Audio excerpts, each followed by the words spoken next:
I'm just like waiting for it, you know, waiting to see what have they put in this movie that's going to get me, that's going to reach out and stir my emotions. Every single time they get me, those bastards. They know people. They know people.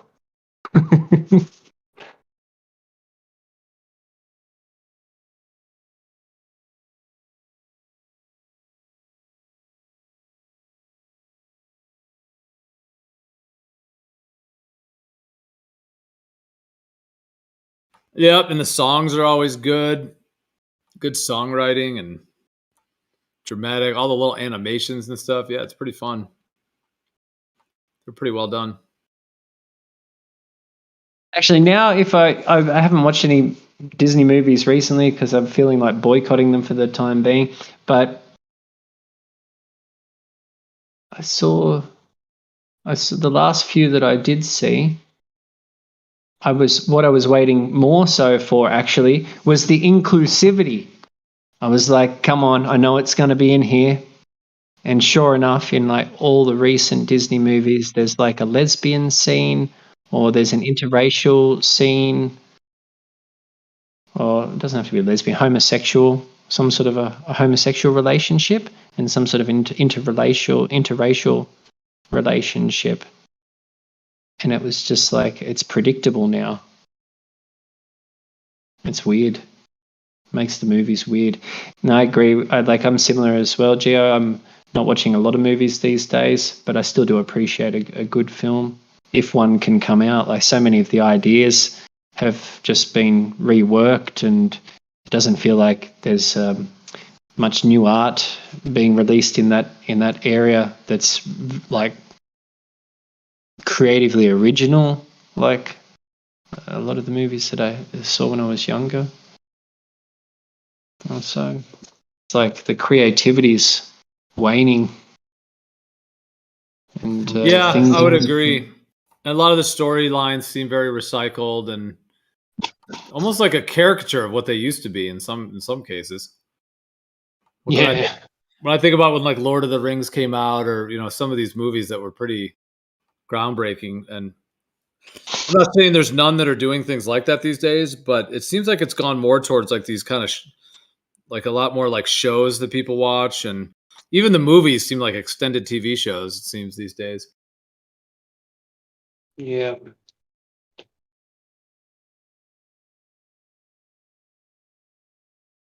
Yes, indeed.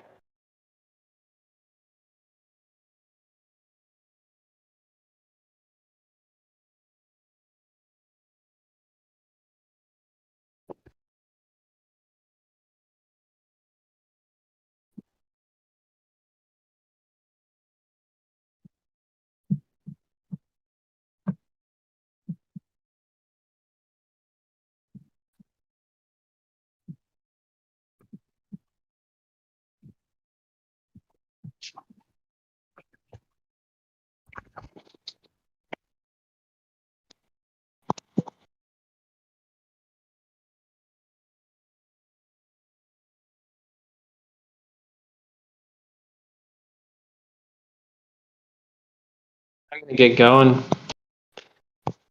I've done enough talk and I'm tired. Everyone else has basically left anyway. It's only you and Smurf here. I don't know who else is listening, or who's been listening the whole time necessarily. But much love to you all. Thank you for the nice time we shared together. You reached out, and you are my heart. Cheers. Yeah, right back at you. For sure. Thanks, Gio. Until next time. Until the next cycle of the stars. Oh, yeah. Peace out, brother. Thanks again. Yep, you too. Yep, blessings.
Yeah, I think the Nazis are smart men. So although there's some lies involved, I don't think their main objection is lying.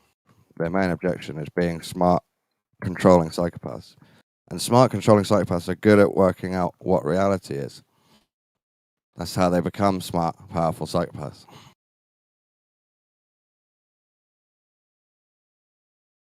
Yeah, but if it was a globe, wouldn't they do the opposite? They would basically hide the globe and tell us it was flat. No, you're assuming that the Archons need us to live in lies, but that they don't. They just need us to be slightly confused. They still need us to follow their truth, their religion. That's why Satanism's famous now, big now, because they want us to agree with them and believe in what they believe in. It's not all about creating a lie for the people below, for the slaves below you. It's just about keeping them under control.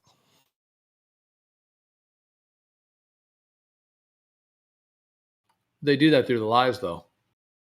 Like, you'd have to agree. Like, if they let's just say the Earth, from your perspective, is flat, and there are these, whatever, these controlling entities that are behind it. Wouldn't they look at you right now, if they could, and be like, "Well, we still got Dawn." Like, that would be their mind control. Like, they still have who they have, and, like, I'm saying, if just using the word "if" to be neutral, that it's not the globe, then from that perspective, like, No, they would still have that part of their control matrix, in your mind. they can lie about the metaphysical, God, religion. They do that well, but they can't lie about reality because there's 9 billion inquisitive humans looking at the same reality. So they can't lie about that. They do little psyops in it, but they can't lie about the whole thing. You have to admit, on anywhere on Earth, like, we talk about so much truth. So, and then the top level, like the highest octave of truth discussions are happening with the discussion of the Earth not being a globe. Like, they go right. Like, you're here because we're on the cutting edge of talking about these things. So yeah, but that's because I can't find any other smart men on my level, so I've settled for you guys. I've settled for you guys, but there is, okay, all right, but I mean, lots of truth being discussed in the occult above you guys that have nothing to do with flat Earth. Well, there are some specialty people that are in certain arenas that do have a good amount of knowledge about things. Huge conspiracy, spiritualist New Age sectors that aren't to do with flat Earth.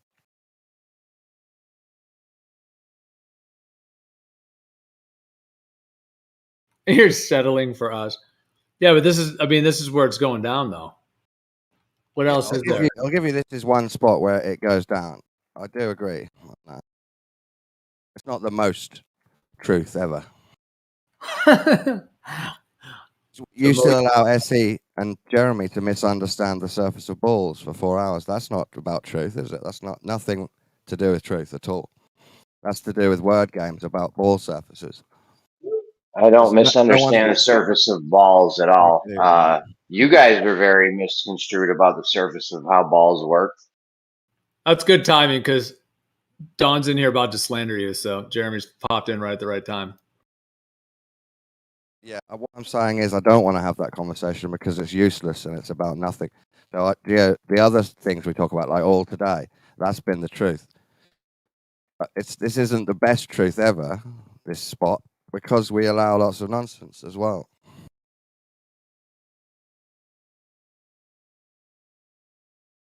Bro, I can't even engage these guys anymore. Like, the thing that happened with Charles the other day, like, I'm liable to fly off the handle at any moment. I'm just gonna mod for real. Like, I cannot engage these guys. You don't have to engage because you simply disagree.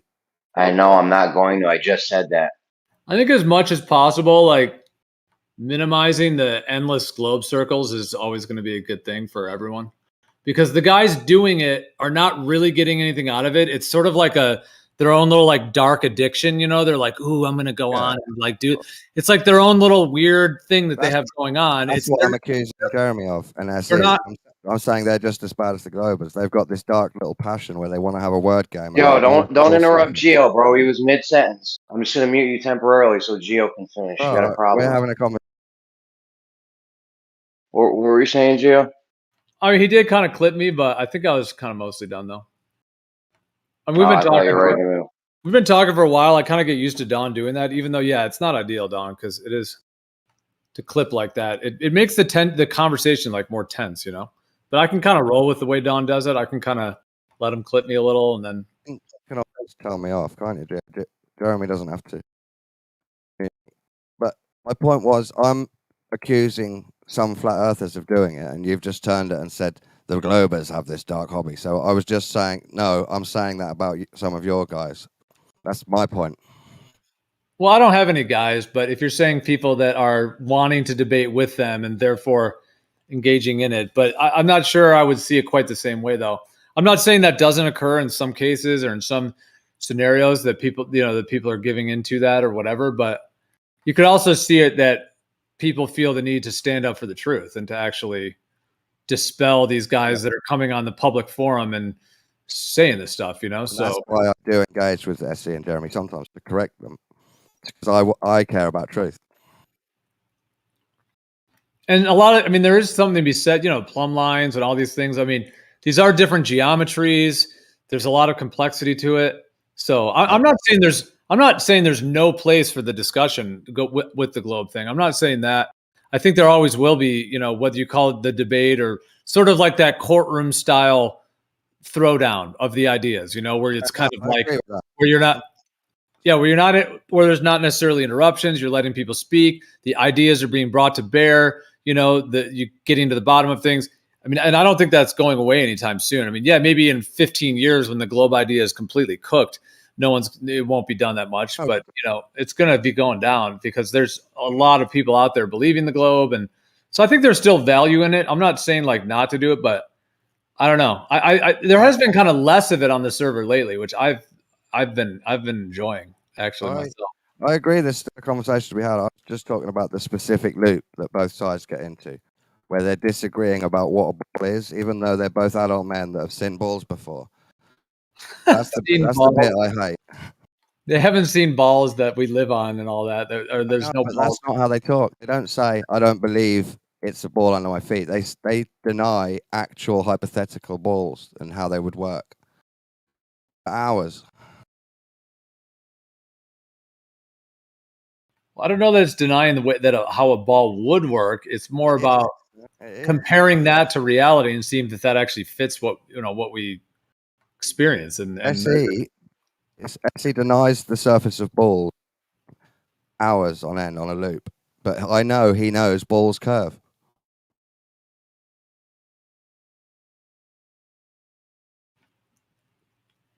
Well, he's not here, and I don't know if you're just trying to slander him when he's not here. It was the point of Yeah. you were claiming this is the ultimate place This of is part of truth. the reason why I'm not engaging these guys anymore. Sorry, you're clipping me.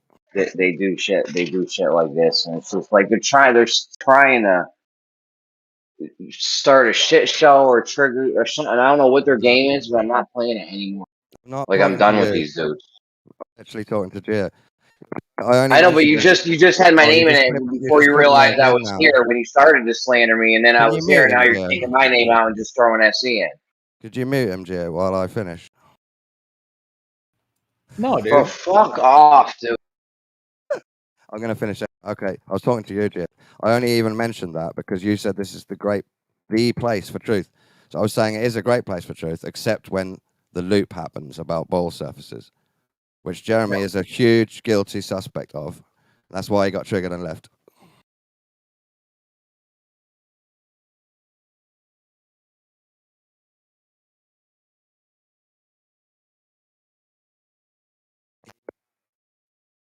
He'd happily talk about the surface of balls not existing for 3 hours, while you made a server for truth.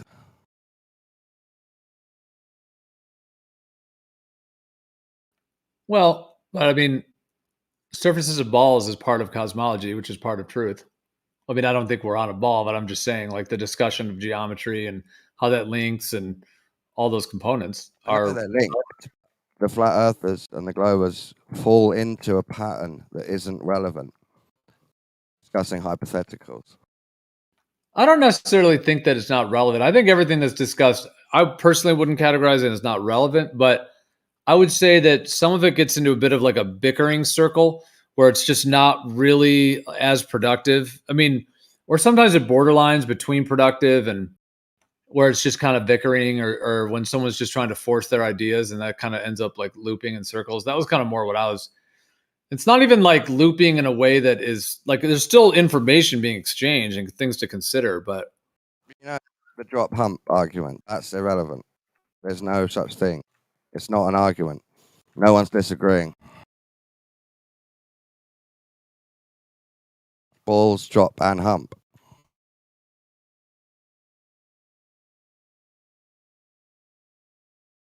It's not a paradox, and it's not worthy of 5 minutes, let alone 5 hours. all right, well, you don't hear me talking about that, so. I know, I'm just saying, if you want this to be the top place for truth, we need to cut down on that shit. Well, what are you going to do? If you were a mod, you would just tell them to stop or what? Because, I mean, they're going to have that Yes, conversation. if I was a mod, I'd ban that conversation completely. And I'd mute Jeremy and Essie whenever they bring it up. Whenever Essie is dishonest, I would totally mute him, which would be every day until he changes.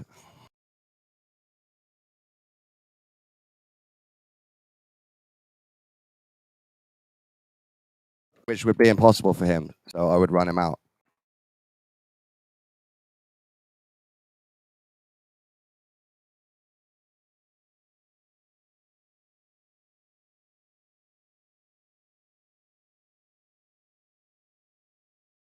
It's more honest to say you believe in space because you saw a NASA video than to pretend you don't understand the surface of a hypothetical ball. It's more honest.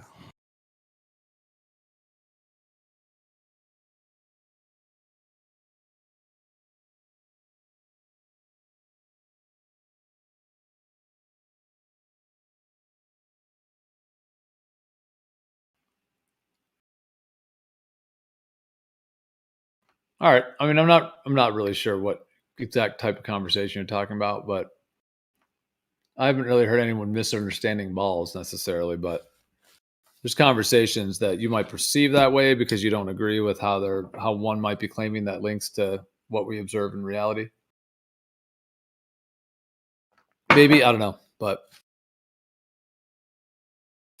I have a million examples, but I won't go on about them. well, there's very few places to be able to talk about the Earth. When you think about it, on all of Earth, where can you freely talk about it? You know, I mean, there's a handful of Discord servers, and that's about it. Other than talking to someone in real life, or yeah, there's like YouTube. You know, like Bro Sanchez does his thing. I mean, there's other shows, but Bro Sanchez is one that is an open panel, so it's a little bit similar to the Discords, but a lot of the other shows are kind of locked down, So my only point is that there's very few places to discuss these topics, and some of the other servers we know about are, well, let's just say different in terms of being able to actually have the conversation without, the other things that happen on those places. Yeah, I So I'm just saying, I mean, is it worth giving, instead of just shutting it down, letting, I mean, it's a huge situation on the Earth, and there's a lot of intricacies. I think we should shut down the dishonest conversation because it's so important. We can't waste time with ingrates.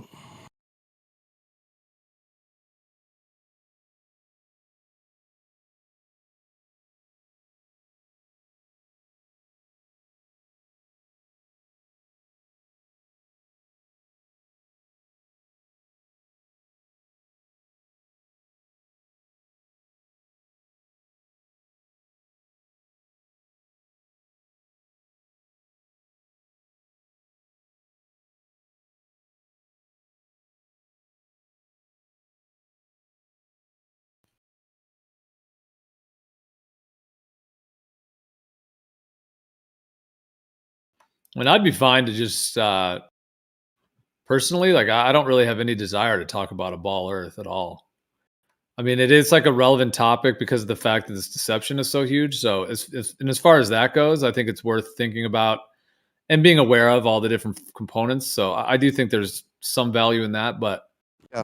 ultimately, in my viewpoint, it's not true. So I really don't have very much like interest in it, in general. Yeah, I think you're good at that. You've moved on from it, so you don't need to discuss it in a loop. Yeah, but I still will. I still will discuss it, and I don't really necessarily see it as a loop. I mean, last night, like Jesse Gordon and I were talking, and about a lot of the same stuff, the surveying and a lot of the same points, and it was a little bit similar to previous conversations, but I still see it as like the concept of kind of sharpening your sword, just to. I mean, I don't really see it as a battle. It's a little bit dramatic to see it that way, but I mean, the idea of like deception versus truth, and then to know the deception as thoroughly as you can help you sharpen your sword for what's coming in the future. Yeah. There's a lot of education and knowledge that needs to be brought into this topic. Whatever you think the truth is, there's a lot of unexplained factors. Even if you believe the globe and just go with it, there's still, even from that perspective, there's many unanswered questions and anomalies and all kinds of inconsistencies. So even if it was a globe, let's say, even if, the big if or whatever, just leaving it neutral for the conversation, there still would be a tremendous amount of puzzle pieces that would need to be solved for the globe as well.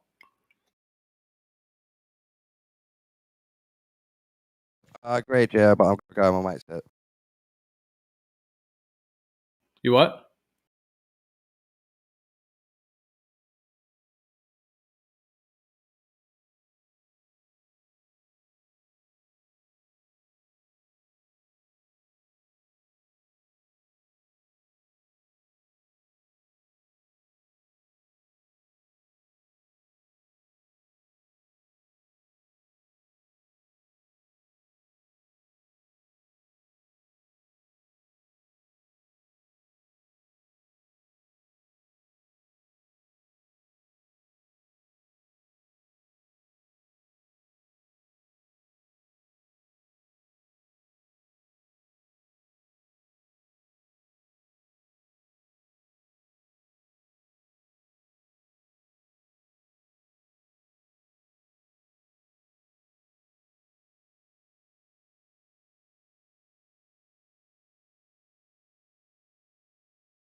Hi, thank you, Gio. Hello, Dawn. I haven't spoken to you in a while. If you're still there, bud. He's not. What's up, Pete? Yeah. No, Don's been in here for a while, but I think he just dropped out. Yeah, what's his beef? I mean, it is a problem, of course, Gio. I mean, generally, as I realized a long time ago, if you're going to debate the opposition, especially anti-flat earthers, we always come back to the same 5 or 6 topics, and we know them well. So I guess it can become wearing, tiring, repetitive on many different fronts. And I suppose the problem with establishing an arena like this, or a server like this, or a platform like this, is finding a balance, trying to please everyone. I agree with your last comment, especially. I've sort of come to the same conclusion myself. This is all about, we're all on our own quest here. And, any conversation, even the one with seemingly less potential, can deliver your next clue, your next sort of accordance, with what you've been thinking already, what you've been working on. So in that sense, everything becomes worthwhile. But it's about a fine balance then as well, isn't it? If you understand that you're amongst characters who will come back incessantly, Dawn being one of them, of course, with his stringent adherence to spinning ball earthism, it can become frustrating. It can become sort of tiring, as I said. So it's about finding a balance from your point of view, more especially because you're running the forum, but from the individual's point of view as well, to realize that there's value potentially in everything. And yeah, there's always a route forward for all of us. There's a point to all of this. That's what I think. Yeah, well said. I agree. But I think people also like different things, like I think some people are really into the debate and they might not see it as circular. They really are into it, almost like watching a boxing match or something. In some cases, they kind of want it's stimulating. They want that excitement and that feeling. Other people may find it totally, repetitive, circular, especially in this scenario where obviously the globe is kind of the mainstream thing currently still. And I guess from some perspective, what many of us are saying is against that. Therefore, we're sort of the minority by default. And so the globe kind of position has a position of kind of a little bit, we're up on our pedestal and we have all this truth and the NASA and all the funding behind it. And so from that perspective, they see it as like they want to get us back on that, I guess. So in the position of those of us that, don't have a globe type cosmology, from that position, yes, it can seem boring, repetitive. That term anti-flat earther that gets thrown around, like, I mentioned this before. Like, let's say somebody was really into astrology and they created a server to talk about astrology. And if you just had a bunch of people in there every day telling you astrology is pseudoscience, it's bullshit, it's garbage, that really wouldn't be very productive to a community of wanting to explore the topic of astrology. Like just to have people in there just telling you it's bullshit all day. However, if part of the larger discussion, involved that part of it, like in the case of the Earth, then, are we only here just to kind of learn more about what the Earth is? Or are we also here to kind of contrast our, the changing paradigm with the current paradigm to kind of have those gears grinding? Well, exactly. To sharpen a sword, you need a stone, a whetstone. The bowlers, in a sense, are whetstones. And because the numbers are ever increasing, you could change the whole course of someone's life by just someone listening, and you maybe you're sick of it yourself, but having the same conversation and just bringing up a point that the average bowler might get stuck at. This could change the whole future course of someone's life who's listening. So we can't forget that as well. So absolutely, yeah, the bowlers are the whetstone. They're absolutely necessary in this developmental stage, I think, of the individual, because we all have to go through a pathway. We weren't born, or we didn't just come immediately to the position we're at now, whatever that may be for the individual flat earther, but you know what I mean. It's been through a course of different interactions, different considerations, and it's all part and parcel of it. So absolutely, they become vital. And I said that over in Gem Pandas many times. People say, why do you go over there? I said, well, for one, you're in the heart of the enemy camp, in a sense. You've got all of these cooperating, intelligent contributors, and you have to have your wits about you. You have to be able to stand up and return arguments, deliver new arguments, or whatever, if you're interested in progressing. But at the same time, you have to come to recognize what you're sort of up against. And I often say this as well. I ask the question, Gio, to anyone, especially from the other side, can you answer me, are you a ball earther, a flat earther, or a truther? The minute they say the truther aspect, you know what I mean, then they're opening themselves wide to other questions about other areas of sort of controversy. So I think it is a good question. I suppose lots of us here, I would definitely describe myself as a truther. If it turns out that the ball, my brother says that to me, as you probably all get it yourselves, well, what if you had the opportunity to go up in a SpaceX rocket and you saw that the Earth was round? I said, of course I'm going to say that that's the case. If I see the Earth round, it's moving around, I travel into space, and I see that as presented, well then of course I have to change my mind and admit I was wrong about everything. But that's what it means to be a truther, you know what I mean? Up to this point, after recognizing all the controversy and maybe making my way through why there is a controversy in the first place, I realized that I can't go with that. So I only have to go with what I'm best led to at this particular point in time, what I can share or what I can even process myself. So yeah, that was a bit long-winded, but I think it's that recognition as well of maybe the arena that you're in, maybe some grasping on the greater scenario. I mean, flat Earth is not to be all and end all, because it's only the start in one sense. Because okay, if it's not a spinning ball, well, what is it? And that becomes the greater question. And of course, yeah, that's a step-by-step sort of development. Anyone who's just at the point of transitioning now from believing in a spinning ball Earth to a flat Earth, sure there's many, you're absolutely sure TikTok is taking over. So there's all these little clues and ventures. So they're the ones who will have to take it step by step. And yeah, getting away from the lie, first of all, spinning ball Earth is literally given. Then this opens up a whole new area out of Plato's cave, as I sort of equated to Geo. You know what I mean? Yep. Yeah. What do you think of the word? What do you think of the word planescape? sort of like landscape, but planescape. Infinite. I'm immediately reminded of Infinite Planescape Radio, but of course, yeah, it's interesting. I mean, I don't go along with that. I said that to Tim Osman, who's a great, lovely man, famous man. But I said that to him. I can't go along with it. Show us a map or get the fuck out. Can you imagine that map? Actually, that'd be a good question, maybe to ponder. I think if it was an infinite planescape, and in terms of the infinite surround that we can encompass, I think if we sort of zoom to a vantage point above, or maybe below, we'd see something like a massive dodo bird. That's what I'm thinking. You're stuck in Dodo's cave, man. But that was a funny one. I mean, how are you going to show a map of an infinite realm? Like, you know, where do you begin and end? Although the problem with the infinite, ever-extending realm is you have to decide the relationship of the sky and the skylights, and that becomes a problem then, because how can you have a bound into infinity? I'm not sure. Anyway, yeah, I like it, Gio. Planescape. As in, what you give us a context for that, for using that word. I mean, if you were talking to a public member of your family, just casually, how would you slip that in?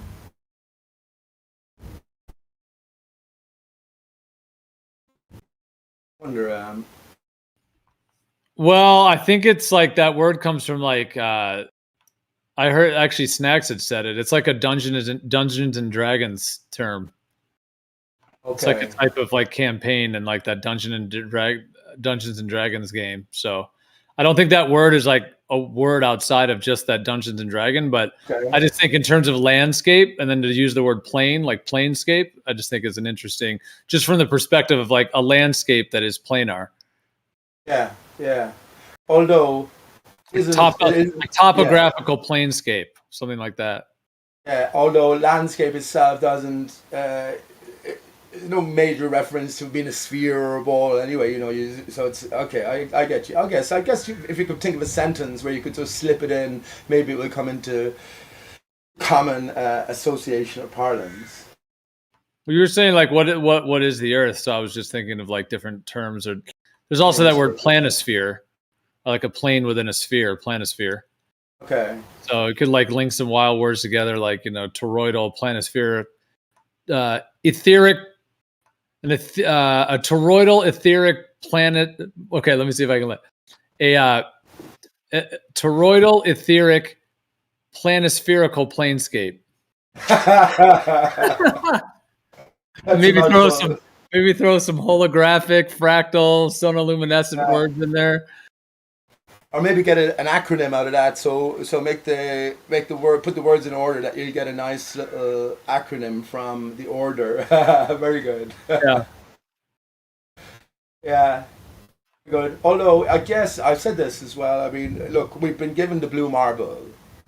That's a reference. So we have all of the different component aspects of the Earth. So Earth itself encompasses everything, from at the very vacancy where the last lone particle of oxygen or whatever, hydrogen, whatever, is adjacent to the vacuum. And I know there's controversy to say it goes beyond the moon or whatever, but the blue marble contains it. So from that point all the way around the Earth downwards, everything then is the Earth, all the way down to the molten core itself.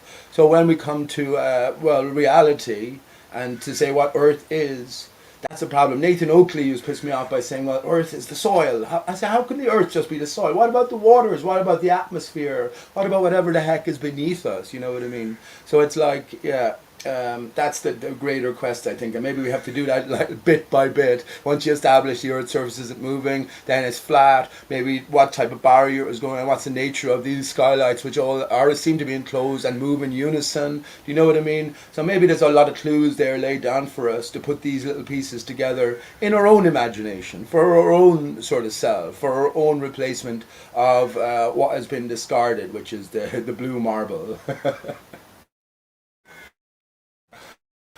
I believe I was the first to find Sex in the Clouds of the Blue Marble as well, from 1972. What I did was I reversed it, I flipped it, and I inverted it. And clear as day, you can see sex in the clouds in the Blue Marble. I didn't hear anyone mentioning that. The one from SpaceX is obviously, well, we're all well aware of that one. But yeah, but yeah, that's the reason I mentioned the blue marble, because that is the Earth then, you know what I'm saying, Gio? So, but just saying that, well, the alternative Earth, the planescape, if you want, is just entirely consistent of the Earth's surface itself. It's very lacking, you know what I mean? It's totally insufficient. That's my point of view. I mean, you might. What do you think? Do you think?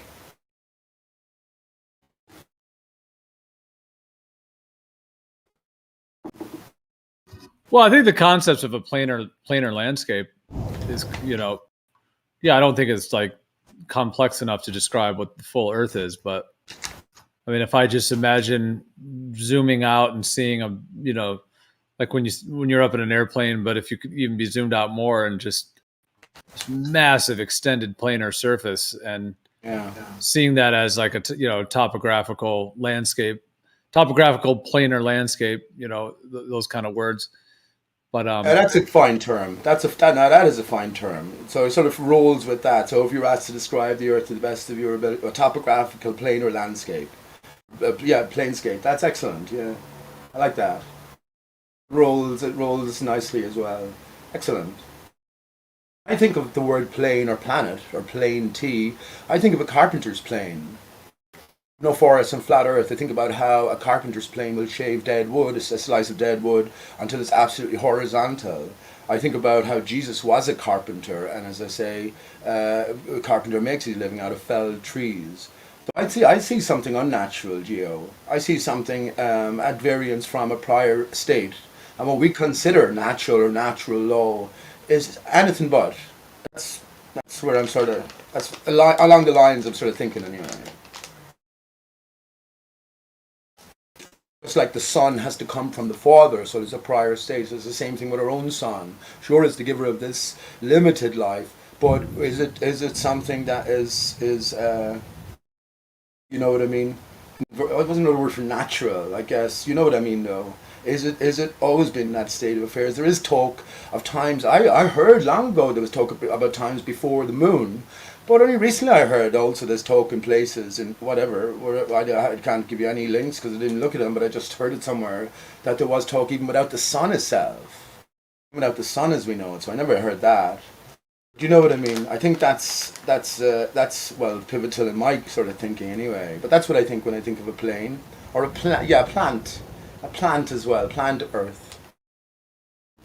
I like what Bro Sanchez said, like a plane within a net. Plan net. I thought that was kind of cool. Like a plane. Good. I like that. Yeah, plane within a net. And I kind of think of a net as like an electromagnetic field. Yeah. It's like upside down though, isn't it? So you have the net, you have like a little fish or a fish net or a goldfish net. Yeah, it's like upside down with the curving at the top here. Yeah, and Geo, I think we realize it as well, that because I've often heard you say it as well, that the ball itself, the helios, or not the ball, the rotundity of the ball, with the spherical ball, that applies to the sky. That's how they developed this curvature, which is just in relation to the sky. So it's like it's encoded. That's what I think that the blue marble actually is. It's the ultimate puzzle. All of the different aspects of our reality are encoded within this genius work. You know what I mean? And our onus then is to take the different component parts apart and now reapply them to newfound consideration. And actually, let me just say, I think the first consideration has to be primarily that the Earth's surface is not in motion. The ball has to follow from that, and the historical record tells us it's different, with Pythagoras saying that they were suggesting first that the Earth was a sphere. Whether motion or not, that's still in controversy, all the way up to Einstein and that. But I think they have the order inverted. So it always has to start off in the mind of man, who's living on this Earth, with the decision to have the Earth's surface not in motion. And once we all agree on that, in a sense becomes a truth. You know what I mean? It becomes a truth. And if you say something outside of that, then it goes into the venture of something we can't experience firsthand.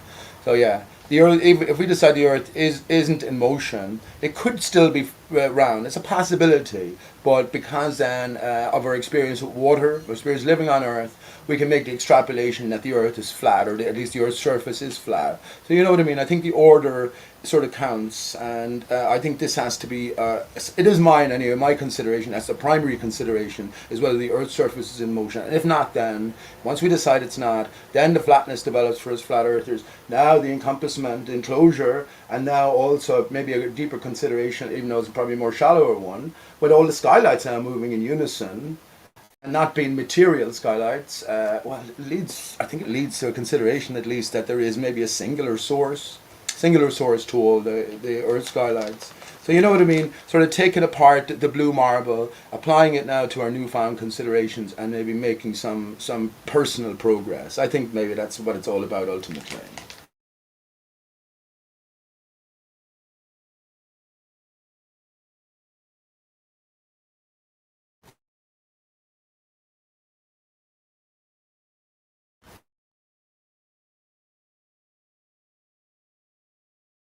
Do you think there's a time set? Do you think there's a battle, um, result unknown, of this spinning ball Earth versus flat Earth, or just conspiracy versus non-conspiracy? Or do you think there's a time established that it will be revealed to us all openly? I think it's sort of preordained. Do you still think that sort of the future is maybe emergent, and maybe anything could happen? Yeah. Wait, you're saying that the sort of powers that be would reveal it, or you mean that it would be revealed to us somehow? Or the creator, or something like that. It's just part of the greater unraveling, the apocalypse, the lifting of the veil. Do you know what I mean? So we might know the hour or the day, but maybe we could get the year right. Maybe we could get the month right even. Do you know what I'm saying? Maybe is it preordained, or I'm only asking your opinion. Do you see that's possible, or do you think that anything could happen from this point on? In other words, the future is emergent, unset future. What do you think? Well, I think it was designed to unravel. So it was like deceptions they all have an expiration date. So yeah, I do think that we're headed into, I think it was like December 21st, 2012, which, a lot of the end of the Mayan calendars and these ancient Aztec calendars and so on, where they showed, that being the end of it was never really meant to be the end of the world. It's the end of a cycle, the end of a cyclical period. So I think the shape of the Earth, along with many other truth kind of components that are connected to whatever this next paradigm that we're going into, paradigm shift, which I think will be a return to the foundational cosmology of what the Earth is, and then all of the other components. So yeah, I do think it's unraveling, and has its own like divine timing to it. And I do think it's I think the creator creates everything outside of time. So in a way it has all already happened, but it hasn't experientially happened for those of us in it. Nice one, Gia. I love that answer, because I'm actually on board with it. Funny you mentioned 2012. I remember exactly where I was. I remember exactly nothing happening as well. I was in the field about 12 o'clock, and it was just fog everywhere. Exactly nothing happening. Of course, disappointment. You're always disappointed when you're building up for something. But here's the thing: I say the transforming moment in my life, I would say definitely it has to be, happened about, about a month later, just early 2013, and I guess I'll just say it briefly. It's a fantastic story, but I won't go into it. But I rebaptized myself in a frozen lake in February, on the same day that, was it Pope Benedict? Was it Pope Benedict? Do you remember the weird looking fella? He resigned unexpectedly. So it was that same day. But yes, I think that's when my new beginning happened, to be honest with you. I won't go into what I saw, because it was fairly magical in a sense. But yeah, that's my new beginning. And then I started thinking there, Gio, about the 21st of the 12th, 21, where we had the conjunction of Jupiter and Saturn. And do you think that in some way then advanced along the new beginning, if you want, of the 21st of the 12th, 2012? That Jupiter now and all of the energies, which I do believe are far more positive than Saturn, are represented within this conjunction. The first, I think it said, the first one in something like 2,000 years since the time of Christ. Do you think that was significant itself? Saturn-Jupiter conjunction? Yeah, remember that? Well, those happen pretty regularly, though. Was it? Jupiter and Saturn conjoining? Yeah. Sure it was. Maybe it wasn't Jupiter and Saturn. I think it was, though, Jupiter-Saturn conjunction on the 21st to the 12th. Maybe it was something to do with the summer solstice, so it didn't happen in 2,000 years, or so winter solstice. You know, the day itself, the 21st. Maybe it was something like that, Gio, that the conjunction didn't happen first time in 2,000 years on the winter solstice. So maybe that's it. Okay. Let me look that up now. In general, Jupiter on December 21st, 2012, Jupiter and Saturn were in a quincunx alignment, which is 150 degrees. No, I'm saying 21st to the 12th, 2021. Oh. 2021, so that was only a couple of years ago. Conjunction. December 21st, 2021? Yeah. Let's see. Let me just. Yeah, there's a Jupiter Saturn about 18 degrees conjunction. But yeah, there was a conjunction that did happen in 2021 there. Yeah, they were equating it to the Star of Bethlehem and everything. But I was just thinking, in terms of Jupiter, you know much more about. I don't know anything about this really. But Jupiter, in terms of Jupiter's energy and influence, is it far more positive, far more optimistic, I guess, than Saturn and all the Saturn energies that we are in the midst of? Are we in the midst of Saturn energies, or are we coming out of Saturn energies into Jupiter energies? I don't know. I'm just asking according to the astrological. Yeah. Well, yeah, Saturn, I mean, these are complex archetypes, so they can't really just be described in just a handful of words, but we can try. But yeah, I mean, Saturn is generally the principle of contraction, limitation, isolation. You know, it's the archetypes of imprisonment, but it's also like foundations, father time, structures, discipline, etc. Your conservatism, being conservative versus risky, things like this. Whereas, yeah, Jupiter is the principle of like expansion and growth and positivity, buoyancy, joviality, and so on. So yeah, Jupiter definitely has a tilt towards the optimism and buoyancy and happiness and positivity and growth and expansion. Whereas, yeah, Saturn is that principle of contraction and limitation. And yeah, during the whole pandemic thing, starting in 2020, we went into it was right at that time that Saturn and Pluto became in alignment.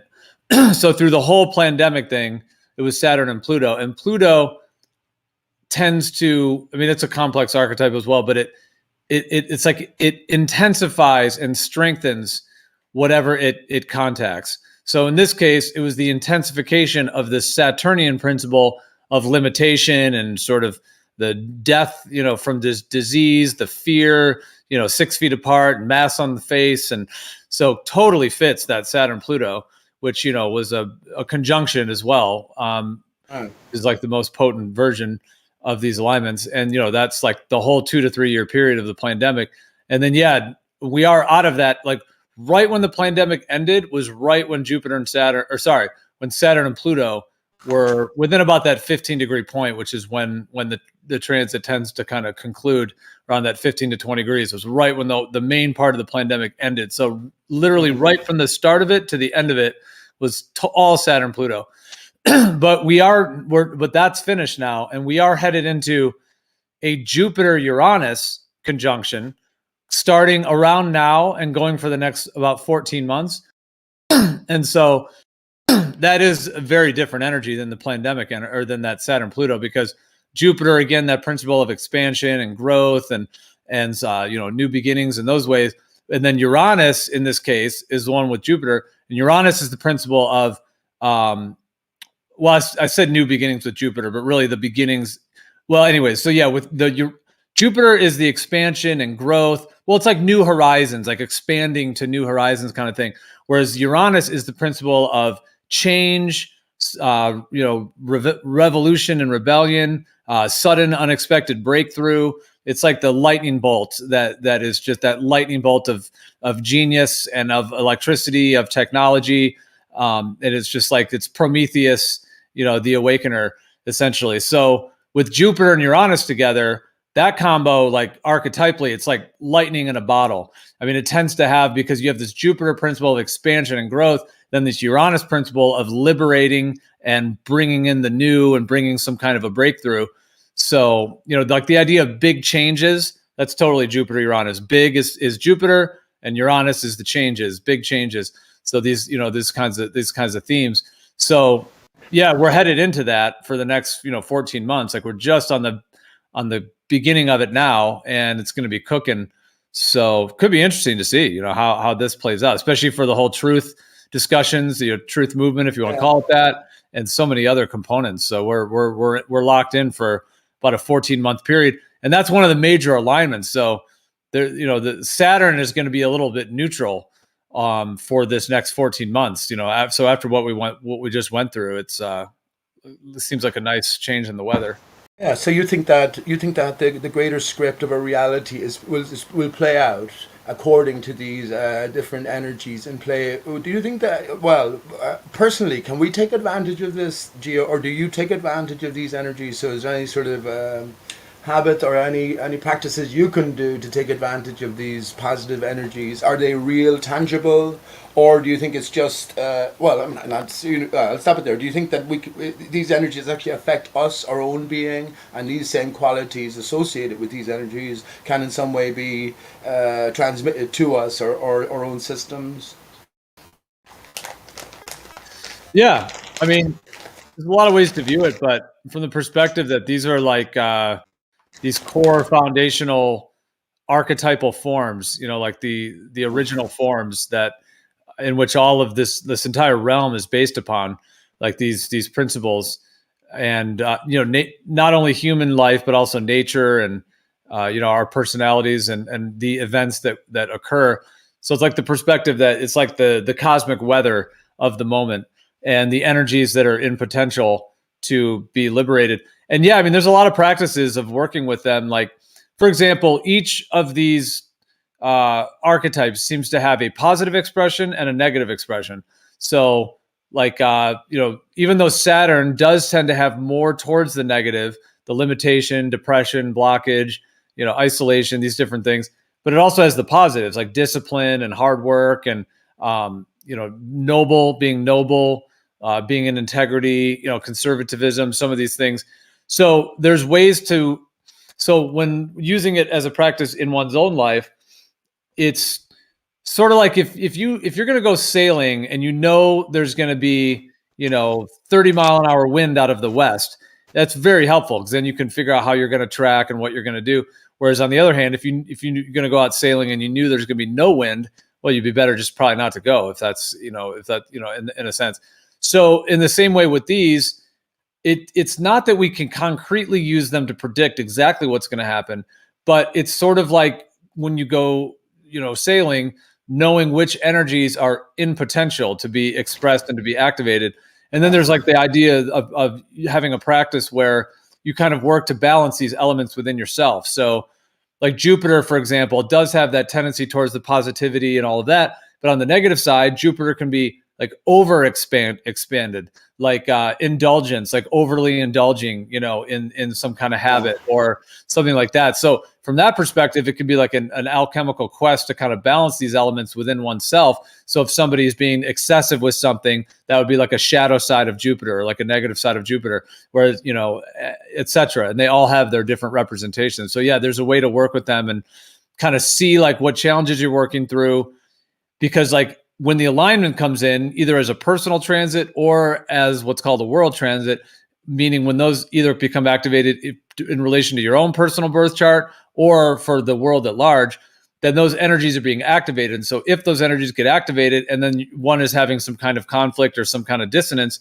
to be able to be aware of the energies, see how they might be expressing or living with one of these, archetypes in a negative way, and then transform that into a more life-enhancing or positive expression. Yeah, very good. So just be aware of the prevailing currents in a sense. Can I just read? I was just looking it up, and I think a lot of this has got to do with the gods and the titans. I'm thinking back to the Titanic, right, and how we had the Titanic and the Olympic as well, but how the Titanic, the one, broke into two parts, and then we had a sort of divided century full of wars afterwards. But then we had 9/11 with the two divided aspects coming back together to form the one. So in a sense, I would think back to the Titans, maybe a re-emergence. But let me just read this briefly. In Greek mythology, Uranus, or Uranus, whatever, had good joke, right? But sometimes written Quran, I'm thinking of the Quran there, Quranos, right, is the personification of the sky and one of the Greek primordial deities. According to Hesiod, Uranus was the son and husband of Gaia, Earth, with whom he formed the first generation of Titans. However, no cult addressed directly to Uranus survived in classical times, and Uranus does not appear among the usual themes of Greek painted pottery, elemental, earth, sky, and Sphinx may be joined, etc. Okay, yeah, I just wanted to mention that. So Uranus being the personification of the sky and the father of the Titans as well. So very, very interesting. Of course, these are all, yeah, as you say, referential to these deeper connections, the deeper nature, the disembodiment of the earth itself. So taking all the different aspects to make up the earth, and then you have these different attributes measured out to these different characters, archetypes, as you say. So very interesting, Gio. And so what do you think then? So you're the best and healthiest life then is to take take account of all of these conjunctions and all of these time periods that these different energies are transmitting through to us, and then just exercising your own wherewithal to navigate and ameliorate, I guess, taking all the better qualities from the different energies. Okay. I know you didn't say that, but that's well, yeah, it's like balancing the elements of the self ultimately, like the alchemical integration process and individuation that could be seen through all those lenses. It's not, I don't think it necessarily like requires a belief in these things or anything like that. Like you could not even know anything about the sky at all. Like you could just not even look at it, and the energies are still present. It's just there's still the dynamics of life and of the human psyche and the symbolic and spiritual representations of all these different sides of ourselves. But it does appear as though these luminaries, especially these wandering luminaries, do seem to be like a synchronistic clock, to where there's like this acausal synchronicity to where the alignments seem to be when they're activated, like the waves of activation, and for the collective and the individual are activated in those ways, and then in the individual, kind of brings up certain dynamics, like someone going through like a midlife crisis or something. It's like they could not know anything about the luminaries, but they're still going through that process. But if they were to choose to want to, you look at the luminaries and see which energies are kind of playing out in that way. They then would have the option of, if they wanted to try to kind of bring a further conscious dance, be more aware of the conscious dance with these energies and the movements, that ultimately energies within our own psyches, but how those are being activated at particular times and how they're being integrated into the self. It's so interesting, Gio. And someone like Santos Bonacci, absolute genius of a man. But I was just thinking, he at least has the proper I would say proper context. But, okay, he's not a ball earther. So we know that the stars are not given. Do you think it makes a difference to, let's say, a serious astrologer, if they think that, or they have the setting for their views, within a heliocentric or a galactic or a Big Bang setting, as opposed to someone more aware like Santa Spinaci. I'm going to say more aware, but you know what I mean. Where everything is within an enclosed boundary over a stationary flat Earth surface, so everything is sort of up close and personal. Do you think that's a necessary sort of tool you need to understand all of these different associations to the best of your ability?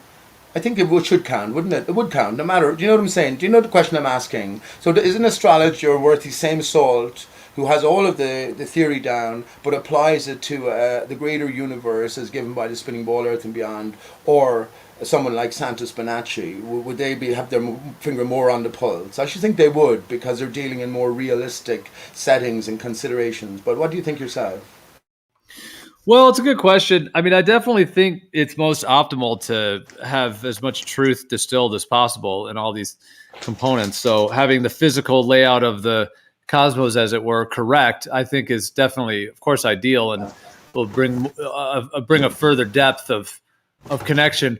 However, I have a lot of my colleagues and friends and in communities and so on who are still heliocentric, but they're very advanced when it comes to the astrological awareness and having their finger on the pulse of these energies, but they're still in a heliocentric mindset. So in a way, I do think they're connected, and it's ideal to integrate the obviously the truth of the matter, but it does seem like the astrological component can be done independent of like the physical understanding of how it's working, and just having the correct charts. I mean, ironically, a lot of these people that believe in a heliocentric globe, they're using, well, they all are virtually using geocentric charts. So like the astrology charts that they're using are geocentric, but they still are believing it's through a heliocentric system, because the geocentric and heliocentric, when it comes to the zodiac and all of that, are the same in the sense that, if the sun is at 24 degrees of Gemini, well, it's at 24 degrees of Gemini no matter what model. I mean, because it's in that position in the sky, and if that's how the zodiac is measured, as a circle and not as a sphere in that sense, or even as a plane. It's really a circle at the end of the day. It can be seen really as a circle. So I don't know. Yeah, I don't know if that totally answered it, but I mean, yeah, I think that having the physical cosmology correct is ideal, but it does seem like this practice can be done, even very skillfully by individuals that may still think it's a globe, but they think it's just like many of them may think it's a creator. It's inspired. There's a synchronistic symbolic matrix of going on, a system of consciousness and all of that. They just think it's happening with, balls out there.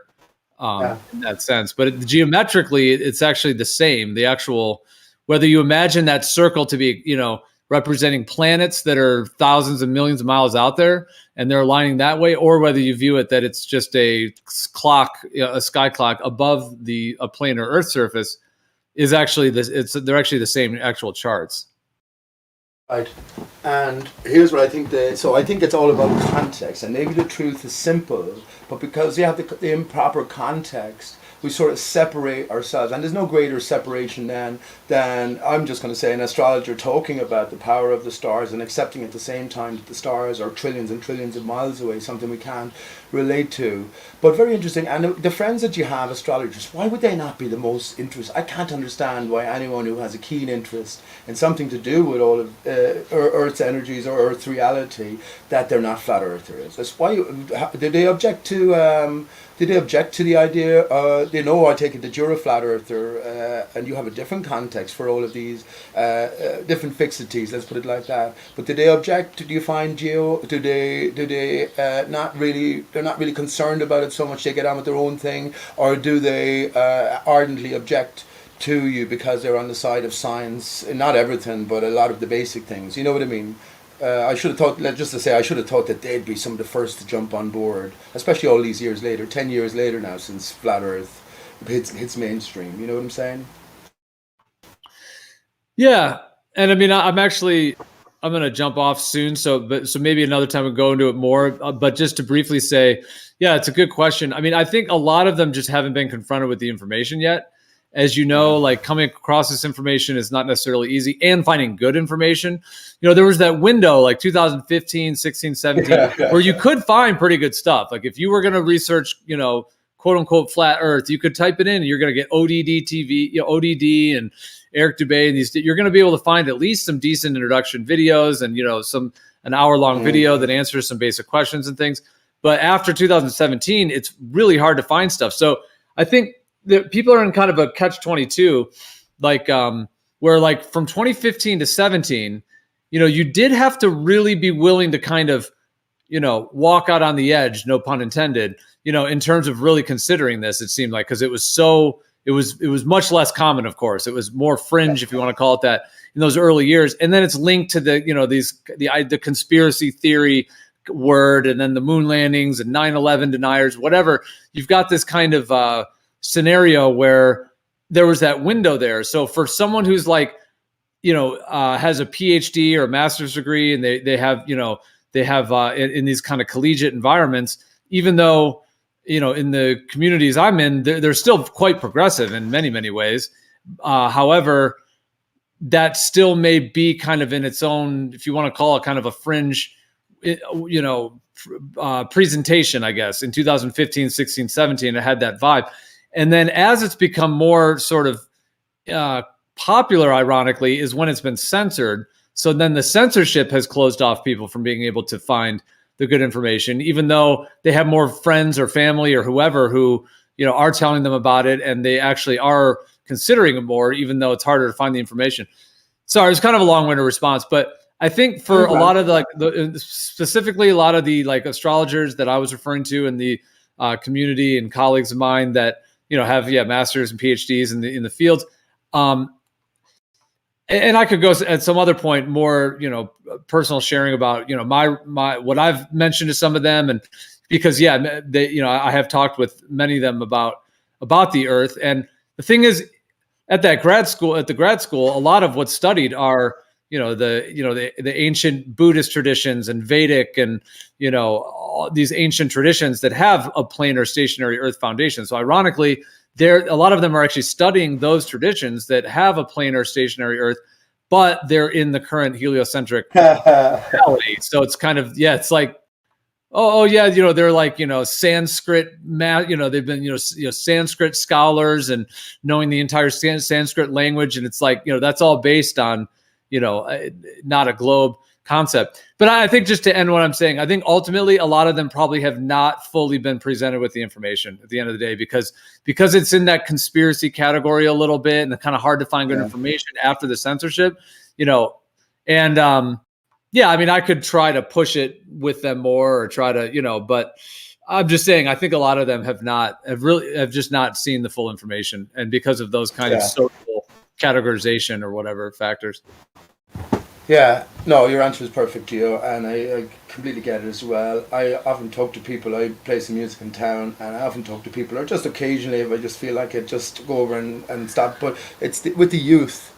With the youth, which have been written off, they're the ones who lead us home, I think. The ones who are stuck, the more established, they're the more invested in the system. And they can't even afford to step, I'm not talking about any of your friends, but they can't really afford to step into conspiracy land, because there's so much problems then with their peers and with their with the system they're associated with. But yes, my own findings on the street is the young people, they're all aware of flat Earth. They're all aware of flat Earth, and they're not ridiculing it at all. And just as you say, there was this key from 2000, or this gateway, I guess, 2017, 2016, 17, whatever, 15.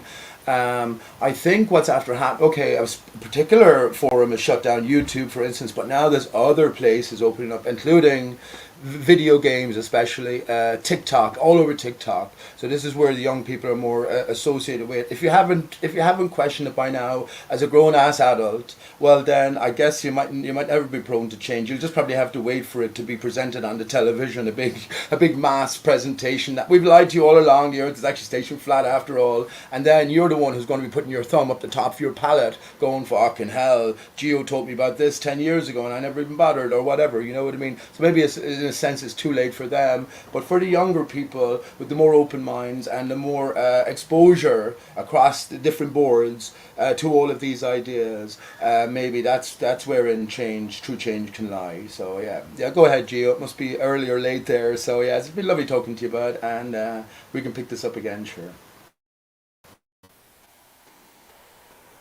Yeah. You as well, Pete. Yeah, sure. And yeah, okay. Unless someone wanted to come in, go ahead.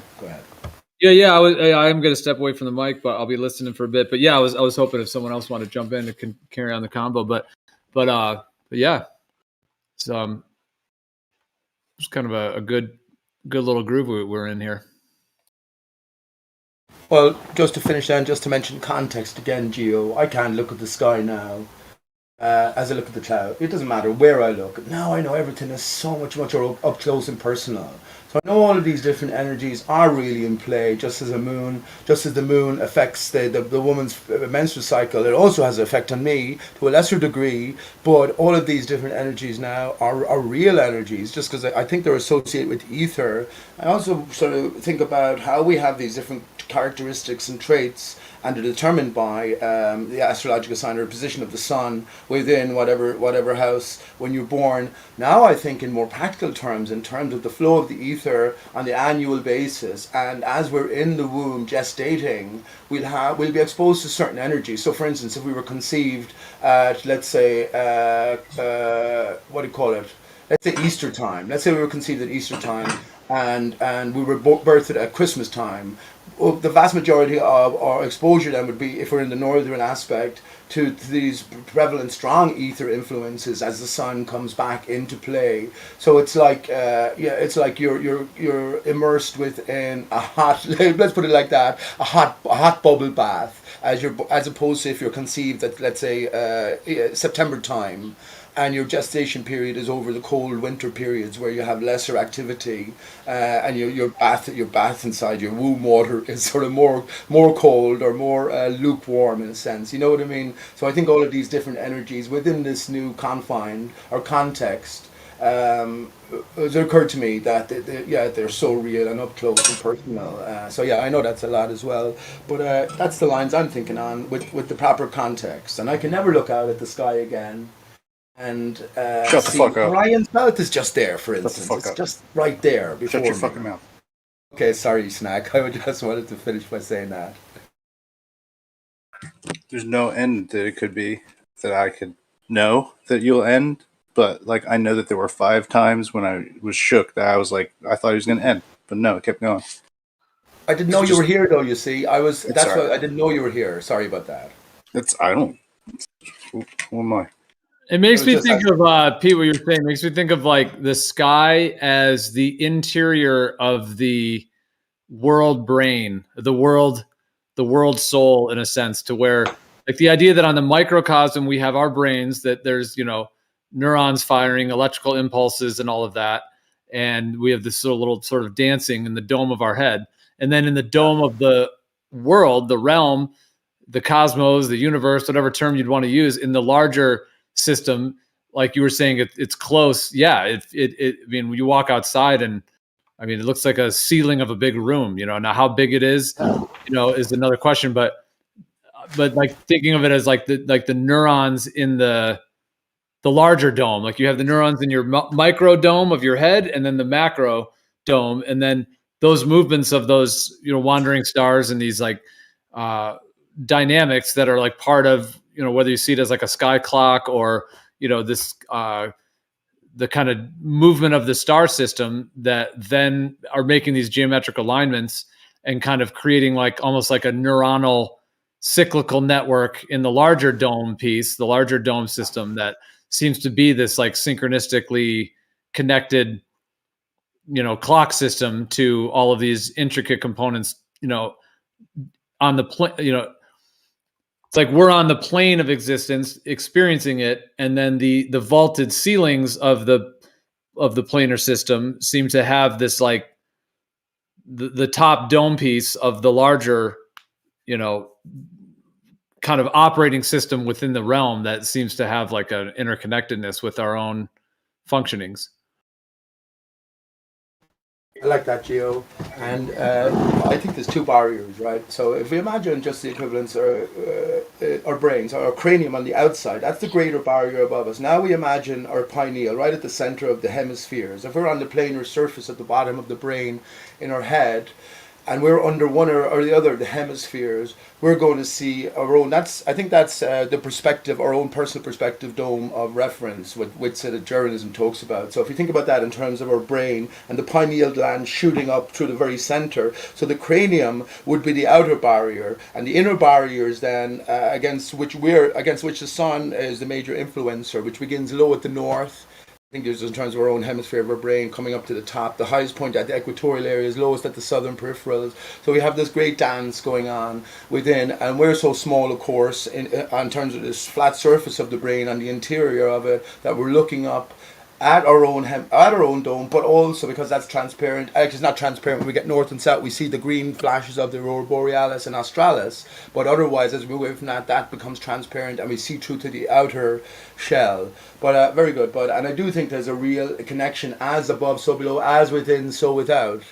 And I've said this before as well. I think because we're greater than the material, then the material world reflects our greater structure, our greater core here. This miraculous, masterful, wondrous body or containment that we're in. You know what I mean? I think there is some real connection going on, and we mustn't forget our own significance in all of this. So definitely on that note, sorry about that, Slack, and I was going to say it to Gio as well, I'll definitely have to cut my sentence a little bit shorter. Yeah. Take your time, bro. Take your time. It's just nice to hear it interspersed with other people's, like, reflecting on possibly what you might say. I wanted to add, but it's kind of noisy. Can you guys hear me? I've been listening, and it's fascinating. I just wish I could interact, but I can't because I'm at work. But I wanted to add regarding the wandering stars or the wandering luminaries that we know as the planetary, whatever you want to call them, like, because I don't think that you can land on them. I don't think that there's crust on them like we have on Earth. But there's something peculiar about these wandering luminaries because the scriptures are clear that the heavens is fixed. All the stars that you see, that they say there are trillions of stars, all the stars are fixed except for like 7 or 9 of them, between 7 or 9 of them. These 7 or 9 are the only ones that seem to be going, that they deviated from their orbits and are going against the fixed dome or the fixed Mazarot, the zodiacs, right? And these aren't necessarily like stars per se, like our sun is, but they are luminaries. And I just wanted to say that the heavens, whatever the heavens is, whatever the sky is, where we see these stars, these pinholes of light, it seems to be a veil that was put over us, or like some sort of like covering, because at the same time, like we have scriptures in Isaiah that talk about that. It says, and all the hosts of heaven shall be dissolved, and the heavens shall be rolled together like a scroll, and all their hosts shall fall down. And then Revelation says the same thing. Revelation says that the sky shall be rolled up like a scroll, right? And this is at the revealing. Somebody said something earlier, like the apocalypse, right? The unveiling. Apparently, there's going to be a literal unveiling of the firmament, if that's even possible, right? This is just theoretical, but this is what the scriptures teach. This is what they talk about. A literal unveiling, a literal rolling up of the Mazarot. It's going to look like it's rolling up, and it's like, the top flew off. Like you're driving in your convertible and the top came off. Well, the top is going to come off, and you will be able to see the throne. You will be able to see the kingdom of Elohim. It's supposed to, it's behind what we consider the Mazarot. Excellent, Brad. Let me tell you what I think. Just briefly, I don't have to go then, but briefly, why we have the wandering stars. So we have the greater encompassment, so the outer barrier, against we have the fixed stars, which remain fixed. Now we have an inner barrier as well, and you mentioned the scroll as well. It came immediately to my mind. Think of the surface of your brain as you sit where you are right now, and you're sort of folding it out. Let it fold back in, so the two hemisphere surface sort of contours come together. That reminds me of a scroll. So maybe that's been taken away. I think that's the inner barrier, which is separating us from the outer barrier, right, where we have the fixed sea of stars. Now, as I think everything has one singular source, the sun then becomes the primary reflected center of our own inner barrier. So in other words, literally the moon is a direct reflection of the sun. You can say reflection in a sense, but reflection is the easiest word. It's a direct emanation of it, and well, this is why the two of them are the same sizes. But then we have a series of reflections, and we get all of the what we call the wandering stars. So this is the inner barrier, the confines, and I think it's sort of almost clear as well, because they talk about the celestial equator, that is at its highest point at the epicenter, whatever you want to say, that the equator, and then it contours to low at north and south peripherals, because it gets colder, more inclement, right? A shorter distance between the ground and the barrier itself. So very good, man. I like that. Rolling up like a scroll analogy, because I sort of pictured it immediately in my brain in terms of that consideration. So very good. Listen, I got to go. Sorry I can't hang around a bit more. Thanks for listening, and sure, I'll talk to you later. Cheers.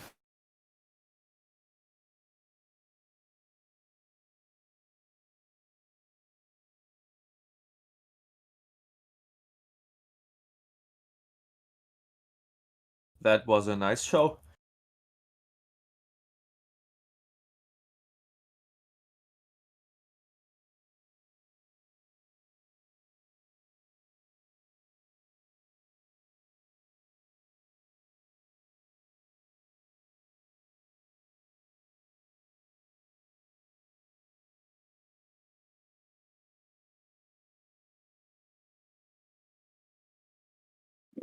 Did it just go quiet, or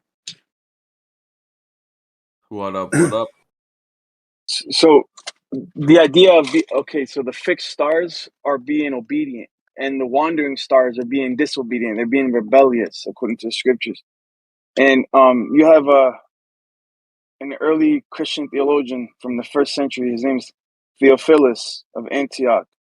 He, and I quote, he says, "The disposition of the stars too contain a type of arrangement and order of the righteous and pious, and of those who keep the law and commandments of Elohim.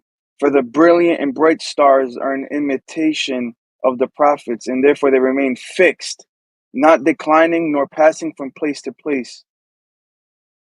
And those which hold the second place in brightness are types of the people of the righteous, and those again which change their position and deviate from their orbits, and flee from place to place, which also are cared planets. They too are a type of men who have wandered from Elohim, abandoning his law and commandments." But this idea that the planets are disobedient and rebellious, this goes all the way back to the scribe of Enoch. He talks about these rebellious stars actually being disobedient, but we don't really know much about what they are or whether they're sentient or conscious. But there seems to be some sort of conscious component to the planets.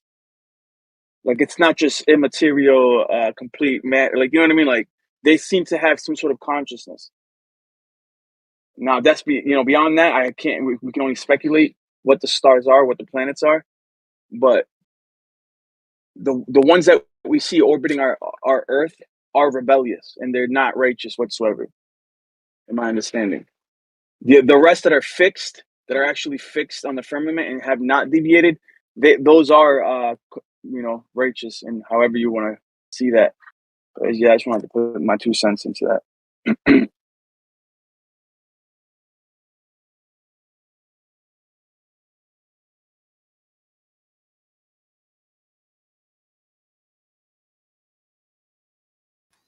I'm not sure what you mean by righteous, but I mean, the wandering stars are very, very special, very unique, and they represent very, very deep symbolic and archetypal dimensions and components of this entire realm. And when they align for like a whole decade, the entire decade is completely colored and imbued with those themes and those dynamics, very, very potently. So they're they're not just some aberration or some kind of unrighteous thing or anything. They're, in my understanding, they're like the core components. And the wandering stars are very special. I mean, the fixed stars are as well in their own ways, in their constellations that have their own representations. But I mean, the wandering stars are on their own unique cycles and definitely an integral part of the whole design. No, I know. We might differ on this. It's all right, but I would say that they're not part of the clock, or the creator's clock. I think that you can glean information from the wandering stars. Like, this is what the ancients would do. They would glean information because there is certain alignments that you can glean omens from and prognosticate the future because of these luminaries. But that's what's considered as, it's something that is actually forbidden by at least the creator of the Hebrews. He forbid us looking at the wandering stars to prognosticate the future, even though it is possible to glean information. We were actually prohibited from doing that, and it was referred to as astrology, an ancient art that was taught to us by the fallen watchers. It sounds like someone's wanting to control people. Sounds like. I know, bro. It's all good. Listen. I respect your opinion. I'm just throwing mine out there. We don't have to agree. I'm just take it or leave it. It's all good. I still love you. Yeah, all good. Like, we just had 5 planets line up on the 17th. That's not going to happen again for a while. So I mean, they're timekeepers. Like, yeah, and they're all on like very specific cycles too, like the Fibonacci sequence, the golden ratio. They're like on the very specific. yeah, they're increasing by about 5 from Mercury to Venus to our year is about like a 5 triplet, I guess. There's 88 of Mercury, and then we multiply that. We get about the Venus year, and then if we multiply that by 1.618, we get our 365 and a quarter, or whatever. It seems to keep working as you do this. Yeah. So I don't know. That's they're not chaotic forces. I mean, I don't think. But they might have had like old traditions that like were forbade to be, Jewified, I guess, or Hebrew-tized, whatever.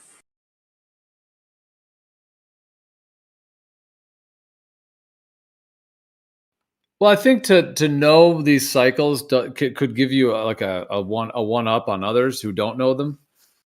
So there could be certain ways in which it's been suppressed, been kind of either like relegated as a superstition or a pseudoscience, the way that it's done in today's day, or perhaps it could have just been expunged from their history of it, and maybe they don't want to pay it any mind anymore.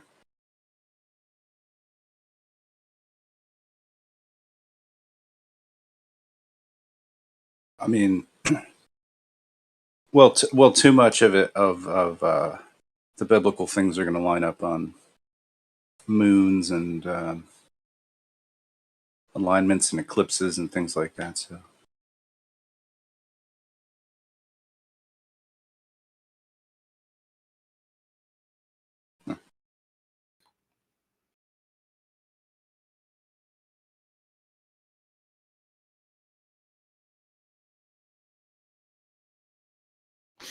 Yeah, I mean, I would have a hard time seeing it through a lens that they're like an aberration, or that they're like there's some kind of like an addition that was not in the original creation or something. Like, is that kind of what you were indicating? Because I guess what I was going to say is that like in my study of it, like it's like these principles, like in terms of like one's birth chart, like someone's birth chart, like the moment they're born, the position of Venus, Mars, Jupiter, Mercury, all of those are aligned in a particular way, like in that birth chart. And then from, studying my own chart and thousands of others and working, connecting with thousands of others that have looked at their own charts and have had their own analyses done on theirs. It's like the alignment of like let's just say somebody has like a Mercury Jupiter alignment in their birth chart. Mercury is like the principle of like the logo, so everything like writing, talking, speaking, communication, everything that's to do with that kind of communication side of things. And then Jupiter is that principle of like expansion and growth and all of that. So somebody with a Jupiter Mercury alignment in their birth chart, like a prolific writer would be one way that could be expressed. Somebody who does a lot of writing, because Jupiter is the large amount of the thing, and then Mercury is the writing, so a large amount of writing. So maybe that person writes many books and stuff. So it's like this core part of like their personality, their skill set, their whole like life's process. And so I guess in my mind, I've seen them. That's like they're so integral, and like the person's like their talents or their challenges, their unique either blockages or their unique skills, to the point to where it seems like it's like foundationally integrated into the human psyche in that way.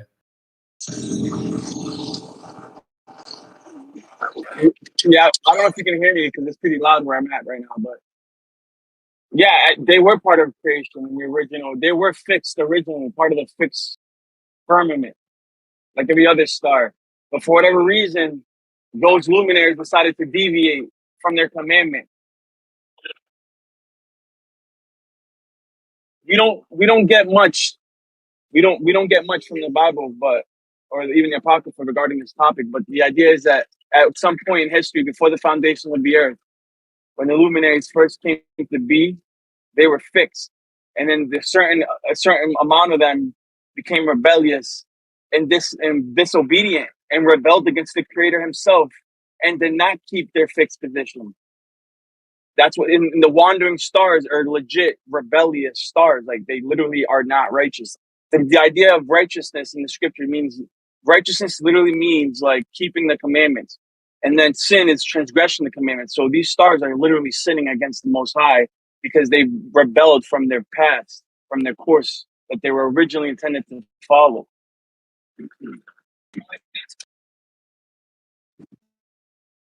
It's pretty stringent. I don't know. It doesn't jive with what I think, but that's cool.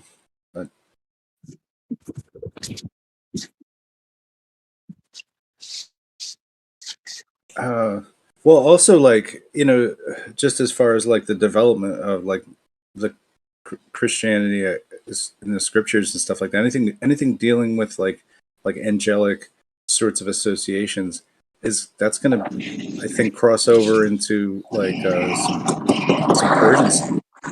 some Persian stuff right there.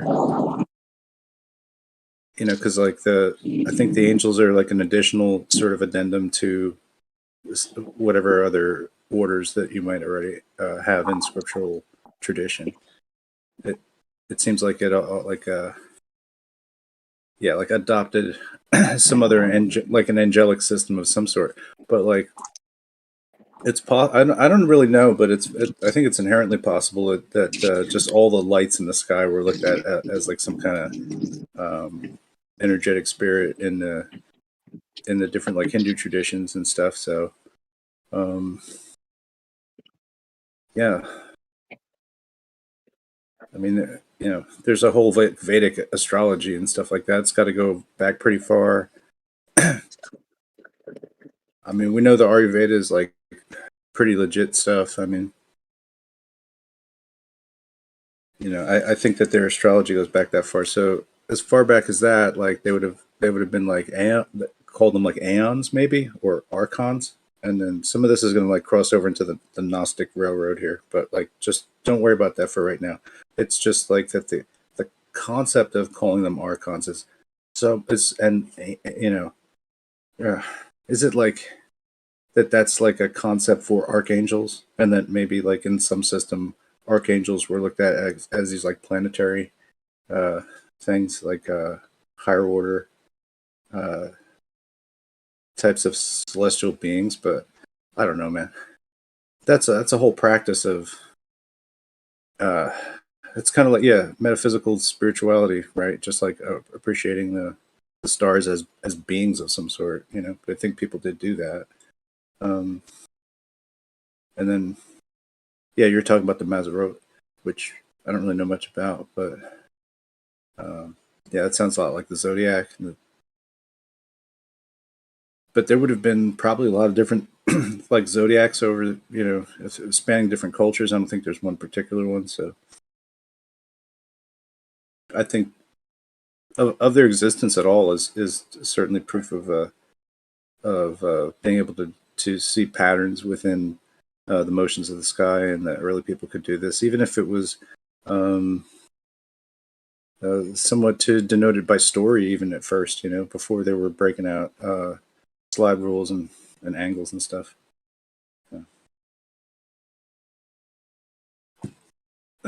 Like, it's got to start out from something sort of primitive before it becomes something like a practiced, like, standard, you know, that Geo can learn, you know, and teach other people, right? You can't be freestyling all over the joint and have something that's continuously can yield the same kind of analysis.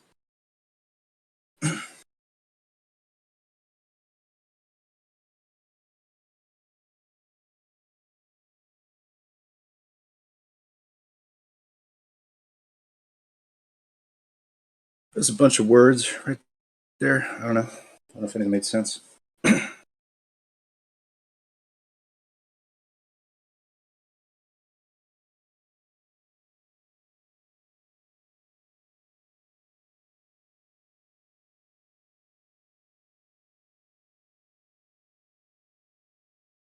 But like, well, like our our planet's not, like, if they're part of our sort of a near field system, that are they not possibly energetically actually affecting atmospheric patterns, things of that nature, right? Because it takes like Mars, like 2 years to R1 or something, about, you know, it's interesting to think about.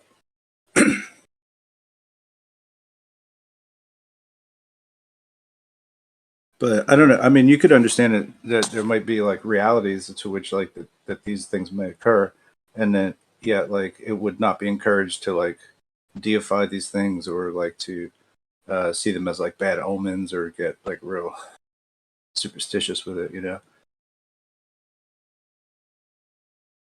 I think a lot of the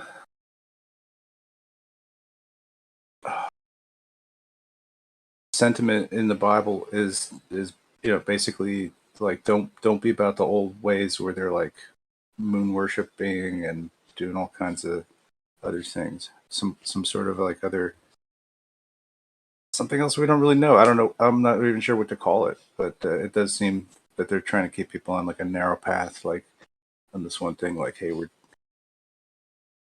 according to the book that's written several hundred years later, or whatever. Yeah, I don't know.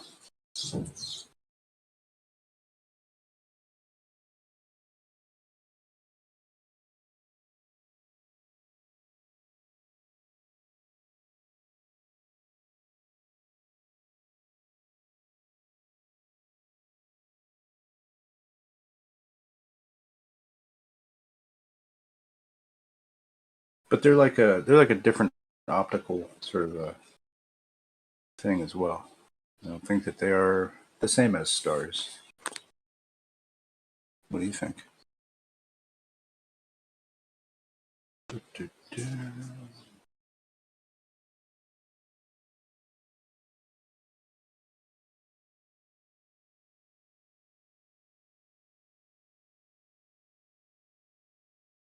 Yeah, like flat Earth, we really can't like explain anything in the sky. Kind of like we thought we could talk about it, but it's not like we have the system decode, you know.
I'm listening to Snacks. I just can't talk to them at work. And I'm in a loader right now. I know, it's cool. I don't mind saying sky clock either. You know, that's fine. I don't mind being vague with it, but I'm just saying, like, as far as like, we're not trying to catalog and understand like what physical or even hypothesize really what physical phenomena are behind these lights in the sky that are all coherently together. You know. Yeah. One day.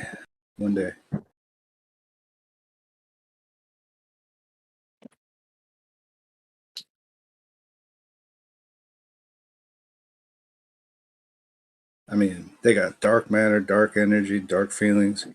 They got all these things.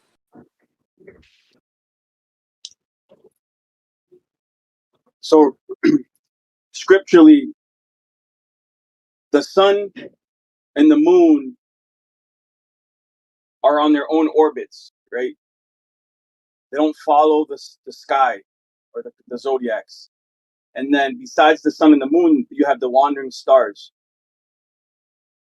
They also have their own independent orbits. But everything else in the sky is fixed. Every single little star that seems to be going around Polaris is fixed. Besides the sun, the moon, and the wandering stars.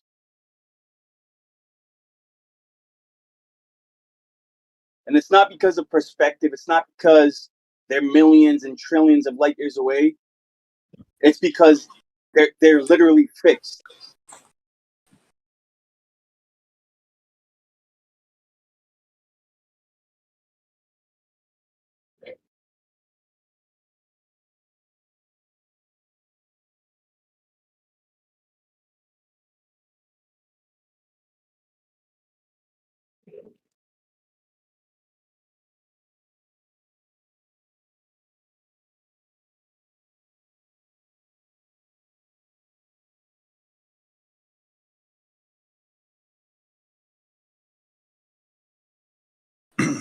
Yeah, I think it's just pretty much the same pattern happening over and over of everything.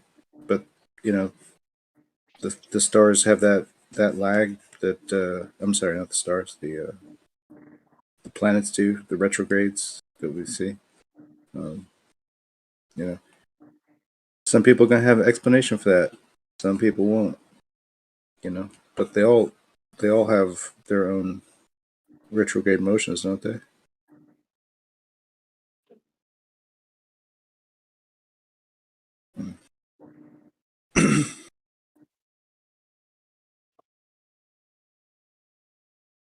Yeah, there's like a simple model for probably how this all works, but like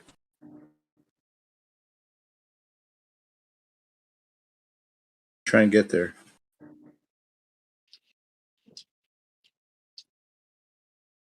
It's been figured out. The model's been figured out. Like Gio said, it works on both the flat Earth and a globe Earth, both the geocentric and heliocentric. Oh yeah. The only problem is though that the firmament itself is like a dome, right? And this dome acts like a lens. So when these lights radiate through the dome, there's a lensing effect.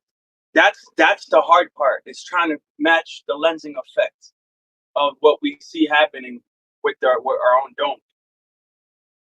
It's not as simple as just throwing an orb in the sky and making it like, like ray tracing where the lights shoot out in all directions. It's not as simple as that. It's more complex.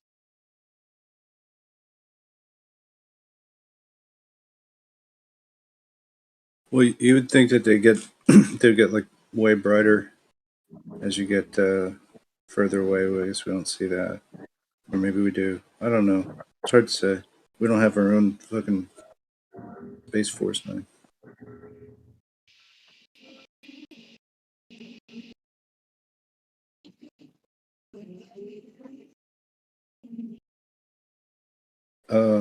But yeah, just to catalog things like stars, like why are they somewhat different too, right?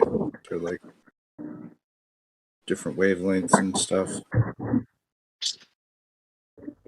That's maybe a question that we could ask ourselves as flat Earth, the researchers here.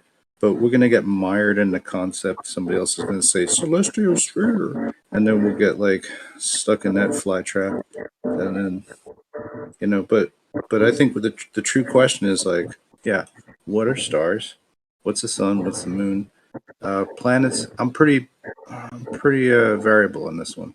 To be honest, I've got kind of my own silly ideas with it, but they all have to work within this, and there's popular for what's it to say the kinematic relationship between these things, but they all must work together in a somewhat simple way, and they all must work together. So like even your concept of just like these like energies that like seem to go against the order, it's like no, it can't be. Like I don't even believe in chaos, but personally, but it's just it all has to sort of integrate with itself, and it's almost prescribed that it's going to. So yeah, I don't know. What are the stars? The I mean, the Pleiades also seem to be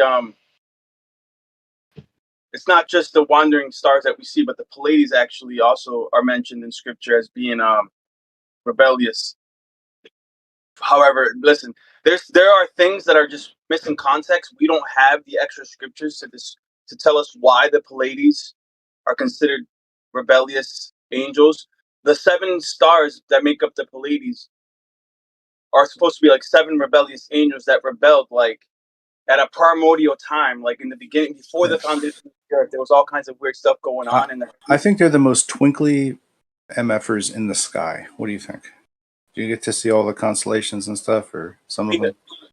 The Big Dipper is one of the most famous constellations. Ironically, yeah, famous, not famous, whatever. But twinkly, oh, they're so twinkly. You know what I'm saying? Like other stars, they're good looking. You know what I mean? But those 7 ones, they're just switched the fuck on, man. I don't know. They got disco lights.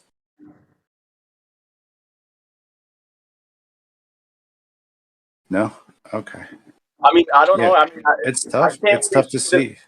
I don't have a telescope, so I can't see the brightness or the twinkling of them. I'm just be bare-eyed, out in the wild, in the desert, and yeah, for some reason they just have a high magnitude of, like they're amazing, man. But are certain like places in the sky more energetic? Like, are they, perhaps more tied into the grid? Like, what's powering all that stuff up there, man? Like, what's keeping them all in order and spaced out nicely?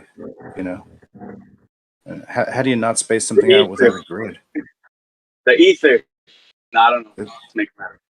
Well, I mean, yeah, but isn't it like it must be rationed in some very orderly spatial way for it to maintain its shape and not get like goopy and weird and shit, like it's ordinate to itself like all the time and to each other and stuff. Yeah, that's interesting.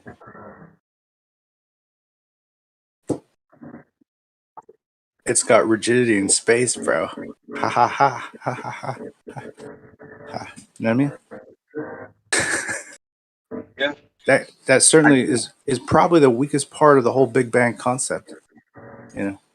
So is it you just have to believe like, oh, you'll just never really see a change because they're happening so far, and you'll just never see a change ever anyway. Because there's definitely rigidity, bro. Yeah, well, seems that way.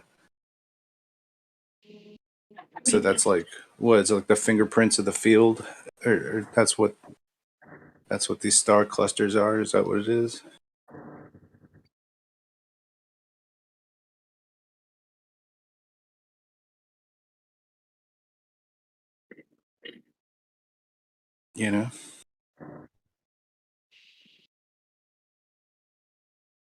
And maybe like in angelic stuff, they might talk about choirs of angels or something like that. But I don't like. There's just different magnitude stars and different groupings of them. But surely they're not talking about angels being stars, even though maybe they are. But because it's all coming from the same thing. That's why, like, a lot of people are like, no, you're pulling from something else. But the angels and all that stuff is self pulled from a different tradition. that's like Islamo-Persian. Well, You know what I mean? I'm going to agree with that, but I think the idea is in the Hebrew is that the stars, not that they're literal angels, but each star represents a soul that came into existence. Each star represents a being, right? So That's like Hinduism. you have your star up there somewhere. I don't know which one it is. That's a syzygy, and that goes back to the Vedas. Yeah, but okay, so like I understand that you think the Indians or the Persians are like the oldest, but really like in my understanding of the Table of Nations, the Persians and the Indians came from Noah's family. You know what I'm saying? So like, who came first? You know what I mean? They're the ones with 2 sunken cities underwater. I don't know if the Indians are the beginnings of everything. They're just like, I think the highest society that we can say like was probably fucking in charge of shit for a bit. Like, What we know as India, like the land of India, was part of actually Shem's territory, bro. And then they mixed with Canaan. So Indians are literally a mix of Shem and Ham. So they're a the green mix egg. of Indians are actually a mix of Semites and Hamites. That's who Indians are, bro. According to the Table of Bunch of Nations. he she's, it sounds like, but probably because they're all wearing Semites. togas. They're literally Semites, bro. Like, you know how people say anti-Semitic. Well, that word Semitic comes from the Shem, right? Yeah, There I are mean, a lot of like even Persians are Semites. Persians, if you look at the Table of Nations, Media, Persia, Media married Arphaxad's sisters, right? Arphaxad was one of Shem's man, grandsons. I don't know. And Medea was a literal guy. Like that's where you get the name Medea, Persia. Medea was a literal patriarch, and he married into Shem's family through Arphaxad's sister. Like this is well recorded, bro. Yeah, Medea is a Greek play too. Medea's probably, I don't like, it means middle too, right? Media, but or half. But I mean, other people have, I guess, different ideas of the what Noah's about, really, as far as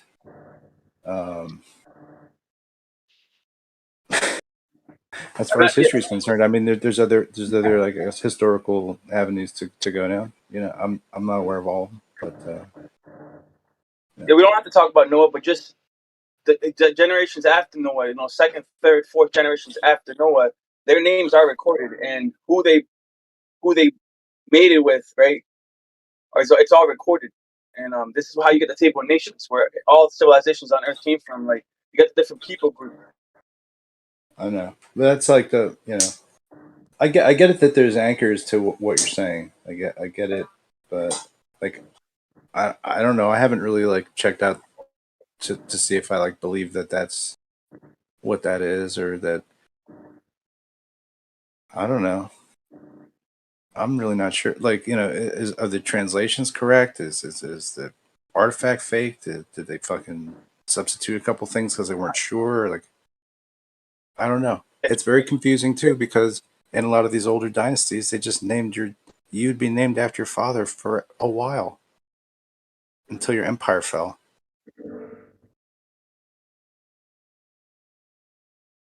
I get you, bro. It's okay to be Well, how you gonna well, and then you got like Noah living for like 1,000 years or something like that. Nah. Okay, bro, right? But He lived like 500-600 years. that's what I'm saying, man. You're like, oh yeah, almost, but still, that's way longer than any. You know what I mean? And you can say what you will about that. People have their theories on it. But what if, like, let's just say, it's just a line of Noah that lasted that long? It's like, a father-son business. Like we do it Noah style for a while here, and they just count it as one dude. You know, they're like, oh, well, and then the line of Noah was gone, and then these other guys. Yeah, I get is what that that's not how it went though. But I get your skepticism. You're not well, wanting to they're believe that. But the, you the know thing with me is, right, hear me out, and I'll mute it because I gotta go back to work. But like, people have no problem accepting, the Assyrian story or the Sumerian story or the Hindu story or the Indian story or any other story but the Hebrew story. Like the Hebrew story, no, that can't be it. But the Indian one, I like that one, or I like the Sumerian one, right? Like it's they like seem like the oldest to me, and they use Yah before the Hebrews do. Nah, man, I don't believe They're that. yeah, they're talking about But storm it's God alright, with the bro. Yah in it, man. Like But nah, like it's okay. Like people can believe whatever they want. I'm just saying, like people do have a tendency to, and I think it's because of Western culture, because we've been like led to believe in Christ, and nobody wants to like, be forced to believe something. Like I think that the Hinduism is not as popular in the Western world, right? yeah, well, I don't So it's know. like people are more receptive to it because it hasn't been shoved down their throats. Same thing with Zoroastrianism or Buddhism or these other religions. It just hasn't been forced down people's throats, so like they're more receptive to it. But when it comes to like the Hebrew understanding or the Christian understanding, they instantly rebel against it. They don't want to believe it. You know what I mean?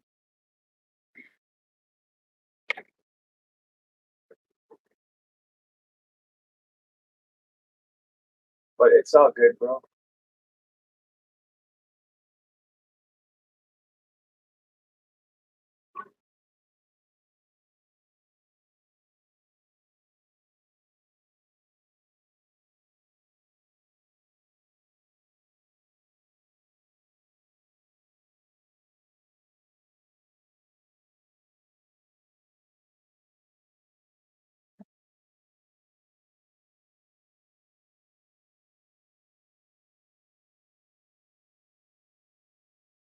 Yeah, I just legit think that they're the oldest.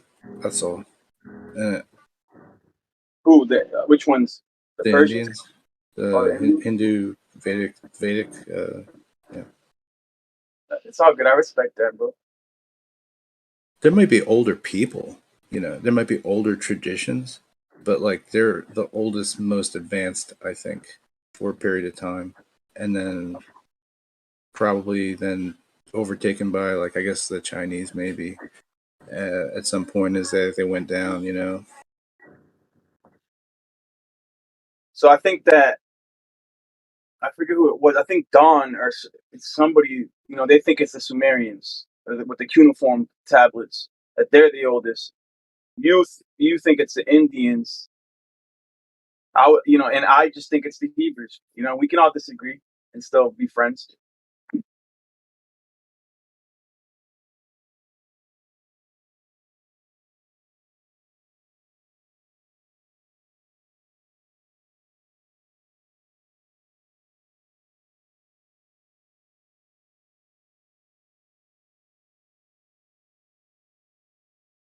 Maybe all of what we know was planted deliberately and we're just rewriting history, but it was just there for us to pick up. We were there before, we planted the stuff, and then someone found it, and then they're like, oh, this is the story, this is the story. But if there's just as much proof that none of it ever existed, and we just wrote the story for the future. yeah, but no, it's like the Rig Vedas are first four canon, uh, story, like you know, and it's just picked up. Um, there's a war for religion for like a long time, I think. There's other wars too that are going on. It's not just but religion's like one of those things, man. Um, so whatever. It's so long, like the evolutions that these ideas go through are like, that they can be so drastic as to like, I don't know, maybe challenge some of the things you're saying, but yeah, I don't care in challenging your beliefs, I guess, you know. It's not what I'm here for.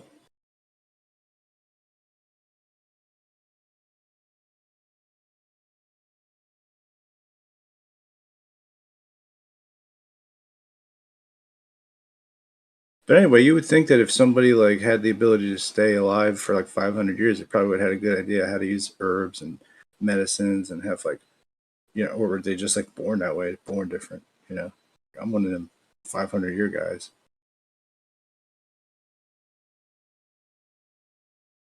Maybe so.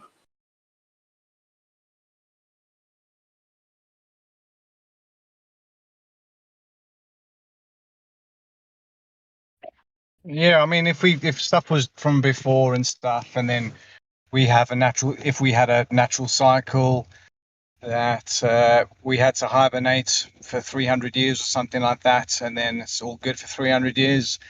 Yeah, kind of when we're saying that things are 6 generations, well, 6 generations times 300 years, and it's not exactly 600 years ago, but it's more like 1800 years ago. You know what I mean? So just big gaps in big gaps in social whatever progression, and then you have a halt for a period of time, and then you progress for the same period of time, and then you have a halt and stuff like that. So guess finding stuff, trying to understand the order, what first one, but you know, Yeah. if you kind of can't think, you may as well just rewrite history, stuff like I said, and then give us hope that we did actually have a past, Okay, and not buddy. that there is any. All right, your transmission's coming a little rough there, buddy.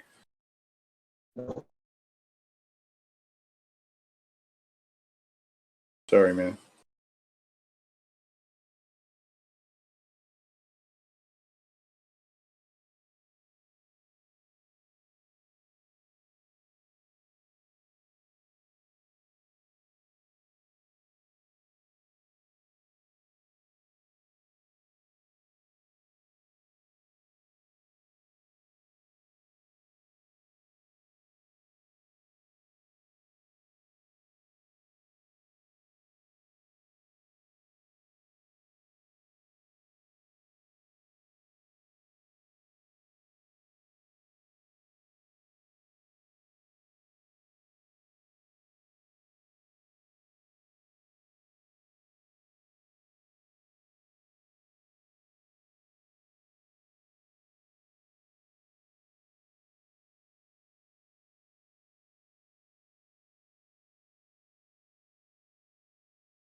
Yeah, anyway. It's possible that like, you know, just root traditions evolve over time and they change and people get different ideas and things get challenged and so it gets updated and eventually it gets so updated that it becomes something else. Whatever.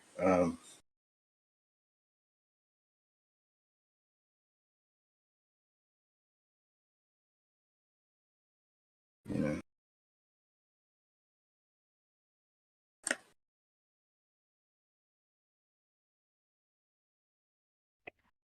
Because But right, is it more because yeah, go ahead. is it more likely that truth would come through with children's stories or storytelling, that type of stuff there, where it's not an official document, it's just you know, I don't mean take it it for like that. what you. No, that's not true. Like these things were rhyming, memorizable, like, you know, recordings of things to be handed down. Like think about the longevity of like all these, like just the correlate, just the fact that we still know about them is pretty extraordinary. And you know, it's no small thing for me to say that, like, you know, like if maybe Noah did live to be 500 years, but even if it was just 5 generations of 100-year-old, or if you could, if your progeny can reign for 500 years anywhere, like you're doing a pretty damn good job anyway, right? Like that's a hard one to do. So even if that was true, that would be great. So yeah, I don't know. I, like to what degree like things are recorded is really like the degree to which you won't be silenced, right? That's the level of recorded history that we can get, right? It's the stuff that won't get you killed generally, right? We could have other theories. We can do some science and shit like that, try to derive some kind of information. But for the most part, the written record, yeah, if it's for everybody to publicly see, like the truth doesn't necessarily have to be what that is. That can just be what everybody is comfortable with believing and not blowing up or something. Yeah, totally. I mean, I guess not that many people could read and write, so whoever read and wrote would have had nobody else would have known what they were writing. So I guess trying to verify if they showed you words and told you a different story because you couldn't read the words, but I'm sure over time they picked up and understood what was being written. The definition of a year of our history is, I would say, would be different from today. I know, if you have things like the Romans having an 8-month year, did they have an 8th actual month year, or did they have 365 days? So if they did theoretically experience a year that was 260 days long or 300 days long, then would that make somebody else? Obviously, to get to 500, you would have to make some massive changes, wouldn't you? But then again, in maybe his time, a year only lasted a month. Stupidly, you wouldn't say that, would you? But yeah. I mean, I went to Sunday school. I know most of the stories and stuff like that. Yeah. But if I hadn't gone to Sunday school, would I have known any of this? There's a few things that live to be that old.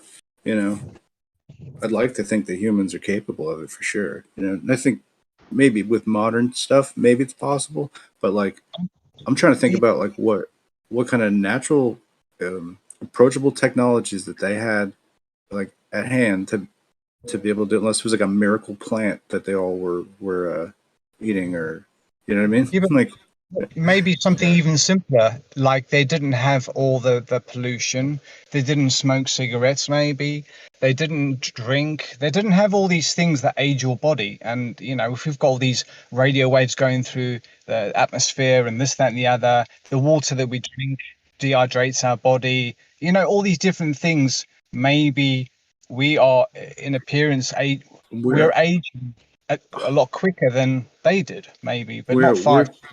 I don't know. Maybe I don't know. So We're kind of delicate, things.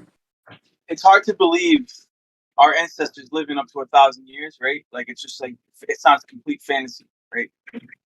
But if you entertain the thought for a second, and just like, what if it was possible? And why isn't it possible anymore? What are the explanations, right?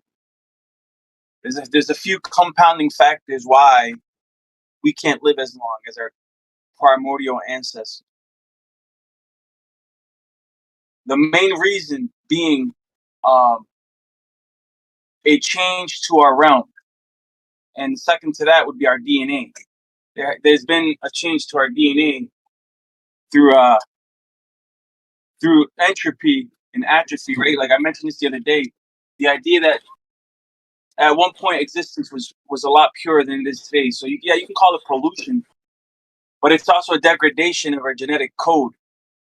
Even though we do have things in place that help correct the DNA and help preserve the DNA that were naturally built into us by the Creator, there's still a compounding effect. Every generation that is born seems to have inferior DNA to their primal predecessors. And our primal predecessors that lived before the deluge, if you believe in a great deluge, they lived in a world that's very, very different than a world that we have now, that we inherited. The world before the deluge had a greater atmospheric pressure. It allowed nutrients to be delivered to our cells by our heart a lot more efficiently. Every little capillary in your body, every little vein in your extremities would send out blood a lot more efficiently and oxygen. There was a greater oxygen density in our atmosphere, or our atmos, and you can see this, like they can show this through it's funny because Jurassic Park, when they found the mosquito in the in that, what was it, sap or honey, they found bubbles inside of sap that you could see through I don't know how they tested it, but it showed a greater oxygen content. And so when you start adding these things between the greater atmospheric pressure, right? There was greater oxygen, and the third factor is the idea that there was a greater electromagnetic field. And we know that we have an electromagnetic field. We talk about the ether. We talk about electrostatics. The idea is that before the flood, the electrostatics in our realm was a lot greater. It was more potent. However, and there's a connection that scientists are still, geneticists are still trying to figure out. There's a direct component between the electromagnetism of the Earth and our DNA. There's a direct effect on our DNA. Our DNA can be affected by electrostatics. So when you add all these things together, and you realize that we live in an inferior realm because of corruption, then all these things start to add up. Why we don't live It's as a long. narrative, bro. That's what it sounds like. Yeah, It sounds like a narrative. our magnetic field and all our electrics that we think are natural could easily be man-made. If you looked into it enough, you could possibly find some stuff that to back something like that up. A simple case of frequency differences between different parts of the world can create magnetic barriers, like veils, and all these different things. So going with Some what we think, Wakanda shit. well, if we think that everything is natural, and actually, if there was a type of God, would God give us all a helping hand, or would God say, get on with that and figure it out? So then, we would make a magnetic field to align our compasses. We do all this stuff, just improved it from last time, and we gave everybody a story, and this is how it works, and therefore that's why that works, because they are molding the story to, so, yeah, anyway.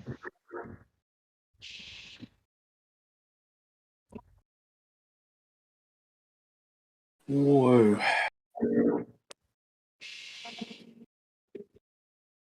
Just turned on my mic. What were we talking about?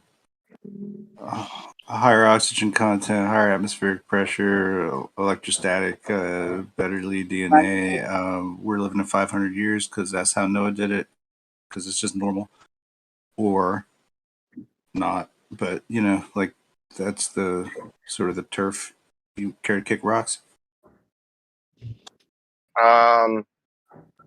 Yeah, I mean, there's a good possibility that something significantly changed within the magnetic field here terrestrially that affected conditions in such a way that inhibited life expectancy to a large extent. It's hard to believe. I understand. I don't judge No, you for your. I don't think so. Or I think anybody. I think it's logical. Yeah, I don't mind that sort of line of reasoning as long as you realise. I mean, you know you're speculating, right? You get that, Lion? Yeah. Right. I'm all good with that then. But what I was trying to say is, like, there are things like a quahog clam can live to be like hundreds of years. That's pretty cool. Like, I know it's a clam. It doesn't walk around very much, but it's kind of made a little bit similar to us. It's got like a bony structure. It's got like some muscles in it. You know what I mean? It's doing its thing. But there are too many types of animals really that exceed, the 100 year, like turtles. They live for a while. They got real slow metabolism. Sharks We're like higher. We're higher end. Like we burn calories and stuff like that. Just so some of our aging is due to just that, and oxidative stresses that occur with that degrades the whatever, the good stuff. But yeah, so even if you're saying like that's like a fifth of it, like to where like you could, like, being 100 would become like being like 500, maybe. Yeah, maybe. There's still sharks, dude, that live like 500 years, bro. The Greenland shark, whatever it's called. And you got tortoises that live like 200-300 years, bro. So like Yeah. we know that this is possible. Was it possible for humans? I think so. I think it was possible.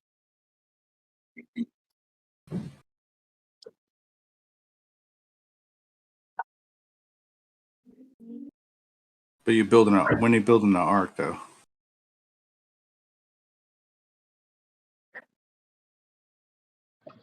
Well, the digital ark's already being built.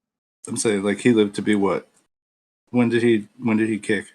Or like how long after the flood did he like carry on? I know the exact number, bro, but I have to look it up in my notes. I don't remember right now. Like in his 700s, did he like build the ark? He was just like, oh, I'm just chop down a forest, plane the shit, build a wooden ark. I don't think he chopped it down himself. I heard that the angels provided a lot of the timber or something for him, or protected the tree that provided it. Something They along those blew a lines. bunch down, maybe made it easy for him, something like that. Float him down the river, whatever. Cool. But he was like 700 when he was like, all right. Or was he like 250? It's old. Like I can't imagine doing something like at 60, on that level. But he was like I'm 300 probably. He's a demigod basically. Everyone was a demigod. So like before the flood, all these people, they looked younger.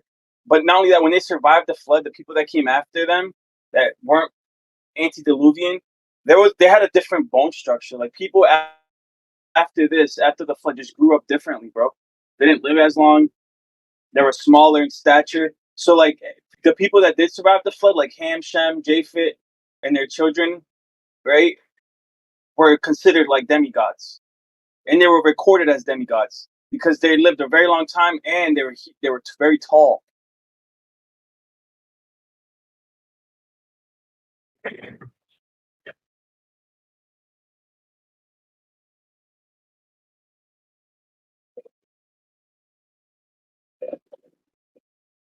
So I don't know.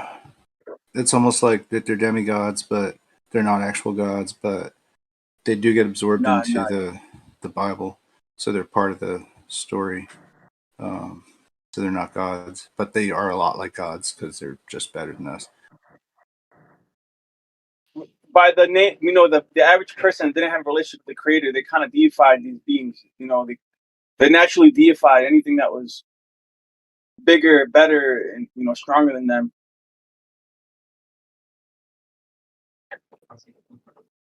Okay, yeah, sure. That's what happened with Nimrod and Cush. They were deified as gods. Gilgamesh. Pretty famous. Yeah, they have a statue of Gilgamesh holding a lion. It looks like a baby lion, but it's a full-grown lion. And he was sort of deified in that manner because he was so big. Every time I smoke Kush, I turn into a Nimrod.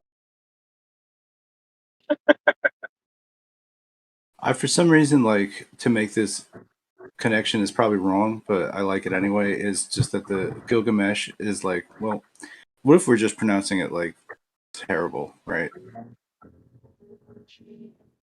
Just think about that. Like, what if we're just saying it like how we say it? We're just taught it like Anglos, right? We don't know how they would have said it in their native tongue, right? But they might have said like Gilgamesh, it'd be like a soft G, right? And then sort of look like Hamesh, right? We think about it like that. I don't know. It's sort of ham, a little ham on rye. Nebuchadnezzar.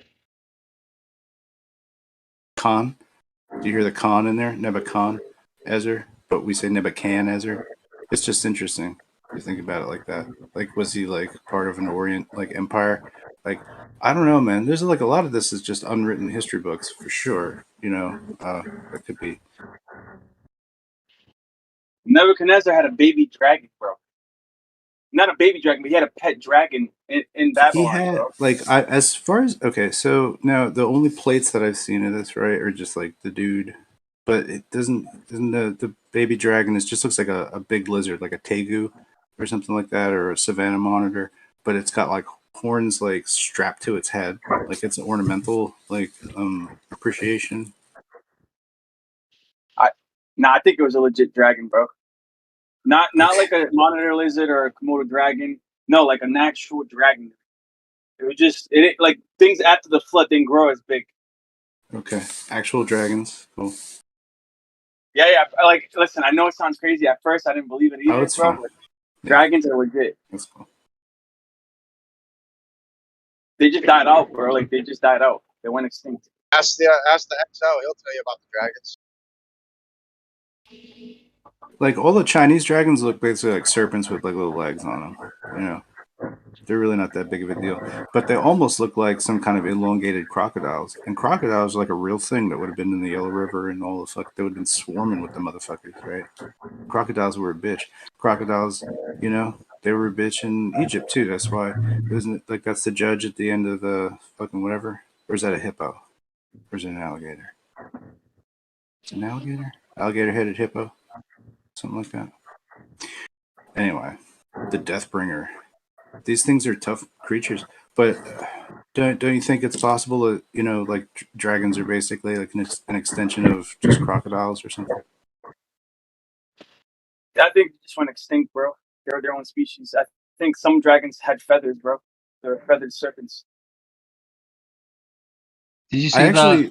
I think of it the other way because like there actually is a snake-headed bird. You can look up the species. It's not really like snake-headed per se, but that's what they call it. But it also like goes those migratory patterns. Next guy, whatever you would say. Did you see the virgin birth crocodile? Where's the proof? Well, exactly. Well, apparently they just found a crocodile that impregnated itself. So, but where's the proof though? I looked it up. I saw that and I was like looking into it. I'm like, all right, scientists at what was it, Berkeley or some shit. I only really saw the headline. I didn't really look into it. Cambridge University, maybe? I forget what it was. But they were saying that people with snakes, they found that I can't remember what the term is now. It's a fancy term. Yeah. What's the word? I can't remember. I had a parrotlet, which is like a mini. So anyway, it's a type of bird, but it just started laying eggs. It'd lay eggs like every 2 days or something like that. And I was like, what's wrong with this motherfucker? So lizards will do that, and so will birds. They'll lay eggs. It doesn't mean they're fertile though. But the thing is that the females can hold on to the male sperm for an extended period of time, and slowly use that to fertilize the eggs. I don't know how long they can do that for, but maybe that female alligator, crocodile, or whatever had some encounter, you know, prior to, and just kind of held on to that semen, and then decided to its body decided to use it as a possibility. Whoa. Yeah, the statement underneath were like people are finding that they had a pet snake, and it would have babies without having sex, but no one, generally speaking, has a pet crocodile. It just thought it was funny. There's a couple people that do. There's actually a guy that has a pet alligator that he sleeps with in his bed and everything, dude. Like, it's pretty bizarre. But yeah, he swears that it's tame. He's got it around his kids, swimming in the pool. Like most alligators, like a grain of sand hits their tongue, and they just have this snap jaw reaction. But for whatever with this thing, dude, they could stick their hand in this thing's mouth, and it doesn't bite them or nothing. It's pretty freaky. Teeth and stuff. Yeah, all that shit. Was a saltwater crocodile or something? Yeah, that's. No, I don't think so. Hey, I think it's just. That's cool. No, you brought up the fact that birds, crocodiles can lay eggs that don't have any, like, they're not fertilized, right? Yep. Do you think that that's like special, or like what? Why do you bring that up? Because the topic of the conversation we were talking about, somebody mentioned how yeah, it was just on topic, just staying on topic. It was virgin birth crocodile. Yeah, somebody was talking about a virgin birth crocodile. Yeah, I was wondering if you were referring to like asexual reproduction or like if if that's like an example of how life could have came about, the chicken or the egg, and that maybe the chicken just naturally produced eggs when it was created or whatever. I don't know where you're going No, with that. no, Mhm. I'm not going anywhere with that in that sense. All right. I'm not a evolutionist. Abiogenesis, if anything, but it's ultimately the creator. And then like humans actually, like women, that's what their period cycle is, bro. They have eggs in their ovaries that naturally come out once a No, month. they Like that. no, they Go ahead. don't. They don't. Where'd you hear that nonsense? No, they do, bro. That's what I mean. Unless I'm, yeah, women in their ovaries they have eggs, and those eggs come out once a month, bro. Nah, I know. They have I'm just joking because the way you're saying it, as if it's like something you just came across or something. Women It's are no weak. They wonder have hollow bones. they So have a limited amount of eggs, and when they stop releasing those eggs, they stop having their periods. That's yeah. basically chickens do the same thing, but the chicken's eggs just happen to have a hard shell.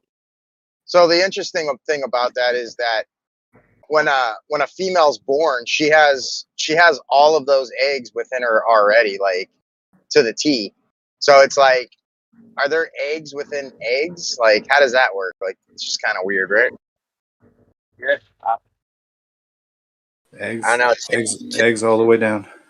Chickens are pissy because they have to do that every day, not just once a month.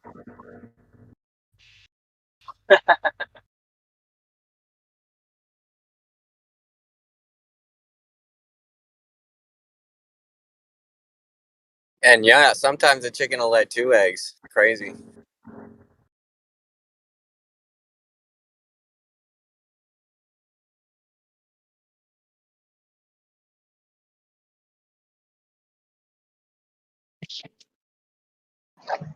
I don't know. Ken Wheeler talks about the geometry of the egg quite a bit. How it's perfectly shaped 1 to 5, and how if we were to build a craft that could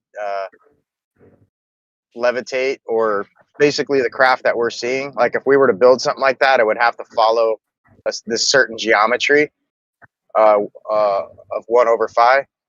So I don't know. Something perplexing about that.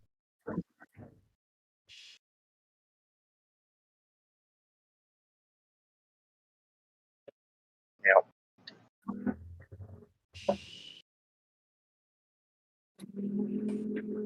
What are you saying? We need a chicken egg shaped rocket ship? Basically, yeah. Like Mork from Ork and shit? Like Robin Williams hatching at it? Yeah, something like that. Hey man, duck's eggs matter too. Duck's eggs machina, man.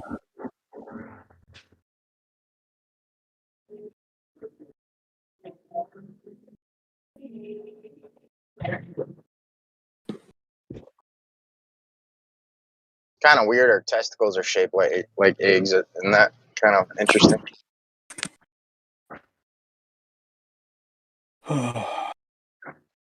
1 to 5, 1 to 5. 5 to 1, baby. 1 to 5. No one here gets out alive now. Come on.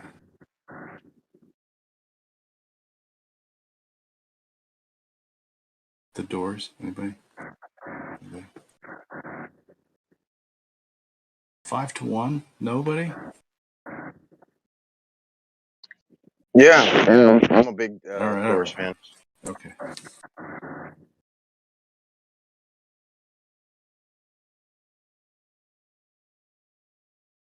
Yeah, Fibonacci just keeps hitting these 5 breakpoints like every so often, man.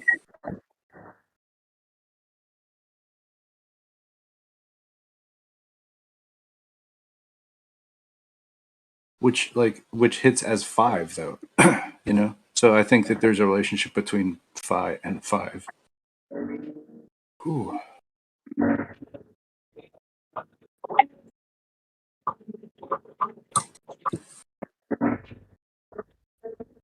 Because it's relative to the base 10. Relatively. Well, I think if you were to boil it down to a whole number, it would be like 0.23608 or something like that. But I gotta get to work. Yeah. Well, there's like basically really easy, I think easier than doing Celsius to Fahrenheit conversions for computing pi and phi. And what else?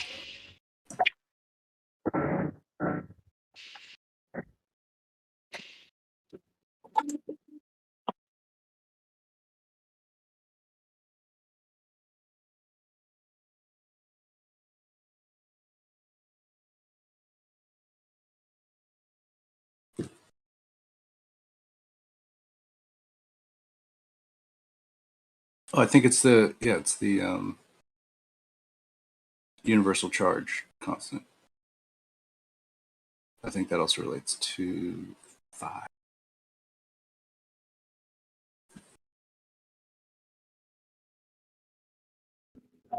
And then the planets. And then all the things that live here. Okay. So all the things are phi-ish.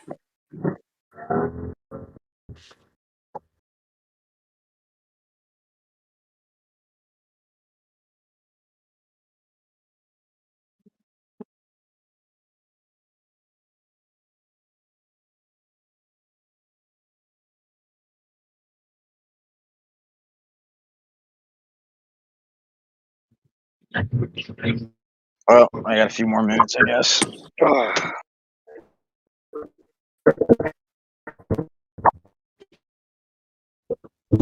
Welcome back.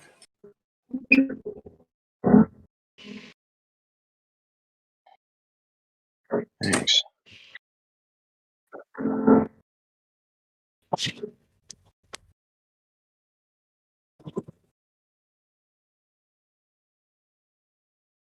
Yeah, Dyslow, I really want you to understand what the fuck I'm talking about with these matrices, but it's never helpful to have actual verbal conversation with you about it. It's, I think, just frustrating for you. But if I made something visual for you to look at, do you think that'd be helpful or no? Yeah, it's a possibility. So, Hey, Lion, you're hot micing. yeah. Musical freeway going on.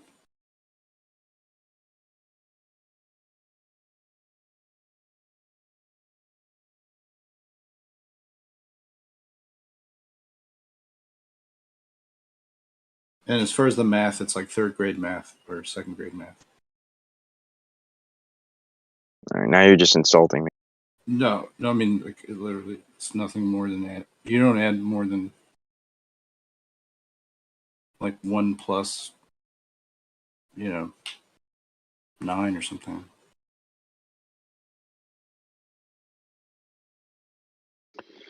Yeah, I mean, I'm down to like try to go over the numbers again at some point. I got to be in the right state of mind to. It's like a box, of numbers. It's just in a square. You can form it a couple different ways, but yeah, once you see like how the numbers line up, it make a lot more sense to you, like what the underlying structures might look like, in Fibonacci space. It literally is something you could create your own coordinate system based on the rationality of those numbers, and yeah, it's pretty cool. Because you can use like golden ratio planes and stuff like that, like golden rectangle planes that like are very coherent, like good for coordinates.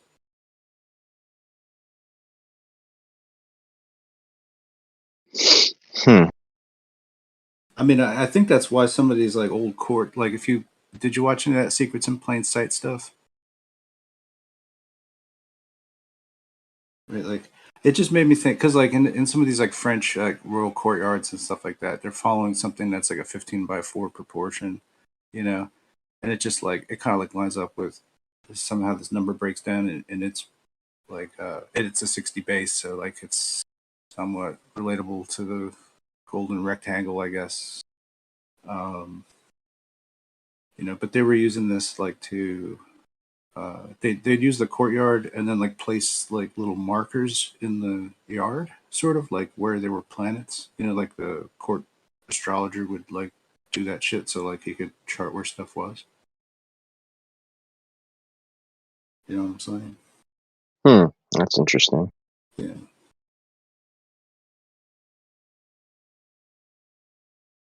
So I just think being able to like chart, like map out the area and be able to do calculations easily, like you know, within this matrix of squares, you know, I think that's the beginnings of. I don't know, man. some kind of advancement in Decoding the matrix. yeah, like why are they? I mean, they're in yeah, just like old technology, you know.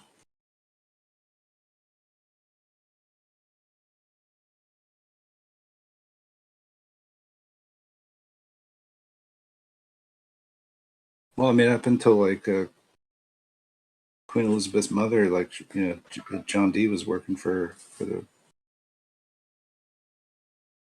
crown. So I don't know. Like, it's not as if like astrology is not part of every fucking thing, right? Like astrology is part of all this stuff.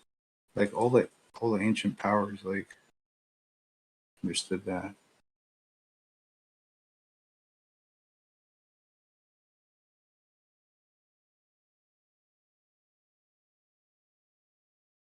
Whatever, man.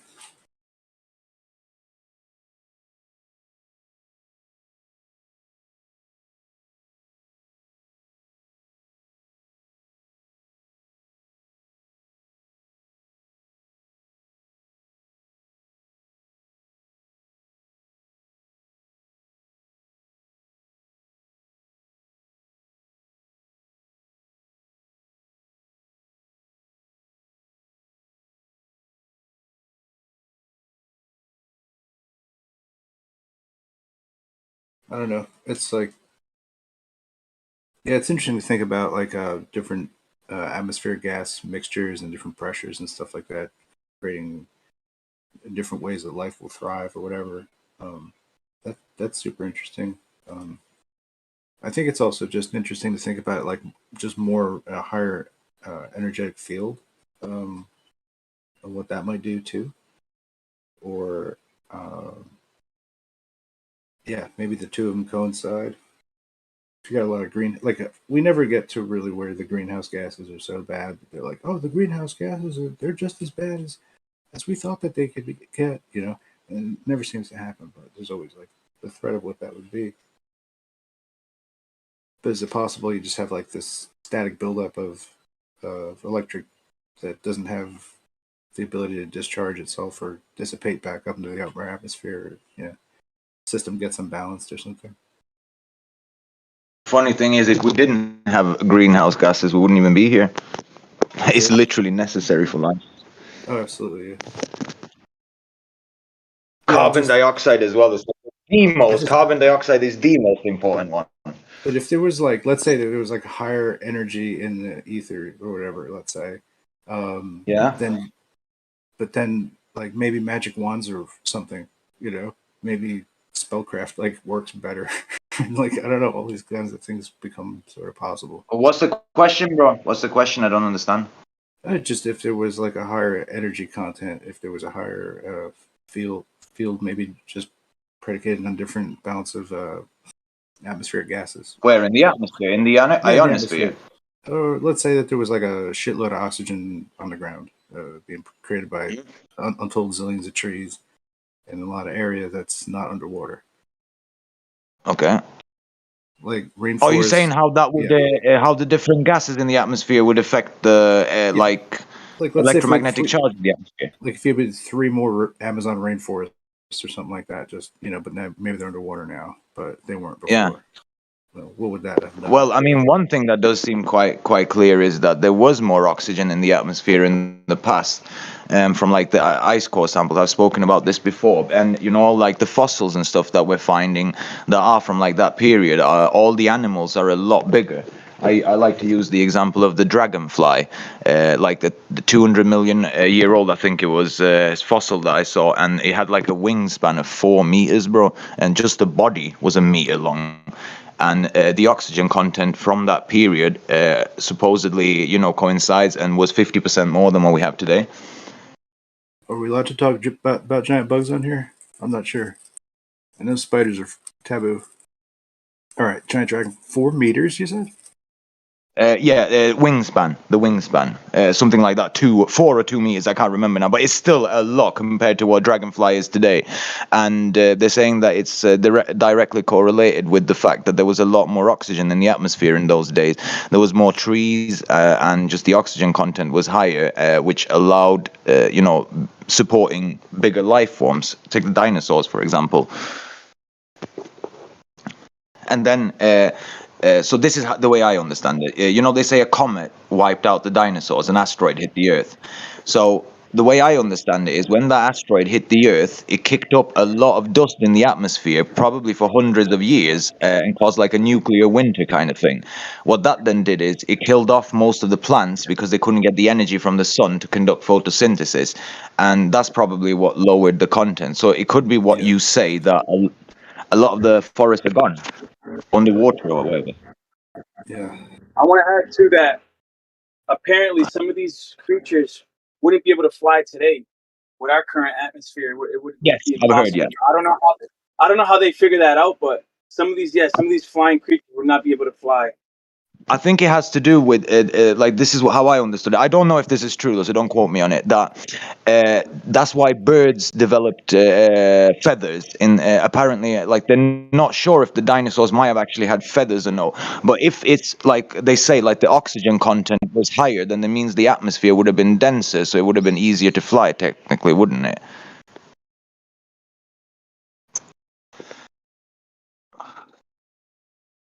Or maybe I got that wrong. The sores. Are they? I mean, sorry. Are they nautical dinosaurs? They're from the ocean. What do you mean? They're evolutionarily coming out of the water, right? They're sauruses that are not nautical sauruses. So they're dinonautical sauruses, but we just say dinosaurs. To begin with, I mean, what I'm talking about, by the time the dinosaurs would have been wiped out, if it's the way they say, then the animals would have already, transitioned to land animals. Like what I'm saying is, there would have already been land animals as well. I mean, the fact that. Pardon? The Dimetrodon or different sail lizards that we have no record of now, like there's none, right, existing. Oh, these the whale ones that you're on about? No, just like the larger, like something that was like a lizard land species and something like a giant frog-like thing. Right. Well, I mean, anything could have been supported. Like, if there's more oxygen in the atmosphere, you can support bigger life. Because you have to remember that the bigger the animal, the more oxygen you need for the muscles to function. So, something. Giant frogs, dude. Oh, that would suck. Can you imagine that? Do you know what I would not have liked to meet? Giant scorpions. Apparently, scorpions were really big at one point. Yeah, because I guess because bugs can procreate faster. Bugs, they got quicker life cycle. If they can grow to be as large as you say, that's some good bug food for a giant frog monster, size like a Volkswagen Beetle or something.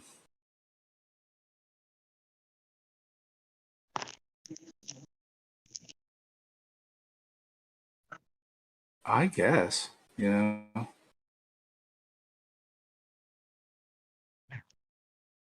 We Doesn't don't the really have rainforest anything like that shit. Go ahead. doesn't the rainforest like use most of its oxygen it produces, and like the reason we breathe oxygen is from the diatoms in the ocean or something like that? That may very well be true.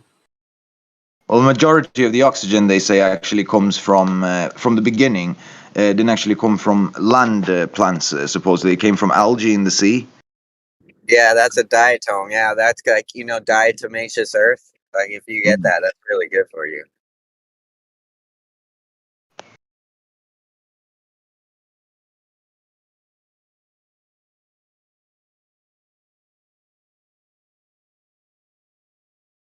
There's a lot of diatomaceous earth in this world.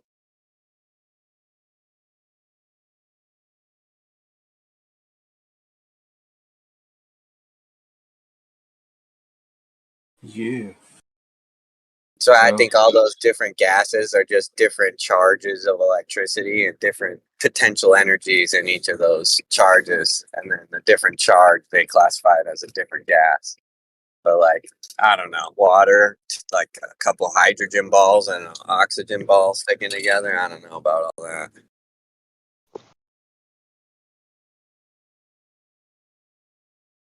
Yeah, it's weird to think about, like just gas distributions. You know, like it would be crazy if like the nitrogen levels on land were the same as if they'd be at the bottom of the ocean. You know, that'd be great. We'd all die, right?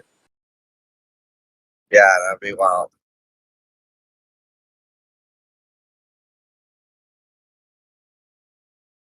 But then does it get more compressed? Like the further down you go, doesn't it just still soak into the rocks until the rocks can't soak up nitrogen at all?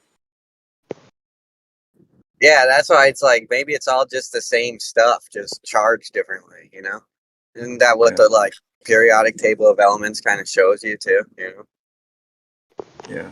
Well, it's like the nitrogen gets like super saturated into anything that's in its zone.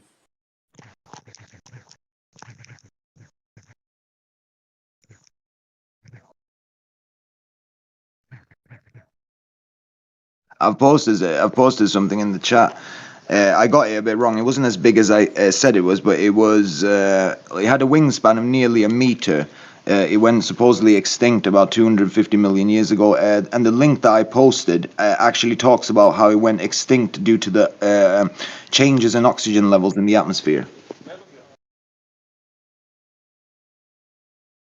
Hopefully no one was smoking when there was a lot of oxygen in the atmosphere. Pardon? Well, yeah. I mean, I guess there's probably some kind of balance to be struck for. Well, like if you figure that most of your your repair cycle is just devoted to making new cells for tomorrow, sort of. Um, if oxygen levels can get to a point where they basically make that, like 1/5 of that, then you could have a lifespan that were like 100 years. You wouldn't be running out of copies because you wouldn't necessarily need to be recopying your cells every day. If the atmosphere had a greater density, not because of oxygen, just because of the vapor canopy, the scriptures talk about, there was just a greater atmospheric pressure. Now that I think about it, it would allow fowls to fly easier. It would be more efficient for winged animals. So not only the oxygen, just the fact that you had a greater atmospheric pressure and more dense atmosphere would allow for flying things to maneuver the air a lot easier. Yeah, but not dragons. Definitely not them. No, even dragons. I'll agree with you. Yeah, like birds. Yeah. Regarding the oxygen level, I'm just messing around with you. Sorry. I know, but you could produce bigger fires. It'd be more fires, so there had to be something to balance that out. And what I would think is the vapor canopy. There was more water vapor in the air because there was no such thing as rain back then either. It was just like a mist, an aerosol mist that basically fed off plant life. Yeah. But yeah, and then this other thing too, like the more force you have, like the Yeah, like I don't know. You see, I guess there's more that can burn too, right? So you could have these like way out of control forest fires that like just have to burn themselves out. Only 15% of the earth was water back then, according to Ezra. So there was a lot more land and a lot more foliage, producing a lot more oxygen and a lot more water vapor.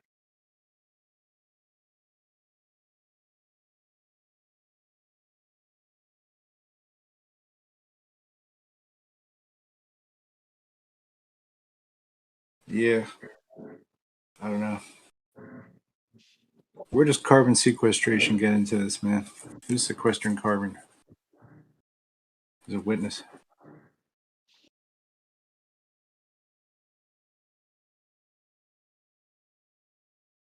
Or you know, and I guess another thing too. Yeah, I just wonder if they had technology. You know what I mean? That could have been like some kind of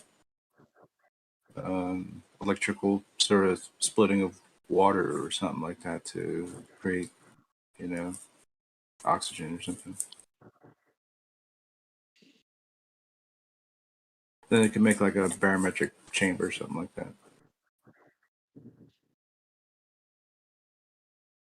Be like Michael Jackson and shit.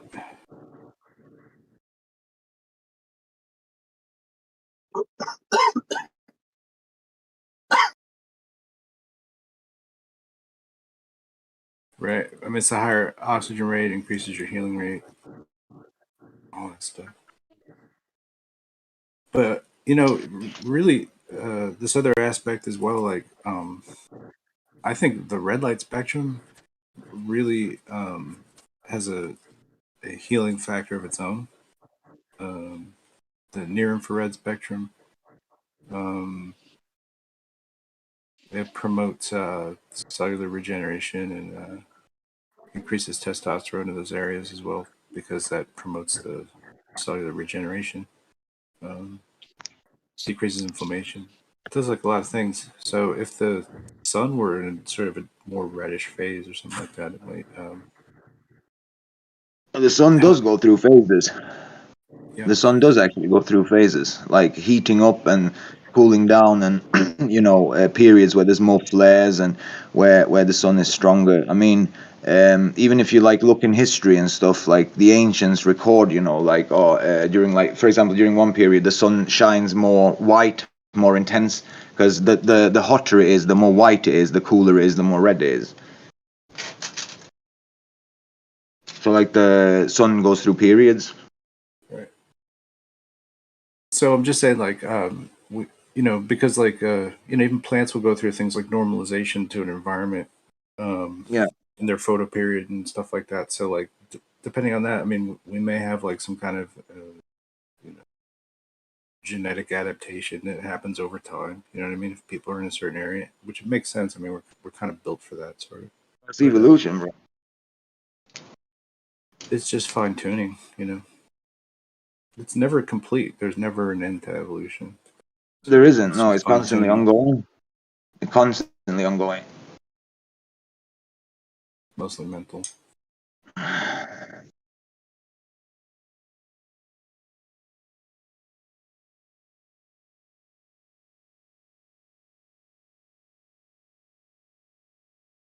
I'm really interested in seeing like what kind of like nonsense is possible now with like 3D printers and throwing that into the mix with this AI, and it can solve problems on the mechanical end and on the chemical end and the genetic end. Already started doing it. Yeah. They started using AI to map out the human genome to look for irregularities and genetic defects, because the They've been human doing that genome for is a so while. big. So they have, yeah. I just mean like, well, they're not able to create like organ transplants that are like suitable yet. I don't think. No, yeah. Well, they actually they are getting there. They're starting to grow. I think it's livers or not hearts. It's livers or something that they are starting to grow. And what they do is they take a cell from you, a stem cell, and they clone an organ. Yeah.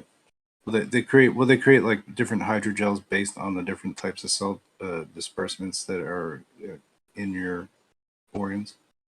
Like if you were trying to make a replacement kidney for you, you'd have like biopsies, but you have there's different like cell populations that are in there, and then they would put like seed all those areas like in the distribution that would be like, I guess, scanned from like an MRI or something like that.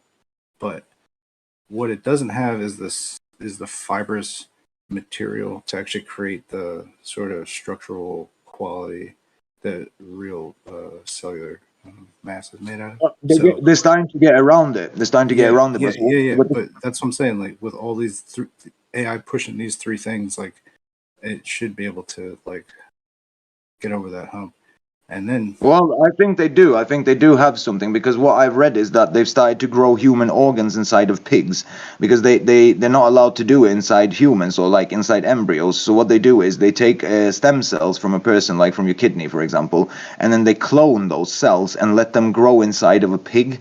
So that's like the whole thing, and I don't know how far they've got on it, but I know that they can grow either kidneys or livers or something. They are able to do it now. What I'm saying is like something almost categorically different, which is to where they could actually just engineer it, print it, and then design it from the ground up, sort of with a samplage of different things if they wanted to create a custom animal, and it would be all very inherently possible. Oh, they can do it. Don't you know about CRISPR technology? Have you not heard about CRISPR? It's not the same. I'm talking about like you can just build it. You know what I mean? Oh, actually print it, to actually print it out, like. Yeah. Oh, okay. Yeah. Like, right. Sorry. So you mean like printing organic, like an organic liver, like actually using a 3D printer to print one out? Like you could print a dragon. You could print whatever you wanted to. You know what I mean? Yeah. Based on the physiology of something that's similar to that, right? And based on those like cellular like structures. I suppose. Yeah, if you could, it's quite funny actually. You say you can print anything. There was a few guys in my city about 2-3 months ago. They got they got done because they were printing submachine guns using a 3D printing, like MP5 machine guns and Mac 10s and stuff. I didn't even know you could do that. I'm not even worried about it. But like, I guess the first start of it would be like to basically print like legs for a worm, and then have them like interface with the nervous system of the worm, and then have like a walking worm. But once you can do that, have you seen what they do now? That they can put like machine parts to interface with the brain. Well, they can 3D print like miniature organic like sensors now, like that won't organically they could build them from your own cells, I think, so you won't reject them. Yeah, it's all spooky. Yeah, but as far as like doing like a replacement of part replacement, let's just look at it from that perspective. It's really very possible to like in the next 50 years that shit won't be uncommon. And if that's possible, then you could get refreshing on a lot of different shit, I guess. Yeah, it'd be nice going to like Walmart and buying a new liver. Like you drink yourself to oblivion, and then you just go and replace the liver once a year. I don't think it's quite that simple, but well, technically, if you could grow a liver from your own stem cells, then it wouldn't be possible, because it would never reject it, and it would be relatively cheap to do it. Relatively, so you could technically replace your liver once a year. You can do it at home. Yeah, in 75 years, it's do it at home, but in 50 years, it's go to a clinic. I don't know, but yeah, it's like, or maybe sooner, man. I think that in Israel, there's a lot of people, I think, like in Israel, that are willing to bend medical rules in order to like not die. I think there's a lot of chutzpah for it, if you will. And it's like, yeah, so they're going to be like, they've already gone this, they're already trying this shit out. So it's like, now, apply the AI to it. It's going to get over the hump pretty soon. So I just think that's interesting. You know why I've come across in my research? Now, I don't know if this is true or no, but I've apparently now, today, they are able to clone a human being and have this clone grow to full maturity in 6 to 12 months or something like that. So they can clone a human being. The only thing is they can't clone and copy your consciousness. So whilst this clone is a clone of you. It doesn't have your like memories and stuff like that. It's essentially like an infant, like a child. So it'd be you, but like a new, like the intellect of a newborn type of thing. And also, what I've also heard is that these clones break down pretty fast. So they only last 3 to 5 years or something like that, and then they start deteriorating and breaking down. I'm not sure, but I can't believe this. Do you remember the sheep? I don't think it's a great idea. I'm just talking about doing replacement and maintenance. But yeah, the possibilities are crazy. You know, No, I don't think like, it's a good idea. well, because as if AI were to understand the entire because a person really like any even a specialized scientist not be able to understand from building the actual structures of the cells and the muscles and things to all the intricate other processes that are involved, like to be able to see all that stuff and then to extrapolate a new design. Like a human being can't do that, but like a cluster of like some fucking 4090s, that can do it almost, you know. And They've already started doing it, bro. What they're doing is they're applying AI to find out how to treat certain genetic conditions. Because, like you said, humans can't do this. It's too much of a monumental task. But AI can do it. And they've already actually used AI to develop new antibiotics. And they're using it to develop new vaccines, I think. But antibiotics, they've already developed AI. Can you just not? But anyway. Like, yeah. Yeah, I just think like AI could like basically extrapolate new forms of life, I guess, and be able to sort of assemble it, sort of like a new flower, a new this or that, whatever. It could like figure out like what commonalities that will blend. You know, it can simulate all that stuff. Superpowers, man.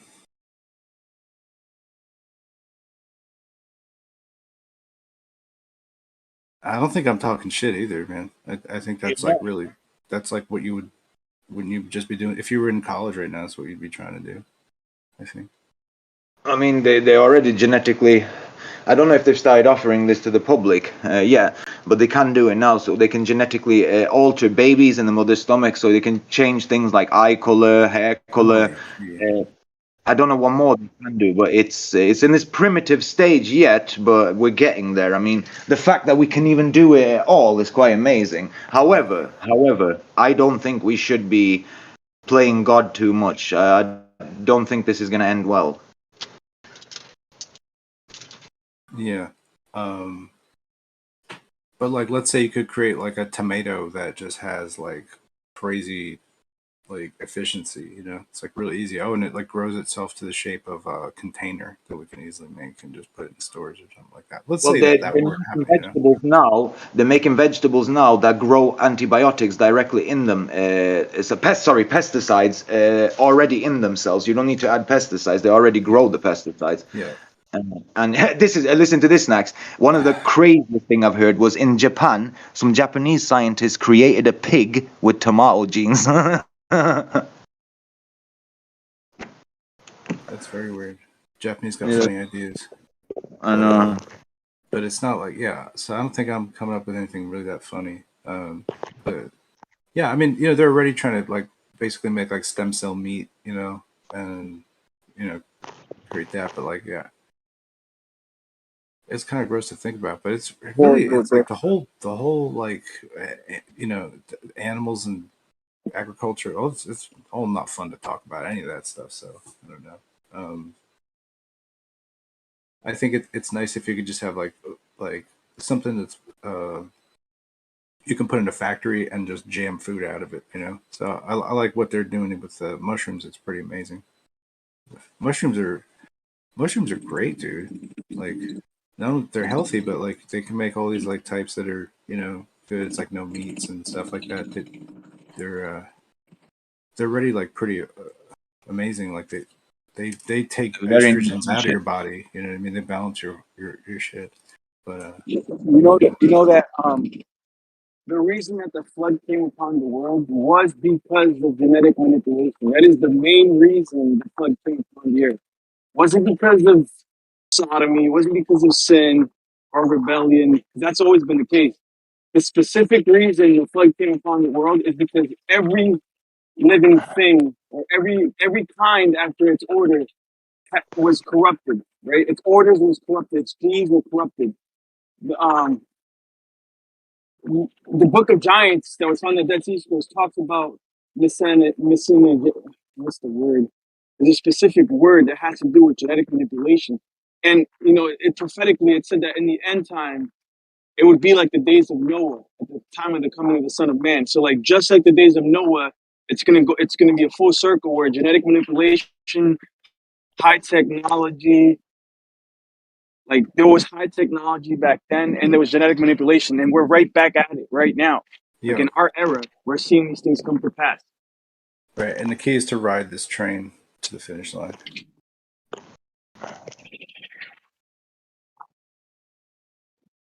I mean, and you can do like things like I think you can even print like amino acids out, like like with just like a straight like 4-color printer, like that would use like pigment powders, like a laser jet, because the DPI is like close enough to where like you can form.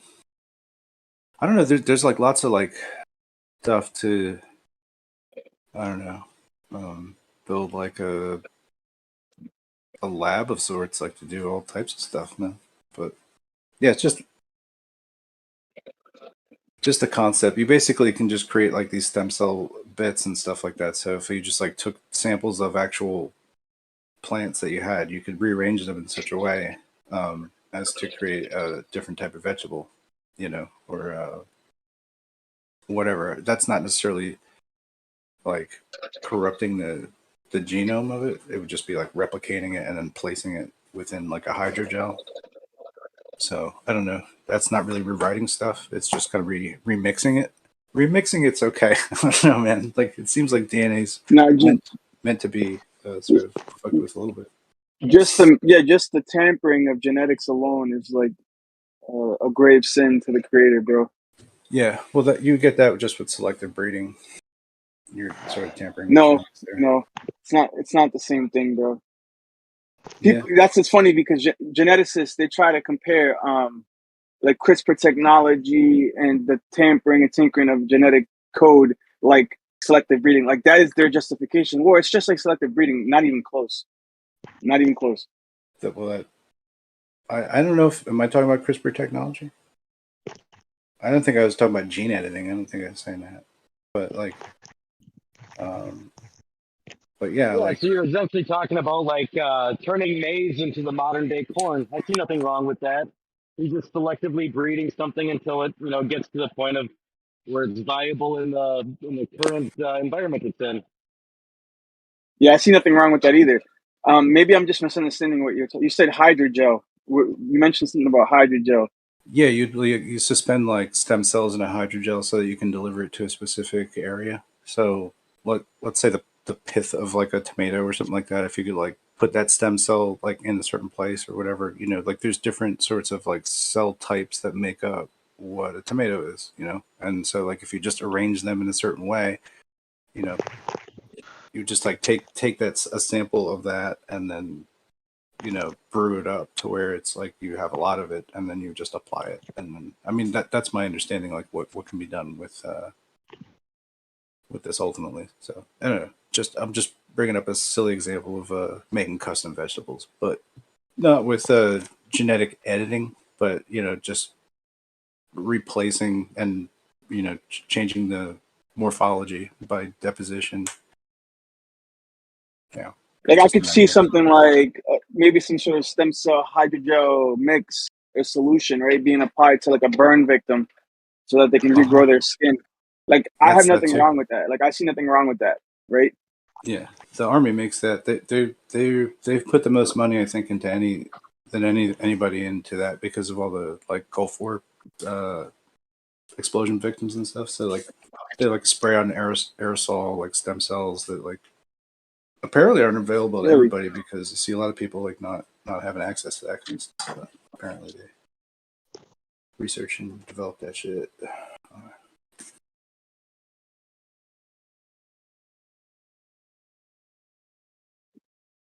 I mean, but the other things like creating like mutant, offspring like the pink grapefruit. You know what I mean? Which is made by exposure to radiation. So the seeds are exposed to radiation and they become pink, and then they keep on with that mutation. You know, so some things will just have a way that they do mutate because of exposure to like you know, could be radium, could be something natural in the environment causes that to happen. Yeah, it's kind of like with cauliflower and cabbage and what's the other one? There's like two different plants that all grow from the same plant. It just depends on how they're stimulated, or that's how they'll grow into whatever they are.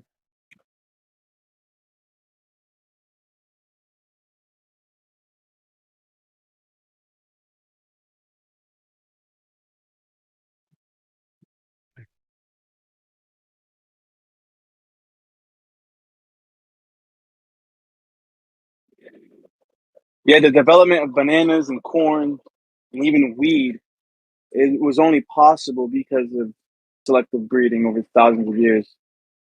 There's nothing wrong with that, for sure.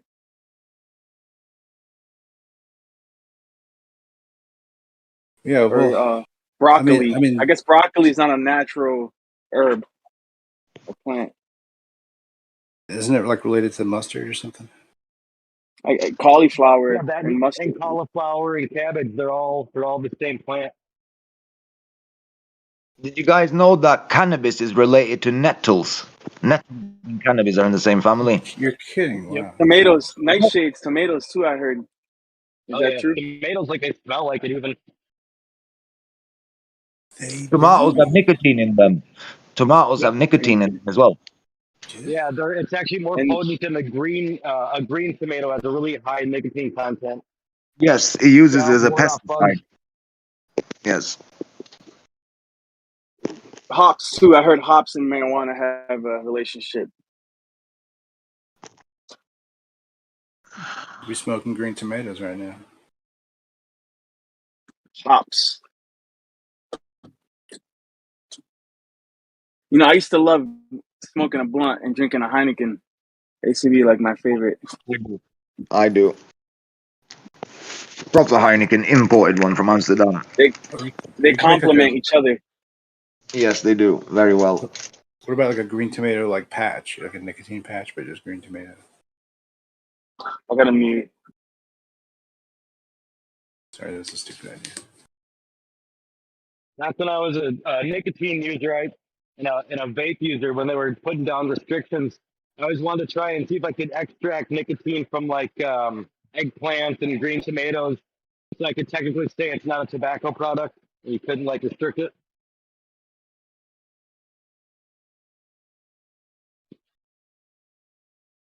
But then it was just easier to give it up altogether. Yeah, caffeine, nicotine, all the enes. Seems like they're Yeah. all good things, but you probably shouldn't do them.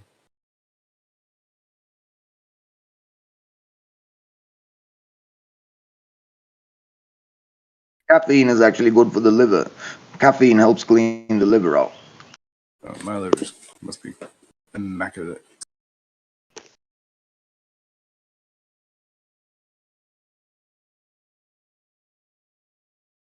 The liver. Yeah, that's the other thing that's cool about the Ayurveda is like the concept with how the organs are connected and shit like that. Like the 5 bowls and the 7 bowels or whatever. Like the organs work in pairs for complementary function, and so like oftentimes when we're treating like the affect of one, we could be treating the other one as well because they may very well be related. So Take a holistic approach to health, so you're right. but that's why like Chinese medicine's got like a lot of ingredients. Sometimes they're not all for the one thing. They treat like a multitude of symptoms with one thing. Or no, they treat like a multitude of different pathways like to fix it.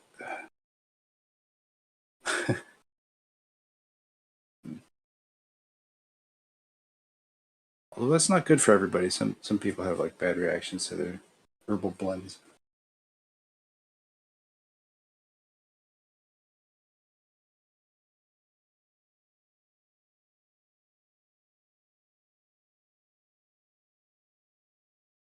Yeah, I wonder if that might just be like it's a little genome normalized after a while. You know what I mean? Like if you followed Chinese medicine for 1,000 years and you know what I mean, your generations back did too. It's like you're sort of normalized to the set of herbal cures that you might avail yourself to or whatever. But somebody from another land might only have contact with some of them that because some of these things just have different names in different places. Really, it's the same grass, it's the same Yeah, clover, you it's brought the up the same. bowls. Can you elaborate on the bowls?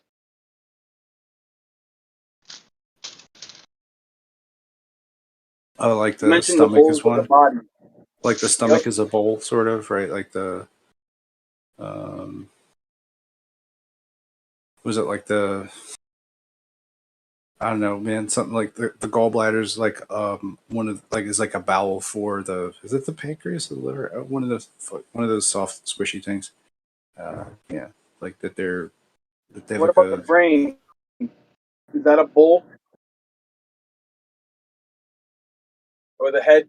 I don't know if like that's connected to this. Just basically, it's how the organs work, like the internal medicine, I guess that heart, lungs, kidneys, upper lower intestine.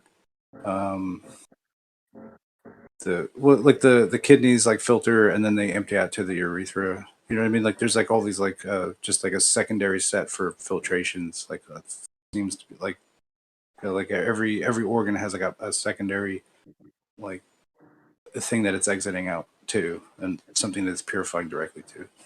So like the The, liver is like purifying the the reason blood. I What's that? no, the reason I asked about the bowls is because it Okay. reminds me of a specific verse by Solomon who talks about the bowl regarding the brain or the head, and it's just ironic that you bring up the bowls of the body. He seems to have some understanding on this. In Ecclesiastes 12:6, he says, "Before the silver cord is snapped, or the golden bowl is broken, or the pitcher shattered at the fountain, or the wheel broken at the cistern." But this is figurative speech regarding the body. And I don't know about the silver cord, but the occult does talk about this.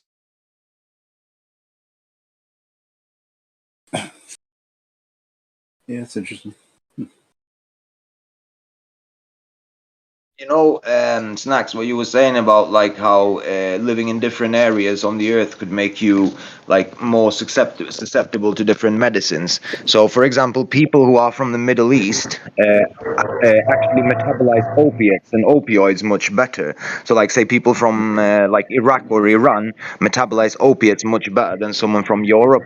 So, if someone from Europe takes like morphine, they'll get less high than someone from the Middle East. And the reason for that is because it was the Sumerians who first in documented history started using My boss opiates. just told me, Say can you the please drop it in between that one now? pardon? I know it's kind of hard. There's pink lines right there that I'll show you. All right. Hey, Lion, maybe are you hot micing? Possibly. All right, bro. I'm sorry. All right.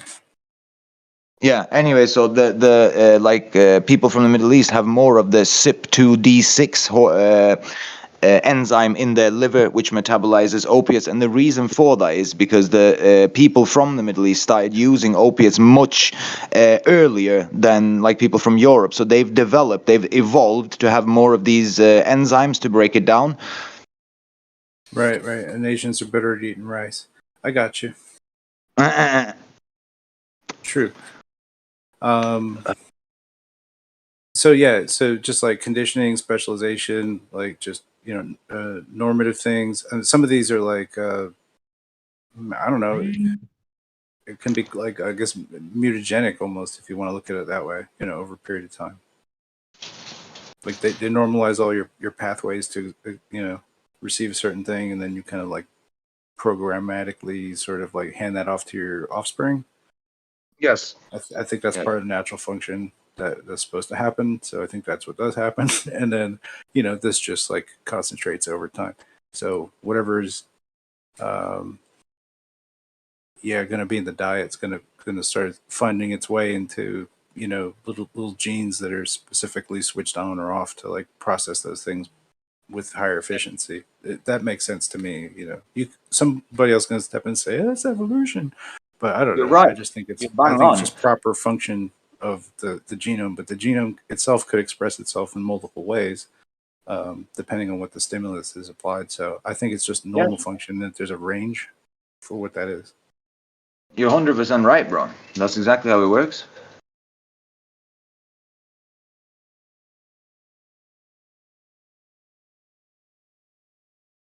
All right. You get 100% agreement. Is probably somebody should disagree with that. That shouldn't stand. It's almost like you're begging for disagreement. I don't know how else that's working though.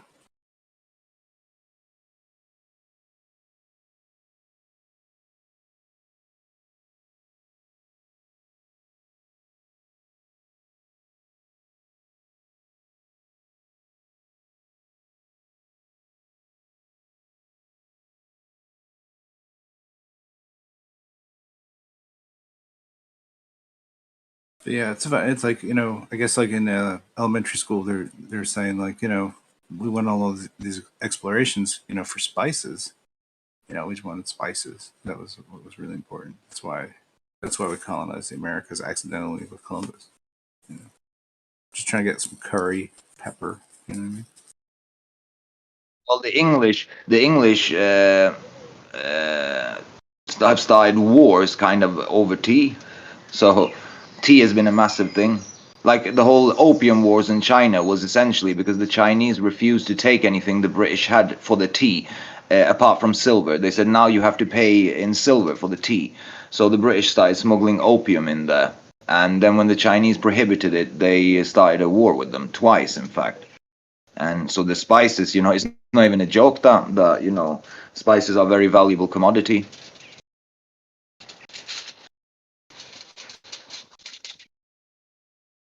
I know I would start a war over tea. If I was like living in the past and I was like the king of a country and the country I was importing tea from stopped my tea imports, you best believe my army would be there. Right. Yeah. Yeah, I think getting people like fucked up is probably the path to leadership. If you can do that, then you're in good shape. Just make alcohol, grow psychedelic mushrooms, cultivate some marijuana, get some hops, whatever, a multitude of ways. But all the successful cultures, they get fucked up for sure. Yes, 100%. The Egyptians, the Sumerians invented beer and started using opium. In fact, opium in Sumerian, I forgot the word for it, but it means the happy plant.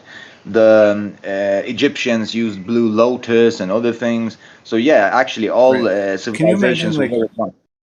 how much more of an advantage would I have if we're on the ocean, right? And if what's my advantage now over you if I have a cup of coffee, like really strong coffee? I mean, really, really strong coffee. Your focus is better. You focus more. Your stamina is more. You can I'm gonna be a successful mariner, maybe more than you will. What do you think? I'll stay awake. And so other things too kind of promote this as well. Maybe something in the Coca family, possibly also like promote like vigilant navigation and stuff and attention to detail. Important. Coke gives you focus and helps you think. You know That's a Sherlock trade-off Holmes. commodity, If you've though, read, right?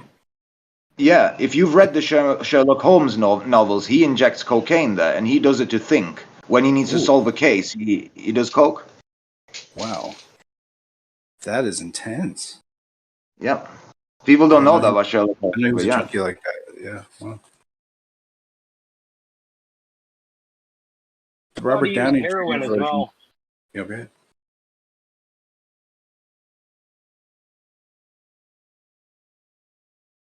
I'm sorry, what was that? I didn't mean to talk over you. Oh no, I'm just trying to. I'm at work. It's hard to get to the mic here. I was just saying I thought he used heroin as well. Sherlock Holmes.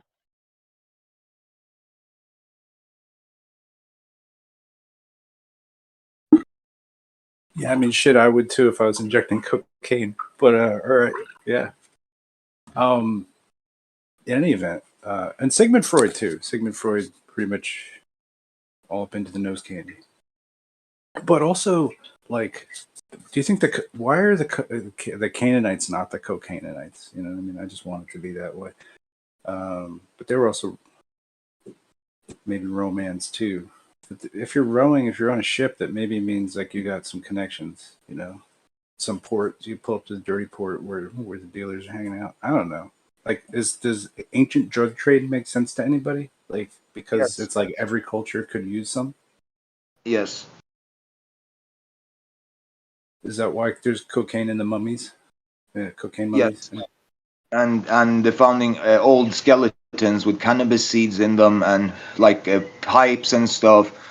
So definitely, I definitely think there's something to that. So, do you think that those guys that are holding the bags, do you think that maybe they're holding seeds of some sort because it's such an important technology to just have plants that are like so highly developed that just because they're amazing? I've never managed to figure that out what the Sumerians, the bags that they're holding, the handbags. I've always been curious about it. I'm not sure what it They're is. like, here's some seeds, grow these seeds, and give us a percentage of it. We'll take it back to the pharaohs, and you're all good. That's what I think it is, but because it makes sense, and we'll take it back to the pyramid. You know what I mean, where we cash the checks, whatever. I don't know. It makes sense like that, like some kind of ancient system for agriculture. You know,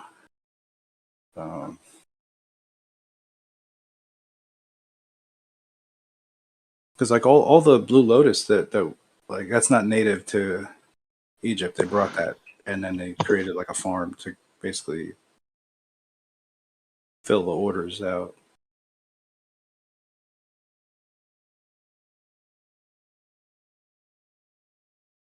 Yeah, yeah, and beer and all that stuff that would have been really important to have in Egypt. But that's like it's like if you don't have something like that, you really don't have like this age of culture that's gonna sort of work. I don't know. It's a tough world out there. You need a brew. You need a psychedelic trip. Well, that the beer they served in Egypt for the slaves, like that was like a mead, and it was like a liquid bread essentially. You were like getting all of your daily proteins and whatever you got off of that one, cup in the morning, cup at night, or whatever.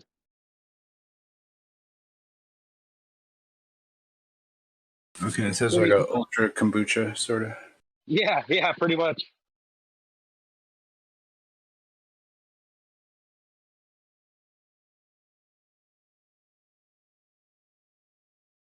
So you're getting a lot of carbs in those ancient meads, and that gave you a lot of energy to be able to, you know, suffer throughout the day and not keel over.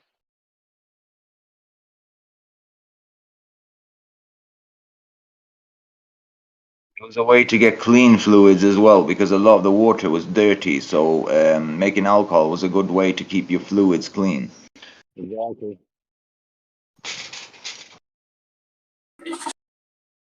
Yeah, but also, they might have had other crazy combos.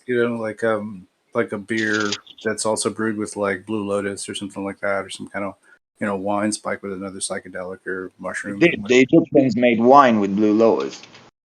Yeah, so could have had a great time. Great time. But anyway, that's kind of The like the Vikings made mead with fly agarica mushrooms. okay. Yeah, Viking trips, some Smurf House shit. Have you heard, the term going berserk?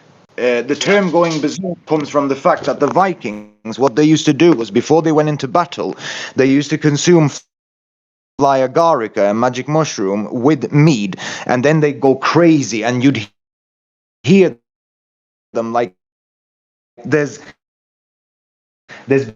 Yeah. been weapons and shields of their found where there's like teeth marks on them. Basically, they were so impatient before the battle, they're chewing their own weapons and just screaming, and then they'd go berserk, and that's why it's called berserk, and they'd kill everyone.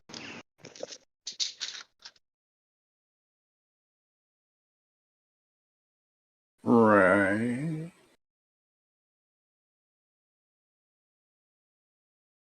Does that sound like the Sarmatian people at all? Wine spiked with psychedelics, warriors. Did they do it too? Mm-hmm. Yeah, and the Matrake people too. Yeah, with Drake, yeah. The Hashashin as well. The assassins as well. Right. Yeah. And you know what I did actually is I subtracted the. Do you know? Remember that day when the towers fell, and that year minus the date is the date of the formation of the Hashashin. Isn't it interesting? Is it? Isn't it That's very interesting? Go ahead and do the math. Double check me on it. 2001 minus 911 gives you Wikipedia's date for that. You're right, actually. Yeah, it would coincide.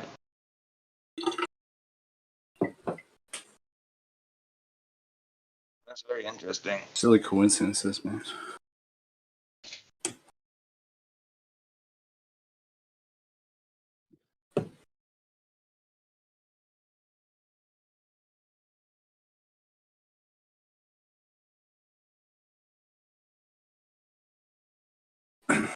Yeah, but we're all ready for Y2K though. That's funny. The year before, we were all ready for something to happen. I still remember that. I still remember like fucking sitting there patiently waiting for the world to end. That was fun, dude. I was sipping sparkling wine out of a little strawberry cup. I was in fucking like ninth grade or something. That was fun shit, man. Yeah, I was like 10 when it happened. I still remember.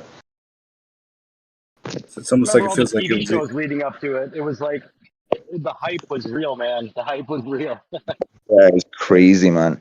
Absolutely crazy. And the stuff they were saying, and like religious people going crazy, saying, "Oh, it's the Armageddon," you know, like, oh my god, man, it was mad. They're gonna launch.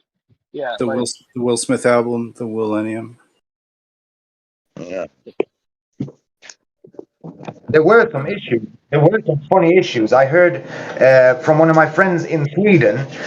He said that taxi fares were free because something had happened to the taxi system.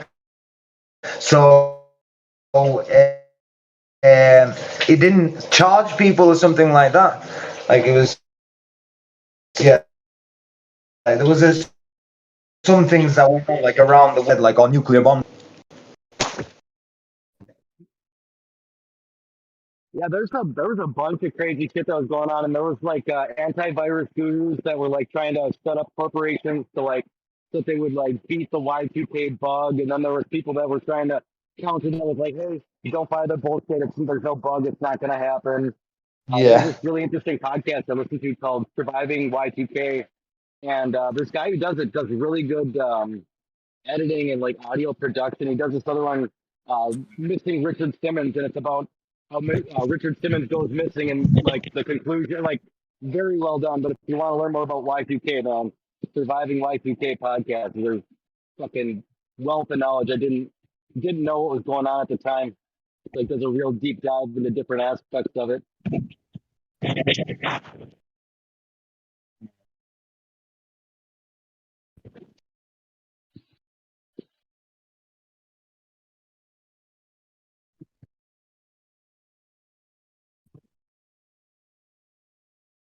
And then the other thing that was off by 1 year was the Back to the Future 2 put some money in the cubbies. Seemed like we should put the money on the wrong year because I think the year after that is when they actually won the World Series.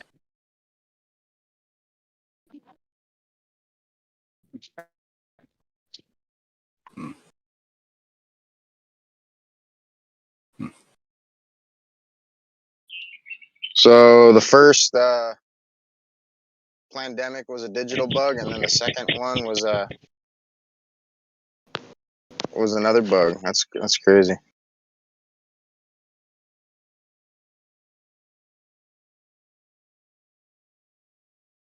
I forgot all about that Y2K nonsense. Yeah, that was the hype before the hype. Like everyone believed it. Nobody knew jack shit about computers, man. Like you were 4, you didn't have like the only time you ever touched a computer was going to school to play number crunchers or Oregon Trail, you know?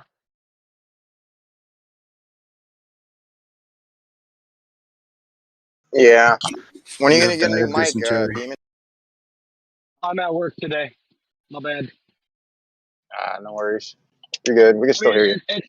it's a $200 earbuds. I mean, it's the best I got right now. I have another Well, set that's definitely worse than this though. you sound good right now. I just gotta remember to talk louder.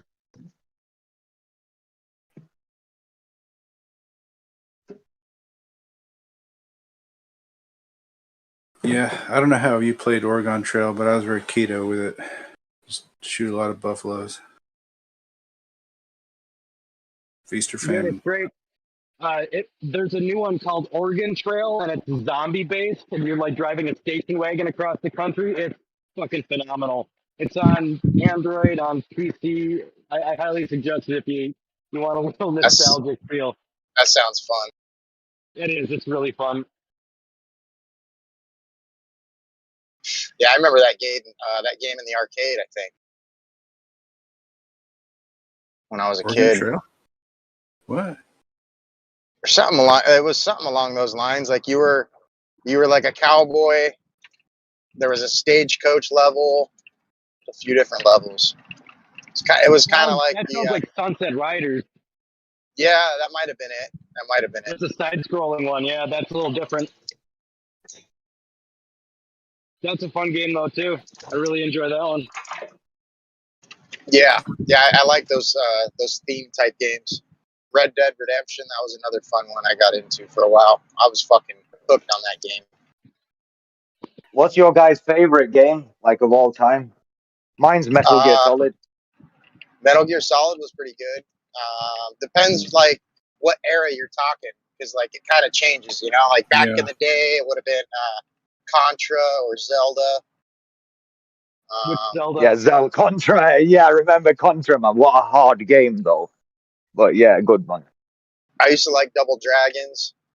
I don't know. Yeah, Double I like Dragon's Double. good. Yeah, Yeah, man. I'll But if never I had to forget the choose, like, if you had to choose, like, one game that you can only play one game for the rest of your life, that which one would you choose? That's the type of thing I know. Risk of Rain 2. SOCOM Navy SEALs. That's the game I would pick. That's my all-time favorite. If I could only play one game, I'd probably pick Metal Gear Solid or StarCraft. Did you guys ever play SOCOM? Yes. I was big on SOCOM. That was the PlayStation 2, right? PlayStation 3. I didn't really play it for PlayStation 2. I played it on PlayStation 3. I only played the PS2 one. It was dope though. SOCOM was awesome. No, I Sick take that game, back. bro. I played the PS2 one, and then when PS3 came out, I upgraded to that. But yeah, bro, the SOCOM days, bro, were like the glory days, bro. I miss those days, dude. I seriously, dude, I really hope PlayStation comes out with another SOCOM, dude. Bro, I'll fuck you up at SOCOM, dude. It's not even. It won't even be close. It's no bullshit. What was your favorite weapon in SOCOM? The IW or what? The IW. IW 80? Was it 80 or 90? I think it was I the can't even 80. remember. Yeah, I think it was the 80. This shit was filthy, bro. I mean, come on, really? There was another good gun. I forgot the name of it now. I would use that other one sometimes. I use the M4A1 a lot, or no, not the sniper. The just like the regular standard issue. Not the M14. The M14 was pretty fire, but it was too slow. It was strong though. Yeah, I think the M4 I used to use a lot too. Yeah, the M4A1. Yeah, I remember using that. I think. But seriously though, I'd fuck you up. No joking. On some G shit, and then do it a little different and call it the Beat Your Ass remix. Start calling you the N-word. It's gonna be great, man. Can we get a live event going on with this? Is that possible, or? It's Does anyone 2023. play I don't know. I've never Nintendo? played it. I've never played it on a PS3, so I don't know. Are they even still hosting that shit? Oh, bro, you're missing out. Supposedly, yeah, there's like a hacked server type thing you can download. Like, I haven't figured it all out, but yeah, they got the server revamped, dude. Not on PlayStation, but for the computer. Nah. Can we get I like a was so summer sad. series or something like that, man? Like, cause Jeremy's all good with these like fucking shoot 'em up games and stuff like that. So like Jeremy versus, like dude, GoldenEye. You could do, a couple other games. That's what I was just gonna say, bro. 007, bro. Oh, there we I was the go. Yeah, shit if at anyone got a 007, Nintendo man. account, we can play that shit online right now. My friend just bought a Nintendo 64 because we used to go in hard. My friend just bought a Nintendo 64. We're just waiting until we can all get together. We got 4 paddles. We're about to get it in over here. Did you guys ever play Perfect Dark on N64? No, I wasn't Bro, rich. It was alright. good game, bro. I like that one. They should have added some of those features into the Bond game, into GoldenEye. Like, I would have loved to have had that little laptop sentry gun thing or whatever. Like there's some cool shit. That thing was. I love sentry guns. You guys play TFC on Half-Life? Nah. No. With the. All right, never mind. See, that's why. What's up? You just back away slowly. Oh, sorry. No one's got PPR. Right? No. Nothing to see here. I mean, I don't know that you guys obviously are gamers because you would have heard of that. So, all right.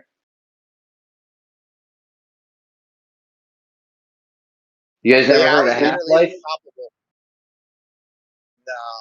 What's up, Dysel? What is that? I was just saying I was unstoppable at GoldenEye, bro. Like, nobody could phase me at GoldenEye, bro. Bro, that's what everyone says till we bump heads. And then they're like, oh, shit. Nah, bro. I'm serious. I used to go to college towns. My friends went to Binghamton, Oneonta, all kinds of colleges.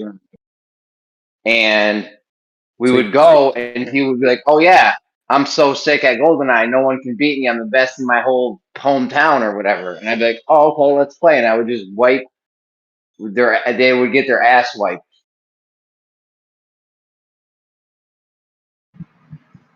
It's because you got that GoldenEye, bro. So, can you guys play it on online, like on a PC or something?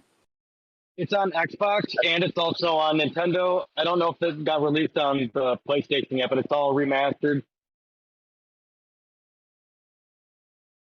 Oh, that's dope. Yeah, you they can should play have more players. What's up? The thing is, when you're playing online, it's totally different than playing in person. Because when we're in person, I know where you are. You won't know where I am, but I'll know where you are. I strafe walls. That's how I move in Bond. I just strafe walls. You know the little yellow buttons in the 64 controller? That's pretty much how I move. Yeah, so what you're saying is you're a cheater. You're a screen peeking cheater. Okay? No, I'm smart. I'm not a cheater. I'm smart. If I could see your fucking screen, and I know where you are, it's not my fault. You can move like I do. You can move like I do, and no one will know where you are. No, they never knew where I was because I'm walking sideways against the wall. I know that is smart. Yeah, it's a dick move though.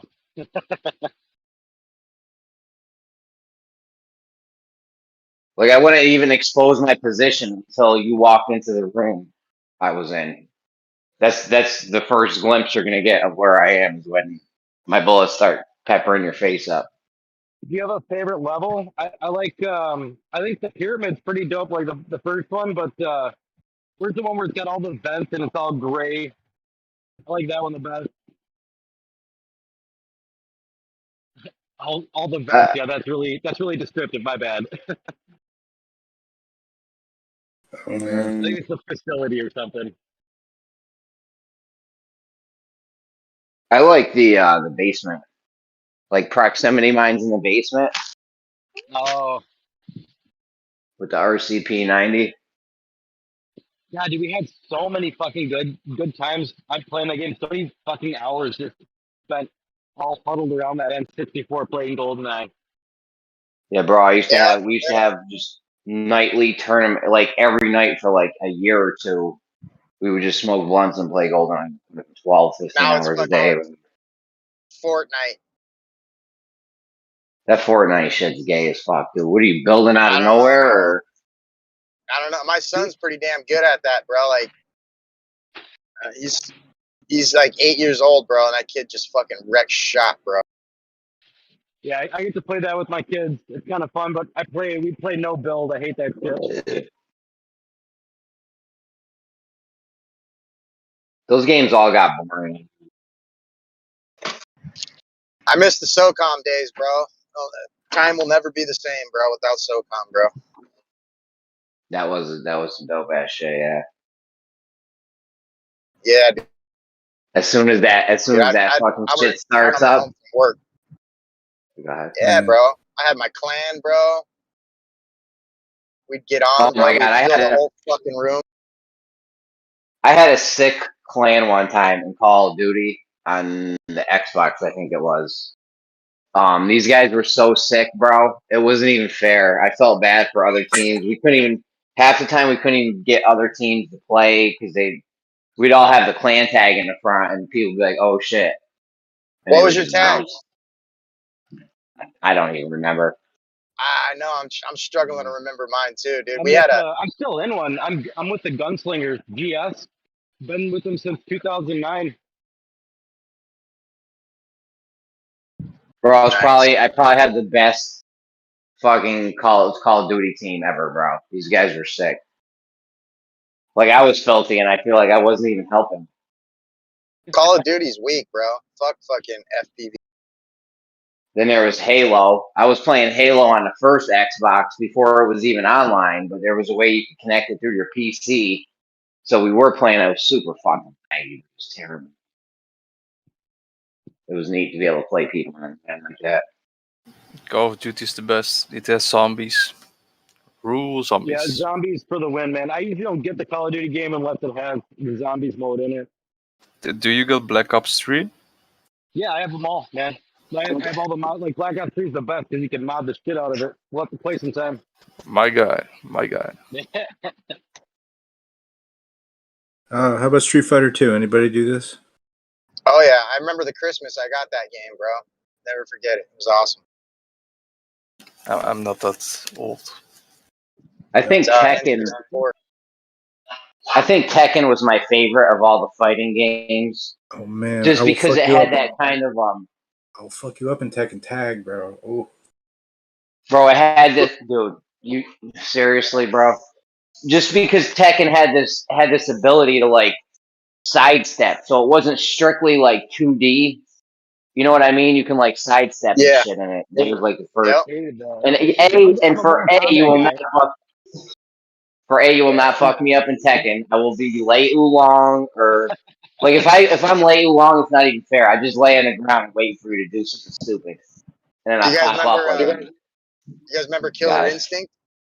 Oh fuck yeah! That was good too. That was a good one. Fuck yeah, dude. 55 hit combos and shit. Oh yeah. Anybody remember World Heroes? What was it called? What? World Heroes. World Heroes? Yeah, it was like yeah, it was like SNK. It was for the new. It was for the Neo Geo. Yeah. You guys remember Everlast? It was like that role playing game. Or no, EverQuest. It was EverQuest. Yo, that was my shit, like big time. EverQuest Online Adventures for the PlayStation 2. I have so many hours in that game, it's not even funny. I loved it. Me too, I bro. had 3 PlayStation 2 stacked on top of each other, and I was paying $30, like $35 a month or $40 a month, whatever the fees were, because each account you had to have a monthly fee. And I would just crush it. I had the best one of group.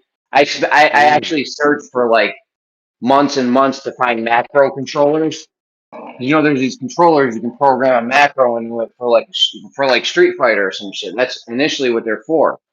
But I took those controllers, found one that looped when you held the button down, and I had all my EverQuest characters. I would just park them in front of a monster, and I would kill the monster. That shit would respawn.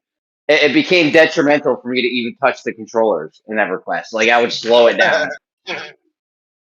I just love that a game that you can like. It's like SimCity. Once it's going, like if you touch the game, like you're gonna fuck with it now. I love those types of games. Like what the fuck is it? The theme park one. Roller Coaster Tycoon, man. Oh, that's Yeah, some I good like shit. I like the old school SimCity. I don't like the new ones where you like have to design the characters individually. Yeah, those are like old, like the SimCity right before. I think even SimCity 2000 is a little too advanced for me. Do you know OpenTTD? Oh yeah, yeah. That's some I funny used to like stuff. that game, Civilization. Oh, go ahead, my bad. What was it called? TTD? Yeah, it's free on Steam. OpenTTD. That's the tower defense one, right? No, it's like Roller Coaster Tycoon, but then you make Oh, industry. Love tower defense games, by the way. then I am mistaken. I'll have to look at that one. OpenTTD. Remember that like first? the hack Roller Coaster Tycoon 2 or whatever, so you can like. I don't know. I got all the Roller Coaster Tycoons. Yeah, I sometimes throw Remember a that? roller coaster on. Remember what? Remember that first Civilization game on like Windows fucking 98 or some shit? I don't even know. Never I seen know the they came first out with one. like 100 of them, but Did you guys know that the original PlayStation had internet access? what's the Yeah. PlayStation have? The original PlayStation had internet access. Did you guys No, I hear? didn't know that. Did you Yeah. guys hear scientists train some bacteria to play Pong? Well, that's awesome. Like, yeah, I thought that was kind of interesting. That's neat. Do you know people are still remaking Final Fantasy VII? Oh, bro, I had the greatest hack for Final Fantasy VII. Remember I was telling you about the macro controllers? Final Fantasy VII. I don't think I was even using a macro controller at that time. I would just put a chair. I would have my guys walk into a wall nonstop, and it acted like you were walking, so you would trigger fights like that. Okay. And then I just held the A button down, and it would just be like fight, and then it would just it was like on autopilot. That was another one where it became detrimental for me to even touch the controller. Did you guys ever play farming. that Viking game? There was like 3 different Vikings you could choose from, and they all kind of did something different. And it was like That's a Blizzard game. you had to play it like on 2-player. Really, it was more like a 2-player game. You talking about Gauntlet? I don't remember what it was It's called. a Viking game. It's from Blizzard. It's in their Blizzard pack right now. You can get a bundle of classic games like that. It's got Blackthorn and the racing, rock and roll racing, and then this Vikings game. I'll tell you what, the first Gauntlet was dope, but the Gauntlet for the Xbox, that shit was fire. We used to have 4 players on it. Did you guys ever play Bomberman? Fuck yeah. Yeah. I love Bomberman. That's some OG shit. That shit gives me anxiety, man. Has anybody ever played Star Control for Genesis? Nope. Played Phantasy Star. I never even heard of that one. Star Control is like a sci-fi game. You pick like different ships based on different alliances. Sounds fun. I'll have to try it out tonight. It's super cool. Star Control, right there, Dan. I think it's by Blizzard actually. Is it old or is it new? It's really old, yeah. Are you not thinking of StarCraft? No. No, Genesis controller Yeah, games. Sega Genesis. Yeah, There's speaking of about StarCraft, has 15. anyone played Diablo or Diablo 2 or the new Diablo 2 Resurrected? Diablo 2 has to be hands down the best game ever made. Yeah, and now it's got Diablo 2 Resurrected where they like ironed out all the shit we've been wanting for like the last 20 years. Dude, Yep. I'm going to be playing Resurrected now for the next 20. Like, I've been playing it for 20 years already, and now they resurrect it and give me all this shit we've been dreaming of. Like, I'm never not going to be playing this game. I'm going to be an old man playing this game. Can you explain why Yep. I Diablo was 2 playing is why is it a great game? Diablo? It's for me, it's the loot drop. Like, the way loot is distributed, like, there's like, it's that the skill tree, like like how you build your character, you can like it's so meta. You can make so many different types of builds, and then never even be able to make the build you want because the gear you wanna get is so goddamn hard to find or super expensive to trade for. There's just so Diablo much 2 to wasn't it. even close. Diablo 2 wasn't even I'm close to as good as. Go ahead. I was just going to say I'm still doing my Holy Grail list. Yeah, I don't even want to Okay, touch a Holy Grail Diablo list 2 before I wasn't ever even. get them. Sorry, Kosher. Bro. Seriously? That was rude, bro. That was really rude. What happened? He called him a homo. That's not nice. Anyways, What? Diablo I 2 listened to wasn't even. Kosho. I said co-show, not homo. Try to Same talk thing, about Diablo bro. 2, It's very bro. rude. Same shit. Same shit. Now listen, Diablo 2 wasn't even close to as good as EverQuest Online Adventures was for the PS2. And Diablo 3 was absolute trash. I felt like I was in a race every Diablo 3 run. It wasn't even like an open world MMORPG at all. I Because it played was Diablo. only dungeons. It was brutal. I Yeah, played Diablo 3 Diablo. sucks, man. I bought Diablo 3. I played it for 10 minutes, and then I took the disc out and I chucked it in the bin. Yeah, it's like Ew. Warcraft. But when did this what's it called, the second one, Resurrected release? It came Yeah. out almost a year ago. It's on Nintendo Switch, Xbox, PlayStation, on the PC, and your account. Like, I have 2 copies of it, so I can play on the PC and play on my Switch. And like all my shit's still there. And you're saying Diab- that's the best one? Diablo 2 Resurrected is what Diablo 3 should have been. Yes, yes. They should have just expanded Diablo 2, made an extra class. Yeah. The Sunder Charms are a bit OP, I think, though.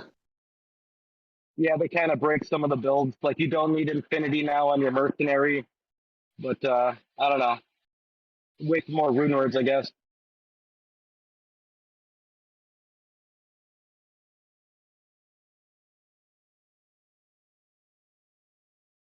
And just the replayability of the game is fucking amazing.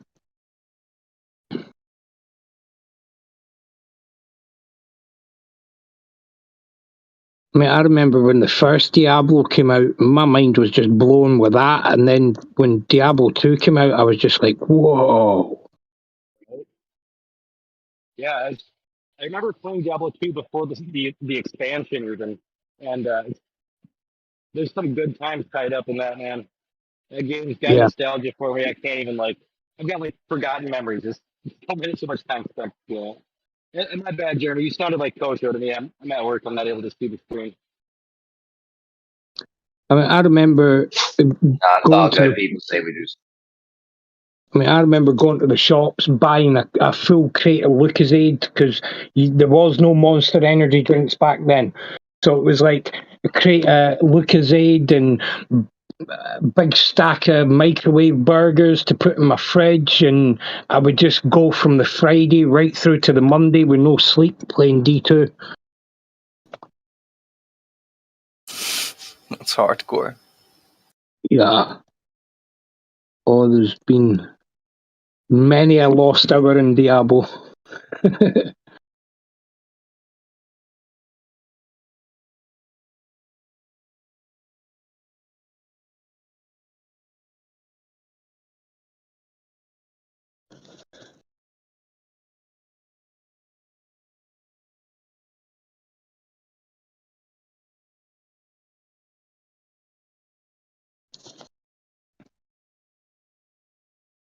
Though I'm hearing a lot of mixed reviews on Diablo 4 at the moment. So my favorite shit is for these MMORPGs is I don't like doing quests, even though the game online EverQuest Online Adventures.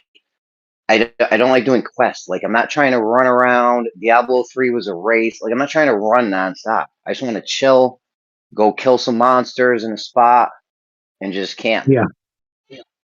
Like I'm not trying to run around constantly and do shit. Like, dude, I want to relax, not fucking be busy running around trying to do something. Trading with other people.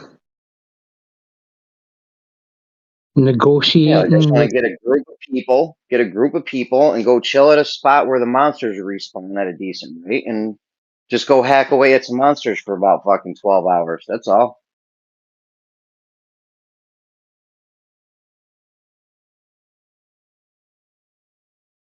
I've heard some people saying that once you get to level 80, roughly, on Diablo 4, it then starts to get boring. Especially if you've completed it. Well, you would have completed the main campaign by then. Yeah, they got to give you stuff to do. That's why I like that EverQuest Online Adventures game for PlayStation 2, because even when you max your shit out, like you could still get class mastery points by killing monsters. So it's like you almost never got the maximum of those. It took so long to get. Like they got to give you something to do, something to work for. If you're just like capped out on everything and there's nothing to do, that shit's whack.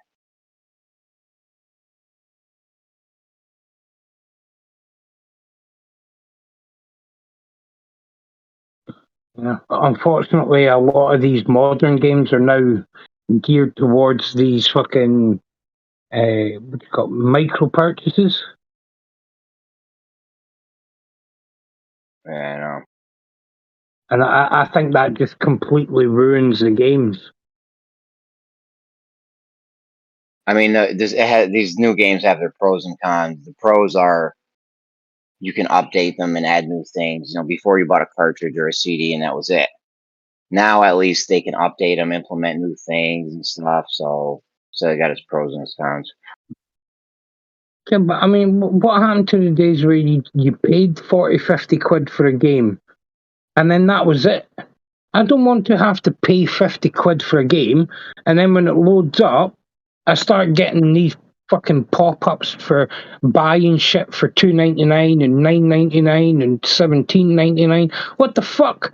I've just paid 50 quid for the fucking game.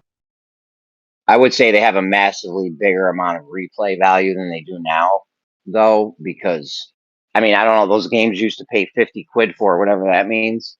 We used to beat them in like 2 days, 3 days, and then it's done, $60.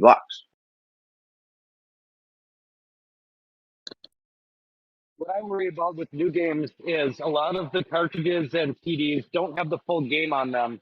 So let's imagine 15, 20 years from now, you want to play an old classic. If it hasn't already been downloaded and loaded into your system, you're not going to be able to download it, right?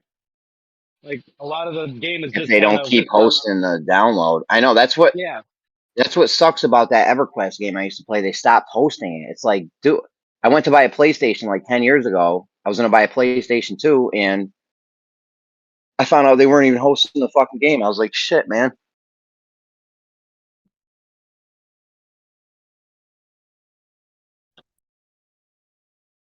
Well, I'm not really familiar with the game, but usually there is a modding community that makes emulators and all kind of funky stuff to still play it. But I'm not really sure if that's gonna work without a PC. Right, well, that's the thing is, if I'm going to buy the game, I'm not going to want to play it on an like I want to play. Like I have emulated all my classic games, right? But it's always fun to play on the actual system. Dude, the emulators don't. Games. The emulators don't work right, dude. I've bought so many of those. I have every one of the emulators. I got an The only one Atari. I can't get, I just can't get the N64 working good on like StarCraft and a couple other games. But generally, my emulators work pretty good. No, the controls don't feel right to me, bro. Well, You're telling me the actually, controls feel right to you? yeah, and it depends on what you're doing it on. So I have a lot of handheld emulators that I like, but I also do them on the computer, and it depends on the controller, depends on your setup, depends on your ROM.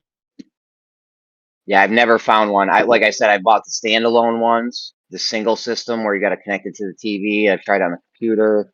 I've never found emulators to beat to. The controls always feel funny. Check out Anbernic. It's spelled just how it sounds, ANDERNIC.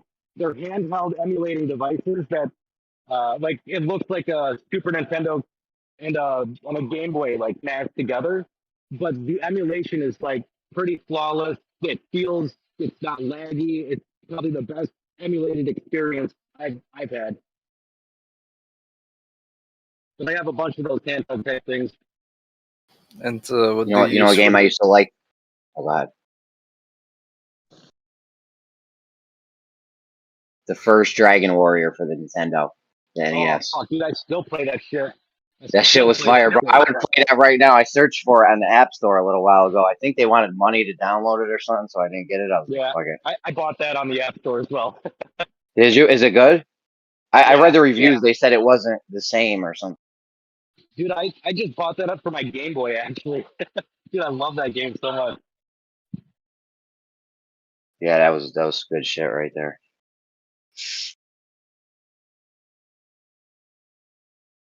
What are you probably farming iron golems? Make yourself some plate mail. You gotta go get that dope. You gotta go get that dope. What is it? A shield or a sword or something? Or you go into that city and you gotta go onto that one square and fight that one guy. It's a hard game, man. It's one you gotta like learn. It taught me how to grind in video games. Like, 'cause you really gotta grind in that one. Yeah. Oh, you spend like 2 hours killing green slimes. Yeah. Yeah, green slimes, red slimes. A green slime has approached. What was the prompt? I forget what they used to say. I think it appears. Slime appears. Oh yeah. Or is that? Oh yeah, it appears. Green slime appears. Yeah. And you'd go buy a wooden club and a shield or something. You would fight red slimes for 3 hours. Get some leather armor now. Fuck shit up with leather armor. We'll get some chainmail. Let's get some chain. Then I'll get a dragon sword. Yeah.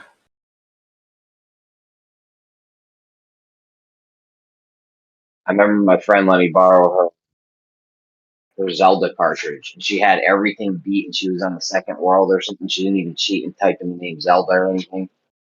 And the cartridge got erased. I didn't even do it. I'm like, yo, all your shit got erased. You didn't hold reset when you pressed the power button. That my dad would like flip out on us all the time. He goes, what the fuck? Will you erase my game? Blah, blah, blah. In the manual, it tells you have to hold down the reset button as you press the power, or you can corrupt your save file. Oh, what the fuck, man? What? That's goofy shit. Yeah, so the entire time my dad's like going off at me and my brother for like playing the game and erasing the shit after all the hard work he puts in. His truck driver, he comes home after a couple months and his game's fucking erased again, dude. That was the worst. Literally bad shit. My dad always it took so long. Yeah, go around, collect all the hearts. I still got the Nintendo Power map. I can beat Zelda in like a day. Like 6 hours. Well, now you can. Yeah. Now that you actually know how to beat, like back in the day when you had there was no understanding of that. Like, well, yeah, we were like 10. We were like 10 years old trying to. Talking about raid memory, me and my best friend David borrowed this Dreamcast from one of our friends, and he had Soul Calibur. Yeah. So we only had it for the weekend, so we spent the whole weekend playing Soul Calibur, unlocking everything, yeah, and the dude never gave us the memory card with it, so we couldn't save anything. So we just never turned the console off all weekend. And David got to the last fight to unlock the very last thing, so we had completely unlocked everything in the game. And I said to him, "Wouldn't it be funny if I did this?" And I turned it off. Fucking hell! Did you just say Dreamcast? I'm gonna have to time you out for 10 minutes now. Yeah, I mean, he never That was spoke the to me worst. he never spoke to me for 2 weeks after that, man. He was fucking mad. That system was just terrible, though. Yeah. I remember my brother going off on one of the commercials, like, look at the graphics, you can see the feet on the basketball players. He's like, okay. Shit, we still had a Super Nintendo when that was like hitting the market. I think the Dreamcast had good potential, but I think it was just too rushed. Yeah, I think they were rushing it out to compete with the other systems were coming out or something. Yeah, they were trying to keep up with Nintendo and PlayStation at the time, and it was just, yeah. Yeah, they didn't really support the Saturn very well, so I think people didn't really want to buy the Dreamcast so much either.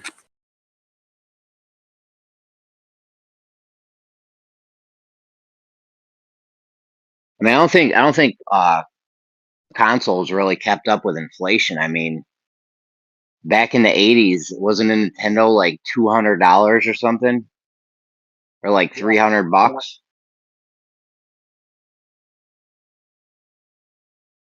And now they're only what's a PlayStation 5, $500 or something? Well, I think the games stayed the same. Like games back in the day were like $60 or $80. Like that was 50, always 60 like bucks, yeah. we just rent them. Like we never owned. Like I had Donkey Kong Country, Link to the Past, Mario World, and that was it. And we'd fucking rent everything else. Never get to beat a Yeah, game. that's what I'm You only get it saying. for 2 days. That's what I'm saying. You used to buy those games and you would just beat them in like you pay $60 for a game, you beat them in 2-3 days, and then that was like, then what do you do? Jump on multiplayer. Yeah, go outside and play. Yeah, we didn't have multiplayer back then. Horrible times.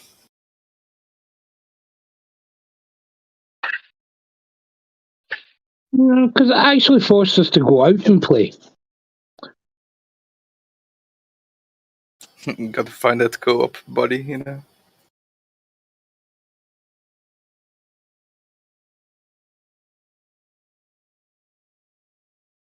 I'm gonna get the Sega Saturn so I can play Shining Force 3. Yeah. That's the ticket.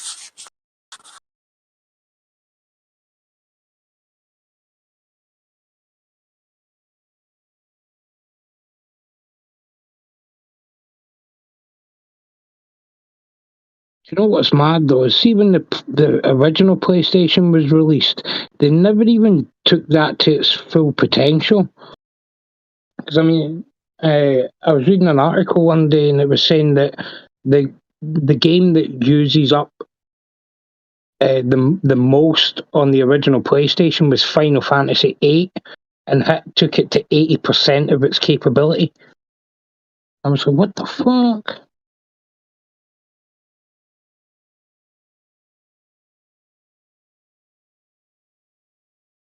Final Fantasy VIII's okay. Just okay. Just okay. Final Fantasy VIII is the best Final Fantasy of them all. Think so? Yeah. I think it was Xbox. They came out with a Final Fantasy MMORPG style. That was neat. I never got into it much though. I think I prefer Splinter Cell.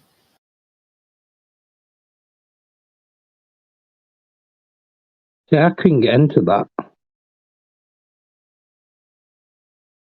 That's Actually, I think the real best one is shit Final set. Fantasy 3 for Super Nintendo.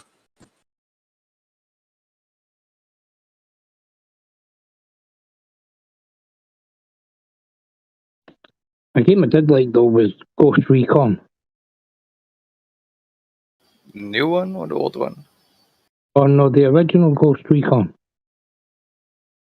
I played that on the PC though.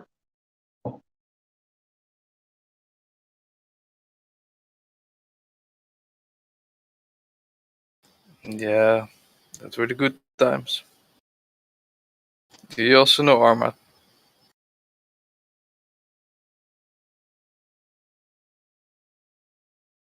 Like Arma 2, Arma 3, Arma 1? No. Yeah, armbar. Arma. Yeah, Arma. Ye- Like a military sandbox simulator. I loved it. I just played it. Good stuff.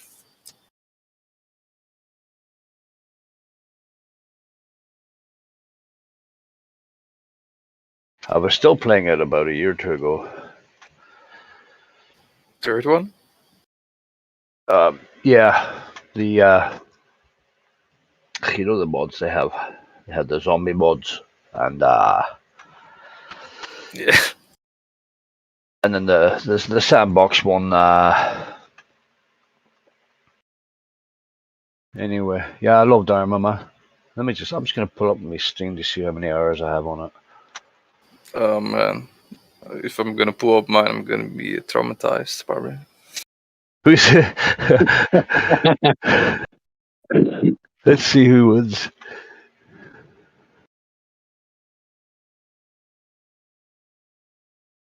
Did you also play for like a unit or something?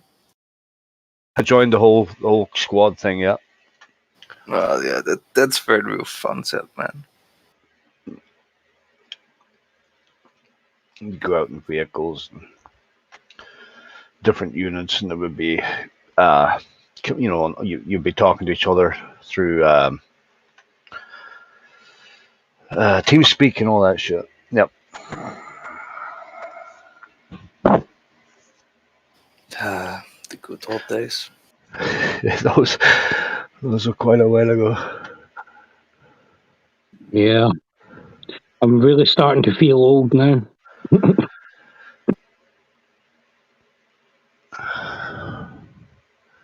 Yeah, listening to you guys talk was making me feel old. Fuck, I remember the Sega Dreamcast. I think that was their last one. That was their swan song. Did you play Pong? Dreamcast. My first ever computer was a Spectrum 128K. No, I never played Pong, but I know a few bacteria that did. Well, like if you played Pong, then you can call yourself old, you know. Then you played the Spectrum. Yeah, I had the Atari 1040, yeah. Yeah. I think the first actual game console I had was the Sega Master System. I never went the console direction. It just I did the Atari, and then sort of PC started happening. PC Mass Race, boy. Yeah. I think I've still got a really old Amstrad in my parents' loft. You know what? You should go and check that out because they go for a pretty penny now on eBay, you know. Yeah. You see, if I had held on to that, to the one I had, if you had it now, I mean, it's $300, $400, $500 on eBay for one of the originals, working condition 1040 mega whatever.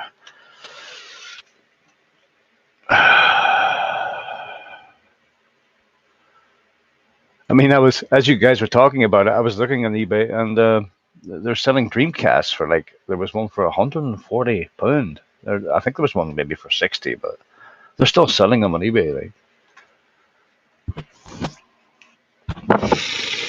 Yeah, it's only 1,300 hours Arma 3, 1,300 hours. That's not as much as you fanatics, I suppose.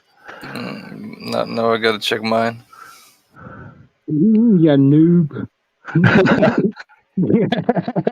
Only 1,300. Only 4.5K.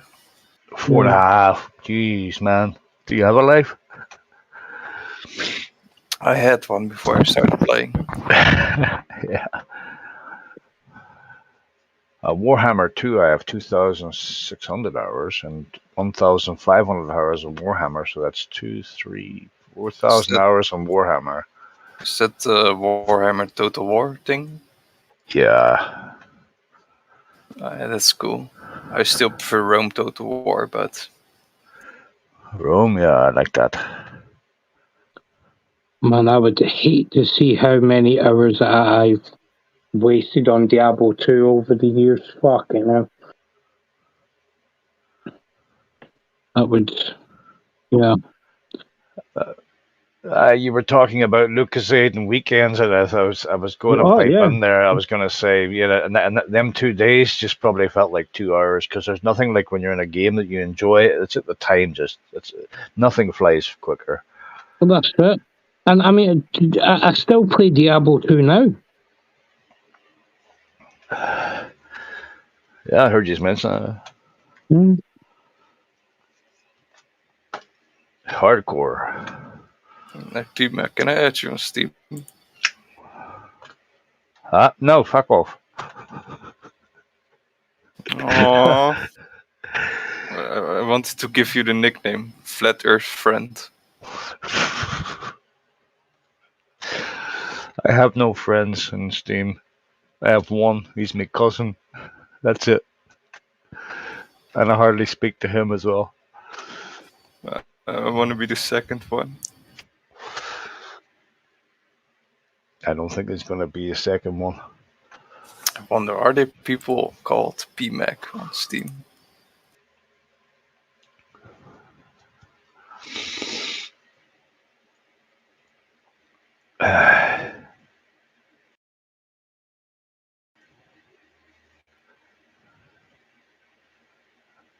My mic is push to talk, isn't it? Are you keep pressing your button? Is it? Yeah, I don't know what I've done here. Hang on. I don't think it's push to talk.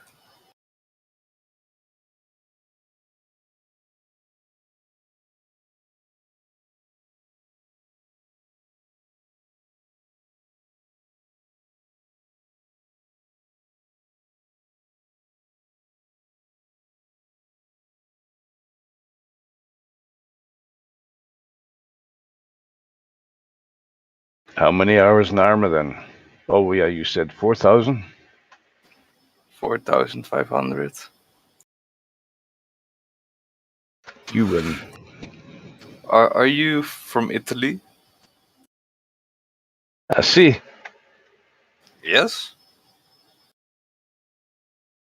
Nah, you're not from Italy.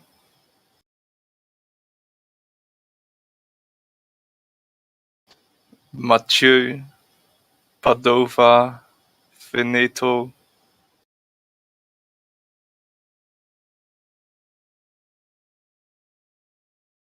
It's a spaghetti. Meatballs. Hey, P-Mac. Mm-hmm. How old are you? Mm-mm. Old as tea. You sound very British.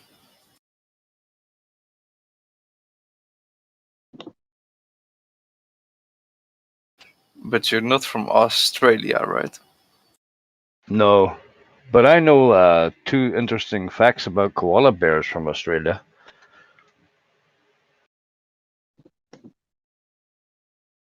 If you'd like to hear them. Hit me. Well, fact number 1, you can get chlamydia if a koala bear scratches you.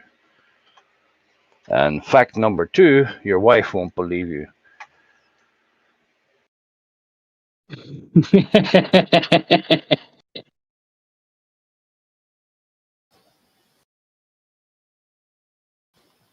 Nice.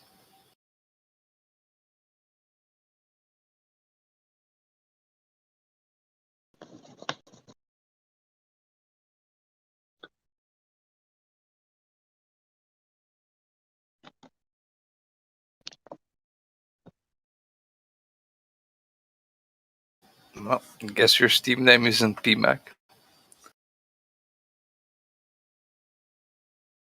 You'll never find me. You have to turn this into a game. Mm.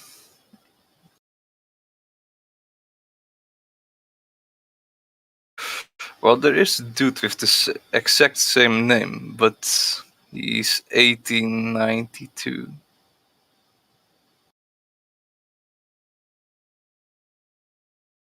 Anyway, didn't mean to interrupt. I just heard Arma.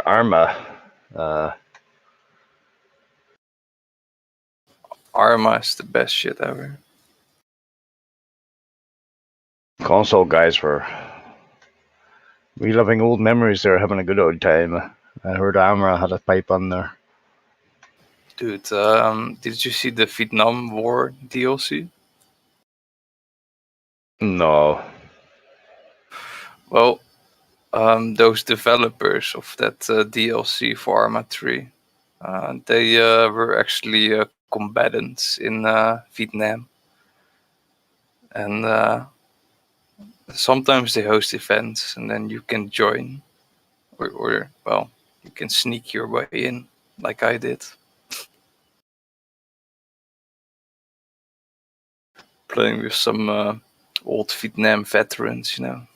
That's where shit gets real. Yeah, you're a sneaky bastard, aren't you? Yes.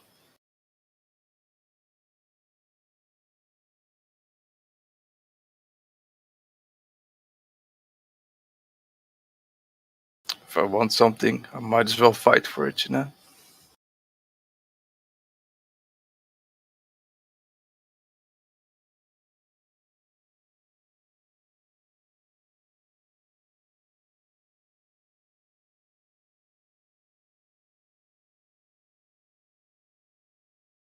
I did get into oh shit! Hang on a second.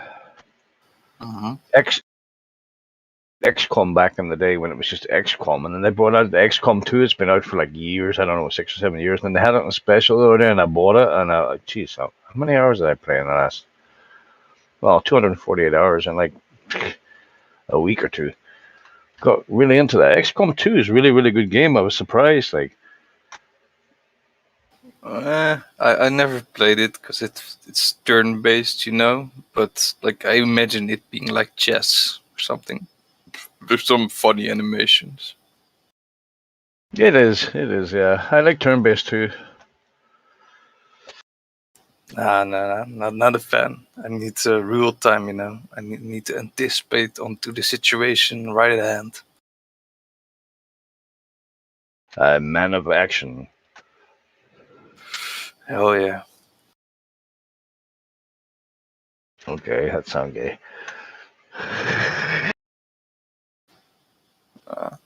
There's nothing more fun than being a medic on Arma 3. Especially with the advanced medical mods, you know. You really have to give them morphine. You have to give them adrenaline. Bench those fucks up. Get them back up. Shooting on the firing line. Did you ever play the King of the Hill version on Arma? Yes. That's where all that, what's it called? Battle Royale? Like all those game types in Fortnite, in I don't know, Call of Duty, some other games, they all copied the same mods from Arma, you know? Yep. It all started with Arma. Battle Royale. It was an Irishman from Dublin. I think he was living in America or something. He made Battle Royale for Arma. We were playing Battle Royale before these Fortniters heard about it, yeah. Yeah. I also played it before all that other stuff went down, you know? 2014, 15 or something. Yeah, and then the world went crazy for Battle Royale, yeah. And we were like, yeah, okay. It's nothing new to us. We've been doing this for years, bro. Yeah. And I didn't even understand. Like it was funny, but it wasn't like the best game type ever.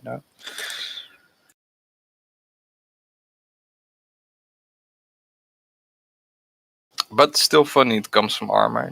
That's so Yeah, funny that you recollect that. we were there in the beginning.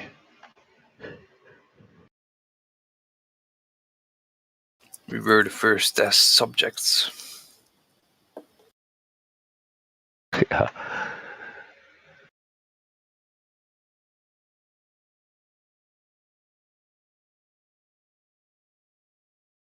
That's a movie, right? We were soldiers.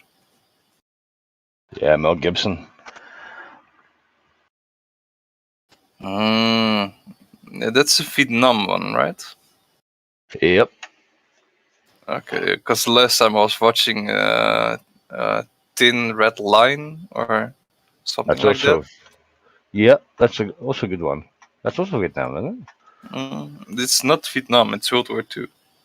But I thought, like, I mixed those two up. So I thought, like, hey, this is the Vietnam one. I want to see some Hueys and fucking VC. But it was Japs.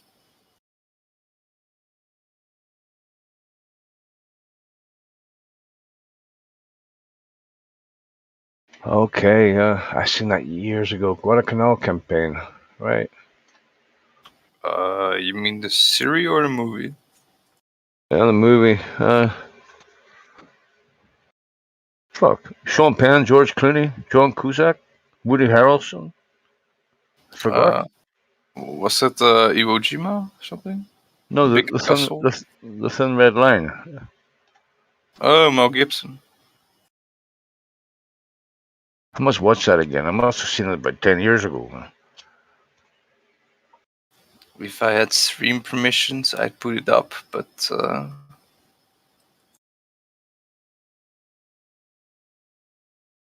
Yeah, it's a good war film if you like war films. So. I love him, man. For some reason, I like the old ones better. Just slow pace, character development. Way more boring, but You guys remember that old school movie producer? What was the name of it? Adam and Eve. no. Oh yeah, they made some good movies. You guys check it out. What movie did they make? I think it was Debbie Does Dallas. I knew he was looking. Is that a A comedy? couple others. Or is it porno? They had some pretty good actors. There was some big names on a few of their movies. I think Ron Jeremy was one of them. Sounds like a tragedy.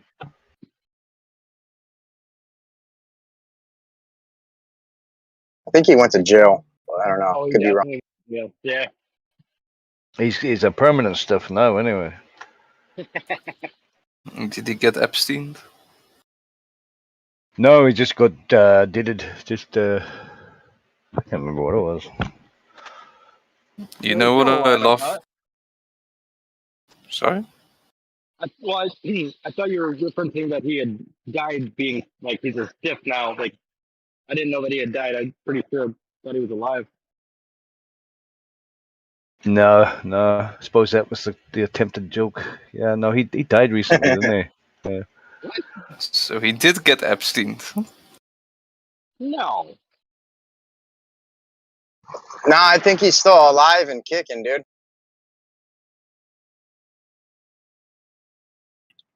Holy I think one of his best movies, which wasn't actually a porno, was Orgasmo. I don't know if you guys ever seen that. It's kind of like it was a comedy spoof, but the one fucking porn hilarious. movie he didn't make was Exgasmo. What was it? Orgasmo. Great Orgasmo. title.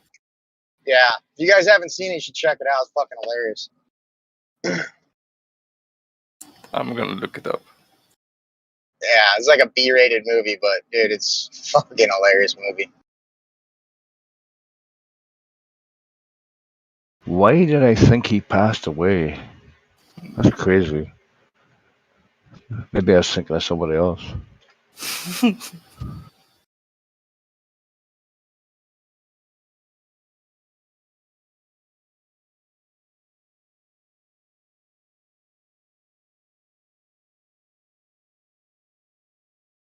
Ah, shit.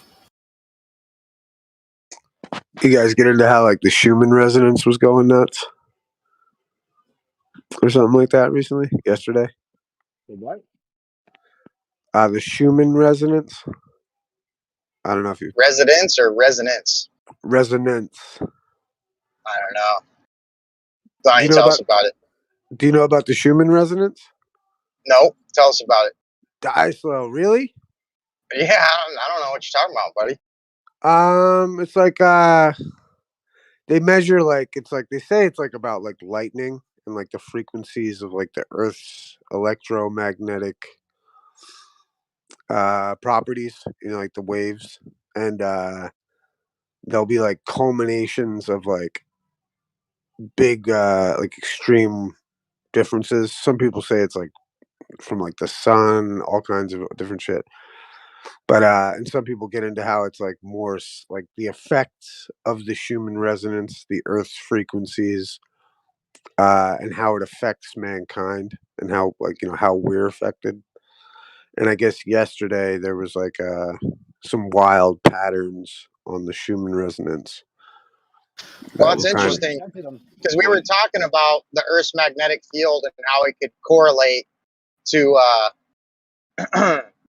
the loss of overall age expectancy. Like the claim was like thousands of years ago, people were living like a lot longer. Like for example, Moses was I don't know, they were saying 600 or 700 years old when he decided to build the ark, and so we're just wondering if there's any sort of a connection there with that stuff. So that could be I right didn't up know. that alley. I didn't know Moses built an ark. Oh, sorry, yeah. No. Same difference. But yeah, Well, technically he did. He built the same shit. tabernacle, Same which was an shit. archetype. But yeah, same shit. Well, the Ark of the Covenant. Yeah, he The built Ark of the Covenant. Ark of the Covenant. Right. Wait, now I'm starting to There you wonder, go. who was the dude with the ark? Was that Noah. Ye- Yeah, but like I guess yesterday the frequencies were off. It's like doing wild shit, and Well, these frequencies, where do they detect these or measure them at? well, I've heard like that's a good point. I don't know exactly. I don't know the device particularly. I know that they base it off of like they say overtly it's like lightning strikes and like how often lightning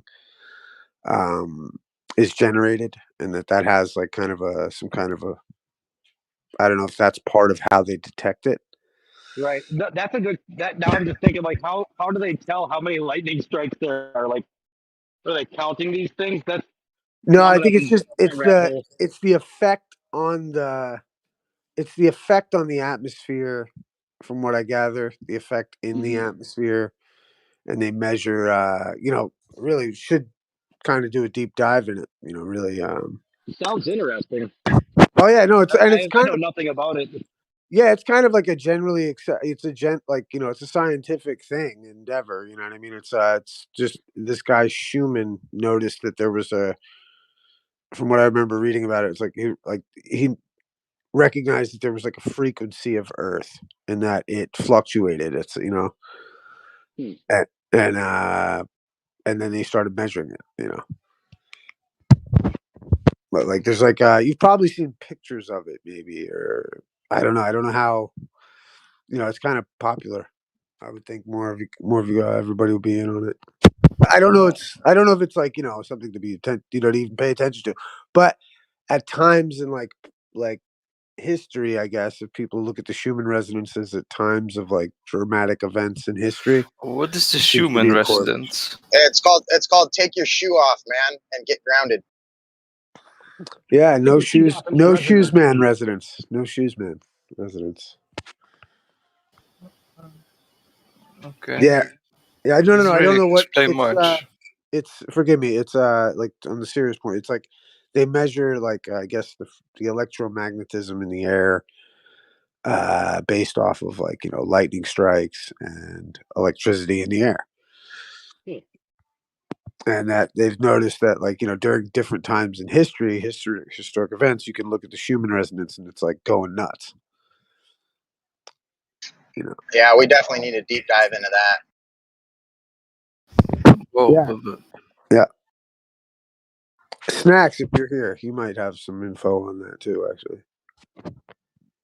He's crunching numbers right now as we speak.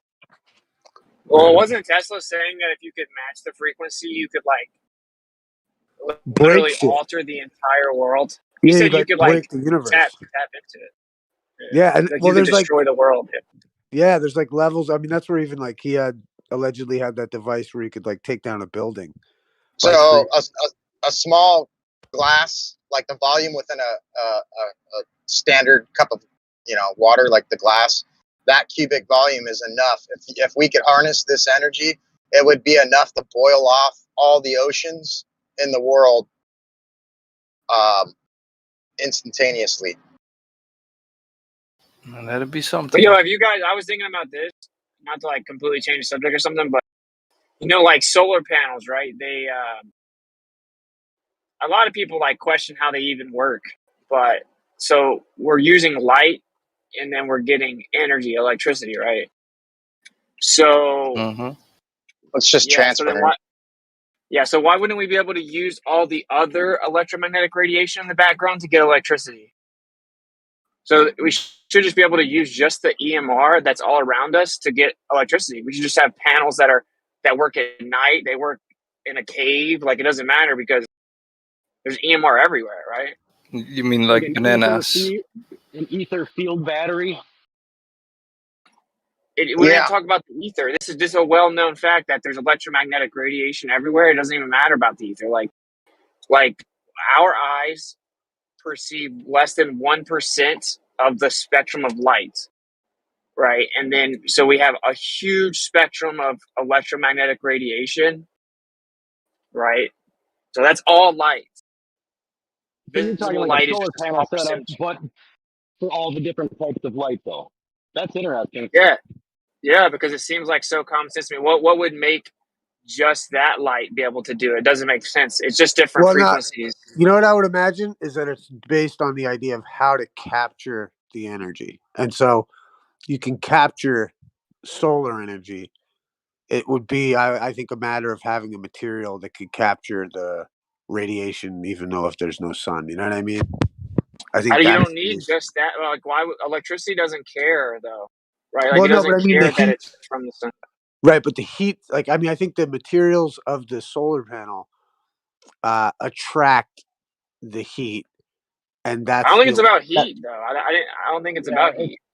You can make a solar panel from 2 copper plates. You cook one over a stove so it gets all blackened, and then you can curve them, put like a C, and then stick them in a 2-liter bottle of water, salt water, and collect your electrodes to it, and put that in the sun, and you can effectively get a voltage off of that.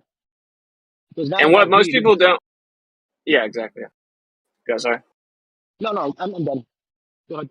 I'm saying, like, what people don't really think about is like most people, like, they still dispute exactly how they work. Like, man can discover something and not know how it works. So I have no doubt that there are people that do understand how it works, but these major companies, all they're doing is they see an effect. It's like when Bob Lazar was talking about how he worked for the government near Area 51 extension, blah, blah, blah, that they had some archaeological discovery where they found a craft, and their job was to go in and to just try to figure it out. And so they figured out like how to make it run. They didn't know how it worked or what it was, but they could still, replicate it. They don't know how it worked. So it's like that's really what seemingly the mainstream understanding of solar panels are. It's like, well, we don't really know exactly what's happening, but we figured out that this makes electricity. So that's why it's just hyper focused on that one thing. And then the layman has such a misunderstanding of solar panels. They think that there's this like specific beam that comes from the sun that and Well, it's just a certain frequency. The panel is engineered in a way that that frequency is converted to electricity. So shouldn't you be able to do it with all of it? Which means this would literally solve the energy crisis overnight. You can drive your vehicles at night or in the daytime. You can power your entire house. There's unlimited amount of light everywhere. It's just not all visible light, and it's not all UV, right? Because there's not one place on the entire earth or in all of existence or in the entire universe, quote unquote, that doesn't have electromagnetic radiation. It's literally everywhere. That's Right, but why, like, don't animals can see in the dark. They see stuff we don't see. It's just because their eyes interpret a different vibration than we do. It's still there. Light's still there. I think the intensity of the other lights might not be powerful enough to like get a charge.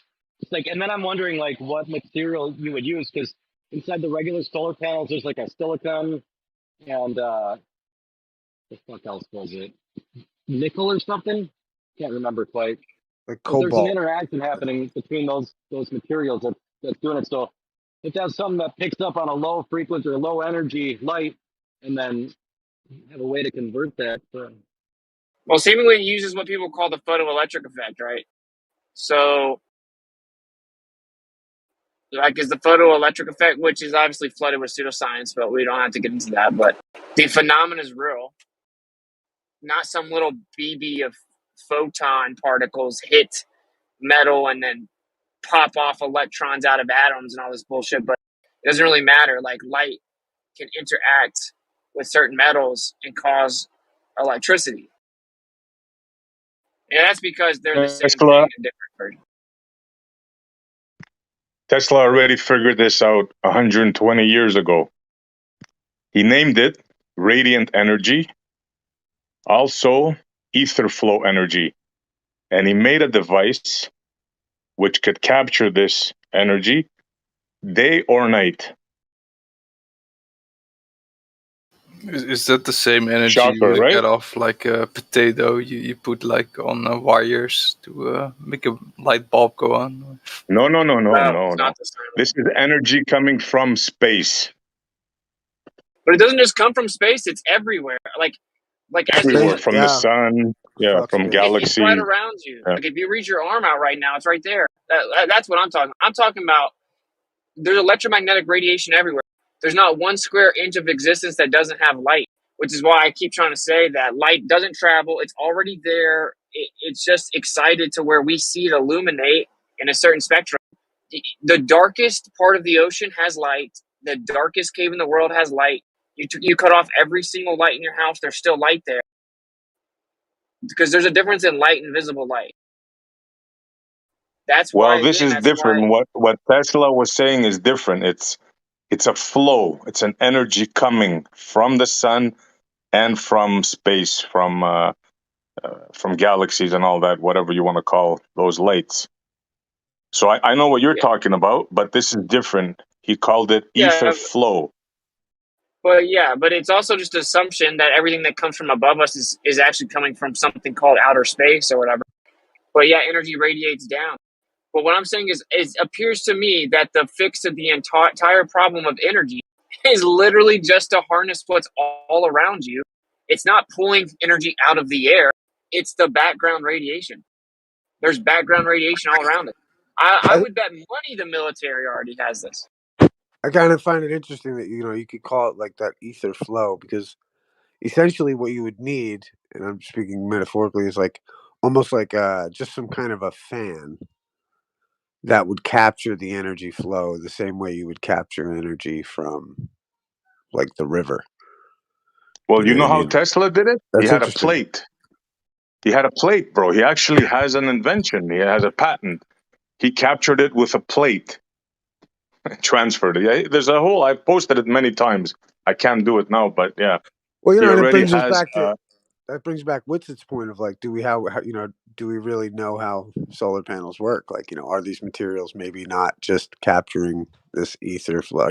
But then is that ether flow also not maybe more like it's a faster flow under the pressure of the sun?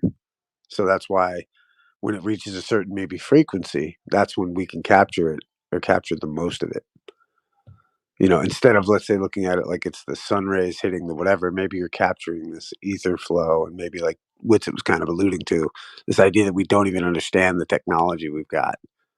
You know, And I don't think it's that Well, yeah, way, well, because Tesla when is there's a separated. shadow on the solar panel, if there's a shadow on the solar panel, it stops working, you know. So What you need to figure out, though, is how distance measuring equipment works that utilizes the speed of light. well, real quick Well, yeah, he before we made get a good point. When you put your hand over, it ceases. But this Tesla energy, if you put your hand over, it doesn't cease. So there's and Tesla knew very well electromagnetic energy versus this ether energy, because he claimed that he separated this energy from electromagnetic energy using magnetism. So Tesla was very familiar. So it's two different kind of energies we're talking about here. right. or maybe just solar power is a limited spectrum of that concept. You know what I mean? It for sure, like they even held back the solar panel technology. The government was all over this. Look, my dad, and I can't say too much about this, which should be telling in and of itself, but my dad, that's what he does, is not solar power, but just like he middlemans electricity, basically, okay? And he was working for different companies, and they were looking into hydrogen, and then the government came in and just shut it down, bro. They shut it down. Literally, they can't do anything with it because the government stopped them. And it's the same thing with solar power. Like for years, the government has been just drowning in stipulations and legislation and regulation, where it's just this real like slowly progressive, like misunderstood technology. So I mean, the fact that like allegedly 60 miles of solar panel, not even 60 miles, I think. I'll just say that though. Solar panels can light up the entire United States, can power the entire United States. And it's not even the most efficient form of the technology.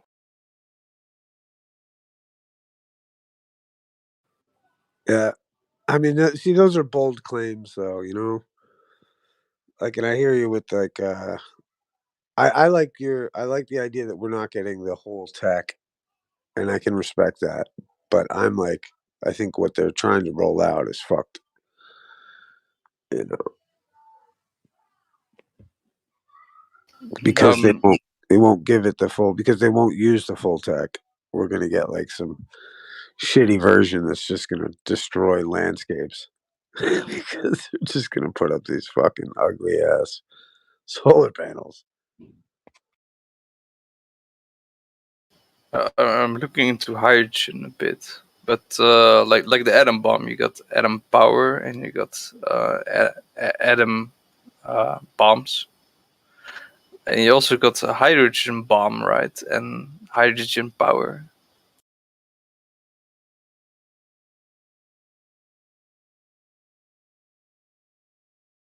Or is the hydrogen bomb still a nuclear bomb? I'm not very sure. Yeah, they're both considered nuclear reactions.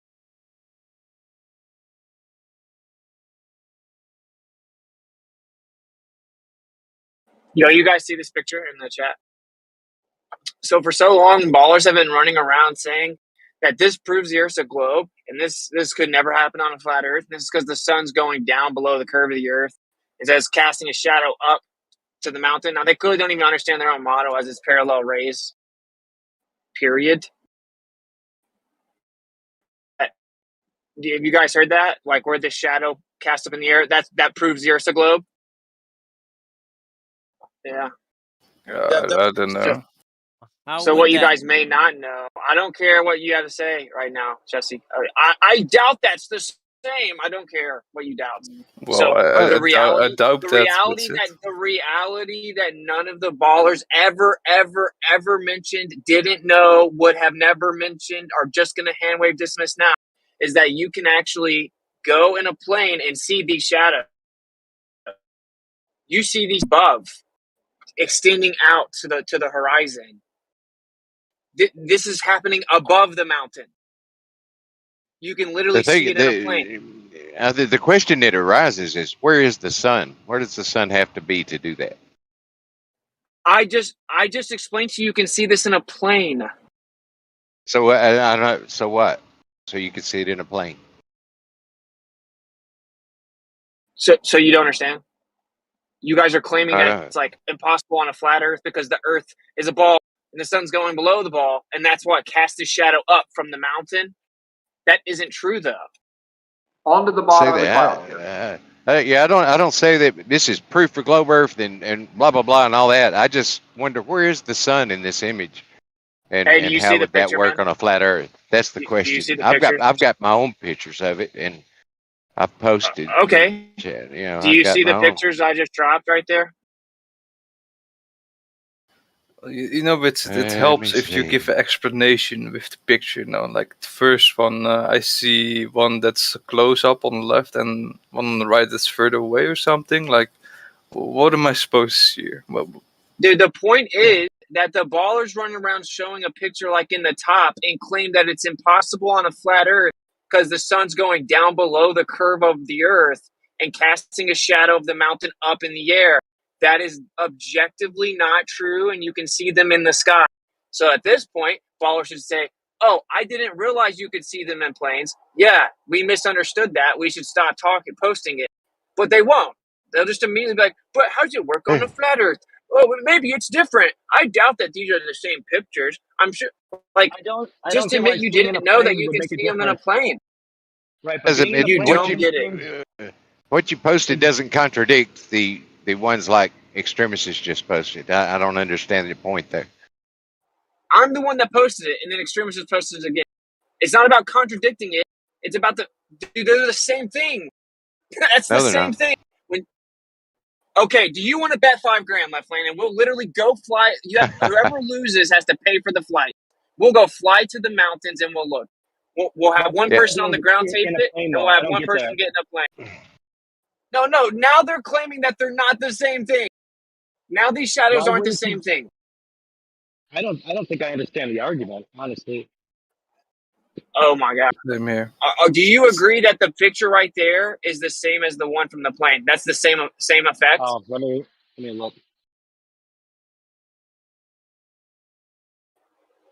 Right now we got Jesse says he doubts they're the same, and then we have No, Left Lane just saying no, they're not. So I said I Okay. doubt that the pictures were taken at this exact same moment in that time doesn't from matter. That doesn't matter.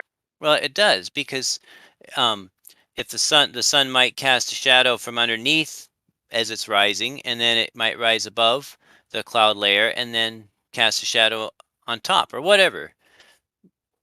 Or whatever. So is any baller going to be honest and admit that those are the same effects or no?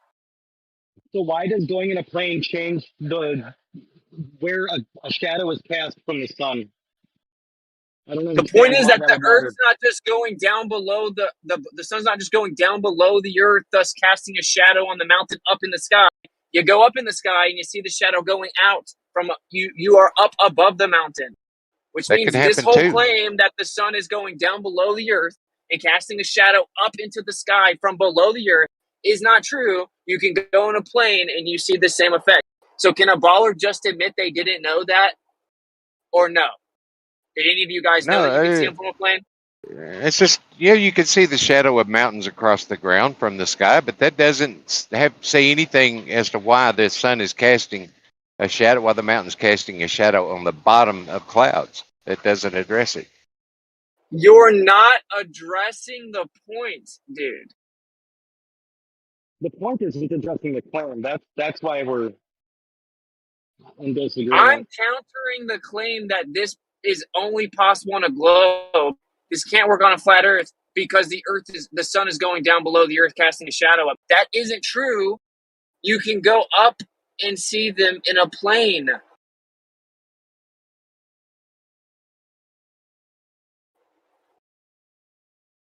I This know should the be the ballers hill. didn't know that, so like I maybe think just this should be say, your hill. all right, but just forget. Well, why couldn't a mountain cast a shadow on the tops of clouds and have that be seen from a plane?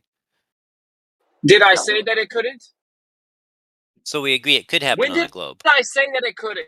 Hey, Jesse, is every one of your responses going to do that? Are you going to make up something I didn't say every single time? Oh, Or are you look, going if to I ever address what I actually said? look How if I long do you think we'll have to be in here before you address what I actually said? if I misunderstood what you're saying, I'm sorry, but No, so you're we not do. sorry. You're doing it on purpose. Do you want to take an over or under? Like I got 2 hours over or under. Let him answer. Let him answer. He's not answer. He's asking straw man questions. Answer what? You're not Let him answer allowing. what? Let him answer what? Left lane. Let He's him trying answer what? He's trying to clarify his answer, and you're not letting him. Just He give him a didn't minute. give an answer. What are you talking about? Just give him a He didn't minute. Scared with it. Just let him talk. Couldn't even answer what he was fucking answering to. What was the question? Let him answer. Don't even know the question. He asked a question and left lane saying, let him And answer. Noah, you're from He asked a Africa, right? question back. It Yeah, sounds there's like he's presenting no white. potential options There's after no seeing white men. past We're the all men here. potential None of us are observation. women that connection. So there's Please go ahead, everybody Noah. can speak for himself. What's interesting that I'd like to find out is that if the sun was in fact going down past the surface of the Earth, quote unquote, if it was in fact a ball, why are we seeing the shadow, a curved shadow of the actual surface of the Earth that the ball or that the sun is quote hiding behind if it is in fact going beneath it as the sun is quote setting? In your model, of course, ballers. Yeah, well, that's the home run that ends up coming at the end of this. They can't even acknowledge the fact you can see it in the plane for. But the Well, and I'll shadows tell are you, extending over hundreds and hundreds of miles of the Earth. So why are they straight? so Why the is other the thing, shadow straight? what I find interesting as well is when you would present a picture. Again, I'm not criticizing, just observing what's happening. Is that they're actually asking you what the problem is with the picture. I think to myself, if you're looking at the picture and not taking in any appeals to authority, i.e., no stories of the globe, you should be able to ascertain with your own discernment what is actually happening with the picture that you're looking at without anybody having to tell you what's actually happening. Like, just to clarify, the main reason that I posted that right there was because for a long time, ballers, they'll never walk back their claims. No. So the ballers have been making incorrect claims about this, just like when they claim it's impossible to have the bottom of the clouds light up. Right, then we show, oh, well, based on where the sun was right then, according to your model, it's millions of miles up above the Earth. So it's a perspective thing. It doesn't even make sense to your model. Just won't acknowledge it.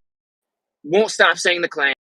Just will never acknowledge it. Same thing with this. You guys send the picture like that and say that this can't work on a flat Earth. And the sun's going below the Earth, casting a shadow up into the sky. But then we show, no, that's actually happening from above. You can get in a plane and see them. And then they just avoid that point. Why avoid it?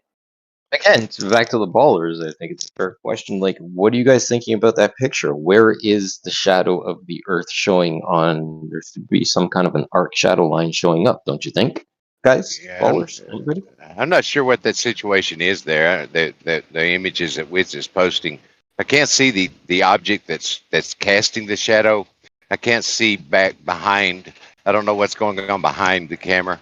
I don't So know you any. saying that That it's a doesn't fake make it. picture? What are you That doesn't saying? say any. That doesn't say anything to me. It doesn't address the questions of showing a mountain casting a shadow on the bottom of a cloud. The cloud is underlit, and the question is, where is the sun?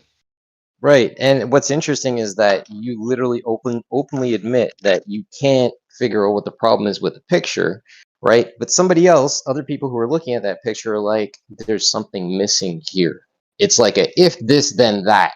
So if we look at this picture and we don't see a curved shadow line, how can the sun be hiding behind the surface of a ball? That doesn't I literally dropped follow. a meme that explains the whole thing, but I'm not going to get into this whole. You're 7 years in and still don't understand how sunsets work on a flat Earth. I'm not having a debate That's with right. ballers that did not exactly. You guys don't understand that things can disappear from the bottom up, and that there can be a sunset on a flat Earth after years. So I'm Do not believe interested in that. that That's true. conversation. I know you. That's a you problem though, right? Like that's not there. It's not going to be solved by me going back and forth with you right now about it. You've had the conversation 1,000 times. Anyone in this room that literally believes the sun couldn't set on a flat Earth is lying to themselves. literally. So But that's again, just looking at the idea of time zones and the fact that we know that the sun is setting in Egypt and then it's traveling away from Egypt, going to a different place, and it's going to light that place with its own midday sun. And guess what? Those folks who get the midday sun after this observation takes place, you know what they're observing? They're also seeing level on their local kitchen counters. That's the craziest part, and the sun's overhead. Guess what? Where's your curve? Still hasn't shown up I guess yet. it's not Like, being understood or something. So when you're on the ground, due to perspective, it looks like it's going up. You get in a plane and you see the mountain out in the distance, and you can see you're up above the mountain. You can see the shadow coming to you. It's not just going up. Okay, you can see it from a plane. You can see it from a plane. And then the next question is, if this shadow is stretching over hundreds and hundreds of miles of a ball, why are the lines on the shadow straight? Why are the sides straight? I can't see what's causing the shadow with it. I can't see what's It's a causing mountain, that shadow. dude. dude, it doesn't matter what's casting the shadow. The problem Line is, in the light, then it should be going straight. And if the Earth is curving away from it, there should be a larger this shadow. It should be it should be distorted and curved. Yeah, it should not be like this. And guess what, folks? The lines wouldn't be as crispy if it was a ball. Have you ever seen how light diffuses over the surface of a ball versus how it diffuses over a straight edge? It's crispy, just like that lines presented in the shadow. Those lines should be curved. They should not be straight. They should be, and they should And they should be cut off. They should be cut off. dissolving. They should be dissolving, fading away, not providing a crisp, sharp edge as it is. So can any baller tell me why the shadow lines are straight? Yes, I just posted an image because, and you can experiment with this yourself, but because the observer is looking from the direction of the sun, look at how rough the clouds are. They're up and down and they're bumpy, and yet the line is still straight. That's just the way shadows Hold work. on a minute. So you're telling me, for the audience perspective and the people that are listening right now, you're telling me that it's the perspective of the person that is viewing the shadow that is causing the crispness of those shadow lines. Is that correct, Jesse? That's just the way Hold on, let him shadows answer. work. No, what's it? Let him answer. Is that correct, Jesse? Did you see the picture I Perspective posted? is causing the crisp line of the shadow. Is that correct, Jesse? Did you see the picture I posted? Jesse, I asked you a question. Is that your claim that the perspective is what is causing the crisp line of the shadow? No. No, it's the light that's causing the crisp line of the shadow, acting on the You want a white object knight and for Jesse, or you blocking the want light. Jesse answer The right now? fact, You want a if you white look knight at for the Jesse, or let if you Jesse look answer? at the clouds, if you look at the clouds are not flat and straight. Yeah. So according to your theory, then there shouldn't be crisp straight lines because the clouds aren't crisp and straight. But yet you can clearly see the shadow has crisp straight lines, and that's because of the way the light is hitting the object, which is blocking the light, causing the shadow. Right. Okay, so you guys Very should good. easily be willing to agree to a bet then that we can go demonstrate this, and we can go take a curved surface and cast a shadow along the curved surface, and the shadow will be straight. Exactly. Right, okay, hold on. Before you do that, are you going to take the proper scales into account? We're going to what? Feed your satellite? Sure, Yeah, the hundreds curve. of miles, there's lots of curve, buddy, so try and keep Yeah, up. well, the curve Yeah. that you're talking about across the surface is no easier to see than the curvature standing on the ground. You're not going to see that curve with your eyes. Left lane, that is the most, you're not going to do that, right? You're not going to say that the curve is going to hide until we achieve a certain altitude and then we're going to be able to see it. No, the bottom line is we don't observe any convexity or concavity being presented at any point in time when the sun interacts with anything that creates a shadow. That's a problem for your model. It's not a problem. Let me Yeah, make it this is. very simple so you guys can actually seemingly understand it. Okay, so you guys say we can't see the left or right curvature because you're so big and you had to get so high, and you guys literally just start making shit up. 15,000 feet, 30,000 feet, 25,000 feet, 62 miles, 252 miles. You guys don't even know your own belief. None of you guys can even agree on when you see left or right curvature. But you say we see straightforward curvature all the way at the surface. Now we're talking about straightforward curvature over hundreds of miles. That means that this shadow is bending around a ball. The clouds that Jesse posted are laughably not relevant. Laughably not relevant. In fact, if you zoom in on it, you can actually see the shadow does get displaced based on those clouds. But there's such small little increments of clouds over such a long shadow that's not even remotely close to being analogous to a huge curved surface with the shadow extending straight over it, which means you guys should be able to easily take the bet that we can cast a shadow on a curved ball and that it's going to remain straight. And now we're going to see it come all the way to the observer. There See how this these is a hundreds rebuttal. and hundreds of miles.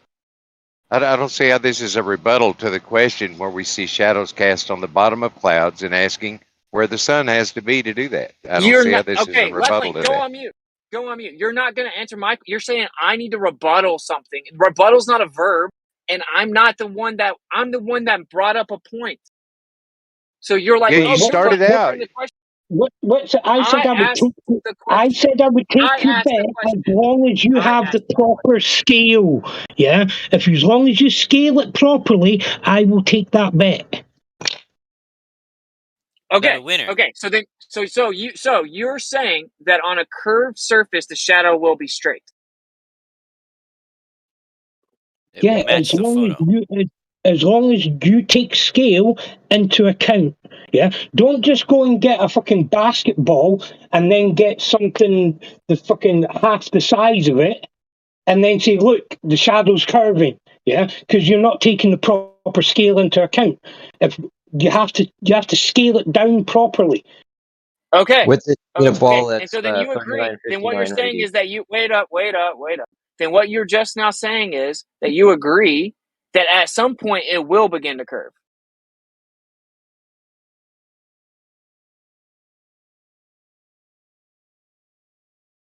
Yeah, if you don't have the scale done properly. So then at some point it will curve. What? That's so not a what I shadow said. on a ball will curve? If you view it from the side, it will. But if you're viewing it from the end on a small section, then you probably won't see it. Stop throwing small section in there. You're being disingenuous. No one in here can be honest. Answer my question. It's not We're not talking about disingenuous. scale. honest We're not with you, talking about Richard. scale. Yeah? We're not talking about scale. We're not talking about Yes, we scale. are talking about No, scale. we're not. Richard. Yeah? No, we're Look not. at the size. We're not Right, talking look at about the scale. size. Look at the size of that We're not talking mountain about scale. compared to You the guys are size freaking of the Earth. The dude who just had nothing to say now has to interrupt again. You had nothing to say. The whole room sat here and waited for you to respond, and we got crickets. But now you have tons of stuff to say. So I understand your argument is that this is scale, and that since if it's a small part of the ball, you won't see it. Which means what you're saying is if it's a bigger part of the ball, you will see it. Then, right? Yeah, with it. What I'm I just saying want to. is Can I interrupt the headbanging on the wall? let Isa talk. I just want to interrupt the headbanging on the wall argument that is going to go on for millions of more years. Yo, check this shit out. With the Schumann resonance, the Schumann resonances occur because the space between the surface of the Earth and the conductive ionosphere acts as a closed, although variable-sized waveguide. So I thought it was interesting. It's kind of the recognizing that it's like the Schumann resonances occur because of the closed section of the top. You know what I mean? Like it's like a waveguide. Like there's no escaping this almost like rakia, you know. Fucking pretty interesting actually, the Schumann resonance. Because you can argue with how you doing, Chris? Hi, Is that Chris. Chris over there? No, you Where's can't. Chris? You can't because the earth is curving. Is that Chris? Just checking. Fucking heck. Oh God, I just can't stand the Kowitsit. You're so much better than we're arguing about this shit. This is pretty interesting with the Schumann resonance, though. A closed system on top of the fucking thing, which is why they can even measure the wavelength. Sorry, get back to it. Forgive me. My question is really simple. If you're saying that you won't see it because of scale, okay. If you're going to demonstrate, you need to scale it properly. Agreed. Duh. What that means is you just claimed that eventually it will curve then, right? If that wasn't the case, then scale wouldn't matter. So then you're claiming that it would in fact begin to curve at one point, right? Did you hear what I said earlier? When I said it depends on the shape of the object blocking the light coming in. Okay, You did hear me say that earlier, yeah? And now you're asking me to re-say that, yeah? No, I'm not. No, that's not When you what you're say saying, yeah at the right? end of every sentence, when you say yeah at the end of every sentence, the answer is no. Actually, no, I'm not saying that. So you have a triangle, like a mountain. It casts a shadow.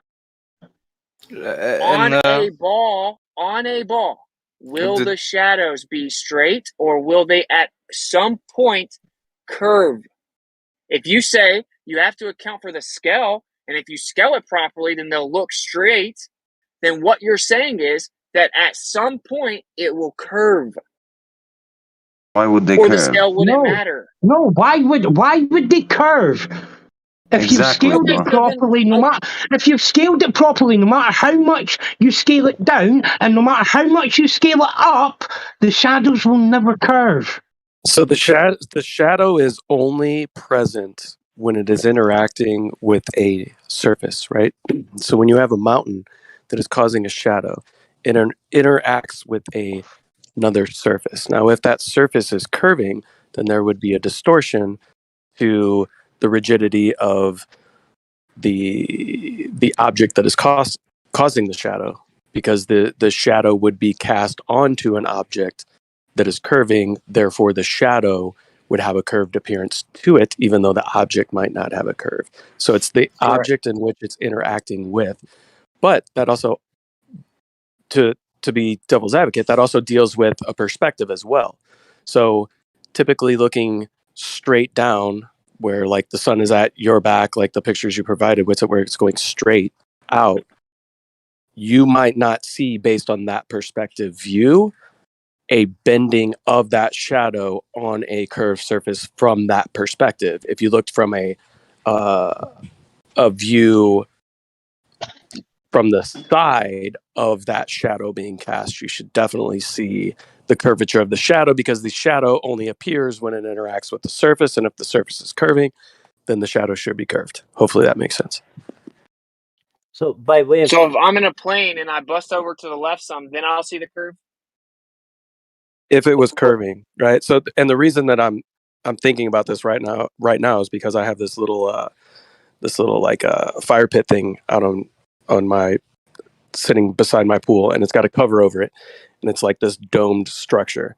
So the straight line of the arm of the chair, if I look at that shadow on this curved dome thing, if I look at it from kind of the exact top down looking at this domed thing, it looks like a straight shadow. But if I come to the side and I can see the curved dome, the shadow follows the curvature of that dome.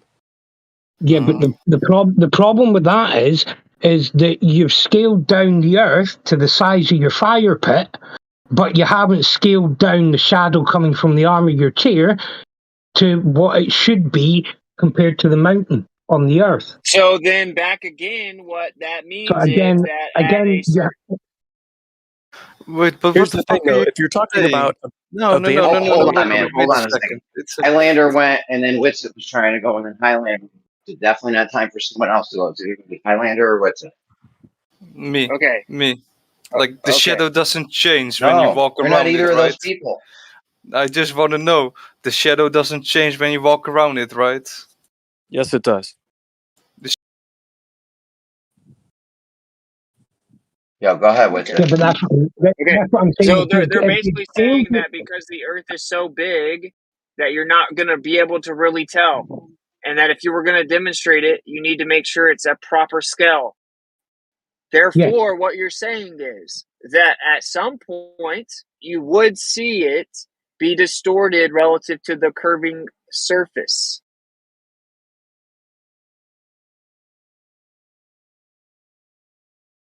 if you had something blocking the light that's big enough, and that you were far away enough from the Earth to see it curving over the Earth, then maybe. But you're not going to see it standing on the Earth. In talking about scale, or even on a plane. in talking about scale, if you were like to use a basketball or something and then tried to scale the condition of Mount Everest on the Earth, Mount Everest would be like a grain of sand on that basketball. You're just I don't reading. see how you could You're compare just it. reading Jesse's comment. Oh my No, God! Thank you. Jesse's comment is not. I don't have comments open at the moment. I'm driving down the road. Okay. I mean, I don't understand how you would. I Literally don't. just said a grain of I sand. don't. What a coincidence. How about Jesse that? says How about that? Respond. Yeah, that isn't the point. Well, That's not the the point. problem is, how would you illustrate it though in scale? How would you illustrate We that? can't even get to the point of you guys having an actual honest conversation back and forth. Would the shadow curve at some point, yes or no? You've been told no. How many times do you have to be told no, Witsit? Fucking hell. Okay, so then the scale, so what you're saying is that no matter how far this shadow extended across the Earth, it would remain straight on the globe. No, because the mountain isn't big enough to cast a shadow that far. Okay, so if it was casting it that far, then it would curve. But you're on the Earth. You can't see that far to see it curve. Yeah, but Highlander, you can't have it both ways. You have to admit one or the other. You can't have it both ways. Well, if you put a toothpick there's no well on a about ball it. on a basketball, if you put a toothpick on a basketball and stood back with the camera, that toothpick shadow would probably curve. But to see the equivalent of that on Earth, you would have to be in outer space, and you would have to have a tower that probably reach to the ozone layer. I don't understand how you can scale it to get the answer to your question. So we've come to the conclusion that it would curve. It would curve because the surface is curved based on scale. So we all agree.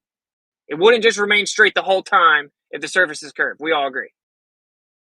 I think so. I think I can agree with that. I just don't see how we would illustrate it. Okay, so now I need to know, how far does the shadow need to extend? Or we just get to arbitrarily hand wave dismiss stuff when we make stuff up? How far would this shadow need to extend before we saw it curve? Well, I'm pretty sure that's easy to work out with it, right? So if you scale the Earth down to, let's say, the size of a basketball, and then you scale down, say, Mount Everest to, the proper size that it would be compared to on the basketball, let's say if we're talking, say, a grain of rice, yeah? Then you just keep scaling up the grain of rice and to the point where you would see the shadow curve, and then you scale everything back up, and that would tell you how big that object would have to be for you to see it curve on the Earth. Okay, so you guys don't know how far it would need to be. Just as long as it's farther than we can see, that way we can't test the globe. Is that right? I've never worked it out, so I can't tell you. Because the truth is, we just all heard you guys get quiet, start double speaking, contradict yourselves, refuse to answer the question, go back and forth. Now you boiled it down to where you're like, oh, well, yeah, I think it would curve, after like mocking me as if it shouldn't have in the chat and in the VC, right? And now you've admitted that it would curve, but you just don't know when, but we wouldn't be able to see it. We know that you know that these mountains would look identical as they would on a flat Earth. But isn't your argument that you can see the shadow curving or not, and then if you can't see it curving, then it means it's flat? That was your argument from the beginning. Yeah, my point is that there should not be very rigid, defined, straight lines all the way from the thing casting the shadow, because it's going over hundreds and hundreds and hundreds of miles of curvature. So it's going over a huge hump of curvature. Vincent, can I ask you a question? No, the shadow's being cast on the clouds. So it's not going over the surface of the Earth, is it? What? Correct? Am I not correct? In those pictures that were posted, the shadows were cast on the clouds. Am I correct? Oh, it's on the bottom of the cloud. Yeah. That So doesn't it's even matter. so That the doesn't shadow. even So matter. the The clouds shadow are. is not going across the surface of the Earth, is it? That What's it? literally No, doesn't it's going matter. across the cloud. That What's doesn't it? matter. That's How irrelevant does it not matter? How does because it the not clouds are matter? still Because supposedly let me curving. do it with it. Let me do it with it.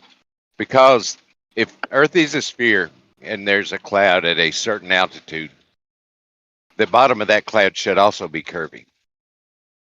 Thank you. All the clouds are curving around the ball, same rate. Hey guys, I made a putty mountain 10 times taller than Mount Everest, and made it on a glancing shadow, and it pretty much looks straight. And it literally doesn't. You can literally tell it's distorted and curving in. I just zoomed in on it. So Yeah. why are you in here pretending it doesn't look distorted? But well, the sides of my mountain are a little bit curved, and you're seeing the whole shadow of the whole mountain. So if this were just a narrow slice like the real pictures, there's no reason that they wouldn't look really straight. Why'd you just come in here and lie and say that it looks straight whenever everyone can zoom in and see that it's bowing inward because it's curved? Well, Why did you do that? Let me fix my mountain. No, but why did you jump in the VC and misrepresent it? Why are you lying? I was going to take a shot from not directly behind the mountain, but slightly off to the side. Remember, this mountain is 10 times taller than Mount Everest, even. Yes, and how much further away are you from that mountain compared to where the other picture was taken?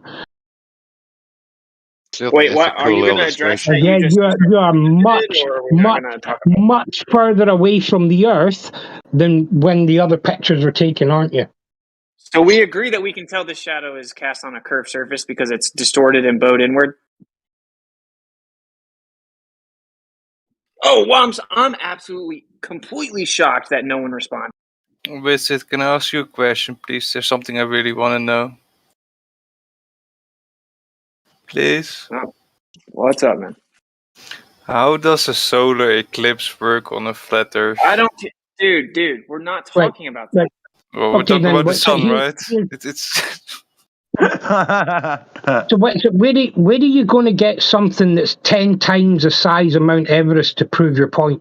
Well, I keep asking my question until you guys pretend to have my... Yeah, because you can't. Yeah, there's no way you're getting Guess what's anything gonna that's happen to you, 10 Highlander? times You're not gonna be fucking saying size of anything. Mount If you Everest interrupt me. to prove your point, are you?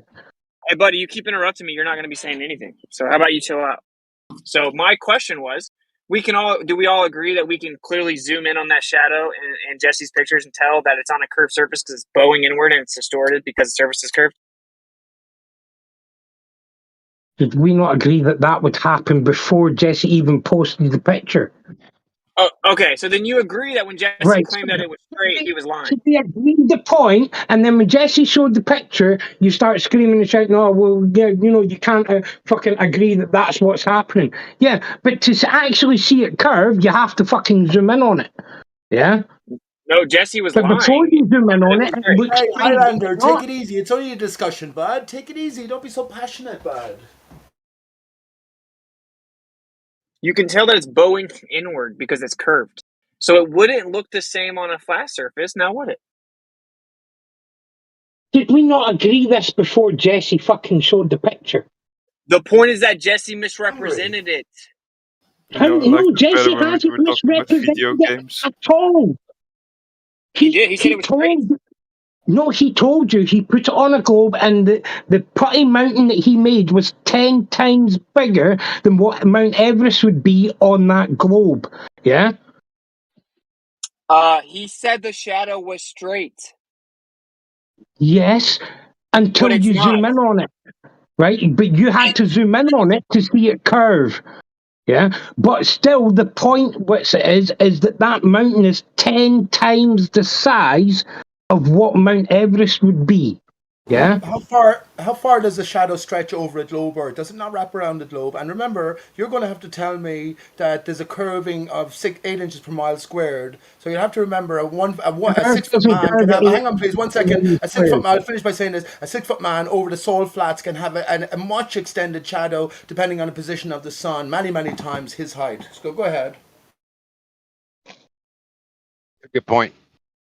It's a good point. A 6 mile, Okay, 6 mile, so yeah. so Yeah, go ahead. Jesse, you go ahead and make a little smaller piece of putty, bro. Right? Because obviously, what we can do is we can just get like a really big blown up ball, I right? fixed And it then for we you. can. I just want to point out that that putty ball there is probably 10,000 times the size of Everest, not 100 times. It's But still big, isn't it? noticeably distorted. but Even this this is the picture thing. is still This is the distorted. thing that Similar Witsit doesn't get. He would need to have something 100 times, 1,000 times bigger than Mount Everest to prove his point. But there's no way he can do that. No, okay, now No, you Jesse, wouldn't. take a picture from a slight angle. Right, I mean, a straight. Witsit, why I don't mean, the you whole do this argument. Yeah, the and whole have the argument scale is done properly? the whole argument is that a shadow cast across a curved surface, the shadow should look curved. But from our size and our perspective on planet Earth, we're not going to see that. No, you have Yes, to be more that's specific and say, exactly one what we're second, saying. Highlander, you got to be more specific, left lane, and say how far you would expect the 6 mile high shadow without any obstruction. So Mount Everest isolated from the rest of the surround, how that would expect it to be cast over a globe Earth, and you'd also have to say how far it would be expected to be cast over a flat Earth as well. You'd have to compare the two. You can't just declare without comparison. So I can actually do that for you, Pete, but I can speculate right now that the difference between those two scenarios at 6 miles would be imperceivable to the human eye at even 1,000 feet. Yep. If I'm not mistaken, I think the point was about shadows on climbs on the moon. So we have an overall view. Obviously, you'd have to go to a certain height to see this. So if you step away from the Earth and you see these shadows happening in both scenarios, and I just remind you as well, Dean, if the angle to the sun just before sunset on a flat Earth was a very, very minute, the shadow, if it was unobstructed, would be absolutely massive. 6 miles might cast a 600 or even I'm gonna say 6,000, 1,600 mile shadow, and we always let's just say we can appreciate that via our own light bulbs in our vicinity. As we walk away, our shadow extends further and further until it disappears into the night. Yeah, go ahead. One issue that you've got with that statement, Pete, is you cannot, even on a flat Earth, globe Earth, let's say you're God, if you create a light source that has a physical size. So from the left to the right, there is a measurable amount of degrees there. And then given the distance of that light source to the actual item, and then the item's distance to wherever it's going to cast the shadow, you can work out the umbra and penumbra, or let's just say the shadow fall-off area. Now, the issue is, when you do that with a 0.5 degree sun, which we've got in the sky, and then from 5 degrees either side of something on the ground, you can work out over the distance, because of that projection, it's going to diffuse that shadow. Now, in order for it not to diffuse that shadow has to become big enough so that the 5 degrees on the edges still has full shadow. You won't get anything like that. So the diffusion of Mount Everest over hundreds of miles wouldn't be a thing. It wouldn't cast a shadow because of the 5 degrees spread, and also the diffuse contribution of light It in would always around. cast So a you wouldn't shadow. be able to do that. Well, excuse me, please. Let's take reality into consideration and the sun's passage around Mount Everest. As we're approaching sunset, right, it will always catch us out, and the shadow will always be cast longer and longer as the relative angle, relationship angle will decrease, right? So eventually it will go out of view because it will be gone beyond horizontal. But just before that point, that shadow will always be cast. It'll be infinitely long. But what I say happens then after that, not infinitely long, be a massive distance long. What happens after that is the sun goes out of range and suddenly night falls. So the shadow itself disappears into the greater night. Very good. No, but my point still stands. The shadow with a 0.5 degree light source will produce a soft shadow, and the greater the distance, the more that 5 degree light source makes a difference. It's the same as if you had a huge. I've got video lighting rig behind me, which is a 15 centimeter by 15 centimeter arrangement of micro LEDs. That can't cast a good shadow because of the size of it in room scale. you will have sun is soft massive, shadows. Dean. And the Sun is further away massive. that shadow is cast, the softer and more diffused it becomes. Yeah, but the sun is massive, and the sun, according to your theory, is 100 million miles away. But it doesn't, as the Earth turns a few poultry miles or thousands of miles, even make no difference to the sun's influence. So therefore, every shadow, if you could relate shadows to one another, the sun shadow will always be the most powerful, absolutely, and consistent. That's my claim. Hey, What do you so think if about I that? again, so Jesse, if you turn the camera a little to the side, what's the shadow gonna look like? I got to get to work. You guys can do it yourself, but obviously, if you looked at it from a side view, then it would, like a perfect side view, then it would be curved. But Okay, if you're so if looking, we can test this in real life, right? We can see whenever the mountains are casting a shadow. We can look at it from the side, and it should curve. so sort of. Now, just so everyone's clear, what you're seeing in my picture is actually just a shadow of the mountain. It tapers because the mountain is tapered. The pictures of the real mountains is not, it's not tapered because the mountain's tapered. It's tapered because of the railroad track effect. It's a parallel shadow, but because of the great distance and the perspective, it appears to come to a point. None of that addressed my question. So if I look from the side, should I see it curved? You said yes. I said, okay, then we can test that. We can go look at the mountain casting these shadows from the side, and they should be curved. And then you went on a big, long rant about something that had nothing to do with the question. No, there's no doubt that when you look at a straight line on the ground from the side from a great distance, it's curving. Okay, so if we go and see where the mountain's casting a shadow, and we're in a plane, and we look at it from the side, and it's not curving, then it would debunk the globe. If it was the geometry was that we should see the curving and it didn't, then yeah, it would. Okay, and of course the geometry is always that it's curving. So now you've created another little excuse so that when it happens, you can say no. So No, what hey, at what hold point on. are we? At what point would we see it curving? No, what I'm saying is, if you go to some scenario where the curve would be less than a subfraction of a pixel, and you take a picture and say, "Aha! See, there's no curve," that wouldn't debunk the globe, because even if it was curved, you still wouldn't see it if the curve would be a subfraction of a pixel. Once again, didn't answer the question. I'll just ask it again. So, at what rate would we see the curvature? At what time would we see it? At what point would we see the curvature? You never answer questions. You always skirt around the question. When the curvature is over 1.5 degrees in your vision, in your 10-degree detail vision, if something can bend at a deviation from tangent from left to right over the 10 degrees of your vision, at least 1.5 degrees, you may be able to notice it. You'd definitely notice it if it was 3 degrees. Okay, so how far would I have to see the shadow extending to see 1.3 degrees on the globe, or 3 degrees? You wouldn't see a shadow curve on the globe like that. Okay, there we see, and it's always this unfalsifiable bullshit answer that we It get every diffuses, like you single say, time. you can't see a shadow cast that distance. Yeah, there you go. So Jesse, you agree with him that there's no way to test the globe for the 477th straight time, like that? We would never actually see the shadow cast by the mountain curve. It's going to look like it is flat, no matter how many hundred miles it casts. I just tagged you with, time. I just tagged you with a picture that shows what the curve would look like if you were 58 feet high, looking out at a shadow that was running right to left and about 6 miles away. Hey, buddy, try and actually pretend we're having a discussion where you respond what I say. He cannot Let's do do it, that.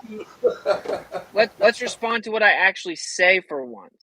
So, do you agree with that guy that you wouldn't be able to see the shadow curving from the mountain on the globe because there's no scenario we can see the shadow far enough? If you were 107 feet high and you're looking broadside to a shadow that was cast along 840 miles of Earth, about at the horizon distance, then you could see it curving a little bit, a few degrees. That's madness, bud. That's just simply madness. But yeah, if you're how high How high do you want me to be for this question? Well, Oh, I so mean, you agree if we're in a plane? it all goes back to being able to see the horizon curve left or right with altitude. That's where it all goes to. Well, you guys don't even agree on that answer.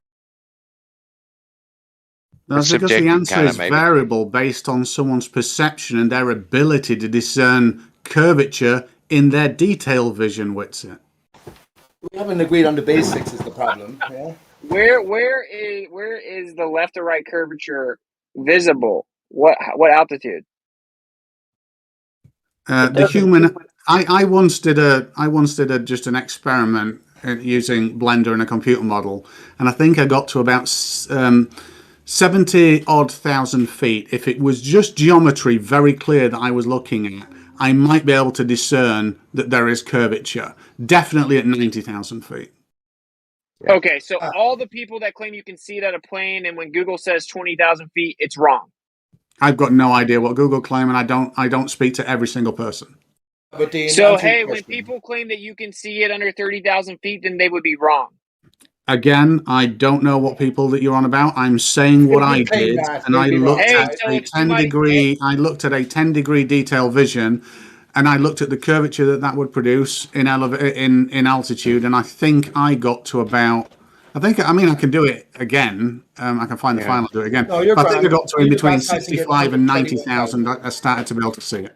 Okay, so then again, a claim that says you can see left or right curvature at 30,000 feet would be wrong.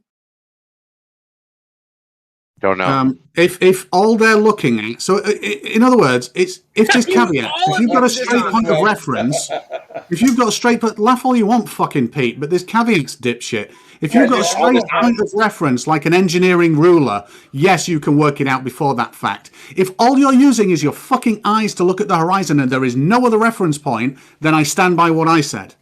Right, and Witsit is correct, Dan. So anyone making the claim that you can jump up in a plane at 20,000 feet and see the curvature of the Earth, that would be wrong. Without an engineering ruler, I doubt whether I'd be able to. Excellent. See, and this is because now everyone knows if you Google how high do you have to be to see the curve of the Earth, they'll say like 20,000 feet. Some say like 15,000 feet. The ballers go and regurgitate that. Right. It's when you're at altitude though. And you've got access to looking around, like looking through just a viewfinder and seeing one small section of the horizon. It looks flat. You can say, yeah, that looks flat. But if you're able to look around yourself, it gives you a whole different idea of what's going on around you. And I would say that you would probably say, yeah, it does look curved. Huh. Oh. Well, all these probablys and I thinks aren't very satisfying. So the Earth your globe model has a specific geometric claim. So this is why you guys are able to come in and pretend that you're defending the globe. It's because there is no globe model. You guys just get to make stuff up. So you're like, oh, I think you would probably potentially at some point in time, based on the scenarios, depending on who's looking at it and if they've been drinking and what their favorite color is and blood type, maybe specifically with specific temperature gradient conditions on this exact day, July 7th, 2023, you might be able to potentially see it in the bottom left corner of your window, depending on the make of the plane, if you actually tilt your head a little bit to the left. We're making things up. We're the ones making things up. Okay. Exclusive curve, yeah. Hey, all that public rant service right there was question. made up. Is anybody missing any straw? Because Wits had just used it all. Yep. And then, Pete, you thought that was funny? That was Oh, no, I'm saying terribly it's funny because it's so wrong. You were perfectly on point, and this guy is just—it's stupid funny. Like, dude, this is the fact. Like, you guys all Who mentioned color? You guys give ad hoc. It was a joke. Yeah, that's it what leftists don't. Nobody laughed. Leftists don't understand jokes. So if you don't, like every single time a question's asked, you guys make up ad hoc explanations that just end with it not being falsifiable. Like if I ask, hey guys, can any ball in here tell me a very specific way that the globe Earth model can be falsified? Go. Were you aware that jokes are funny with it? He's got nothing. Can any other baller explain? So if nobody Yes. Can someone give me a specific example of how to falsify the globe? Yes. Yes. Yeah. So what you do because anything else is you take the survey data of what people supposedly say the planet is.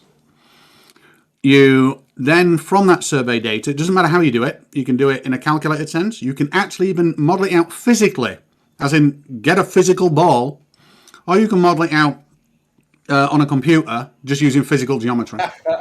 And then what you can do is take something that you can measure against reality, like the prediction of the aperture of a window and the light that it would cast if the sun were that far away and if we were on a ball that was rotating.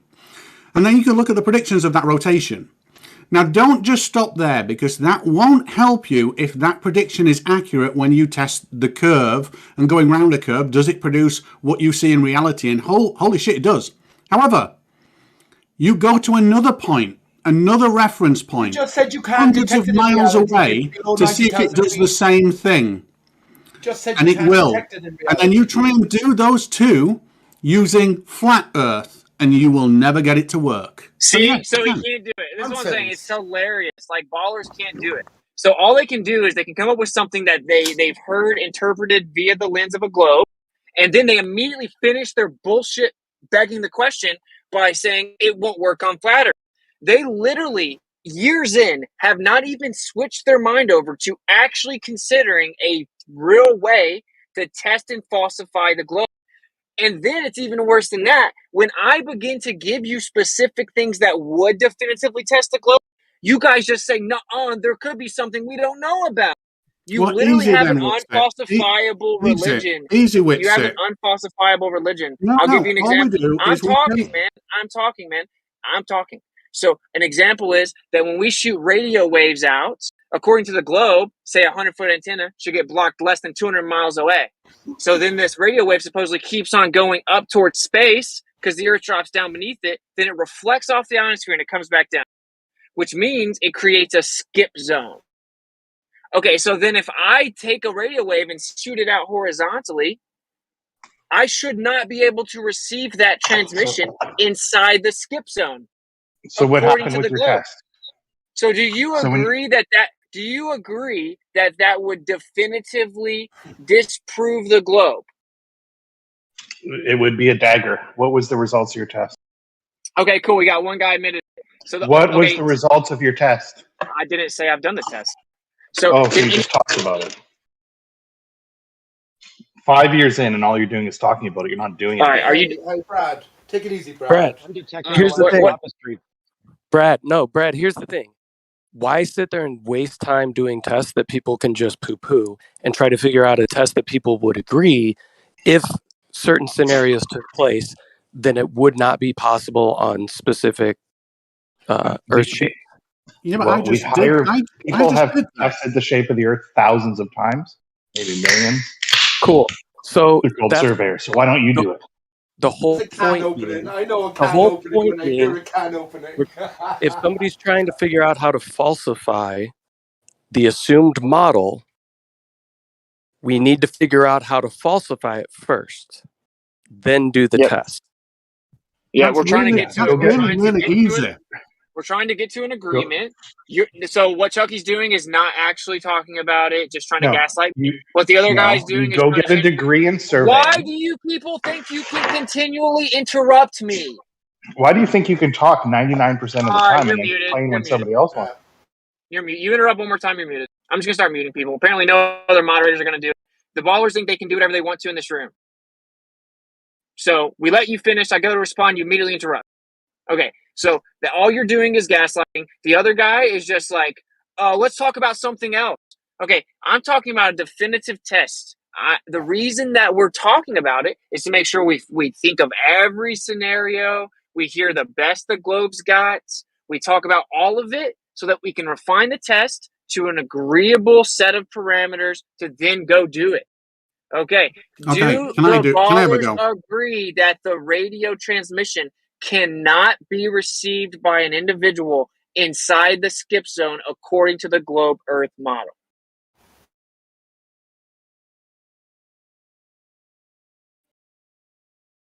I'm saying, dude, anytime that there's if it ends with that would debunk the globe or it's definitive, you guys can't even address it. So you have an unfalsifiable religion. Can I tell you how I'd falsify the globe? No, can you answer my question? I don't know enough about radio wave propagation, so no. Oh, give your best answer, though, Dean. Give your best answer according to the scenario. Best answer is as long as that frequency can actually do, it won't suffer atmospheric scattering and diffusion, and it was high enough frequency with enough power, then I would say yes, you'd be able to measure a dead zone. Not necessarily have zero signal, but definitely you'd realize you weren't in direct signal. So, but that's just a guess.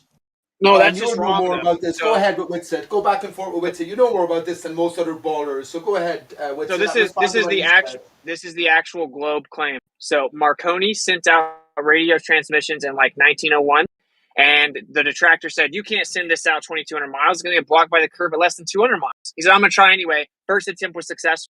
Then they quote unquote discovered the ionosphere. Really, they made it up. Oliver Heaviside, who was a genius, came up with the idea that with a certain amount of ionization somewhere in the air, then certain signals, certain frequencies will reflect back down. Okay, so then whenever they came up with that, now it's anything under 40 megahertz can bounce off the ionosphere. So say you shoot out a radio wave, okay, it's going to go straight out over the surface, and then it's going to hit the curve of the Earth and be blocked. The rest of the signals are going to keep going out, but the Earth's dropping down beneath it, which means beyond that curve, you don't receive it on the ground. It was blocked. And the rest of the waves are going up to the ionosphere. Then it supposedly reflects back down. That creates a skip zone, which means if you place someone right in the middle of that skip zone on the globe, they cannot receive the signal. It's supposedly going towards space. I think it would be a good test. Thank you. So, in Here's theory, a quick question. Is there anybody in the room that's actually an expert on radio waves and how they work? Genetic fallacy. So then what else you can hold do on, is you... hold on a second, What's it? Because you're asking us questions about radio waves, and like the other gentleman said, he does not know enough to answer your questions. And after he says this, you continue to talk about a subject which none of us know about. No, maybe you don't know about it because you're ignorant, but don't speak for all of us. Did you not just hear my question 2 minutes ago? Highlander, hold on, an Highlander. expert on Pete, radio I don't waves? even know why you're talking right now, Pete. Highlander, let him finish though. Don't interrupt him every time, please. Okay, so I'm just using the official globe model claim, okay? Because there's a secondary thing that happens, which is it says based on, you can test this in a lab with an experiment. It doesn't matter what anyone wants to subjectively say. You can test that a certain amount of ionization will reflect certain frequencies. So you can literally imitate ionization in a lab. You can shoot frequencies at it. And once it gets above a certain frequency, it'll penetrate through the ionization. Okay? So if we use the ionization, that's the excuse for the globe called the ionosphere, then anything over 40 megahertz penetrates it. You can literally replicate it in a lab. So that's why the official model is that anything over 40 megahertz penetrates the ionosphere. Of course, you need that. You guys claim you send transmissions to space. Okay, but what has actually happened on the Earth is people have sent out radio transmissions over 100 megahertz, and they've gone over 2,700 miles. But according to the globe, they should have gone through the ionosphere. So there's nothing to reflect it back down. Right, The again, amateur world records show 2,700 miles over 106 megahertz.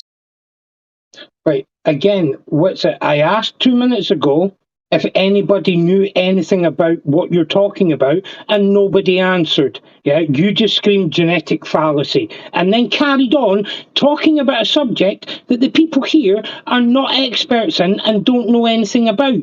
Why are you continuing on this subject? Highlander, Well, what just subject because are you you an don't know expert in? anything Hold about on. it, just because you don't know anything about it, doesn't mean no one else does. I asked the room, is there anybody here that knows about radio waves and are experts in it? And nobody answered. The only response I got was Witsit screaming genetic fallacy. Highlander. So if there's nobody here that knows do you hear anything me? about it, why is he talking about it? Highlander, what are you an expert in? I'm not an expert in anything. Cool, then don't ever talk. Thanks. Yep. Yeah, don't talk about anything in here ever if you got to be an expert to talk about stuff. Yep. So there you go. Go on mute. So this is the facts, though, right? Like you can still have an intellectually honest conversation while not being informed. You can be like, okay, well, I don't know much about this, but if what you're saying is true, then logically speaking, blah blah blah. Okay, that's how conversations work. You could go research it, but what the Globers want to do is hand wave it. So anything that will definitively test the globe, that is not on the table for discussion. We must pull out genetic fallacies and whatever we can. And that's my whole point, is that when I ask Globers, how do you falsify the globe? The only thing they can say is like some interpretation of an effect that they've interpreted through the globe lens, that we already know what happens and has been replicated tons of times, so that they can say, oh, well, this is how you test it, because they know the result comports with their interpretation of the globe. They can't actually articulate a way that would definitively test it, right? It's the same thing with can you guys give me a definitive way to falsify the heliocentric model? Cricket. Again. Can you give me a definitive way to falsify the Big Bang model? Cricket. So I'm saying if you have a belief system that you're not even fully informed about, and you think there's no way to falsify it, that's a religion. So Whitset, I've got a question for you, because I think I can help this. So we can build a physical depiction of this heliocentric, scientific bullshit, and we can build a physical depiction of the flat Earth. Now, when we say flat Earth, we mean an orbiting sun or light source above the flat plane, and it moves between tropics, and it's just cyclic every day. When we say the heliocentric model, we're on about advanced motion of ourselves based on our latitude curving around another orbit with a 23.5 degree axial tilt. Now, one of those is really complicated and one of them isn't. Both of them can produce predictions that we can measure against reality, given our latitude and longitude or supposed position on this land. Which do you think predicts where the sun is going to rise, set, and the exact path through the sky every single day from any location? I'll give you a clue. It's not the flat one. What a brilliant argument you have there. So, first of all, it's not a prediction. Okay, where the sun is going to be is not a prediction. We've mapped the sun out for years, hundreds and hundreds and thousands of years. Can I respond to that then? Can I just respond to that one point? Stop calling it a prediction. So by prediction, I mean no historical data. By that, I mean I could make a flat model, and I could make a curved surface that is the size they say it is. You can give me a longitude and latitude, and I don't need any historical data. Based on the physicality and location of things, I can tell you, well, if it's curving 360 degrees on this portion of 180 degrees, which we call day, this would be the path from an observer on that surface of the sun through the sky. That's not historical and mapped out. That's a prediction based on geometry. I could do the same on a flat Earth, except it never works out to be true or useful. Okay, so that's actually incorrect. So you can say, once we've built an entire model based on all the historical data and the cycles, now we can remove it. Since it's repeating itself, now we'll just remove all the data that we literally required to make the model in the first place, and then I can pretend it's a prediction. That is so ignorant. Okay, so we also have the same information, the cycle of the sun, and we can map it out on a geocentric stationary plane. The more ironic part is that the only one that works is that the Earth's not moving, but the sun is moving relative to it. That's right. The only one that even works. On that point, Whitset, do it then, because you cannot. I promise you, no one in this room or listening to this right now can put themselves on a flat plane. It doesn't even matter about your latitude and longitude. That's actually irrelevant, because if you model it out as a physical model on your desk or in geometry on a computer, you can figure out, well, how is this going to work? And when you start to take that first step, you realize it never does. Oh, it does work, actually. You can explain every single position of celestial objects on a geocentric stationary planar. It's not even difficult. Can you show me that? Can you show me that? I've never seen it yet. Yeah, you have. So we'll just invoke just to progress the conversation. We'll just say thanks, Walter. So we'll just invoke Walter Bislin's model. Oh, the entirely computer-generated mathematical model that is viewer-dependent effect that's purely derived from mathematics. I've got it. Wicked. Well done. Yeah, like the globe, which is No, purely the derived from globe, Witsit, mathematics. the globe, You have I to use interrupt me a because you're sphere. getting That's it. dunked I on. use a You're getting ball. That's dunked it. on. You're getting dunked on. The way that I the do not globe use Earth maths. I model, use a ball. that's why you have to keep it around me because you're doing so good, probably. That's why you're scared of me responding. So, Totally like, terrified. that's why you have to keep interrupting me. So, the globe Earth model was literally made from the observations. That's literally how it was made. They looked at the sky and then reverse engineered a globe with calculations. Literally, that's how it was made. Okay, so we can explain all of the same cycles on a stationary plane. So that's really, just that you're point, making Witsit. wait. You're making the claim that the Earth is a ball that's tilted No. and it's Yeah, you are. You're claiming No, the no. Earth's a ball, an oblate spheroid that's tilted on a 23.4 degree axis. No, I'm Thus, not it's making that claim. wobbling, causing it to precess every 26,000 years. Simultaneously, No. Please stop strawmanning me. So a few things here. A, never made any of those claims. B, never said anything about precession. The 23 point whatever degrees, 23.5, is more about the cyclic yearly association with where the sun's going to be. You would call it tropic advancement. It's just the angle of which it's going to be based on our 23.5 degree axial tilt that transits around. That's why we have summer and winter. Now, all of that works, and it works not based off maths. Wait a minute, are we agreed? Okay, so let me ask you this statement. Let's try and get on some common ground. It doesn't work. So we agree that regardless of how it came about, sorry, I'm getting a call, but regardless of how it came about, we're going to say that if we modeled this out using a big beach ball or computer model using a sphere, and we put an observer on it, that it's going to predict correctly if it's a sphere. But then if we took a flat plane and then made the sky and the stars and the sun on a sphere and rotated that, then it's going to produce the same predictions. Are we agreed that that statement for you is true? You have to count for vision. And what you're not going to do is just skate past what I just said. So you said you never made any of those claims. That was a lie. You literally, the first claim you made was that the Earth is tilted on an axis, and because of the intricate movements of the Earth itself, it causes all of this to happen. That was the first claim you made. So then I began. Let me clear up my claims then. Dude, let him finish. Every baller has an impulse control issue. Every single one of them. So, like, I then began to specify what you're actually saying because your model claims the Earth is tilted on a 23.4 degree axis and that it's spinning. And since it's oblate and tilted, it's wobbling. And this causes a 20. No. Yes. Okay. And that this causes a 26,000 year precession. Simultaneously, there's notation that happens every 18.6 years, and simultaneously, there's a Chandler wobble that happens every 433 days. You're straw manning him. I'm not. No, there's no straw man. He claimed the Earth was a ball that was. It's about you and argue against those things as well, but it'd be dishonest.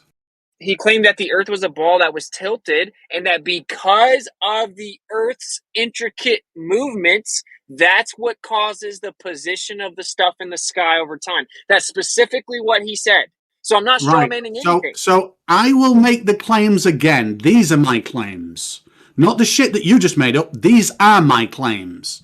If the Earth is a sphere, a planet, and if it is rotating, that would produce 3D arc of motion along an ecliptic plane of if the sun was 90 odd million miles away. So that 3D motion creates an arc depending on your latitude due to the axial tilt, which would produce a very different prediction of where the sun is in your sky than if the Earth were flat and it was simply rotating around a flat plane. Those two predictions are not hand in hand for the geometry of those scenarios. That is my claim. My other claim is I've measured this against reality, and one of them is always fucking true. Okay, so I've already dunked all over that and explained you have to account for vision. So when you say that they're different, what you're actually saying is that if we assume that there's no limit to perspective and that we can see forever in perfectly straight lines in Euclidean geometry, then it wouldn't work on a flat. What a cool story. That's a great claim you have there. That's not the point. You don't get to pick and choose which ones that you want to talk about. When you claim that the earth is spinning and that causes the stuff in the sky to look the way it does, you now have made a whole basket of claims, including that the earth is tilted, spinning, wobbling with 3 different wobbles, then orbiting around the sun.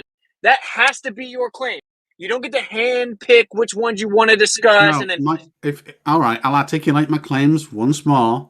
If, I am not saying this is true, I'm saying if the Earth has a radius of about 6.2 million meters, if it is 93 million miles from a distant star, and if it has a 23.4 to 5 axial tilt, and if it goes around that star, then with all those ifs, it can produce a prediction in my living room of where the sun's going to cast through the window aperture every single day throughout the year very accurately.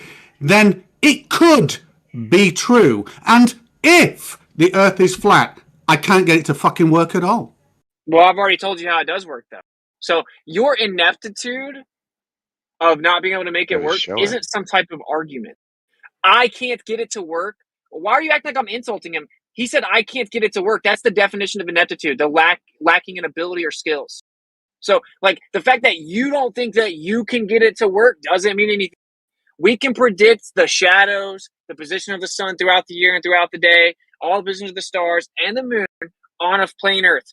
Both situations did the same thing. They took the cycles, we recorded them over thousands of years, and then they tried to come up with a model of the Earth that would explain it. So they had to make the model based on what the sky does. You keep calling it a prediction, but that's not correct. Okay. Let me put it this way then. What about if we do the following? We pick, or we just use a random number generator that's going to generate a range in between a certain latitude and longitude. Now, given only that data, that's it, latitude and longitude, we have to, and let's randomly pick a day in the year. So so we've got random longitude, random latitude, random day in the year. Now, given those 3, we use nothing, no historical data, nothing, but the physicality of what is proposed, a sphere with a distant star that's rotating on a certain axis, or a flat plane and a sun above it. Now, if you can produce for that day, for that latitude, an accurate prediction of what the sun's going to do from an observer on the ground, I will bow down to you. I know I can do it by placing us on a sphere. I challenge you to do the same. Okay, cool. So Walter Bislin's model can do it. It's not difficult to do because we're accounting for an azimuthal grid of vision. So if you take a light source over a plane and move it in a circle, yes, if you saw it exactly where it was and we could see forever in perfect Euclidean geometry infinitely, then you would see something different than what we see. But that's an insane, asinine claim that we're all Superman and can see forever in perfectly straight lines. That's what the globe. I didn't claim that. That's what the globe claims. The globe is an inanimate object. I don't think it claims anything. There you go. Good one. So the globe claim is, of course, that there is no limit to how far you can see. How about you only discuss what I claim, not what someone else claims? This is what you're claiming. This is what you're claiming. And right, this is the reality. So I'll tell you what. Let's add a caveat to this challenge, Witsit.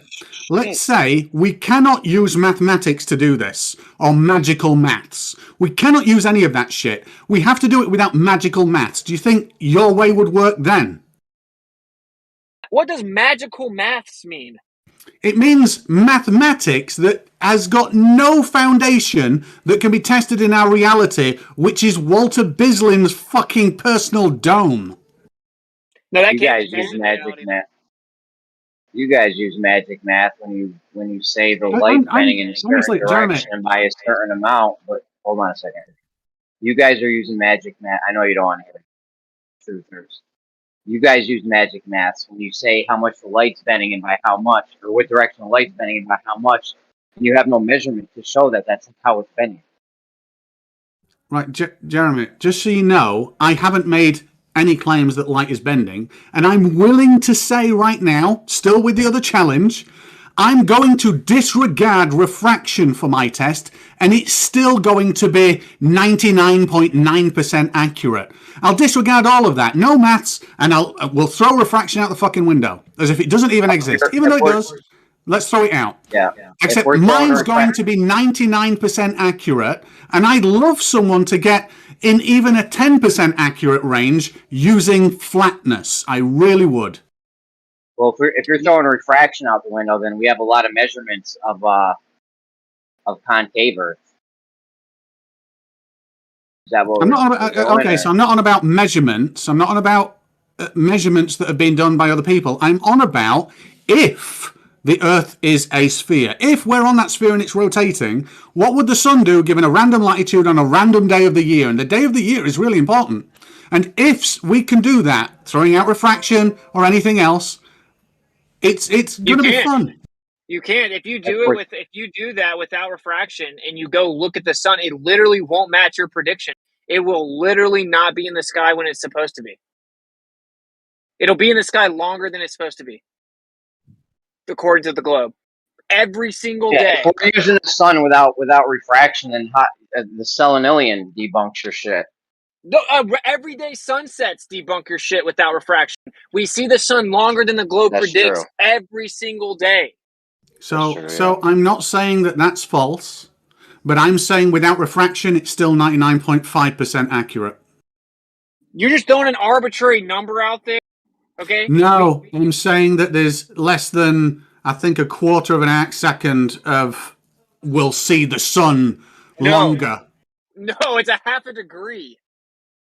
A quarter of an arc second? You're not even in the ballpark. It's a half a degree. Oh, very well, depending on temperature and conditions, maybe. So I'll tell you what, given 360 degrees and it's half a degree, what percentage do you think that fucking is?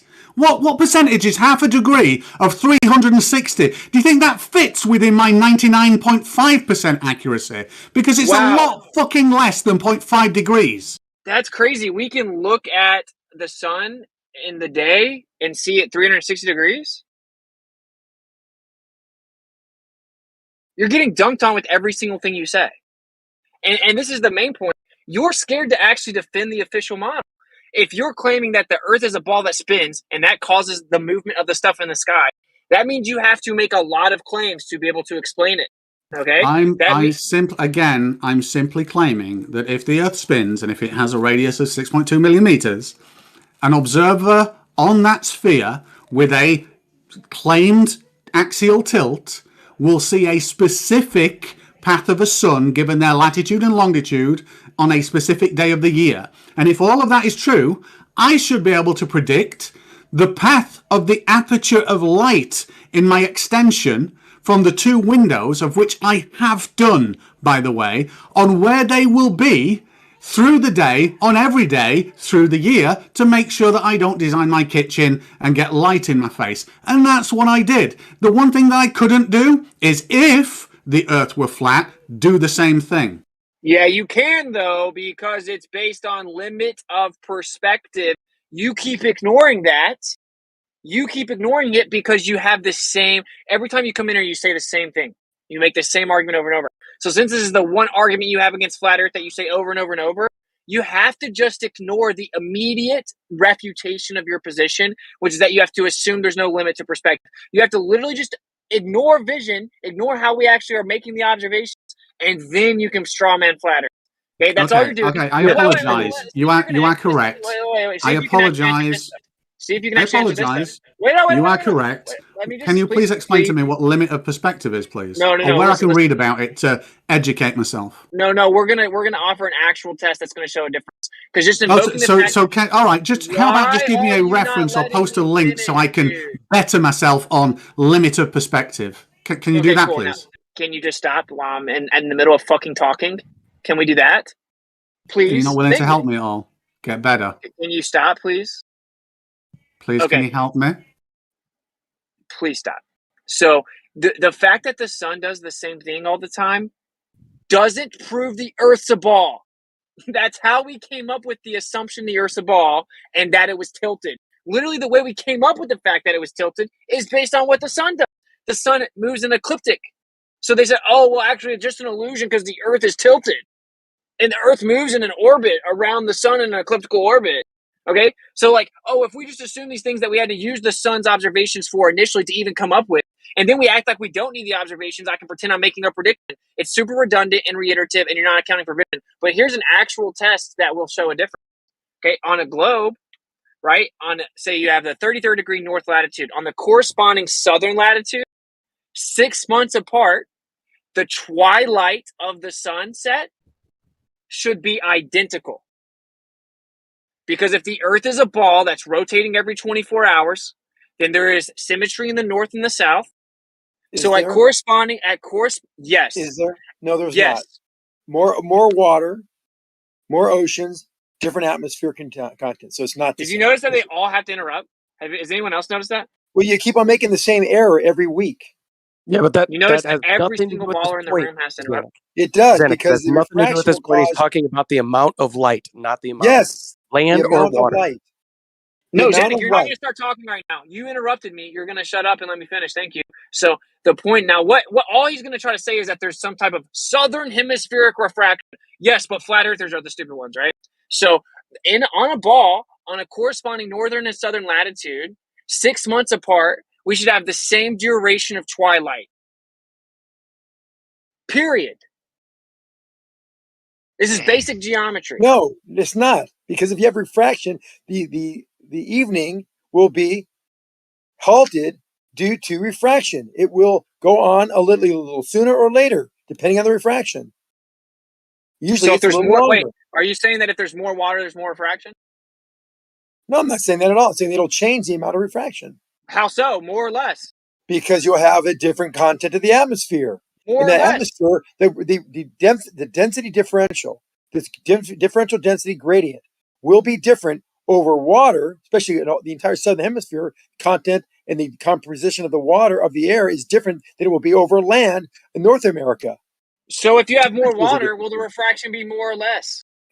That's not the point. The point is refraction can You can't change answer. things. It You won't doesn't answer. matter. If I'm not we're- going to answer because it doesn't matter. I don't Don't understand jump out how ahead this of it. southern. You have I don't more understand how water. this southern. Hold on, Zanuck, you There's were more done, and then water me and around another the person land started to masses talk. in the That southern doesn't mean hemisphere. it's your turn to. Zanuck, listen. When two people go and one of them stops, that's not time for a third person to jump in and start talking. That doesn't even make sense in any way, shape, or form. Okay. Now, it also doesn't make sense that there's more refraction in the southern hemisphere than in the north. If it has to do with water, there's water in the north. I don't know. Are you saying there's more humidity in the south or something? Like, what's going on? If there's more water in the south, less land masses, that will change the composition of the air in the southern hemisphere. For Will which it make the it more light or has less? Okay, I could have sworn I was in the middle of a sentence. How so? I'm not going to talk because what's this going to talk over me again? More or less Is there refraction. more This is going to humidity? cause. It's not the Look, point. This is the The question. point is, This it's is the question different. that's been on the table. You're claiming that there's a difference in the north and the south with refraction because there's more water. So are you saying that since there's more water in the south, that causes more refraction? Yes or no? Doesn't matter. You don't understand what I'm saying. Okay, It I is understand what you're different. saying, Zanuck. No, Zanuck, you I don't. understand It's what you're different. saying. The You're saying water, there's more. You're saying there's the more water entire. in the south.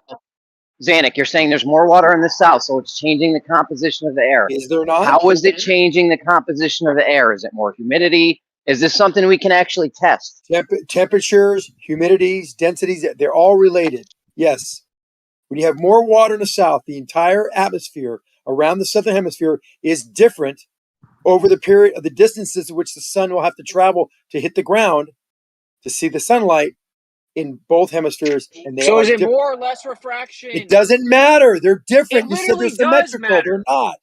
They're It not. literally does. It literally it does doesn't matter because if you're claiming that in the South something different happens because of refraction, okay, you have to actually specify what that means. Are you saying that there's more refraction in the South? It doesn't matter, Witsit. You're not getting it. Why do no other ballers call him out for this bullshit? Because it doesn't matter. You're not How getting Okay, if it doesn't matter, It's hold on. different. If it It's does, not Danik, symmetrical. Your hold argument on. is flawed.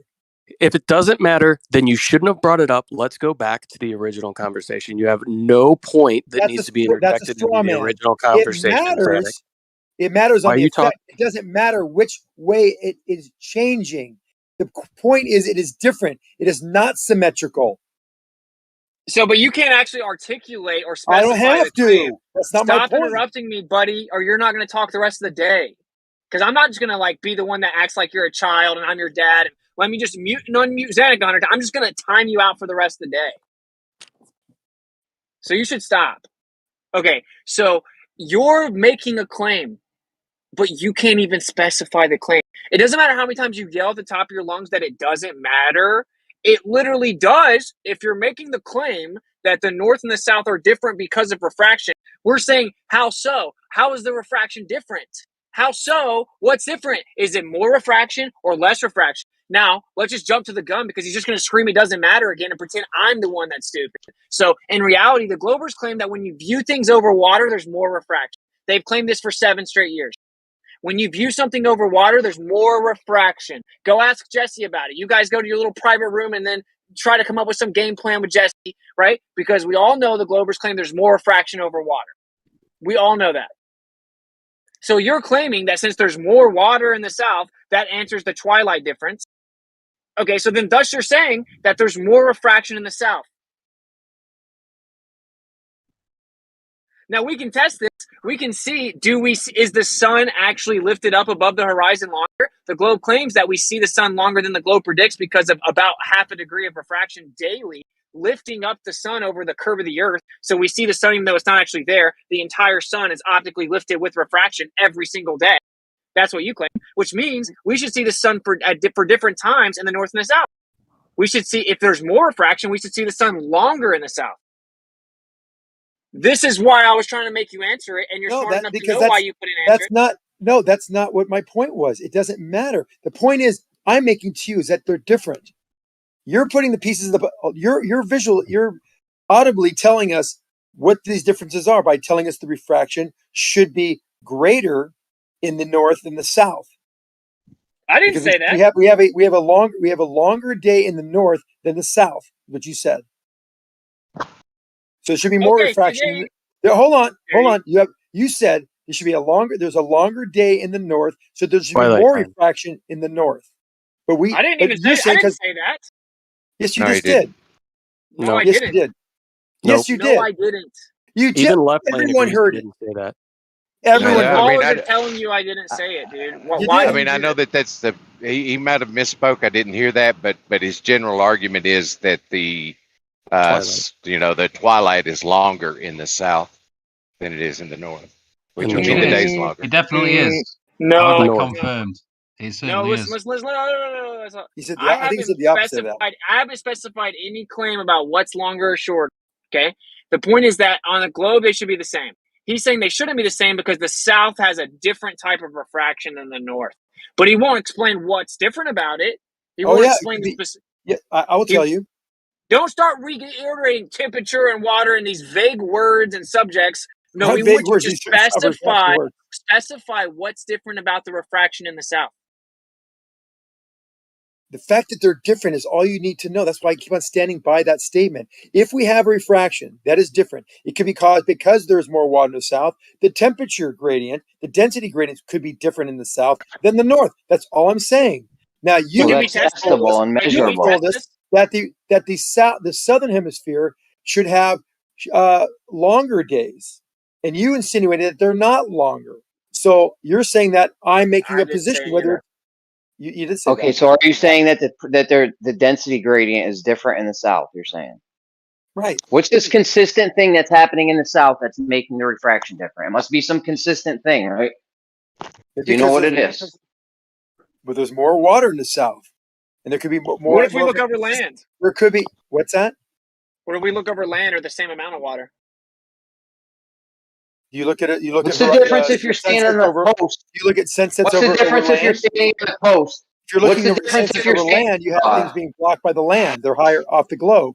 He just Okay, doesn't care. what's the difference if you're? I know, right? What's the difference if you're standing on the coast of America, looking out into the ocean, or you're standing on the coast of Australia and looking out into the ocean? Is there different amounts of water I'm looking over? It's all water. But the atmosphere is what we're talking about. It's not Okay, really what's the water different you're about looking over. the It's atmosphere? What is the the atmosphere consistent composition. difference? It's the Okay, what atmosphere is it? composition from where you're looking, whatever altitude you're looking over. Are you looking at sea level? Well, the sunset's only going to be at 3 miles away, but the sun is going through a lot more atmosphere. What is the difference in the composition of this from the southern to the northern hemisphere that's causing this? They're different because of the refractive indexes of that atmosphere. Is it more Are you humidity? saying they're the Is it a same? different You're saying pressure gradient? the atmosphere. Is it? So you're saying that the atmosphere in the south is exactly the same as the atmosphere in the north, even though one has hundreds of times I'm more, not saying 10 that. times more water than the I northern didn't say hemisphere. that. You're the one who said it's different, and we're going with it. And now I'm asking, how is it different? And you can't answer. I don't know I don't why. have to. That's not my argument. Dude, it's a stupid argument, Vanek. It's The not a atmosphere stupid where argument. you live It's compared to where actually, I he live is says they're the different. Compared to same. where They're Witsit not the lives is same. different. The They're not atmosphere is the same. different no matter where you go. It depends on the time of the day, the conditions, a whole bunch of stuff that changes the Is it? But atmosphere. You're just trying to put out some vague generality that has no actual measurable proof to try to dismiss something that may or may not be happening to show an inconsistency within your model. That's all you're I would doing. say, if I'd like, Can I chime in respond 1 to second. Napalm? He just said something. I can't I respond. bet no other baller. Zanuck, can I talk for 1 second?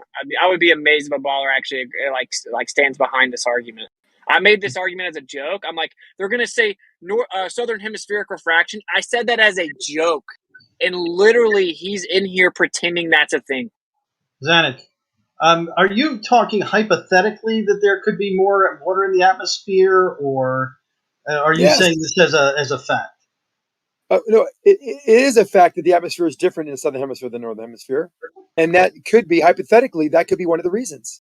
Okay, when you say it's a fact, where do you get the? I mean, I've never heard it before, so I'm not going to say it's not. We know there's more oceans. Yes, there is. But now, how is that going to affect the cumulative atmosphere from 30,000, 100,000 feet down to the water? How much difference is it? Because the temperatures around the southern hemisphere are totally different than they are in the northern hemisphere. So you had the spectral analysis of the temperature values around the Earth at any latitude; they'll be completely different north to south, southern hemispheres. That's drop no the fact. evidence. I can drop Yes, the so information. you're I have that using data these if you'd like to see it. You're using these obvious inconsistencies within your model between the North and the South and say that these are the reasons why there are inconsistencies. It's kind of funny. No, that's not. No, this is a fact. This is a fact. That's There's exactly not what I'm any not evidence saying. in the entire world that shows that that once you go below the equator, all of a sudden the atmosphere is different. He made it up. He won't provide any evidence for it. That's why he also can't specify. You hate to hear me lay it out. That's why he also won't specify how it's different. He's smart enough to know that when I tactically asked him, is it more or less, I was setting him up. See, Zanuck knows me well enough to know I'm setting him up. That's why he won't answer the question, because he knows he's going to step in it. He knows that I'm literally trapping him. That's what. So if you're making a claim that refraction is different in the north and the south, support it with evidence and explain why and what the result is. This should be a measurable fact. Okay, the south is different, therefore there's more refraction. That on average there's more refraction in the south than the north because there's more water or whatever. You won't even specify the claim because then it becomes something that can be tested. You have to rely on it not being falsifiable. You're just still not getting it. I can show you the data that shows the actual measurements, accurate measurements with satellite data for all the temperatures through the troposphere and the stratosphere, wherever you want, all of the surface temperature and the water temperatures that show that the temperature data is completely different in the southern hemisphere than it is the northern hemisphere. That would actually correspond to refractive values because they are dependent upon the density gradients. So does it result in more or less refraction? It doesn't matter. Your claim was that they're exactly the same. Oh They're my symmetrical. God. You made a very strong point. They're not the same. So you can't keep on. All right, let's just cut to the chase because Xanax being dishonest. So let's cut to the chase. The twilight, okay, it should be a roughly the same duration in the north and the south on a globe because the Earth is spinning, right, once every 24 hours, and then the sun goes beneath the Earth during the sunset because the curve is spinning. Hey, Right. Aren't they roughly the same, though? Can you stop? Can you stop?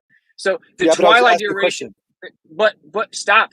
Okay, now if the duration of twilight is less in the south, okay, that would mean there'd have to be more refraction in the north.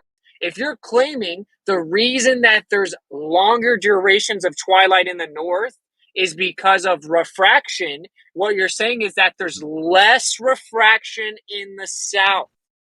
As You I won't said, make this claim though, because now we can go look at the data and we can apply your own refractive index equation and show that you made that shit up. That's why I you won't didn't. actually specify it. And again, you said exactly what I said. You said that there would be a longer day in the north, meaning there's more refraction in the north than there is the south, but there's more water in the south. And you said, oh, because Jesse says there's more refraction over water. That's a straw man. I'm not talking about that. I'm talking about the atmosphere.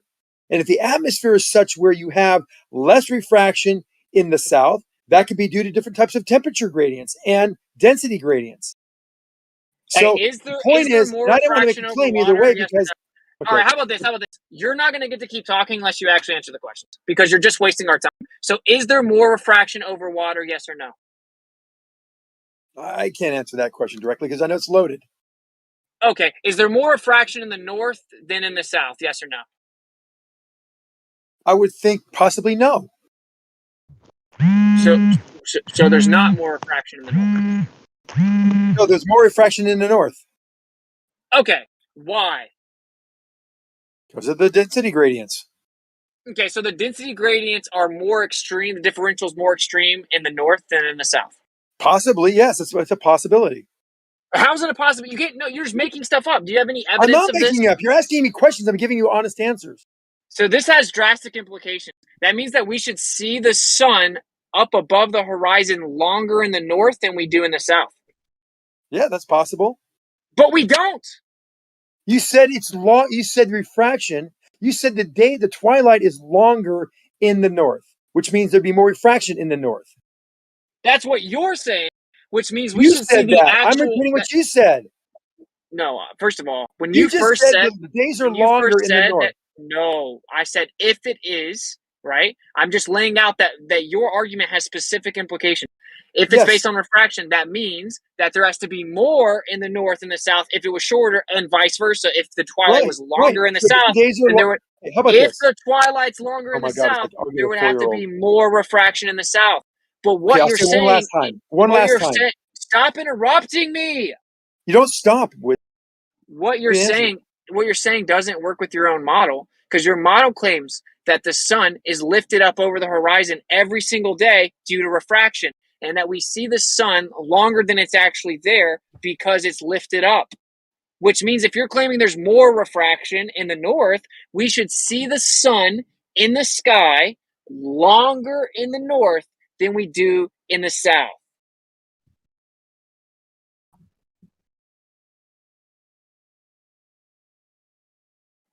But we don't. Okay, so like, hold on. Let me respond. I said if it is a longer day in this north, then there'd be more refraction in the north. If it's a longer day in the south, there'd be more refraction in the south. You said it was a longer day in the north. That's what I was basing. I don't care. I'm not making a stance either way. I'm saying that it's not symmetrical. It's atmospheric dependent, and that's your answer. no. Okay, again for like the 400th time, right? You are making a claim that refraction is different in the north and the south. You just made it up. You made it up because you realized that, whoa, it should be like the same, but if it's not, and that doesn't make sense, but it does make sense on a flat earth. A flat earth could say that the sun has to move faster in the south, so twilight is shorter. So once you realize that it matches the flat Earth and it doesn't match, you had to come up with an unfalsifiable ad hoc bullshit reason why. That's where you came up with it. I knew you guys were going to come up with it. I made a joke about it 3 weeks before you said it, and I called it Southern Hemispheric Refraction, and we all laughed about it. Now here we are, and you're actually doing it. Okay, what the problem is? If Can you there's ever a difference, stop for someone to no, respond?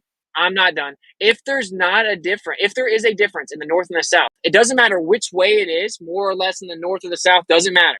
If there's a difference, then we should see a difference in how long the sun is above the horizon. Okay, let me respond. And you don't need to go that so long. Just make your point and move on. So my point to you is that you said one thing, I responded. All I'm telling you is that the atmosphere could be different in the north and the south, and that could be the reason for the different twilight lengths. The thing that I was going to say, I already fucking forgot because you were going on for so long. What the hell? You notice how no ballers are going to stamp this because he clearly just made it up. You get me frazzled because you went on forever and you wouldn't stop. You just do this all the Well, time. just answer the final question. You then. accuse everybody else of monologuing, and you do more than anybody. So just give me a That was maybe 30 seconds. Just give me a second. I don't want to argue. You're already getting my blood boiling. Just stop it. Okay, well then just go on mute. Fuck, you're so irritating. Just stop it. The question is, does everyone in here agree that if there was a difference in refraction in the north and the south, according to the globe, the sun is above the horizon longer than the globe predicts geometrically because of refraction? It lifts the sun up roughly half a degree a day. Oh, I remember what Which means if that's the case, and there's different refraction in the north and the south, we should.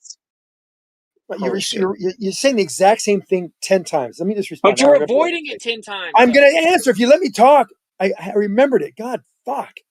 So you said the twilight for the north and the south hemispheres should be roughly the same. I contend that they are roughly the same. Do you disagree with that? Now you're asking me questions. I'm going to keep No, because you said they should be roughly the same. You found that there's a microsecond difference. I don't know what your difference research found. I haven't looked at this at all, by the way. But you said there's a difference, No, and I bet it's pretty close different. to. I think it's close. Danny, God, they are completely different, dude. I'm in the UK. We get hours of twilight. I know one of my neighbours, their kid, they're older now. They've married. And they live in New Zealand, and she confirmed to me that they have next to no twilight. It just starts to get dark, and then boom, it's dark straight away. So yeah. Okay. And this is the point, though. This is the easiest way to show that excuse doesn't work. Southern hemispheric refraction, which I said as a joke because it's so easily refuted, is that would mean that we would see the sun in the sky for different periods of time in the north and the south if it's really being refracted up. This irrefutably debunks the claim. It doesn't. You're making. No, oh my God, I'm going to start. That's why it's been 10 we have times. So we have a difference between sunrise and sunset. We can actually see the sun itself, and then there's this term called twilight, where we have things, particulate and things in the sky that we see a dispersion of this light. We can still see things fairly illuminated, but we don't see the sun itself. So we're just getting definitions out of the way here. The gentleman just chimed in and said that in the UK that twilight can last hours longer than other places. And there's a reason for that, right? There's a reason for that, and it's probably due to refraction. Is probably a good majority of that reason. Would you not agree? No, New Zealand. I mean, oh, not New Zealand. I'm sorry, the UK. Sorry, location of New Zealand. No, we don't agree with you. The UK, but New Zealand is located in the southern hemisphere. We have an observation on the table which states that twilight lasts next to no time there. However, the UK in the northern hemisphere has the presence of twilight. For hours. It's for hours longer than New Zealand. And maybe that area, because in the southern hemisphere, the atmosphere composition is different. The density gradient is different. But maybe it's not. Maybe it's not. Maybe Superman picks up the sun every day. Maybe there are little elves that are all running on a bicycle to run the Earth's magnetic field. So we know for a fact, first of all, we know for a fact, now is New Zealand the same latitude as the UK? Boy. Shouldn't matter either way, because it does matter. It matters a lot. I've experienced in my travels, right? So I'm fairly far south in the US, almost as far as you can be in the continental United States. That's not very right. far. And I noticed. Shut up, Zanuck. And I noticed our twilight time is much shorter than where I'm originally from, which is further north in the country. I've traveled to the UK, Germany, France, all of that. The further north I've gone, the more I've experienced an extended twilight very noticeably. There seems to be a correlation with how far north you are with an extended twilight, and the further south you go. Now, I haven't been able to personally confirm anything past as far south as the Florida Keys, but it seems to be less and less and less as I continue to go south. Now, if that continued all the way south, then that would be a big problem on your globe. You would need more of an explanation than refraction just might be different, because that's a correlation that seems to be longitudinally consistent. And that's firsthand observation from one man. Yeah, I mean, when we were in the UK and in Germany, because my wife and I watch the sunset all the time, and it's like, here it's like, oh, honey, it's sunset time. Okay, I'll be there in a minute. And if she's not there in a minute, she's gonna miss the good part of it, right?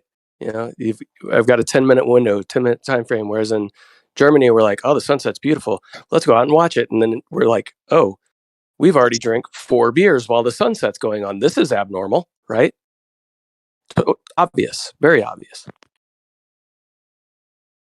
I don't see how we can bring in refraction as a potential explanation for things when refraction is as consistent as the temperature, right? Refraction is tied to the temperature. It's tied to the humidex, the humidity, i.e., the amount of water, so to speak, present in the atmosphere, the gas that we're witnessing. Yeah, I should have put in the caveat that I'm not saying it proves anything either way, because there could be a plethora of reasons of why that is. No, but see, Andy, with observations like that, which I absolutely love, you're telling them from the heart as you observe them, just as Napalm just did, without any appeals to any authorities, sites, quotes. This man said X, Y, Z, none of that. You're presenting it as you see it and leaving it for the observation to the person that understands it as such. And you can see by the people who chime in on the topic and the model that they support, which mental philosophy they appeal to, which is, that's I an believe issue. a man told me this. Exactly the point. Yeah. Yeah, well said, Kiwi. Thank you, man. I appreciate that. I'm working on my judo.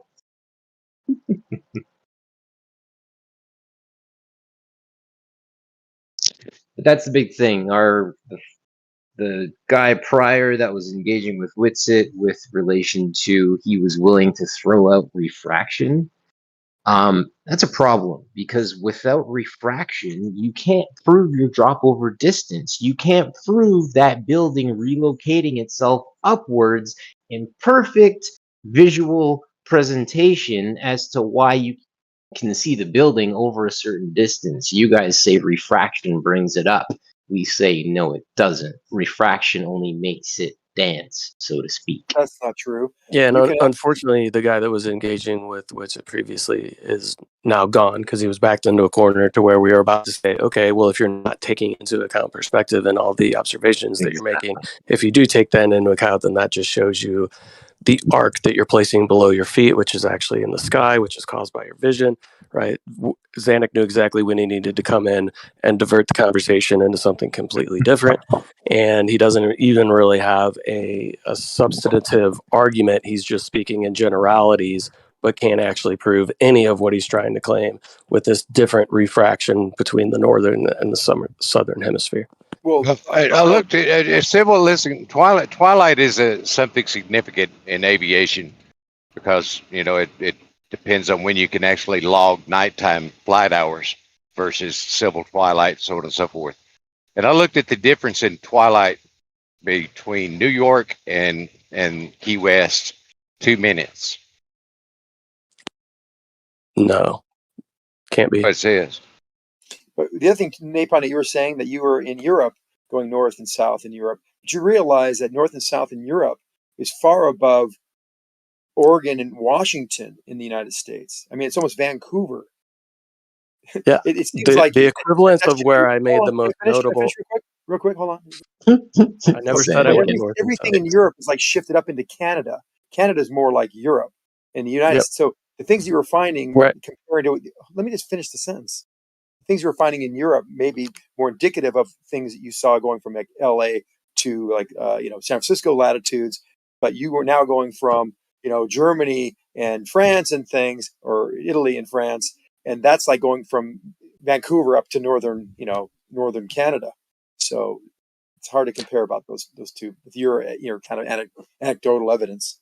No, it's longitudinal based, right? So where I was making the observations in Germany are the equivalent of Michigan as far as the actually latitude, right? Latitude, yeah. So the latitude would be equivalent to Michigan, And which where I've did you been. go? Where did you go from Michigan? Where did you go from Germany, north or south? No, I'm just saying my observations in Germany of the sunset. Yeah, but I mean, in Germany, you're not going to have a difference in twilight. It's more the further away you are from the equator. It's more like you're changing latitude. What are you even away talking from the. You guys are talking about twilight, right? This is what's Yeah, so funny. Think about this whole thing as a meta, right? Like the fact that the twilights start to change, the duration changes as you go further south, doesn't make any sense on a globe. The globe is now claiming a coincidence, and that coincidentally refraction changes as you go further south as well.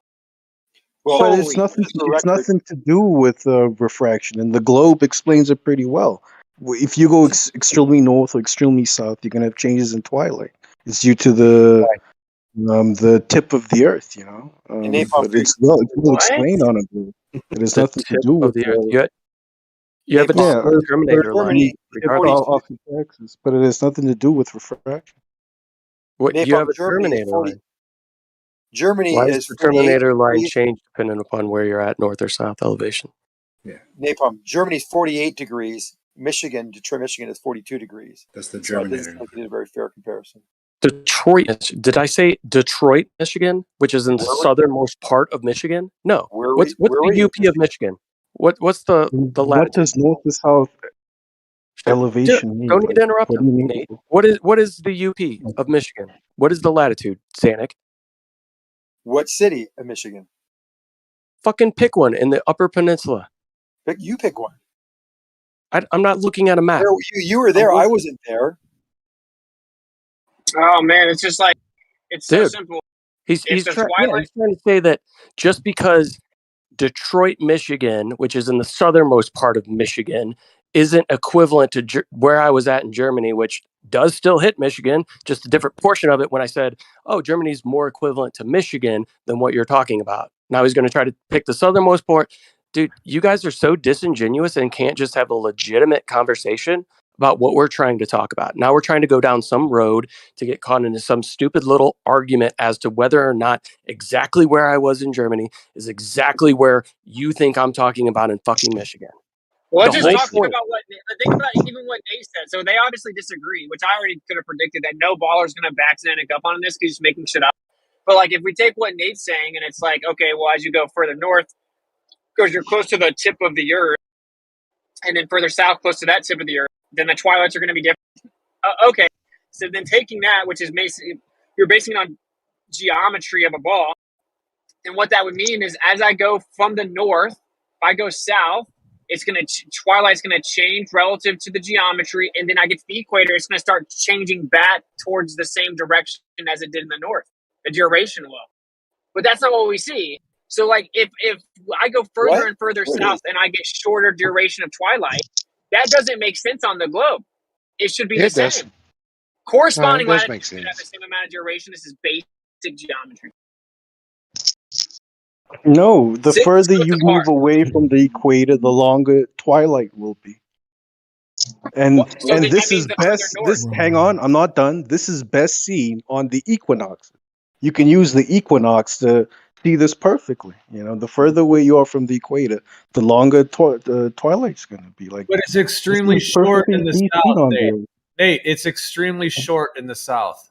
What do you mean extremely short in the south? Meaning What is that? the moment that the sun, the physical circle of the sun will be gone, and then the amount of light that exists after that until it's completely dark is very, very short compared to what it is in the long. It's very extended in the north, which of course fits on like a general AE map type layout. When the sun's on the inner circle, on the inner ring at the Tropic of Cancer, it's going to last a lot longer because it's in the arc in the Antarctic. So it's arcing much more dramatically on the interior than it is on the exterior. So that absolutely fits that kind of like a record player where you have, varying a different arc on the inner and outer.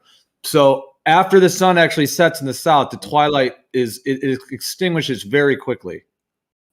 How quick is very quickly? And what do you mean by south? You mean Well, you just said it should South be longer. USA or? Yeah, You I'm just said it saying should be it's longer in the southern hemisphere. If you had like 50, 60 degrees latitude, twilight is way longer, up to 50 minutes longer than at the equator. And this is seen on the equinox or days very close to the equinox, where night and day should be roughly the same. You can do these measurements. But I'm curious now, what does geo mean by it's way shorter in the south?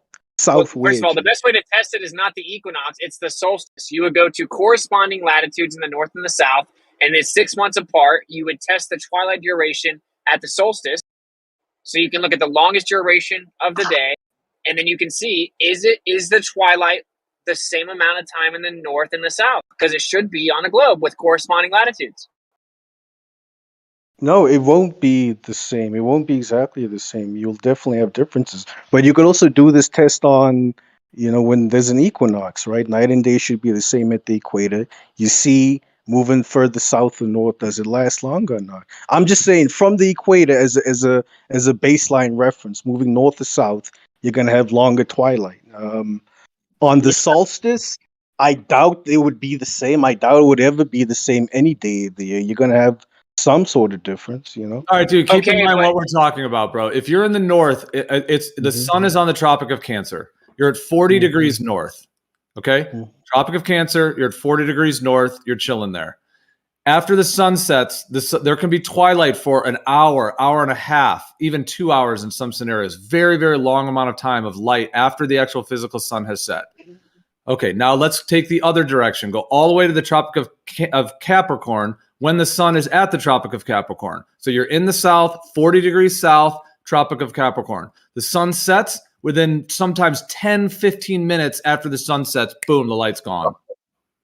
That's a dramatic difference.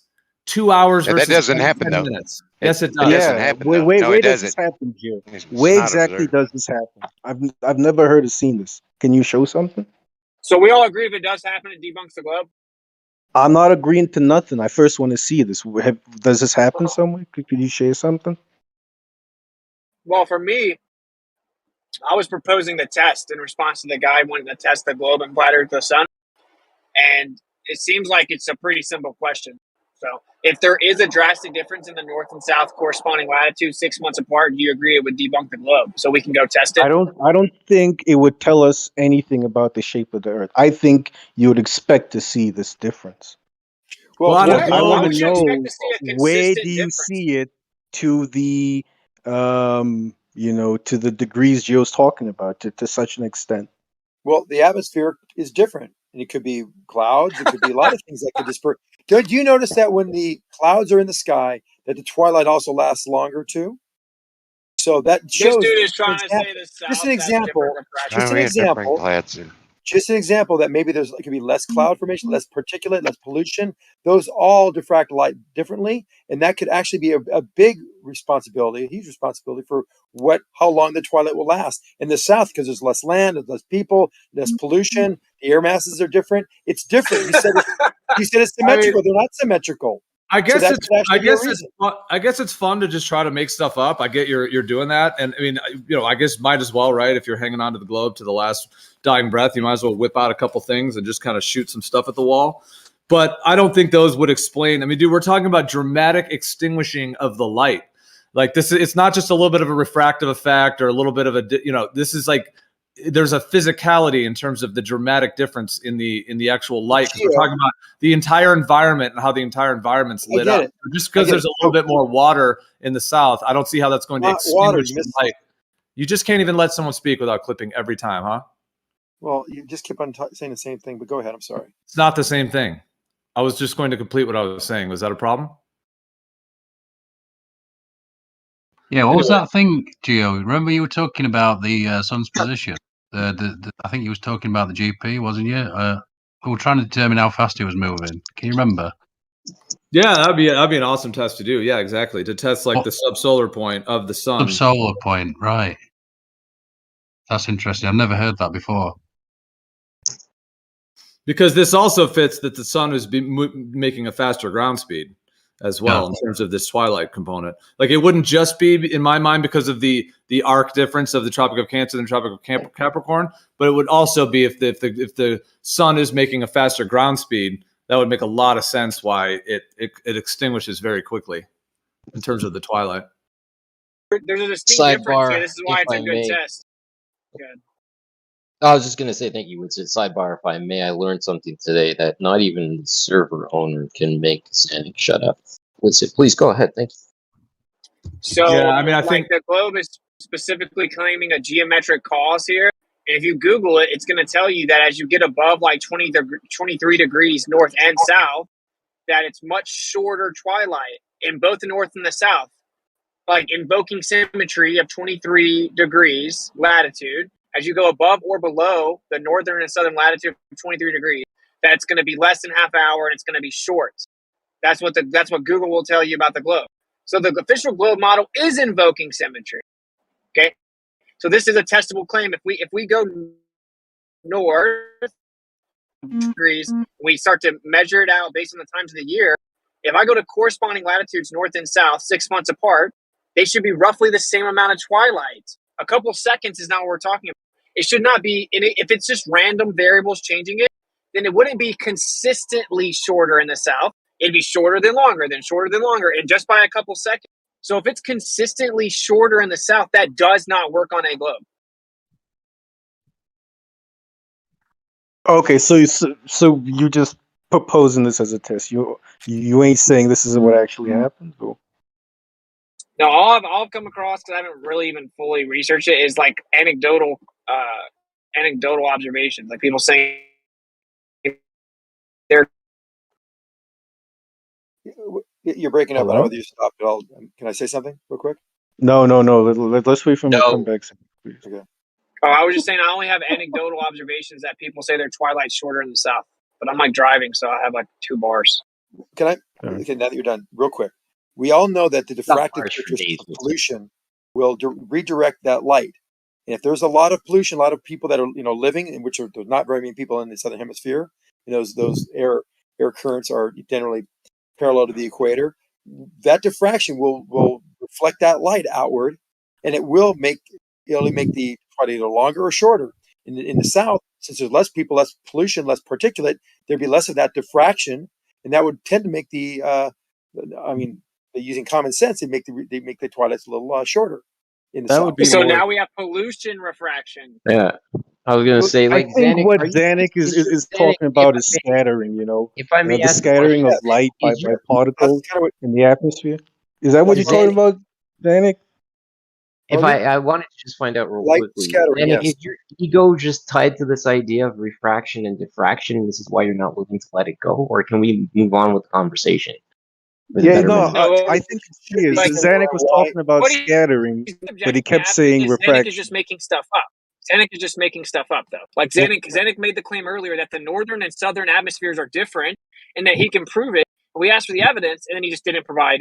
He doesn't. It's just a made-up claim that once you go below the equator, all of a sudden the atmosphere is different, and therefore there's less refraction in the south than in the north. Now it's because of pollution. Well, but the whole thing, from my perspective, I'm just witnessing the conversation attempting to move on. Like a train is trying to get started moving from the station, and you've got this one passerby who's just like, "Wait for me, hold on a second," and he's trying to call the train back.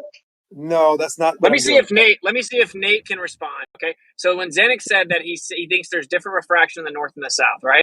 I'm like, okay, that can't be the case according to your model, because the globe model says that the sun is refracted up in the air, and so we see the sun above the horizon, even though it's actually below the horizon, because it gets refracted up about half a degree every day, give or take a little bit, right?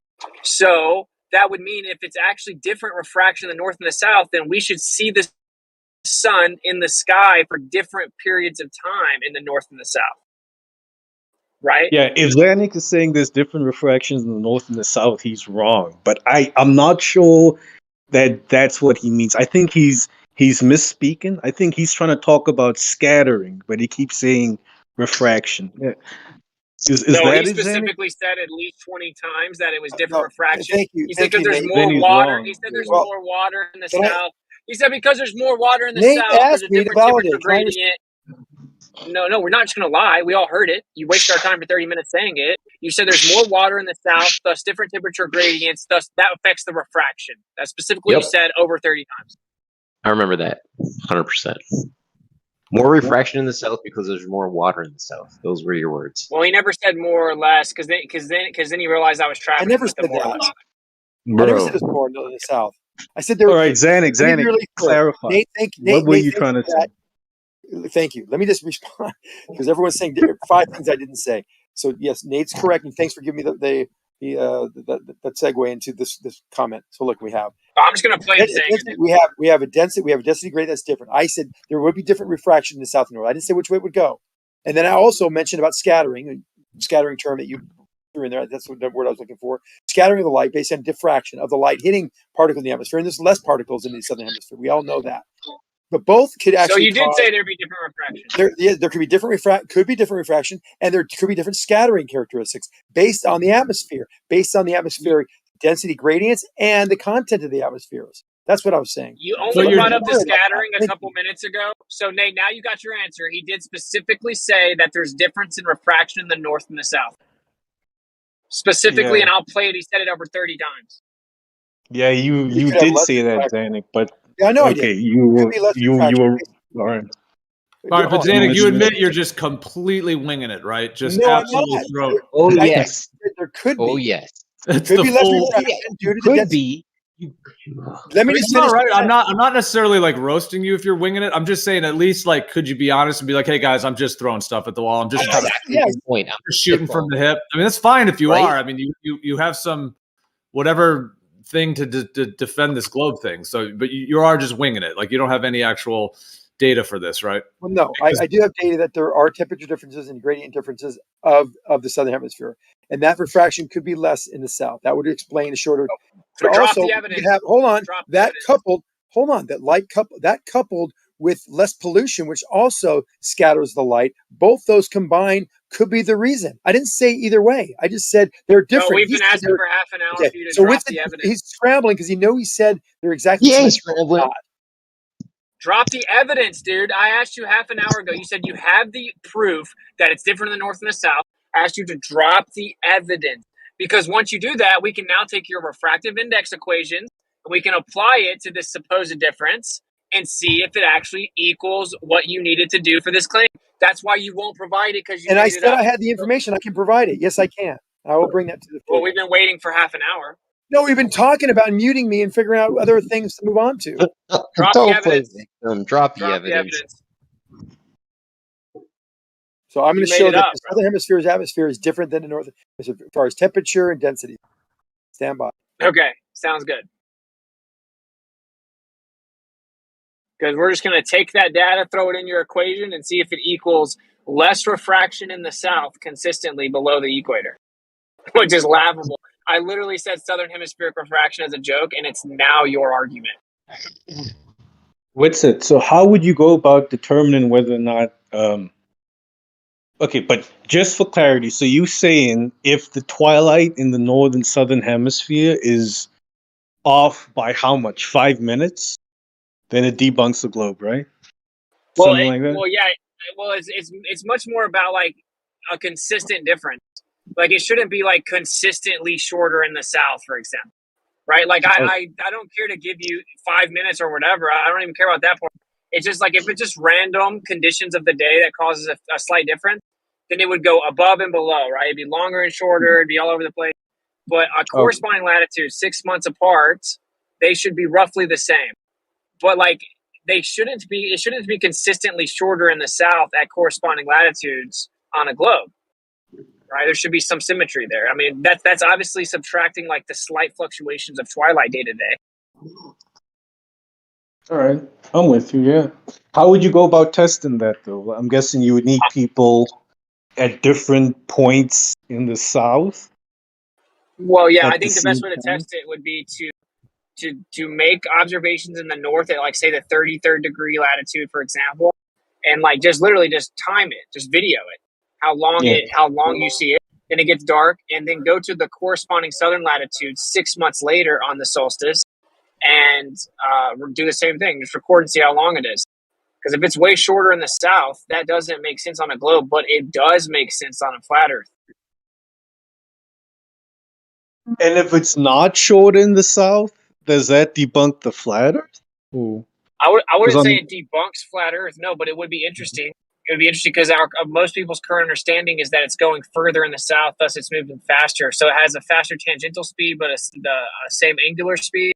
So yeah, it would be interesting to like if you're saying that the sun's a local light source that just moves over top of the Earth, thus it's moving a greater distance in the south during their summer, then logically speaking, you're having to say it's moving faster, right, to cover the same amount of time. It's a greater distance in the same amount of time.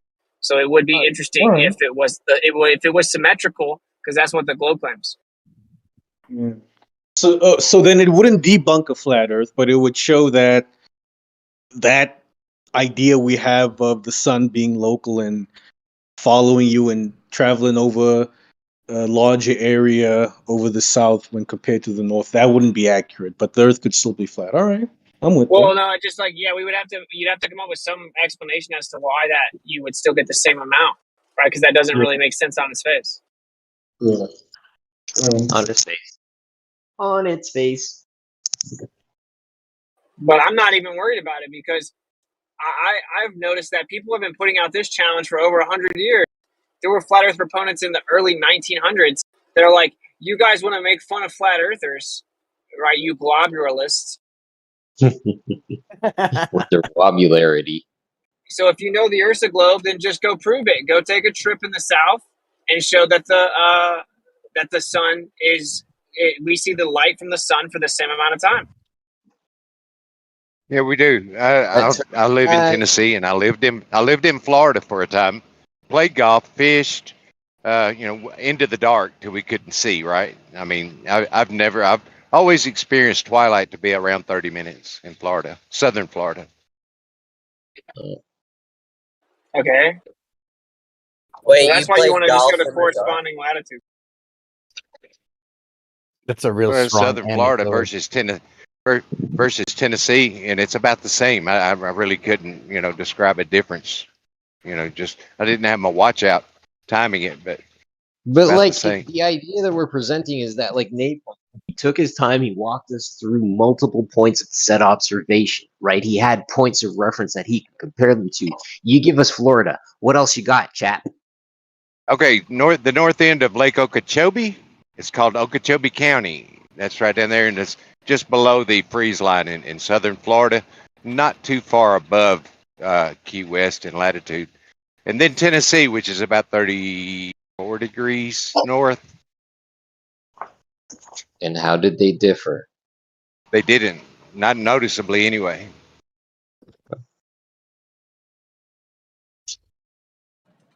The only Where they at? A whole lot of clouds.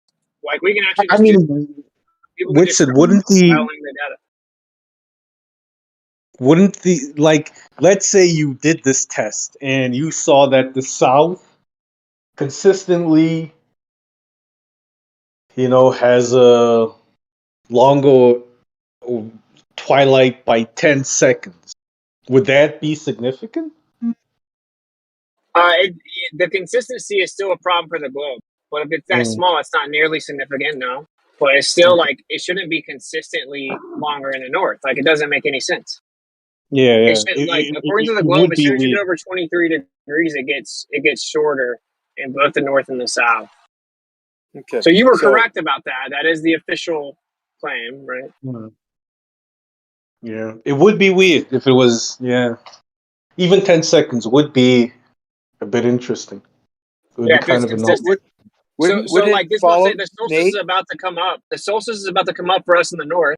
So what we can do is I can do it on I can time it on my latitude, and then someone can time it in like say the 33rd degree latitude. All right, so we can time it in all these latitudes in the US, and then we'll just compile over the next 6 months all the people that are going to do the test 6 months from now in the south corresponding latitudes, right? So we can actually do the test as a group Right. effort. I just found out. So I just I put. don't know if you can trust You ballers, don't to be stop honest. I'm you. not even trying to poison the well. I'm just being honest. You kind of. So I just found out that the northern hemisphere varies from 46 degrees in January to 70 in July. In the southern hemisphere, it's 61 to 51. It's a pretty big difference. So we know the temperature difference is completely different in southern versus average. What does that mean? That means the atmosphere is different. You said they were the same. It means that the Earth's not tilted. It means that the Earth's not a ball that's tilted that has an equal northern and southern region. Because there are dramatic differences in the Arctic versus the Antarctic. So that also doesn't fit with the heliocentric model. Well, yeah, and it doesn't even matter. Height in the sky, we do see the same thing. You can't just be like, hey, look, it's colder in Colorado than it is in Florida. Like, that cool story, bro. Like, your entire refractive index equation, your refractive index equation is specific to temperature gradient and vertical density gradient. Yes, it is. Temperature is in the denominator. Sorry, it's much of a smaller factor than you're giving it credit for. The main differential is density. Hold on. Yes, the temperature inversion creates a density gradient that changes near the surface. But overall, the equation for refraction, temperature is not a large factor. Density is. Okay. So if you're claiming that there is a drastic difference in the northern and southern refraction rate, you need to support that with actual evidence. We're still waiting. Well, I'm just giving you a statistic, and I can give you the credentials of people that have written this. I'm going with my buddy Art Spencer from the University of Huntsville, Alabama. I'm getting his information on all the temperature data for all the different atmospheric elevation or altitudes, so that you can have that as well. You just said the temperature wasn't a big deal. So can you please substantiate your claim that there's a difference in refraction? You said it was major deal. It's not the major. No, I didn't. You said it depends on temperature, correctly. No, I didn't. Oh, I thought you did. What did you say then? I said your equation accounts for temperature gradient and vertical density gradient. Okay, so give us the differences. We'll put it in the equation, and we'll see if it equates to the north having a lot more refraction. And we know it's not going to. You've already put words in my mouth. No, the temperature is a small factor, but this is a large temperature difference between northern hemisphere. It shows that the atmosphere is not the same in the south as it is in the north, and you can have diffraction that can actually scatter this light differently in the north and south based on maybe the pollution, particulate in the air. That could be a big factor, and that coupled with diffraction could make the twilight either longer or shorter. You don't believe that's possible? Not plausible? You guys see how desperate someone is to cling on to the globe? Like the globe claims that they should be the same in corresponding latitudes 6 months apart. So instead of being like, wow, this doesn't match the prediction, they literally just start making stuff up. Oh, there's more pollution in the north, so there's more refraction in the north.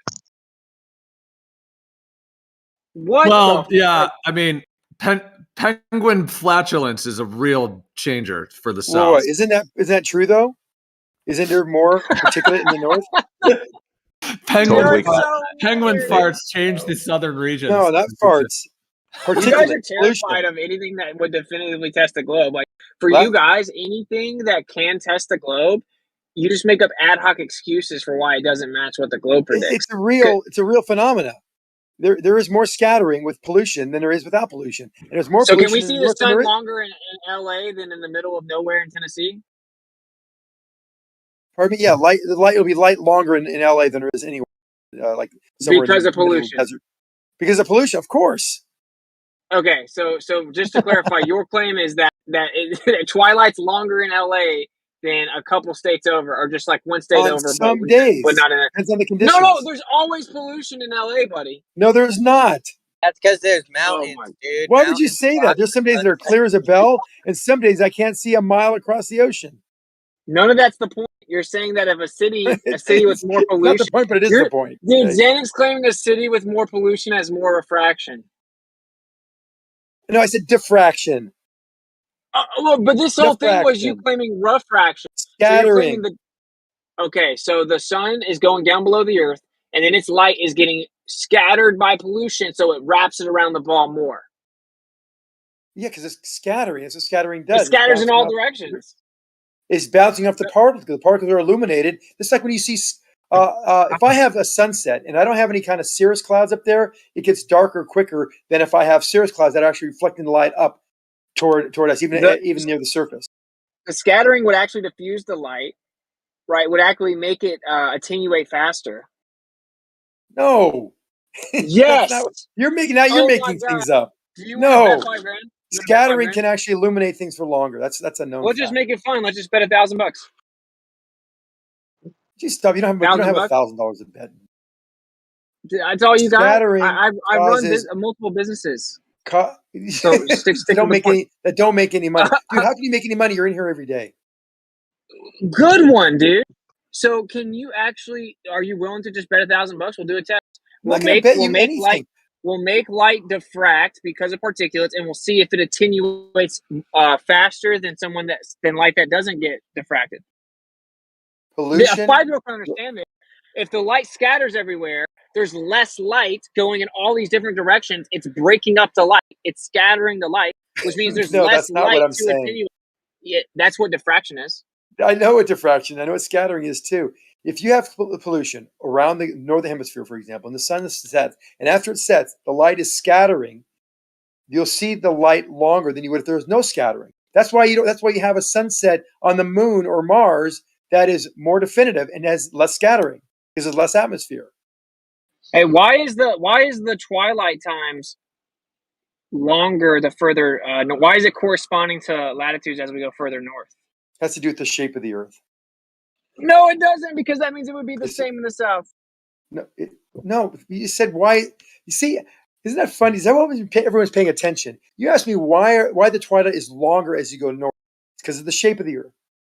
It also is longer. Hold on. Also is longer as you go south as well. The globe claims the opposite of that. It claims that as you go, the globe claims the opposite of that. It claims that as you go further and further north, the twilight ends up getting shorter. Oh, sorry, shorter. Whatever. Oh, whatever. Same as the south. Same as the south. I'm making the exact opposite claim that I made 30 seconds ago, but whatever. They're symmetrical. This is a no. Dude, if we do this test and it shows consistently that twilight is longer in the north, it is a nail in the coffin that is the globe Earth. And I can guarantee you, Xanax sales pitch is not going to convince anyone. You lay this in if this test happens and shows these results, you lay this out to millions of people. No one's going to be like, "Oh, I'm going to rock with Xanax." There could be more pollution and different refraction in the southern hemispheric refraction. No one's going to buy that. That's why not even any of the ballers are like standing beside you with it. Here, listen very carefully. Every degree that one goes north of latitude 40, the length of the twilight increases by an average of almost 12 minutes. As you go north, the twilight increases, not decreases. You know that? Well, I didn't Hold on. hear you. Are you going to admit you're wrong or no? I didn't even hear you. Every degree that one goes north of latitude 40, the length of the twilight increases by an average of almost 12 minutes. So as you go north, it gets longer, not shorter. Okay, you said it got shorter. Dude, it gets longer. Like 24-hour sun in the Arctic. Hello, that's what's up, dude. When it's 24. No. Hold on. When it's 24 hours. Twilight. I have to mute this guy to even mute him. Oh snap! Xanax got muted. All right. Anyways, I was just saying that when you blend all the way to the north, like the 24-hour sun in, let's say, in the Arctic, then the twilight is so long that it never stops. Basically, you just get 24-hour twilight or even 24-hour sun. So I'm just saying it's longer, and as you go north, that correlates with it transitions all the way to, like, if the sun is at the Tropic of Cancer and you're at 40 degrees north, you're going to have a very long twilight, but the sunlight will still go and it'll become dark. But as you go further and further north, you get to a point where you get the 24-hour daylight, or 24-hour sunlight, and the 24-hour sun. So it just shows that it just even gets more accentuated the further you go north. Well, he said the opposite. He said twilight gets shorter as you go north. No, dude, the whole discussion is once you get over 23 degrees, that it's different in both the north and the south above 23 degrees. So that's the difference. Based on geometry. What this means is that the model is invoking geometric symmetry as to the cause of twilight, which means it's now testable. It's a physical geometric symmetry claim. So if we go to the corresponding latitudes, they should be the same 6 months apart.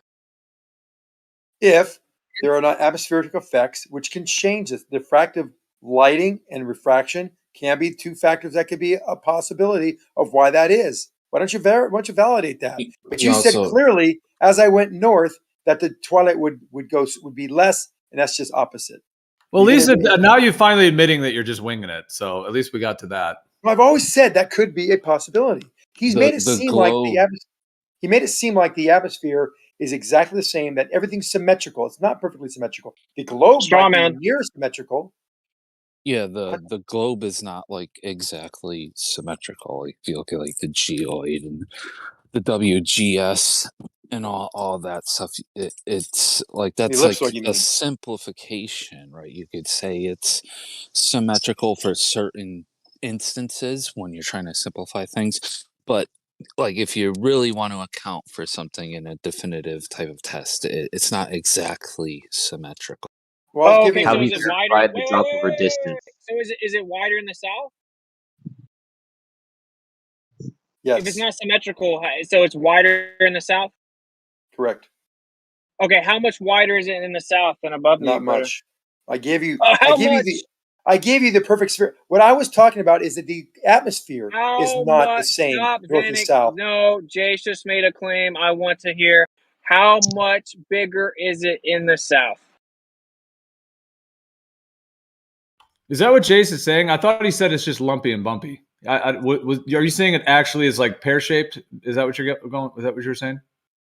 No, it's more on the line that it's just not exactly symmetrical. There's a mix of interactions occurring from the rotation, and then it's just not exactly like the mass distribution is not exactly symmetrical. So it's not just like a perfect sphere, is what I'm saying. So is it wider in the south than in the north? I don't know. I'd have to look that up, but I know what you're getting at. Yes, it is wider in the south. But that's not really what I'm getting at.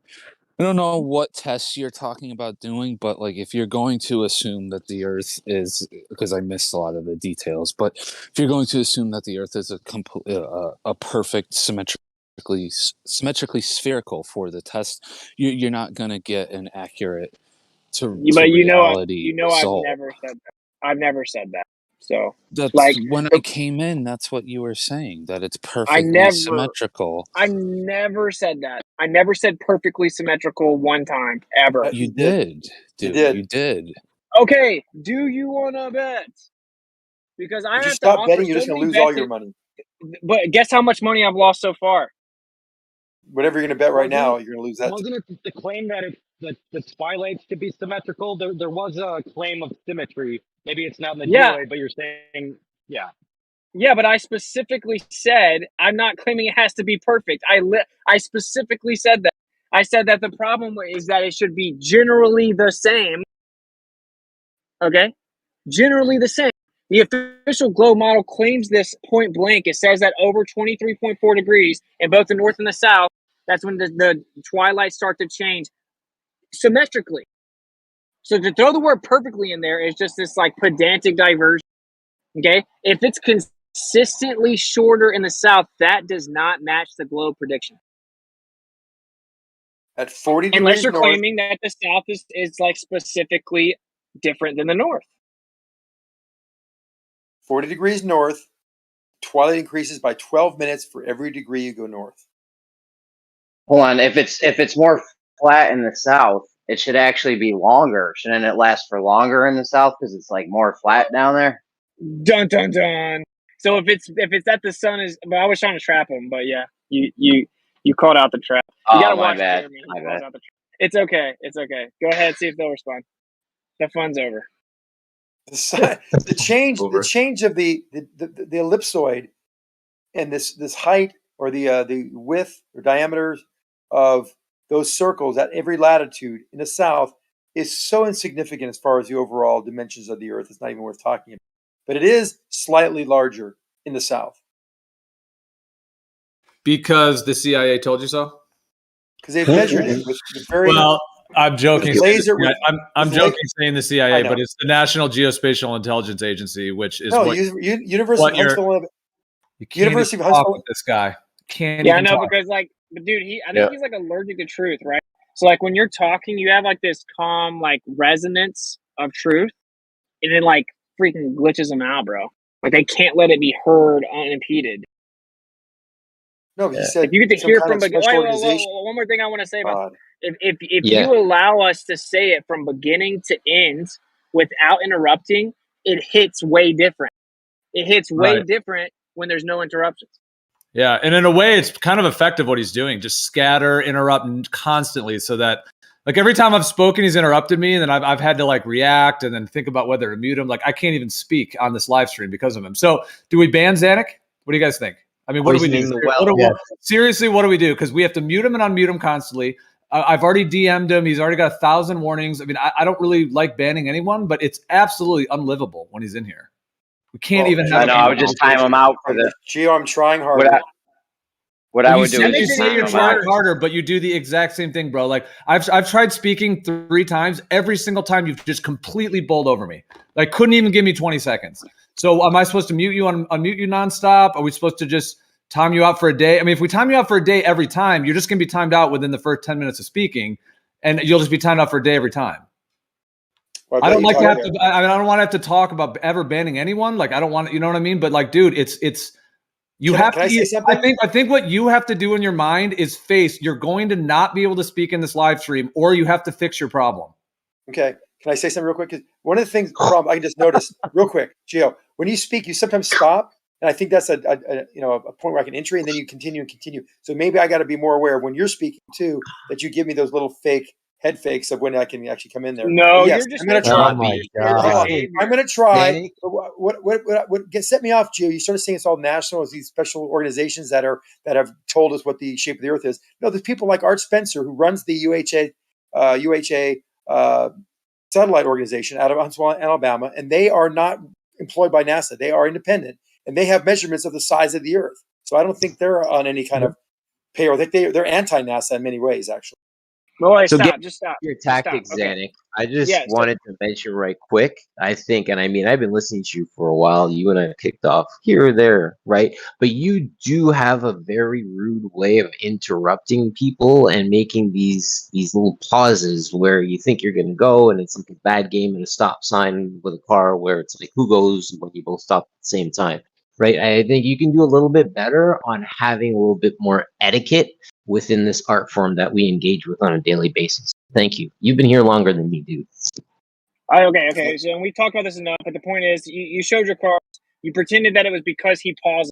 Dude, Gio was literally like 4 words in a sentence midstream. Had nothing to do with him pausing. Okay, so it doesn't matter. The point is that it's a tactic because when someone delivers truth, like for example, I had an ex-girlfriend in high school. Okay, I found out that she cheated on me because her best friend told me. Okay, so I called her to call her out on it, and I started to go through the story that her friend told me. She couldn't let me finish. She kept interrupting it because if she had to sit there and let me lay it out beginning to end, there's no more debate. There's no arguing. I've now said it. Everyone can understand it. It hits different. It's a tactic so that people can't make their point. This happens to me all the time in every debate I'm ever on the internet. Right? It's like it's a tactic. If you let the person you're debating fully lay out their point, Now there's no straw man, there's no confusion, blah blah blah. So, can we please just try to show Poisoning the the well. It is definitely poisoning the well. Zanuck, you definitely have some stuff to work on, man, for sure. Because he was talking, and I get, like, you know, when you think someone's saying something wrong, you want to jump in and stop them right away before they continue, and then you have to, in your mind, you have to correct more wrong things. Right? I get that, but still, you have to let people talk. And I was just gonna say, right, I had an ex-girlfriend, and I still kind of talk to her occasionally, but she was doing her PhD in bathymetry, and she used to measure, you know, the ocean surface and floor for things like the U.S. Geological Survey and the Geographical Society and stuff. But she wasn't working for any kind of government agency and doing those things, right? She was just working for a university. Okay, yeah, but there is something called the Geospatial Intelligence Agency, which is weird, and they're the ones coming out talking about aliens right now. But either way, like, we should all be able to agree, right, that yeah, it's kind of pedantic to be like, well, the Earth's not perfectly symmetrical, you know, like, but that's not really the point. That if you shrunk the Earth down to a pool ball, it'd be smoother than the smoothest pool ball in existence. Okay, the bulge, the equatorial bulge, is like 26 miles.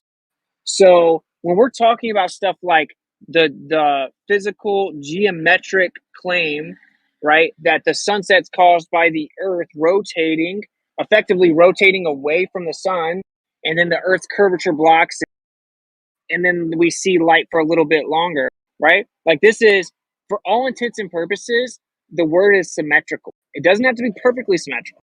But if I'm on corresponding latitudes, I'm on the same place. This is just like the gyroscope.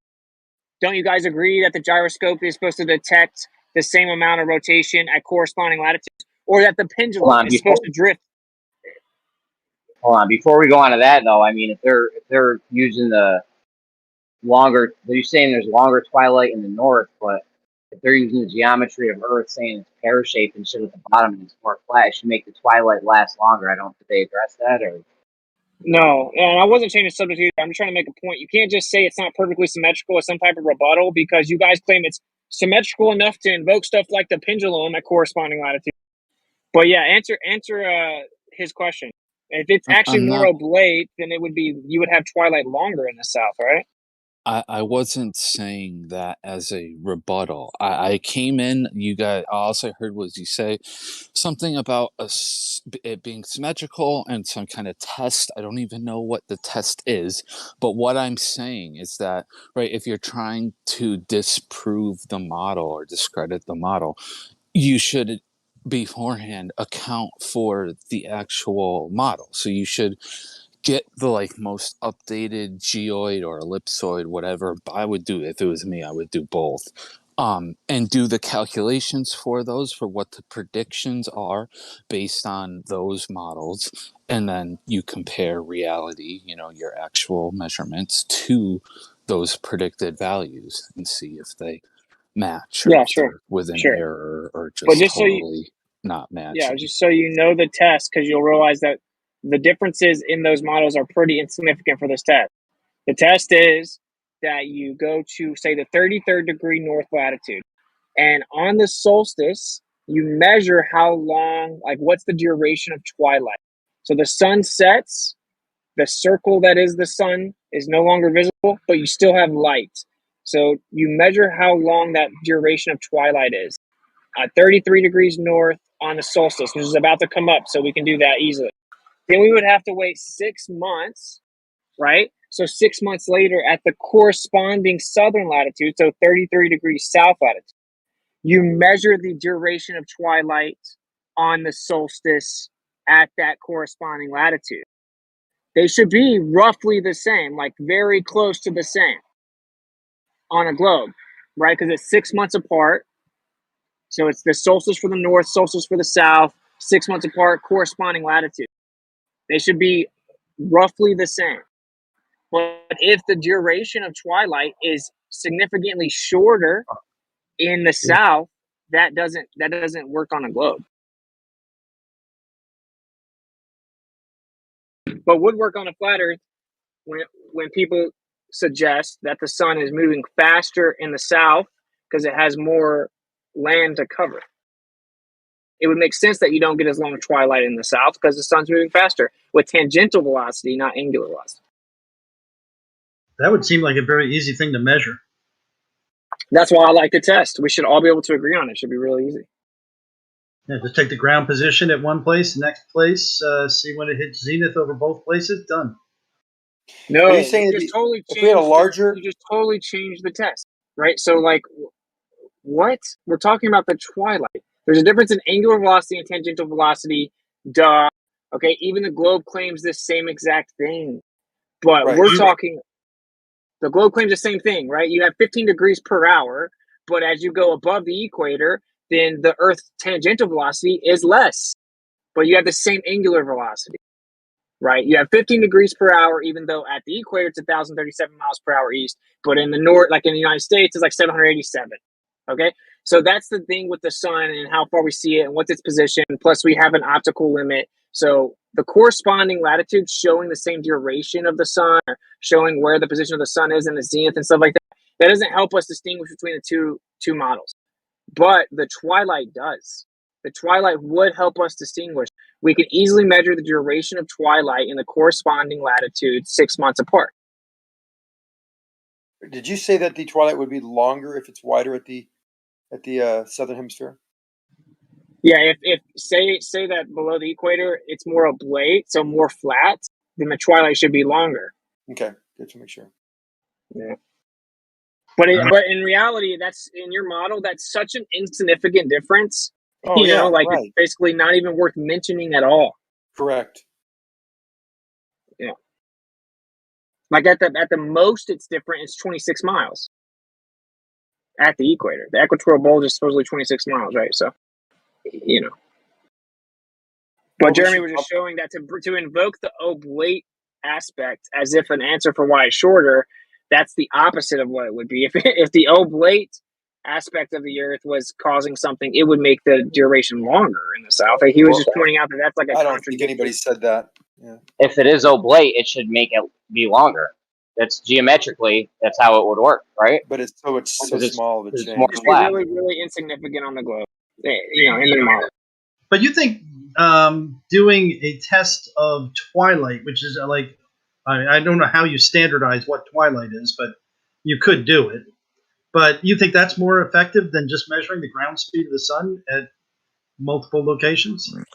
You could Yeah. use the light meter.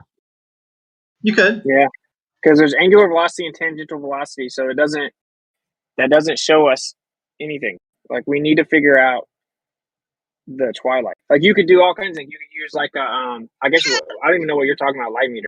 You could also use a solar filter on the camera to see exactly when the sun goes below the horizon, and then boom, start timing it. Right, I but think when do you stop timing it? Right, the When best it's would be a dark. light meter, right? So that when you have this ambient light, because a light meter would be, it's used in photography a lot, right? To figure out where you should set your aperture and your speeds for specific photographs, what you're trying to accomplish.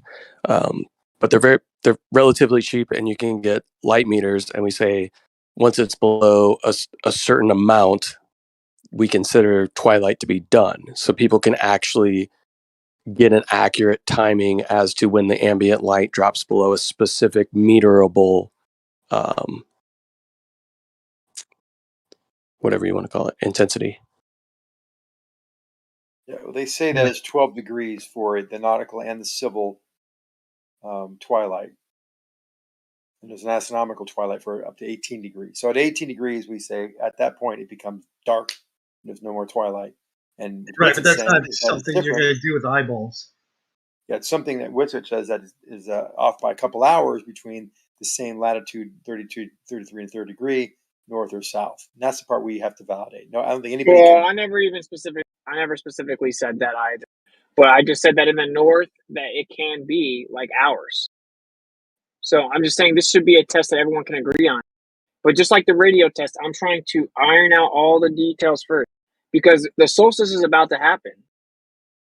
Right? So this is when we need to go ahead and compile. This test is like time dependent. So it's better for us to do it at the solstice. So we should do it in a few days. We should set everyone up in the north to do it, and then we wait 6 months and we get all the people we know in the south to do it.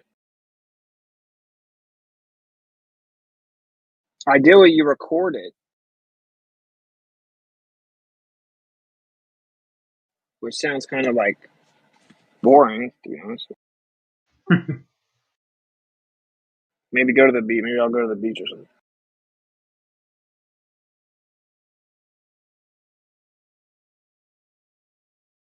It's also Like important to validate, like you know, because it is dependent on the sun setting. So like if it's like really cloudy and rainy and the sun's already, you know what I mean, it's like a false horizon. You know, like you definitely wouldn't want to do it where it sets behind like a mountain or anything, because that's not the same thing. And then but you'd also have to have a way to make sure that you're actually timing, you know, this when the circle of the sun is actually vanishing beyond the horizon, like sort of at a natural horizon, you know, like considering, let's say, like you're looking out over the ocean and it's really clear conditions and you see the sun very dramatically, vanish to where that circle is, you know, we've all seen sunsets where it's like, the green flash, the last little bit, you know, that's like ideally what you want is to catch that. Because if it's like really rainy and cloudy and the sun, you can't see the sun because it's so hazy, even though it really hasn't set at that horizon line, then that wouldn't really give an accurate result for this. Well, Wits had a good idea with the solar. You put a solar filter on. The question is, when do you stop it? I don't know if I caught that part. Oh, as soon as it gets dark. Once it's like legit, like officially dark. With the light meter? Maybe, I guess, yeah, if that's a more precise way. He's not We want to try to come up with a test that everyone sounds can do. doable. Yeah. That sounds doable, yeah.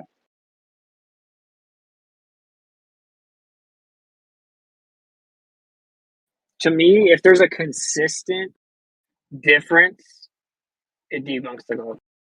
As in, it doesn't go, it's like, if it was longer than shorter and stuff like that, then that's okay. You can say, look, it just changes. But if it's consistently shorter, for example, that does not work. In one hemisphere. Yeah, if it's consistently shorter or longer in one hemisphere, I don't know how they'd get around that. What does the model? Just trying with the temperature difference. Because the temperature difference in the south is on average, I think, colder than the north. So sorry, who was trying to get in? Go ahead. I was just saying, what does the model say about, let's say, 50 degrees north and 50 degrees south, as far as twilight? It claims they should be the same. Like, I'll drop a screenshot of, like, what Google will tell you. I'll just drop a screenshot. But it just invokes, like, the symmetry of a globe to explain twilight. I don't want to take away from this, but I thought Whack made a good point. Because as difficult as it, I mean, this is probably pretty easy to do, but I think the thing that Mwack had brought up is a little bit easier and the world's more definitive on what it says, right? Because you're talking about measuring the actual distance that the sun is traveling across during those different times or different locations. I mean, wouldn't that tell you more about the distance that it's actually traveling? No. You have angular velocity and tangential velocity. So. Yeah, but the ground speed would tell you the actual distance on the ground.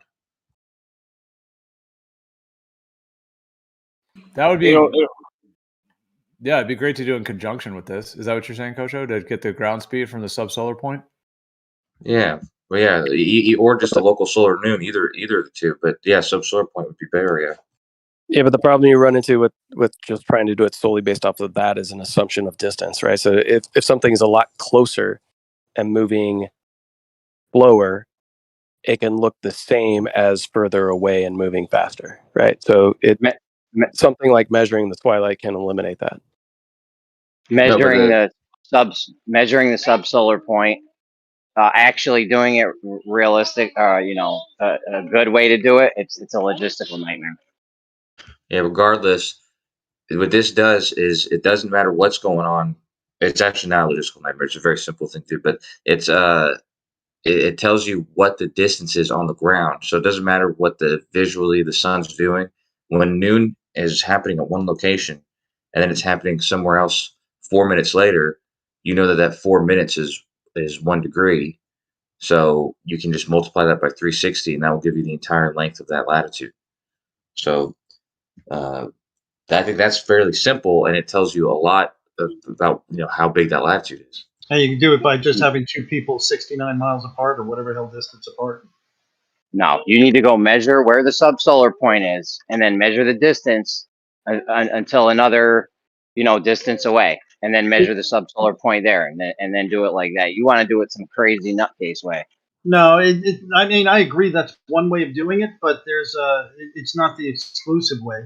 You have, you can do the ground speed on the equator, but you can also extend that measurement out to any point along a longitude line, and you could measure distances. It's not too difficult to do. It's not too difficult. Like, let's say you're at like 38 or 35 degrees north, and then 35 degrees south. You're going to do those two, at the points during the solstices, the respective, so the summer solstice in each. So when the sun is at the Tropic of Cancer, when you're in the north, the sun is at Tropic of Capricorn when you're in the south. And when you have like a subsolar point, put a little flag in the ground, and then as the sun traverses, depending on what your distance is, but if you're going to do a mile or 5 miles or whatever it may be, and then a mile down the path of the sun, when you get that subsolar point, put a little flag in the ground. Now you have two flags in the ground, and then that you can measure that distance and then measure the time. Well, there's an issue with that though, because the subsolar point, there's like a 4-minute window on when it could happen. You know what I mean? Like there's a length of time where, okay, it's not looking like it has a shadow, and then for the next like few minutes, it doesn't look like it has a shadow still. No, that depends on the tool you use. I made one that was accurate to sub degree. Just by elevating a piece of string above the ground. Yeah, I mean, one of the shadow. The ways the ancients would do this is like you build a little teepee, like a little pyramid. And there's a little hole at the top of the pyramid, and so when the sun is directly above it, it shines directly it through the hole onto the base inside of it. So you have like a little circle or whatever you would want on the base of it. Yeah. So like this makes sense. Only when it lines up, the light perfectly is going through that hole is when when that moment is. But I know what you mean about like accuracy. Yeah, that makes sense. Go ahead. I just wanted to add what Gio said, because like what we have on the charts, like I'll tell you that universally June 21st basically is a solstice in the northern hemisphere, right? From year to year to year, it's basically the same date. But that's an average from what I've noticed from looking at the sundial myself. Like it can drift, the solstice can drift a couple days, like a day or two from year to year. Well, that's more because of their calendar system. That will complicate things, where the Gregorian has kind of just averaged it out, June 21st, but it's not actually June 21st every single year. But to like do if you want to be technical. Yeah, exactly. But I wouldn't like use the calendar for this. Like I would use the actual degree of the sun. So there's the Tropic of Cancer and the Tropic of Capricorn are specific, almost like a race car track in the sky, if you want to view it like that. Like it's a specific track in the sky. So I would go off that, like getting the point at which when the sun is precisely on the Tropic of Capricorn, when it's right there. Yeah. Which because the calendar systems are altered, so yeah, it can change the actual the day because of the way that they have the leap year and all that stuff. So yeah, I would say just go off the calendar and go off the actual degree, the actual position of the sun. So I don't know how accurate you could get the measurement to. Kosho had me using solo cups or some shit, and there was a 4-minute window or something, if I recall. But I mean, even if you could get that down to 1 minute, you know how many miles that is? That difference that could be. Yeah, I know what you mean. There would have to be and then you'd have to go longer distance to accommodate for that. It's a nightmare. It's a logistical nightmare. Just real quick, because I had this loaded up. I saw Shane had posted this. I was just going to repost it since he had posted it. I don't know, Shane, if you're at your mic, but do you know where this was taken from? Because this sunset has like virtually no twilight. Like you see the circle of the sun and then boom, it's like instantly pitch black almost. Yeah, I don't actually know where that's from, but that's one of my favorites because it's used for like a top-down screen split comparison between what it would look like on a ball, and that one closely matches what it would look like, right? Between like literally it's twilight and then instant darkness because it's over the edge of a curved horizon. I think that happens. Whereas on this the, one, well, let me just, oh, you can go next, Mike. Let me just say, just this one, someone else had posted this one, and it just shows how, I mean, even though it's kind of a quick animation, it's different, but see that circle of the sun is gone, but you see how much light there still is. You know, the whole back, it's all backlit orange. So I wonder if this is north and south, these two, for example. And that's another thing we could do is we could look at videos that, you know, we could do a huge search and try to compare on that. But yeah, go ahead, Moya. Yeah, north and south, if I'm not mistaken, have the long twilights, and right around the equator, it's pretty sharp. That makes sense. Why? I don't remember. Why? I mean, it's basically because the sun's going around a curved surface, so it's like not dipping as fast as essentially down on that axis. It's lingering. Exactly. It's lingering. It's loitering. You know, think about It's closer to lingering. not setting. Exactly. Like in the let's say you're in Alaska where it's like an 18-hour day or the 22-hour day or something, and the sun goes below the horizon. It doesn't go that far below the horizon, does it? It goes below the horizon and then it comes back up a couple hours later. So it's gonna be lingering more than if you're have somewhere where the sun's going directly vertically, you know, up and down. Which means that if you go further south, it should be the same as in the north, and it should keep getting longer the further you go away from the equator. Okay, so you're saying yes, you're saying exactly what's it. You're saying geometrically, this is how it should work. Longer sunsets on the equator and shorter ones north and south. Strike that, reverse it. Yeah, the Reverse other way that. around. Uno reverse. Yeah, Okay. Longer in the north. Yeah. All right. Longer in the north and south, shortest at the equator. All right, let's get on this. I mean, just think about it in terms Another of, thing that- again, if you went with Kosho's 22-hour day or whatever, or 16-hour day, the sun is on a ball is just simply not dipping that far. And we know that in the north and south we get long twilights. I mean, that's, you go to SunCalc if you want, or you can talk to anybody. I don't think many people in here have experience with the equator, but we can talk to somebody in the equator and say, how long is twilight there? But do we I know would that think though? SunCalc Because is the evidence seems to suggest that in the corresponding southern latitude, the twilight's shorter than the corresponding northern latitude. I'm looking Yeah, at the numbers. It looks like there's a distinct difference between north and south. The 21st is the winter solstice, right? December? Yeah, give or take. Yeah, and I'm getting 13 hours in at 50 degrees north. Sorry, 11.57 for 50 degrees north, and 13 hours and 53 minutes in the south. So it is longer there. No, On a what? globe, No. shouldn't it change? Go ahead. Well, it has to be corresponding latitudes and 6 months apart. That's 50 degrees That's what I'm north. saying. It had been, Oh no, hold on. Not They have- not corresponding. 50 and 50. 50 north, 50 south. And it needs to be yeah, but 6 the months time. apart. Yeah, I was gonna say. I was just thinking of that. With the time that they're being taken at has to be. You don't want to check twilight when the sun's all the way in the at the top tropic and you're in the south. You know what I mean? You want to do it at 6 months apart, exactly. Right. I want to say December 21st I want to for add. the south and June 21st for the north. No, Is that what it's you're not. saying? There's Let a problem. Lion Hold on. get in. Hold on. There's all kinds of anomalies that people needed to take into account. The thing is, like, it's not cookie cutter. Like, let's pretend that the years are 364 days, right? Every 91 days, right? So from the equinox, 91 days later, you should have a solstice. Some years it's like that. 91 days after that, you have another equinox, right? You have the spring equinox and the fall equinox. 91 days after that, you have the winter solstice. The problem with this is what I've noticed is that it's not cookie cutter. Like, theoretically, you should have exactly 91 days after the equinox and solstice, but that's not what we see. The solstices drift, just like the equinoxes drift a day or two. The solstices will also drift a day or two. So when you try to measure it according to like the calendar, it's going to be off. And especially if you do it in the leap year, you have an extra 2 days in real time.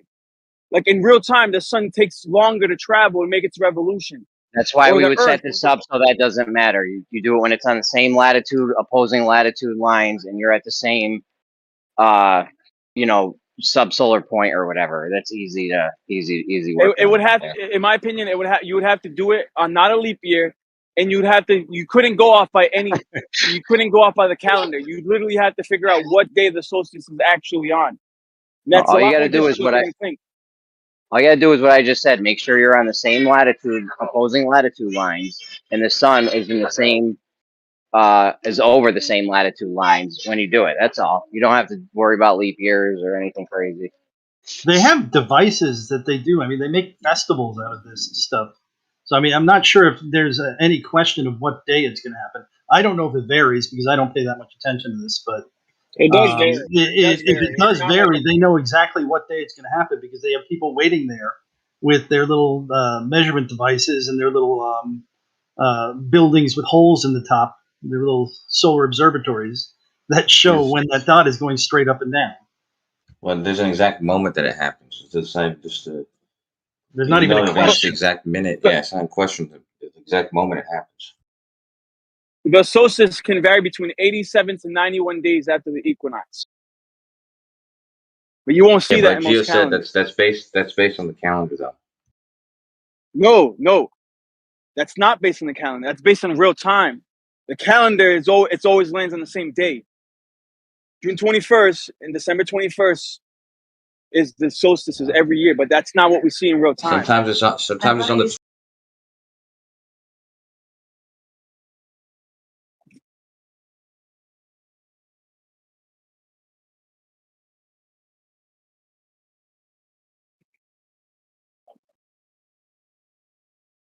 Test.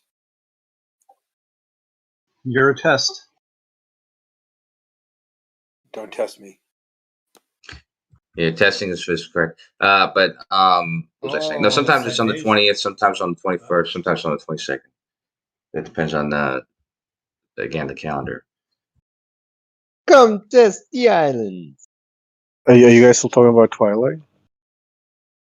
No, there's a new one coming out, but no, we're talking about the equinox and the solstice.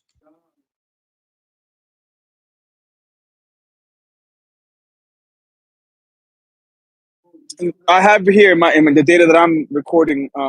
June 19th will be the solstice next year.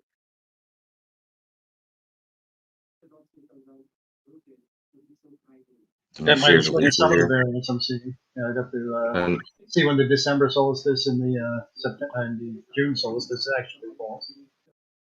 Yeah, but next year's leap year. It has an extra day before the.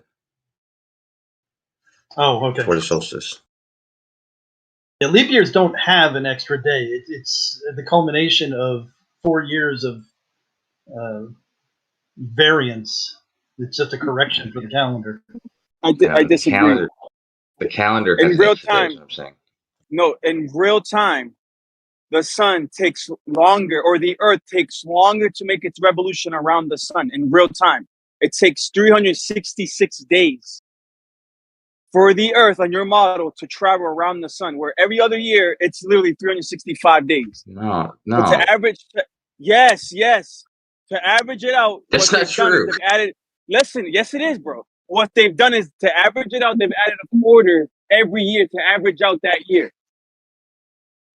It doesn't spin extra that day isn't exactly 24 hours. Bro, So- listen. You don't have to believe me, bro. I've been observing the luminaries for 3 years, and I'm not the only one that have noticed this because I can tell by the shadow that my dowel makes, or my wooden peg in my sundial. I can measure how long it takes the sun to make its revolution. Right? I'm telling you, bro. It's an extra day every 4 years. Yeah, they add that in though. They add that in leap year. Every single year is the same length, and it takes the same amount of time.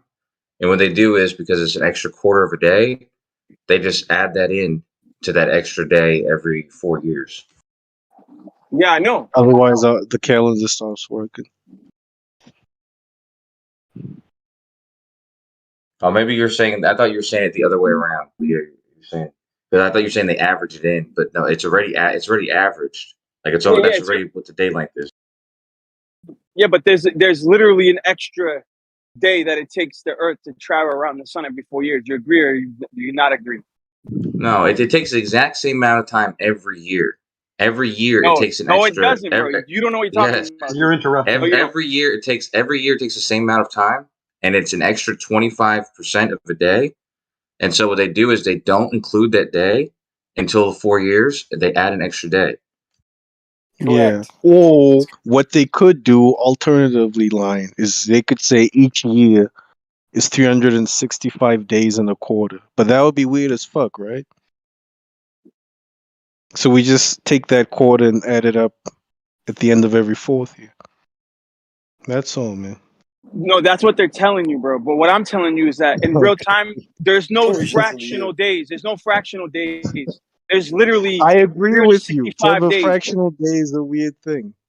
No. Listen. There's no you don't have to believe me. I'm just telling you what I believe, and I'm not misunderstanding what's going on in real time. Yeah, There's but we're all 365 telling you we agree with you. No, you I want don't. to hear him out and make sure that I understand. There's 365 days a year. Literally, there's no fractions of a second or fractions of a day extra for the year. That's not what we see in real time. That's what they tell you, right? What we see in real time is that there's 365 day years, and then every 4 years on an average, there's a year with 366 days in real time. No. So you saying we just add that extra day for no reason, or? No, I think he's almost. Are you saying there's a whole extra day just in that year randomly? No, dude, it's a quarter. Yes, No, it's a quarter. No, each year. I know, bro. It's all right. You don't have to believe it, but that's what I'm telling you. In real time, there's literally an extra day that nobody can explain.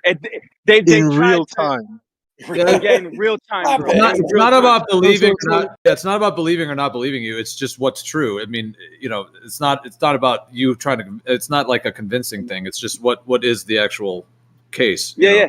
So for you to see it, you have to get your own sundial, right? You have to get your own sundial. Mark it on the equinox, right? Mark it on the equinox where the shadow is. Wait for 365 days to go by and see where the shadow is, and do the same thing for 4 years to see what I'm saying. Yeah, until then you're not gonna believe me. Yes, and you're gonna go online. And you're gonna regurgitate what you read online. All right, if you've done this, can you show this to us? Can you show your tracking? No, but if you've done this, you must have recorded this. You must have recorded this over a 4-year period. Can you show this to us? Yeah, that's not even the craziest thing I've seen regarding the shadows of the sun. Yeah, that's fine, but there's no way you're just gonna see this. You must have been recording this. You must have a chart somewhere where you have this document. There's a whole. Listen, it's not just me. There's a whole group of Hebrews that have been observing the luminaries that have noticed the same thing that I've noticed, and there's even crazier Hebrews? things that we've noticed. Yes, what we've noticed. Done this? Yes, Hebrews. And somehow we've just skipped this one day. Just hey, was there a day that you? No, that day. Don't worry about that day we missed. That was just you were dreaming. Some day just kind of popped up and went. Listen, I've seen the sun speed up. When? And you would basically what you would see is March 17th, the shadow marked the beginning of the year on the Hebrew calendar, right? And then that year just happens to be a Shemitah year, and the sun naturally, there's an intercalation that occurs in the luminaries where the sun will speed up a whole 7 days, and then the shadow for the following year, right, where it should mark March 16th, right, because of the leap year, it should mark March 16th, where it ends up marking March 22nd. 364. Dude, what are you smoking? Seriously, You're making no sense at all. It's all right. I know it's complicated, bro. Now I can't convey unless I have diagrams to show you. There's no missing day. Well, if you're comparing it, hey Zenny, can you at least not interrupt, please? And if you're comparing it to the calendar system, like if you're using the days of the Gregorian calendar, then you have to incorporate all those factors because there's already the misplaced leap year. I mean, it goes pretty deep because it goes into what they've done with the calendar. So, for example, New Year's Day used to be considered like day 0. And then the day after New Year's is day 1, 2, 3, 4, counting it like that. But they don't do it that way. And the whole Gregorian calendar has been changed to where the leap year situation. So I don't know what you're claiming you're doing, but if you're using their calendar, then that has to be taken into account. Like if that's how you're marking it, if you're saying, okay, 12 noon on December 10th or whatever it is, that's using their calendar. So that's not necessarily synced up with the hold on. actual way the sky works. Let me elaborate, because I'm not an idiot. I know exactly what you're talking about. The Gregorian calendar is not as accurate as actually if you follow the luminaries. And that's what I'm trying to say to you guys. That's what I plainly pointed out at first regarding the solstices. Because if you're going to do this test, you're going to make sure that you're actually doing it on the solstice, not the solstice that you're going to look up on timeanddate.com. They're going to tell you it's June 21st when it's actually not June 21st, right? And what I'm trying to say is that I follow my sundial doesn't just keep track of hours of the day. It keeps tracks of weeks and months. It's very complex. And it actually can track the sunlight from when it rises in the morning to when it sets. There's little markers on the rim of the sundial, right? And I always track solar noon. And solar noon also drifts from day to day, right? Especially if you add daylight savings time, it's going to throw everything off. So you got to take that into account too. What I do is I keep track of solar noon. Bro, you don't even need to. I wouldn't even go off of strictly the date. Like I said, if you make sure you got you're on the subsolar point for the same equivalent opposing latitude in the north and south, you're good. So, Lion, I have a question for you. So this, I understand everybody saying, well, you can't look at the calendar because that's going to throw it off. But what you can essentially do, like if you had no calendar to go off whatsoever, and you started counting your year from the solstice, right? So you mark the solstice, and then you just mark every single day. Boom, boom, boom. So you're saying if you mark that every single year, if you just put a line of chalk on the ground, right? So you have 365 days between these demarcations on your sundial, and then suddenly you have a year where there's an extra mark. Is that kind of what you're saying? Yes. Right. So how is that explained, right? Like I understand everybody can say, oh, well, it's just this quarter of a day that's added, blah, blah, blah. But if he's marking 365 days between these demarcations of either like a solstice point, and he's doing it 3 years consistently, same amount of days, 365, and then the next year there's 366, and then it goes back to 365, 300. That's not a calendar adding a day. That is the actual luminaries adding a day, right? Exactly. And I know it sounds hard to believe, but that's exactly what I'm witnessing, and not only me, but a whole bunch of people, bro. A whole bunch of other witnesses. And not only that, there's something remarkable where from what I'm noticing, the sun has 364 circuits or tracks that it travels on throughout the year, right? And on leap year, it'll take the same circuit like 2 days in a row, where the shadow will not move one increment, where it should move one increment. Like let's say there's 364 increments. There's certain years where the sun will take the same circuit twice in a row, and the shadow won't move at all. That never happens. For 48 days, it will theoretically. It's like Shut the up, Earth Zanet. in You your don't know what you're model. talking about. In your I model, do the know what I'm Earth talking stood about. That's still. never been In measured your before, model, the ever. Earth stood still for 48 days and didn't progress around the sun. And that's impossible. Okay. No, we totally disagree you're with saying your that- observation. Whatever. Then you don't have to believe it, bro. You're saying there's 2 days. It's supposed to advance an increment every day, and you're saying there's a time where for 2 days in a row it doesn't advance in one increment.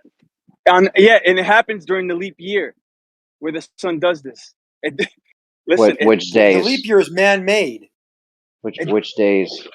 Zanuck, like I laid out earlier, he is physically measuring this against a calendar with the luminaries based on the shadows of the sun. It's not just, well, that's just because the calendar is doing it. He's saying he's actually physically measuring this in reality, that there is every 4 years, the sun takes the same path twice. When But normally Go ahead. You say that's not what we observe. So how many years have you tracked this with the sundial, Zanuck? Well, every day I look at the First point. sunrise and sunset in the paper, and it seems to never have a problem. Like, hey, you know what? They said So sunset was going zero. to be such a time, So he and that read didn't it in happen the today. paper. And You days. think Good someone one. would stand up and say, What "Hey, a cool I'm going to stay story, there"? man. No, Yeah, I mean, no. there They was always one- have the earlier. ones That said was good. Whoever did that, ABA do it does again. too. They have those. Okay, for you guys. So I mean, as the sun moves through the zodiac, meaning the fixed stars, like if you start at 0 degrees of Aries, let's just take the precession of the equinoxes out of the equation. Let's just say that at the spring equinox, when it's at the 26,000 year cycle, when it's at 0 degrees Aries, so it's 0 degrees Aries. I'm just using that as the kind of just the condition to walk it through. And then each day the sun moves roughly 1 degree. Although it's 360 degrees 1 degree, it's a teeny bit more than 1 degree. So at the first day you'll be at 1 degree of Aries, next day 2 degrees Aries, 3, 4, 5, 6. You'll get all the way to 29 degrees of Aries, and then it'll hit 0 degrees of Taurus, etc. And it'll move through Taurus, move through Gemini. It'll move through all of those by degree, and it will reach back to 0 degrees of Aries at the next spring equinox 1 year later. So there's no extra days in that sense. Like it's a very cyclical process of 1 degree, a teeny bit more than 1 degree, which is simply the sun's position in relation to the fixed stars.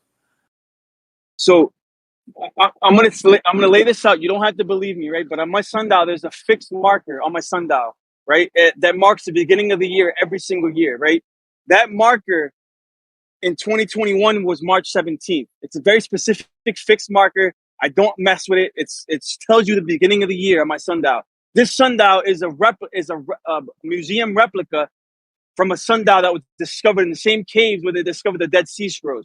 It's an ancient sundial that the priesthood of the Second Temple Jews, right, the Levites, the Zadakim, they kept to track the luminaries, to keep track of sacred time. Those jots on my sundial, they marked those jots. I didn't mark those jots. They did, right? And all I'm doing is I'm trying to figure out what the calendar that they were on, right? And this marker on 2021 was March 17th, was a Beeb, right? Was the beginning of the year. What's insane that literally 1 year later, where it should have been March 16th because of the leap year, you know how the way the precession of the equinox works, you have it would drift back a day. So it should have been, that marker should have been on March 16th, but that's not what I observed. What I observed, this is the most amazing thing that since in my 3 years of following my sundial, it's been consistent. Now, ironically, this happens to be a Shemitah year. And with that being said, the shadow marked in 2022, give me 1 second.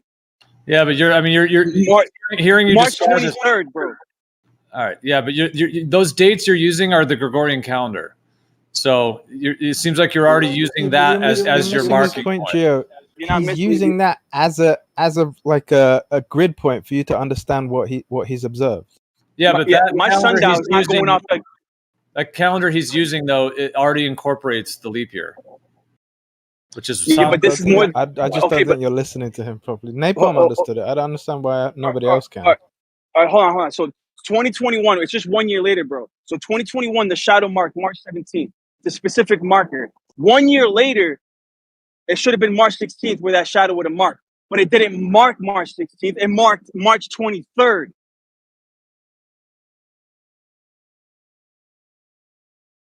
Literally a week later, bro. How could that possibly happen in real time? Forget about the Gregorian calendar, bro. I'm seeing this on my sundial.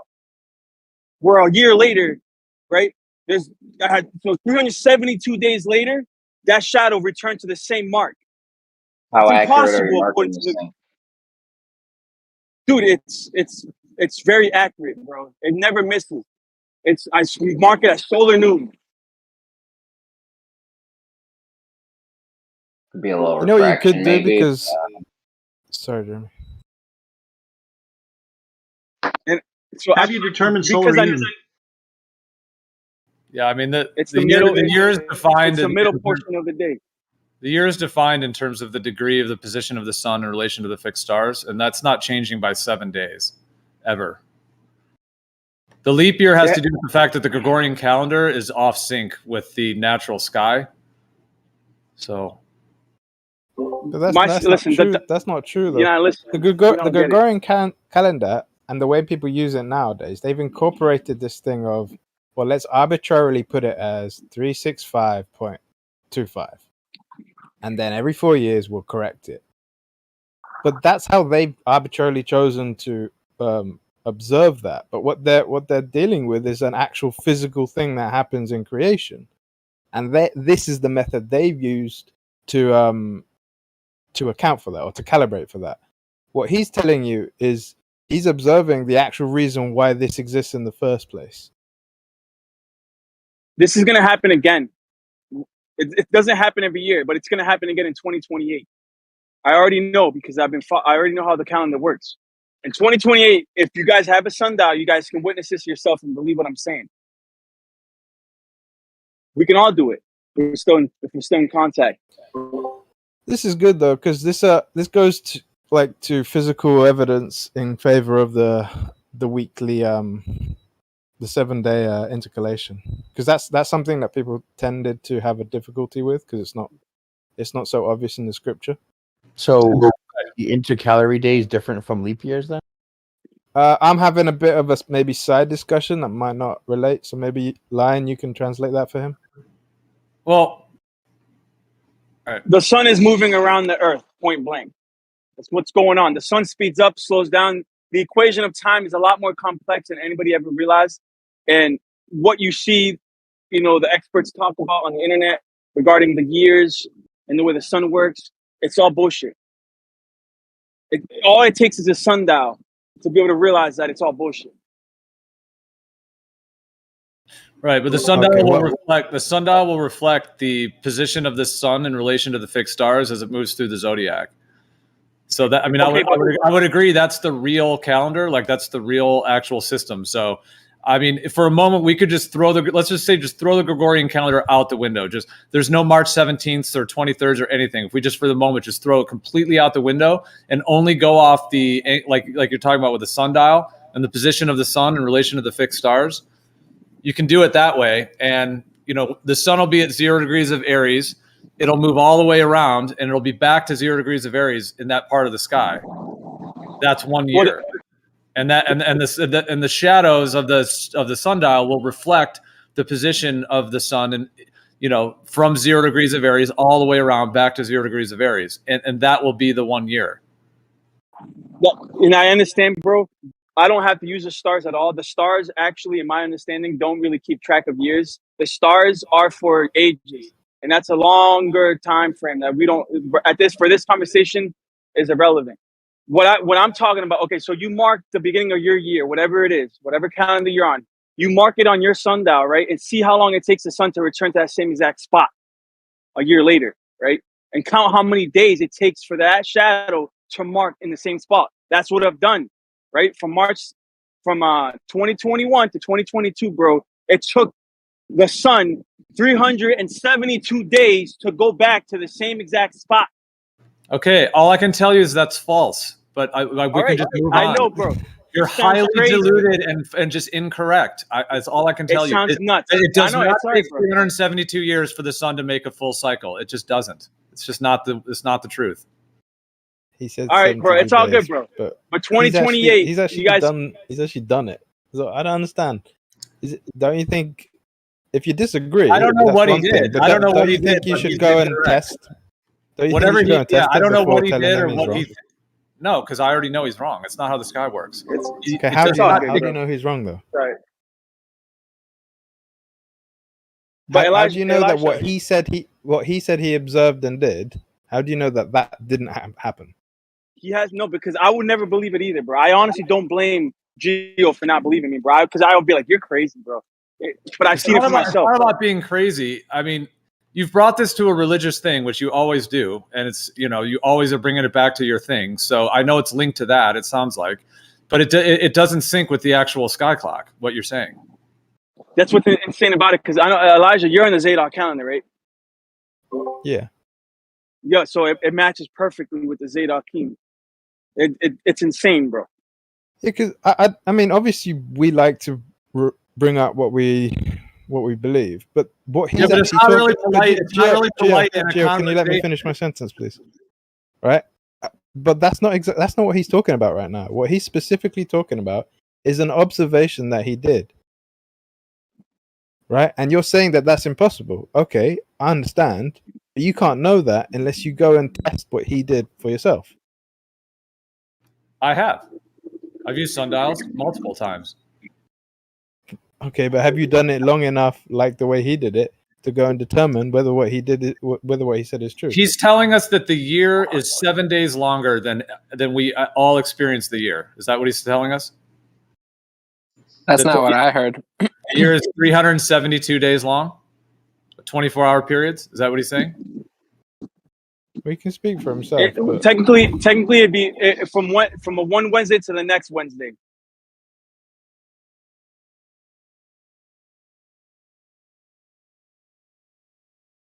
Lion, are you saying that every 4 years, regardless of what the calendar says, the sun actually does take, or there is actually an extra day, like in reality?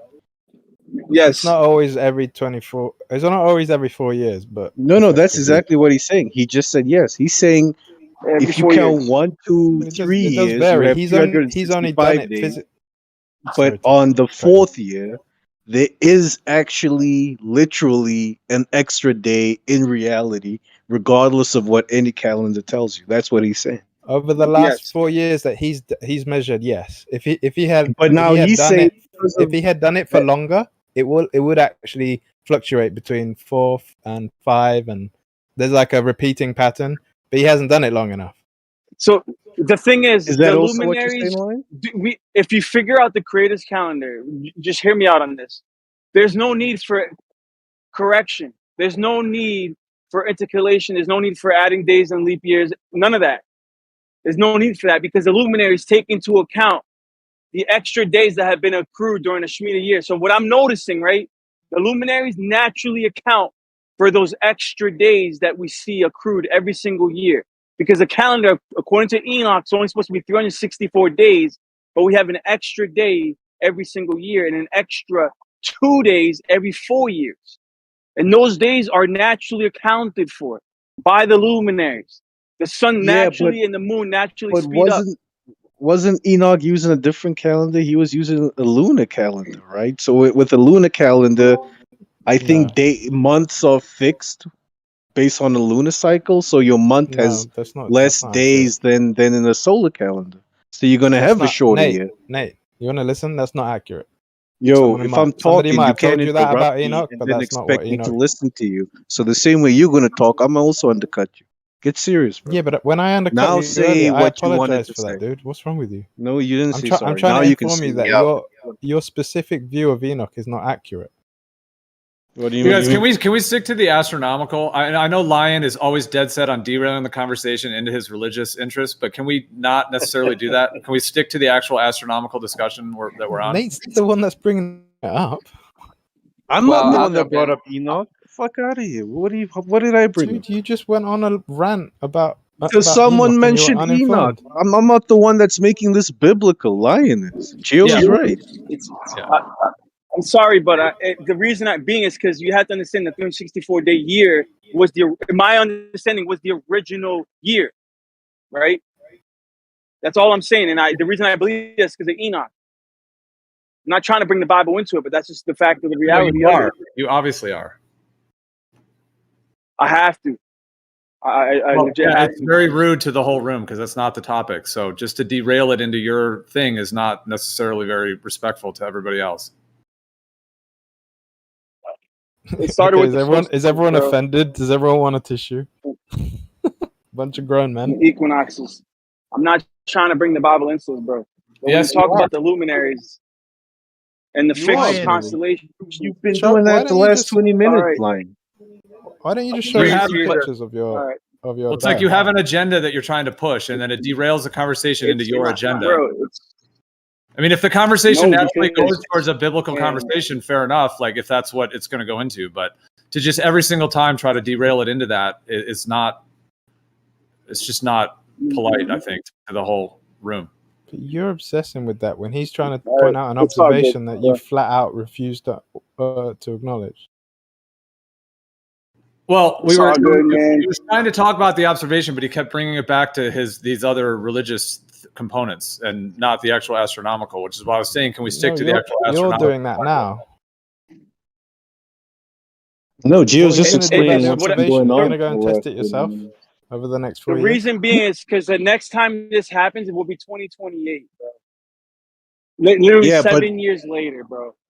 Well, yeah, but Lion, what you did over the last 4 years, this observation you made, you must have recorded because there's no way you're gonna. It's too long a time period to just remember that in your head, man. Have you Yeah, recorded dude, this? I have a ton of pictures of sundials, and not only me, but there's other witnesses, bro, that had the same sundial as me. And we all have So you recordings of the So you took a shadows. picture every day of a sundial for 4 years. No, not every day. Once a week, once a month, like All right, like that. all right, let me ask you that. Let me say this, Lion, and then just on the astronomical level, not, just respond if you could just with that, with what I'm going to say. So there's two components in my understanding in terms of what makes a year. The sun moving from the spring equinox. So the sun is at the equator at the spring equinox.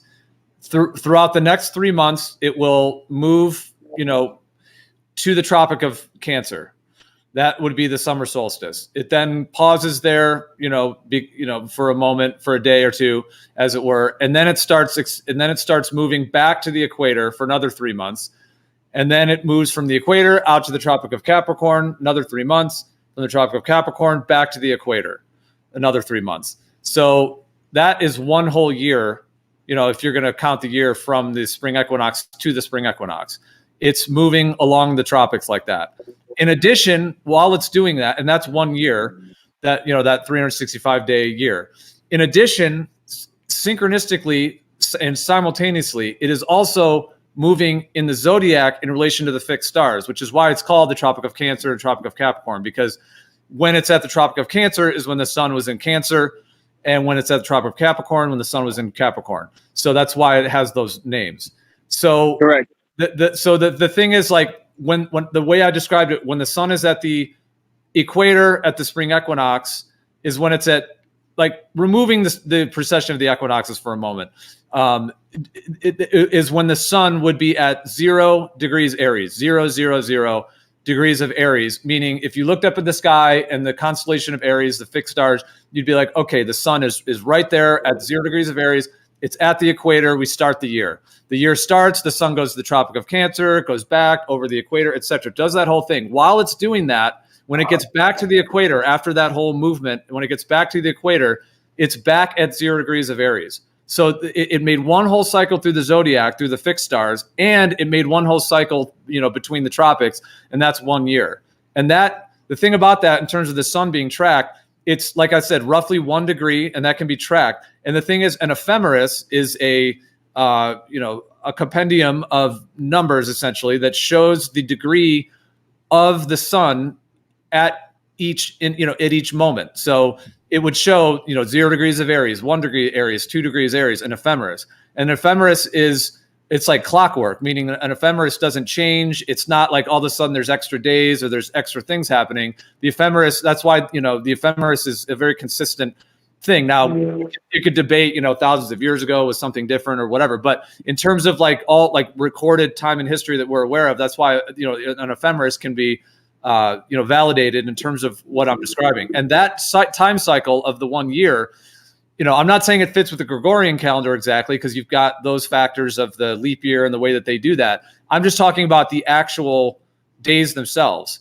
and the actual time, that it takes. So with that being the case, how are you integrating a concept or an idea that there's all these extra days? Because for you to do that, then, or for you to say that, means the ephemeris is completely wrong. It means that, there's no way that would be the case. There's no way that that the sun is not moving in those degrees, because it's been, marked and monitored, since the dawn of time. And then the sundial will correlate with what I was describing there, because when the sun is at the equator at the equinox, you'll have a particular shadow of the sun. And as it moves between the tropics, that little bit more than 1 degree per day, you're going to have, the shadow will correlate with that. And when it's back to 0 degrees of Aries, you're going to get the same shadow, which is going to be that, 365.25 time cycle. Well, hey, let me jump in real quick because the way I see it, sorry to cut you off, but just to summarize it, it's like, imagine that the sun is staying over top the Tropic of Cancer, right, at the summer solstice for like 7 or 10 days. And then it has to catch back up to its normal rhythm. I think that might be what's happening, what he's trying to describe, that it stays rotating over top a specific spot in the, Tropic of Cancer, and then it catches back up. So it's speeding up. Meanwhile, the degrees in the constellations are remaining the same the whole while. Does that make sense? Well, yeah, well, no, but all I can say is it doesn't do that. It's not. Yeah, it doesn't do that. No, that's not what's going on. I can't explain this. This phenomena is unexplained right now. I don't know how the luminaries are doing this. I have no idea. But what I will say is that on the leap years, on the equinoxes, the sun makes the same circuit 2 days in a row, where there's not an incremental change in the shadow. Right. With that being said, you brought up the constellations. The thing with the constellations is the constellations are arbitrary. Reason being is because the constellations are pretty big. So when the sun reaches Aries, it's like, well, at what point did it actually reach Aries? Is it when it reached this certain star at the edge of this constellation? And where is the edge of this constellation? And between the constellations, where are the lines of demarcation? Because we don't have any. Each one is 30 degrees, and there's 12 sections. So it's really just taking you could almost like slices of a pie, like 12 slices of a pie, and each one has 30 degrees. So it's like it's a circle, essentially. And the constellation is a series of stars. I hear what you're saying on that. But yes, there is a degree for that 30-degree section of the sky. It's ultimately just a section of the sky. Whether you could call it anything you want. It's just ultimately 1 degree of a 360-degree circle. Yeah, but hear me out, right? Because I'm aware what you're talking about. In a circle is 360 degrees, right? And each constellation is 30 degrees divided by, so basically 360 divided by 12. You got 12 constellations. With that being said, it's not cookie cutter, bro. Because the sun sometimes will go through a constellation. It only takes 17 days. Other constellations, it'll take 32, 33 days for it to travel during the year through that constellation. So it's not cookie cutter. That's why you can't go off the stars to keep track of the years. Yes. Yes, Can I you know what show? you're talking about, bro. Can you show that? Like, where can I see that? On Stellarium. Just go through the year, bro. Look at the sun when it's in the constellation. Just go through a whole year. I've done it multiple times. But that's why the stars aren't used to keep track of years, bro. In the Hebrew concept, the Mazarot was used to keep track of ages. Just ages. That's it. You can't use the stars for years. You can't use them for months. You can't use them for seasons because there's a precession that goes on. The stars have their own circuit and they rotate clockwise and counterclockwise if you're looking down. So they rotate clockwise. This is how they come up with the precession of the equinoxes and the axial tilt, the precession of the axial tilt, because they believe, because they notice this precession going on, they think that somehow that the sun is moving through the Milky Way galaxy, or that the Earth itself is on a precessional tilt every 26,000 years. And that's why we see this precession going on.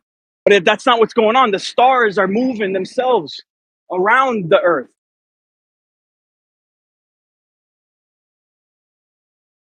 You can't use, the stars aren't reliable for anything but to keep track of ages. And right now we're in the age of Pisces, at the precipice of the age of Aquarius. That's it. I don't know, man. I think I had a handle when we started, and now I'm all sorts of fucking lost. I don't know what we're talking. Yeah, it's a wreck. Are you sure we're not into the age of Aquarius yet? And then what would happen after the age of Aquarius? Because it's just like don't we need a new messianic figure for the age of Aquarius? Did you make a spreadsheet of your findings? That's what I've been asking. Tabular format. I mean, yeah. I'm not trying to criticize you, Lion, and it's fair to have different ideas, and whether it links to some of your religious or spiritual things, I understand. But the actual things you're saying, to me, it sounds like profound, like astronomical misinformation, to be honest. Same.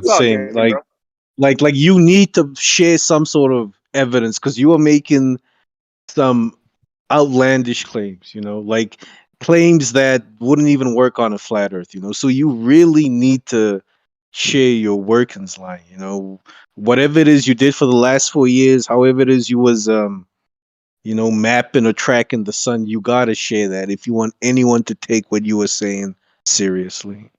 Whoa, dude, you went through the whole year on Stellarium already? No, he's saying that he was out there for 4 years watching the sun. No, I thought he asked you to look at Stellarium for a year. I was impressed how quick you did that. No, I didn't do anything on Stellarium. Also, the Stellarium I can share claim, my like, screen right now and show you on Stellarium. I can share my screen, but I don't have that. I mean, you said option. something like sometimes the sun just flies through Yeah.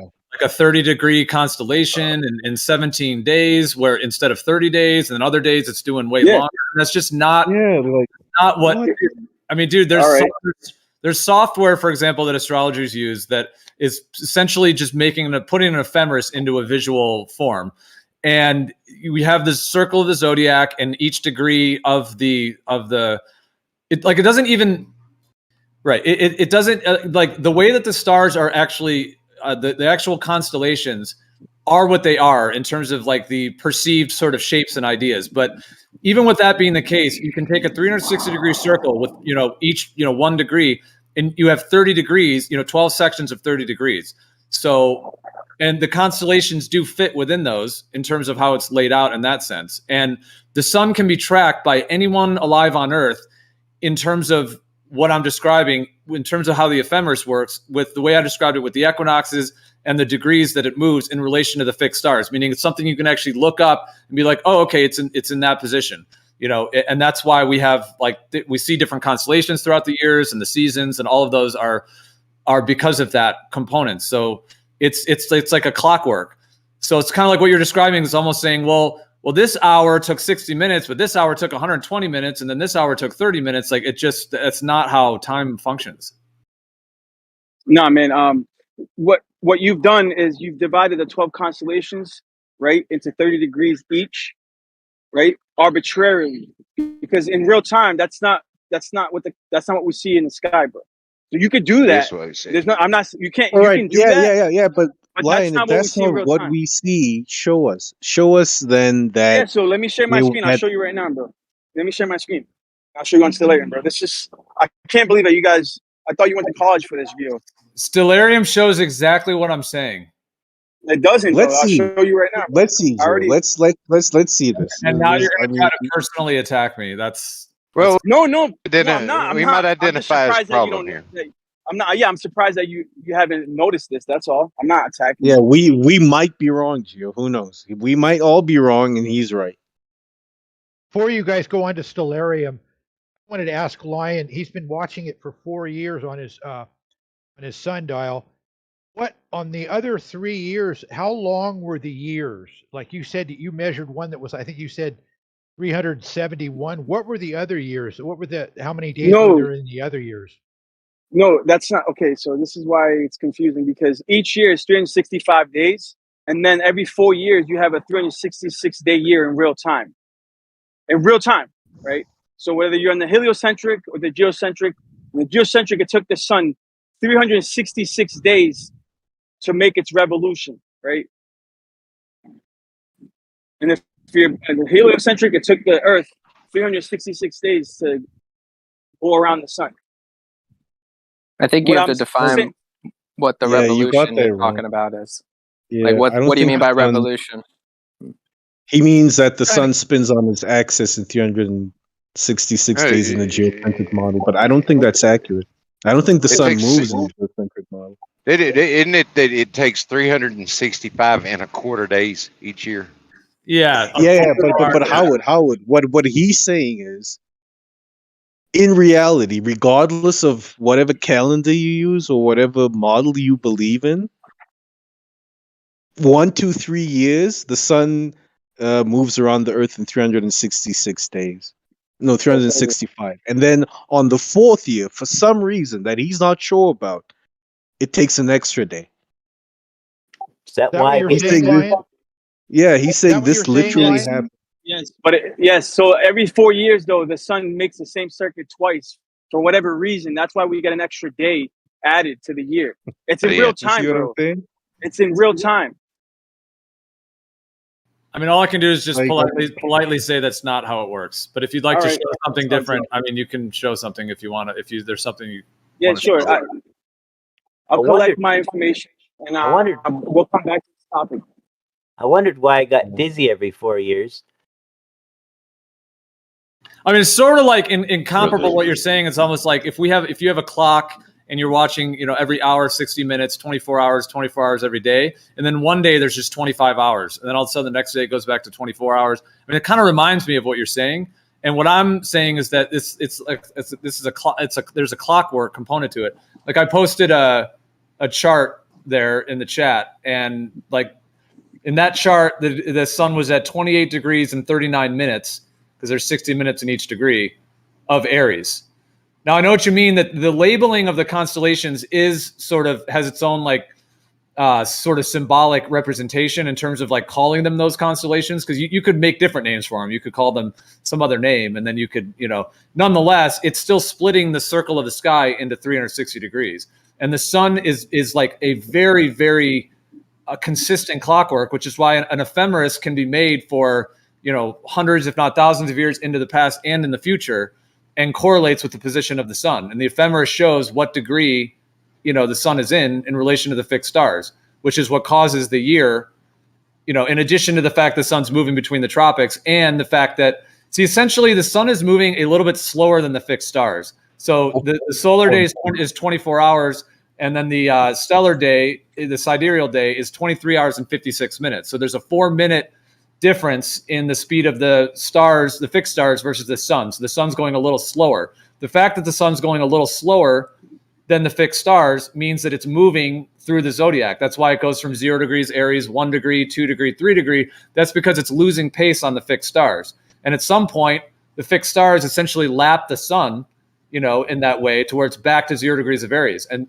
that defines a year astronomically. Now, the calendar dates and stuff, the way that, the names of the numbers of the dates from like Gregorian calendar is a different thing. I'm talking about the actual like cyclical nature of the position of the sun in relation to the fixed stars. They're like gears in a clockwork. And then those gears in the clockwork correlate with the position, between the tropics in terms of the equinoxes and the solstices. The only thing that is a little bit off is the precession of the equinoxes, which is a very, very, very minor, 1 degree every 72 years. And that's just a very, very slight shift between that cycle of the solar day and the sidereal day, to where, in 72 years, it'll, instead of the sun rising at 0 degrees of Aries on the spring equinox, it'll rise at 29 degrees of Pisces. And then it'll be 28 degrees of Pisces 72 years later.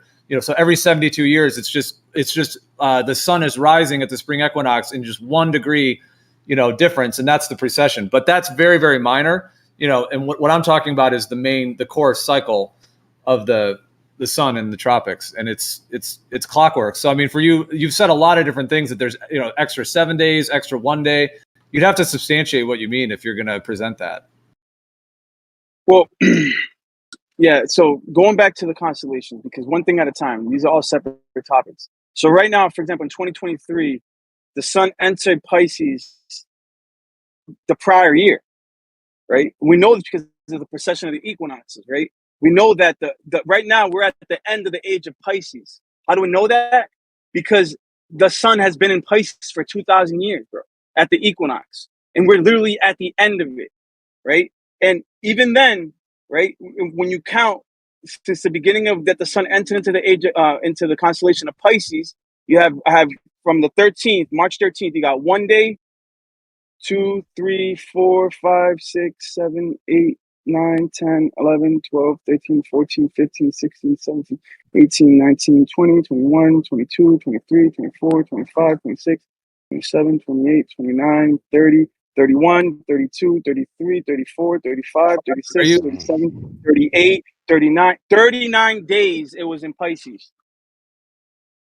And that's just one constellation. Now do that for each constellation, and you'll notice that some constellations that sun travels through, it only takes 17 days, bro. The shortest constellation that I found. But so what? What are you even talking about, man? What So are you it's talking not about? cookie cutter. What I'm saying, it's not cookie cutter. You're trying to make a cookie cutter like each constellation is exactly 30 days when it's not. Dude, a constellation. that. A constellation is the constellations are split into 12 30-degree sections. The sun moves roughly 1 degree every single day, a little bit more than 1 degree. It is very precise, dude. It's not 17. It's not 39. It never takes 39 days for the sun to move through Pisces. Dude, I think you have several things conflated. You have the precession of the equinoxes and the yearly cycle. There's so much conflation going on. I don't even know. Maybe I'll just back out and other people can carry on because it's just beyond. It's just fractured beyond belief right now. Just go to. Dude, I just did it in real time. I just did it on Stellarium 2023, bro. You can see it for yourself. Now, if you just forget about that, ignore that, and you just kind of make it a cookie cutter graph where you have or cylinder where you have perfectly divided constellations by 30 degrees, you've now arbitrarily done that, and you're going off something that you arbitrarily created. That's not science, bro. Do you know what? Hold on. Do you know what the zodiac is? Yes. Do you know what it is? Yes. Yep. There's constellations in the sky, and those constellations are like the general outline of the positions of like those sections of the sky. The zodiac takes those constellations and puts them into 12 30-degree sections. The sun moves 1 degree, roughly a little bit more than 1 degree, through each of those sections. It doesn't ever change and go 17 or 39 or any of that. Yeah, but what you don't understand is that right now we're at the end of Aries at the beginning of the year, bro. In real time, we're at the end of Aries. We're not at the beginning of Aries. So if your chart is showing us at the beginning of Aries every year, then your chart is wrong. A sidereal chart will show that, not a tropical chart. Tropical is what incorporates the precession of the equinoxes. I can pull a sidereal chart or a tropical chart. One of them incorporates the precession of the equinoxes, the other one doesn't. Gio, can I ask you a quick question? Because I've never understood this.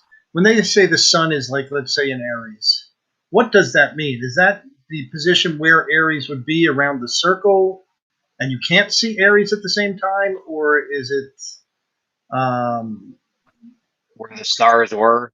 Right before sunrise. It's right, yeah. Wait, say that again, Moyak. Essentially, I don't understand what the sun being in a cluster of stars mean, because we don't see stars at the same time as the sun. So is it the position on the clockwork of Aries, like where it would be around the circle, out of sight? Or is it something you observe? Like you observe the sun coming up. Okay, so the sun rises while Aries is still in the sky. So at night, you can see the constellation on the east, right? And you can see where the sun's going to rise in the middle of the horizon on the equinoxes, where the sun always rises every year. And if you stay up late or you wake up early before sunrise, you'll notice what constellation is at the horizon, in the middle of the horizon. And when the sun rises up, it's going to rise up in that constellation. And that's what determines the age that you're in. Now, right now, we're in the age of Aries. I'm just interested in the concept of what it means to be in a sign. So, it's a sign that's on the horizon of sunrise. That's not what I said. No, I mean that was okay. What did you say?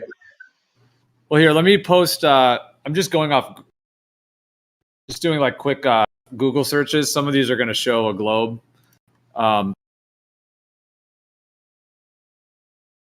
But if you see these two I just posted, so one of them shows it from above, like a circle in that sense. So it shows all the constellations, and then, and then the second one sort of shows a little bit more of a heliocentric kind of concept of it.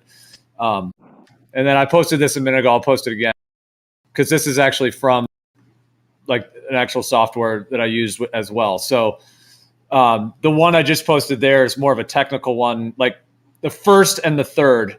Like if you take the first one I posted that shows the constellations, in their respective areas in the sky, The second one shows kind of a heliocentric projection of it, where, you know, like if you were to imagine that they're all out there or whatever, you know, in the globe thing. And then the last one I showed shows an actual technical positioning, which is pulled from an ephemeris, which is the actual degree, you know, positions. So if you look, if you see on the last one I posted, see how it has, like, if you're familiar with these are called glyphs, the actual symbols, but. Can I stop you for 1 second? The one that I understand the best, I think, is the first one you posted. So my question is essentially, in this image, the sun would be in Leo.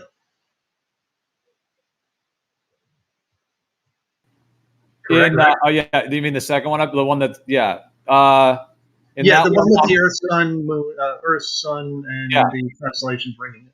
Yeah, okay. on a globe kind of thing. Yeah. So you never see Leo when the sun is in Leo. That's right. cool. Yeah. The age we're in. You would see.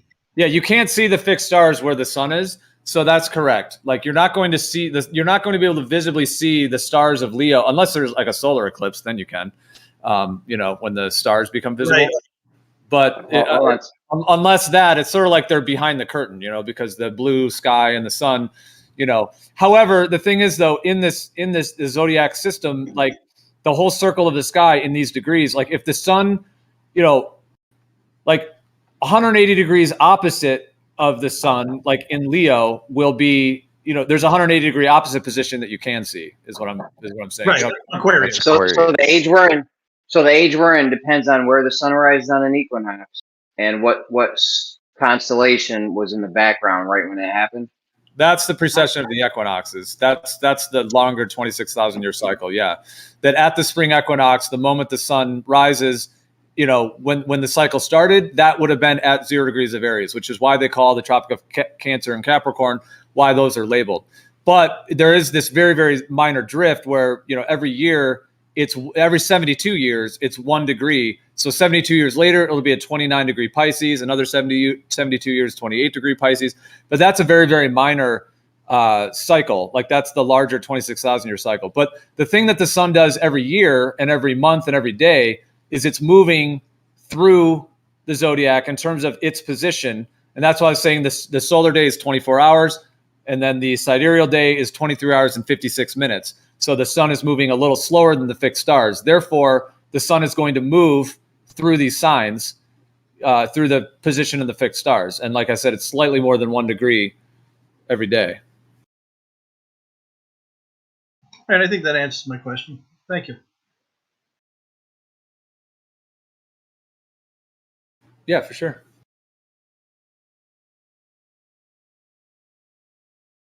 Gio, you came in at the end. Well, are we still on this whole astrological thing, or? Well, just to kind of end the thing, though, like, I mean, I'm, you know, if Lion wants to, you know, share, if he wants to complete what he was saying, but I mean, the thing is, like, let's say we're at a time when at the spring equinox, last thing I'll say on it, but let's say like at the spring equinox, the sun rises at, let's say, 15 degrees Pisces.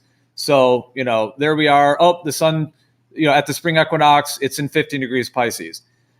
In that scenario, like 1 year later, at the spring equinox, the sun will be back to 15 degree Pisces. You know, and because it's only like 1 degree every 72 years, so it'll be like a fraction different if you're just going off 1 year. But like, I mean, that's 1 year, and that the time it would take for the sun to get from 15 degrees of Pisces back to 15 degrees of Pisces, back to 15 degrees of Pisces, in terms of the star gear system and the sun gear system, as their timing, like I said, the 4 minutes per day is slightly off, the slight difference is going to create that. And that is going to be your 365.26 days, as it were, 24-hour days. That's going to be that time. And that the 15 degrees of Pisces back to 15 degrees of Pisces is that 365.25. And that's 1 year. So it's not dramatically shifting by days or weeks or anything like that. Like it's very cyclical in terms of that. And it's also, and that is connected to the way that it moves over the tropics. And it doesn't just pause for a day. I mean, when it gets to the extremities, like the Tropic of Cancer or Tropic of Capricorn, it does sort of like station there, as it were. Like that's normal. That happens. It kind of, because it gets all the way out to the Tropic of Capricorn. And on the winter, that's why the winter solstice, like the longest day and all that, because it does kind of, it's like a record player. So it gets all the way out and it does kind of pause there in a way, and then it starts coming back in. So it's sort of like expansion, contraction. It expands and kind of, it does sort of pause in a way and comes back. But that's actually why they had to make the orbit elliptical in the heliocentric model. They had to make the whole thing to account for that, because of the fact that when it gets to the extremities, it kind of pauses. That is how they had to equate to make the orbits elliptical in their model, to make the Earth is elliptically going around the sun and all of that. It's because of that geometry.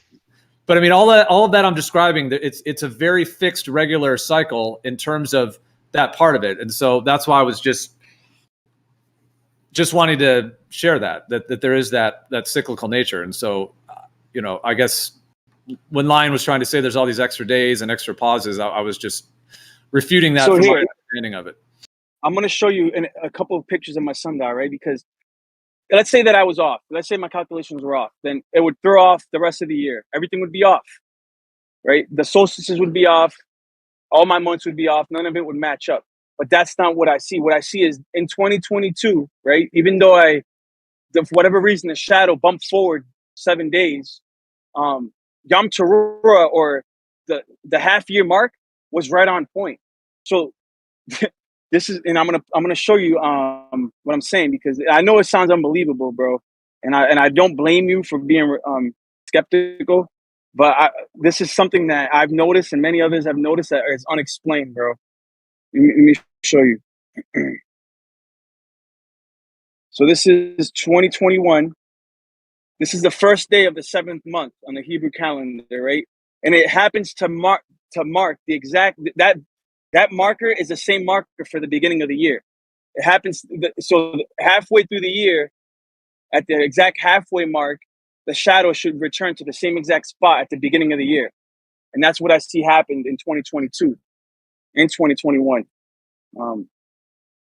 So here I post 2022 now, and you can see that one is September 21st and one is September 15th. One from 2021 and one from 2022. And I do have a spirit level and make sure everything is leveled when I do my calculations. It's and I do it at solar noon. Now you can record the shadow within 20 minutes of solar noon, and it's gonna be negligible difference. It won't matter. So it doesn't have to be exactly like on the dot solar noon. Like you have a 20-minute cushion, 30-minute cushion. Why do you have a cushion?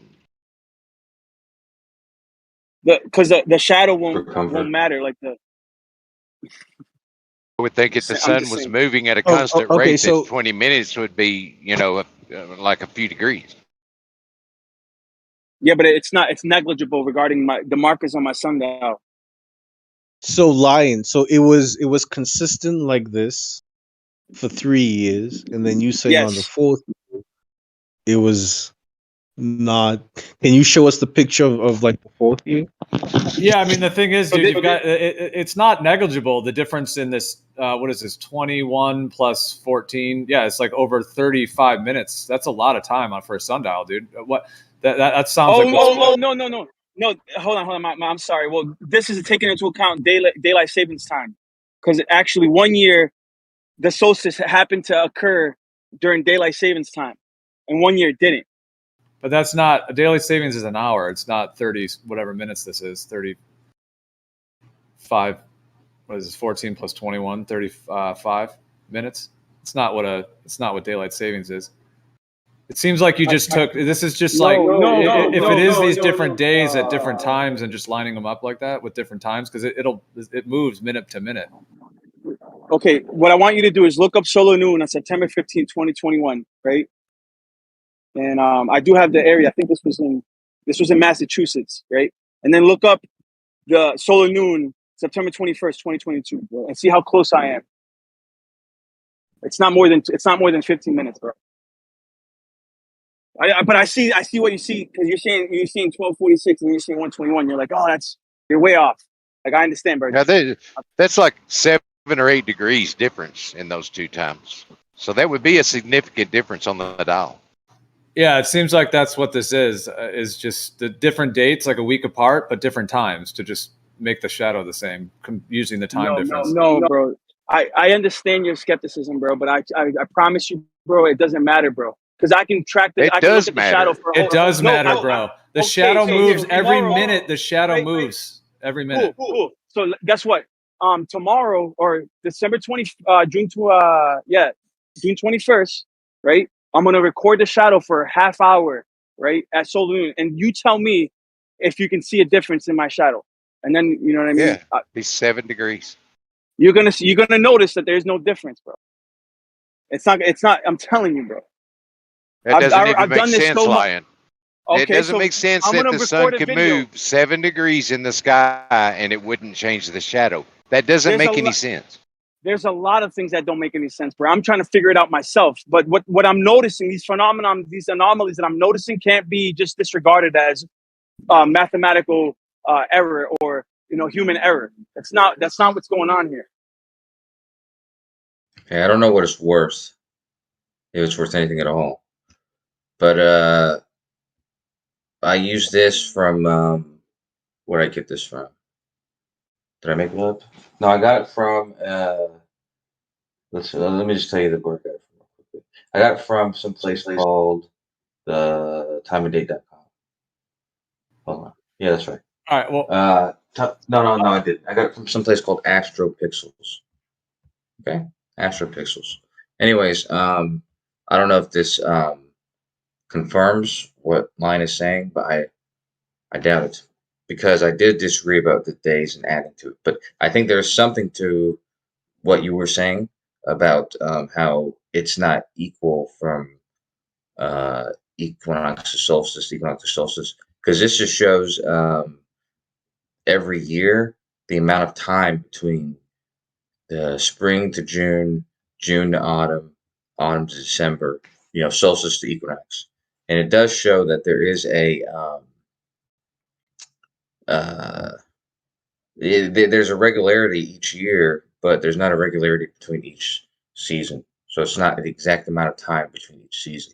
yeah, but is this using a Gregorian calendar as its foundation in terms of what the claim of the moment of the equinoxes is? I'm glad you asked that. And kind of, but actually, kind of.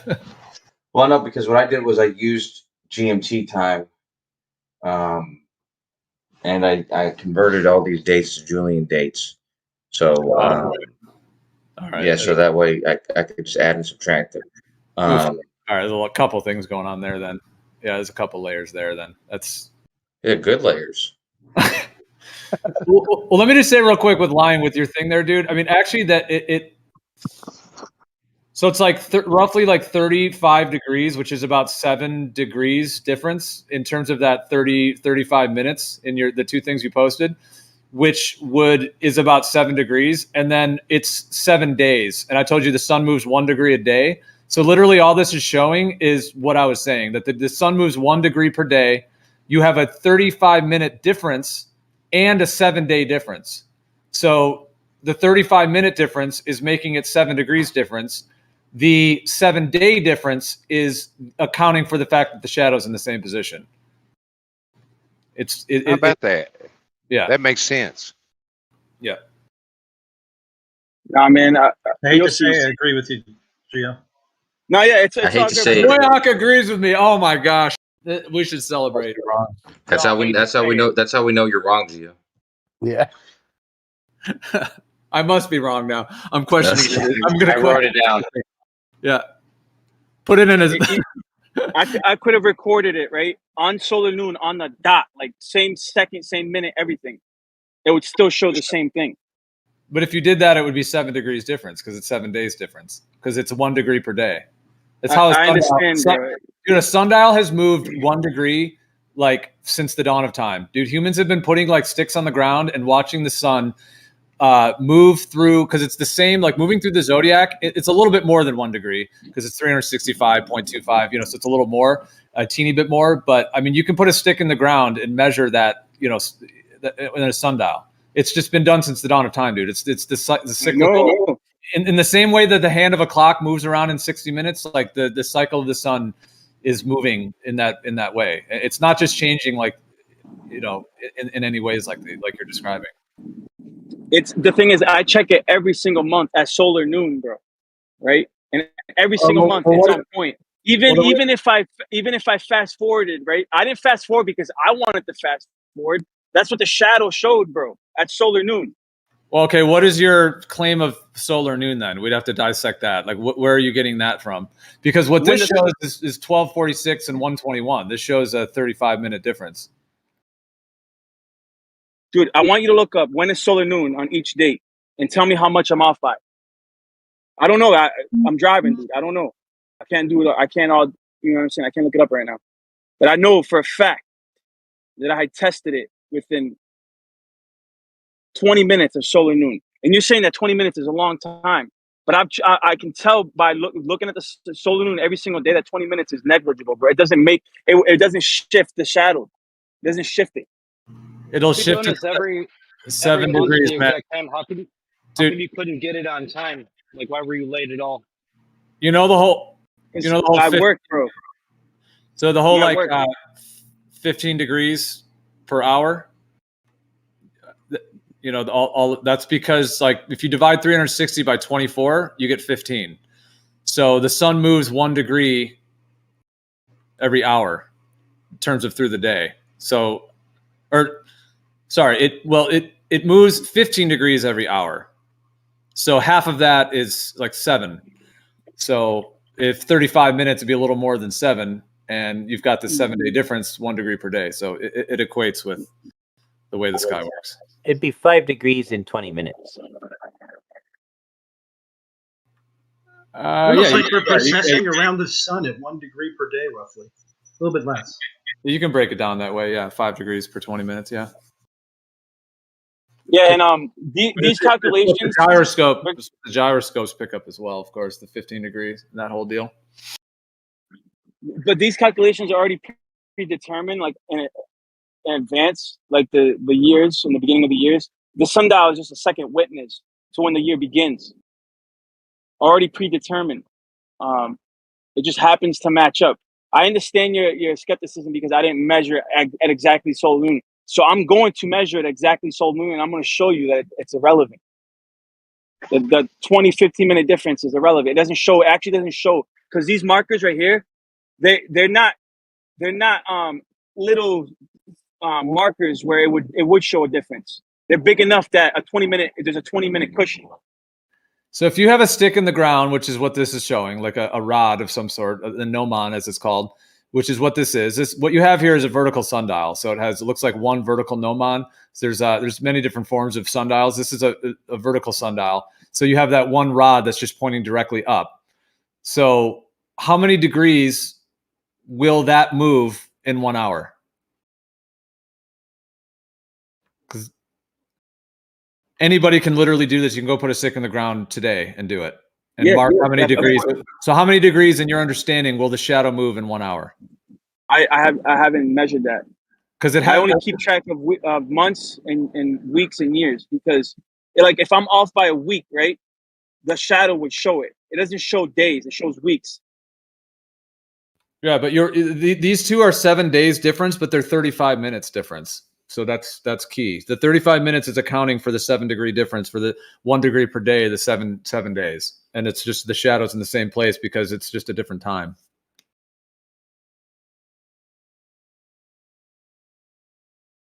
No, man. I get you, bro, but there's so much more to this, bro. I understand that you're kind of averaging it out throughout the whole year, right? 1 degree per day, and that's fine. But I'm gonna show you, bro. I'm gonna mark it this coming up solstice. I'm gonna mark it on the dot, bro, and I'm gonna show you that it's still consistent. It's the same sundial, the same peg. It's still consistent. Now, if I were you, if I were going to try and do this more scientifically, I would go and I would make my peg a lot skinnier, and I'd make my stick long enough that I'd get a really good long shadow, and then I'd have a nice fine graduation with 360 degrees on it.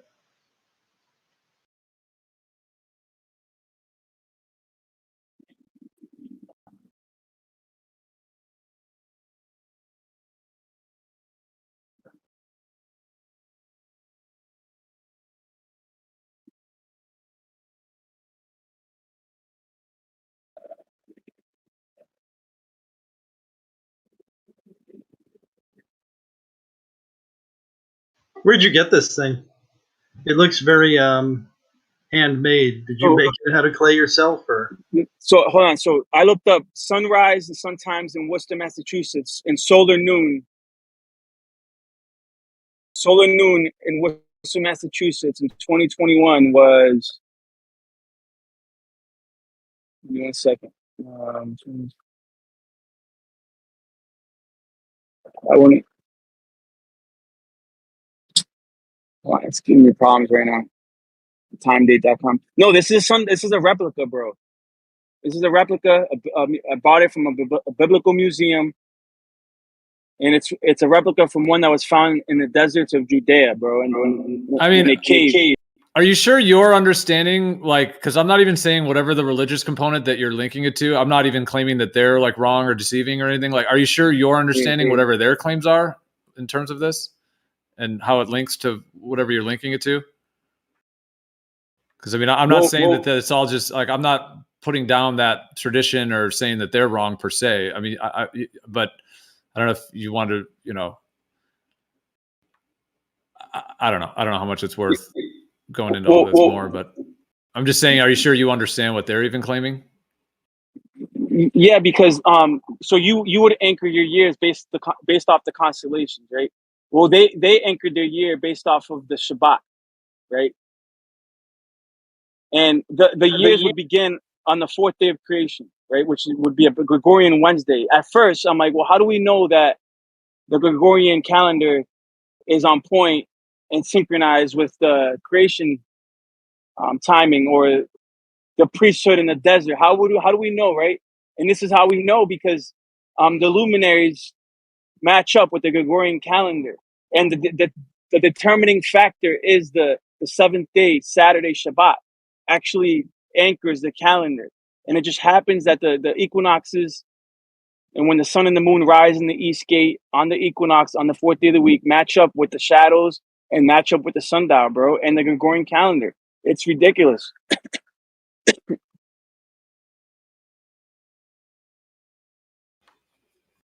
It's complicated, Well, bro. I mean, Go ahead. I hear you. Well, I mean, what I'm going off in terms of the year is the like cyclical position of the sun. There is the relation to the fixed stars, which is one of the ways that the sky clock works, because it's not just the sun that does that. Like all of the other wandering stars do that too.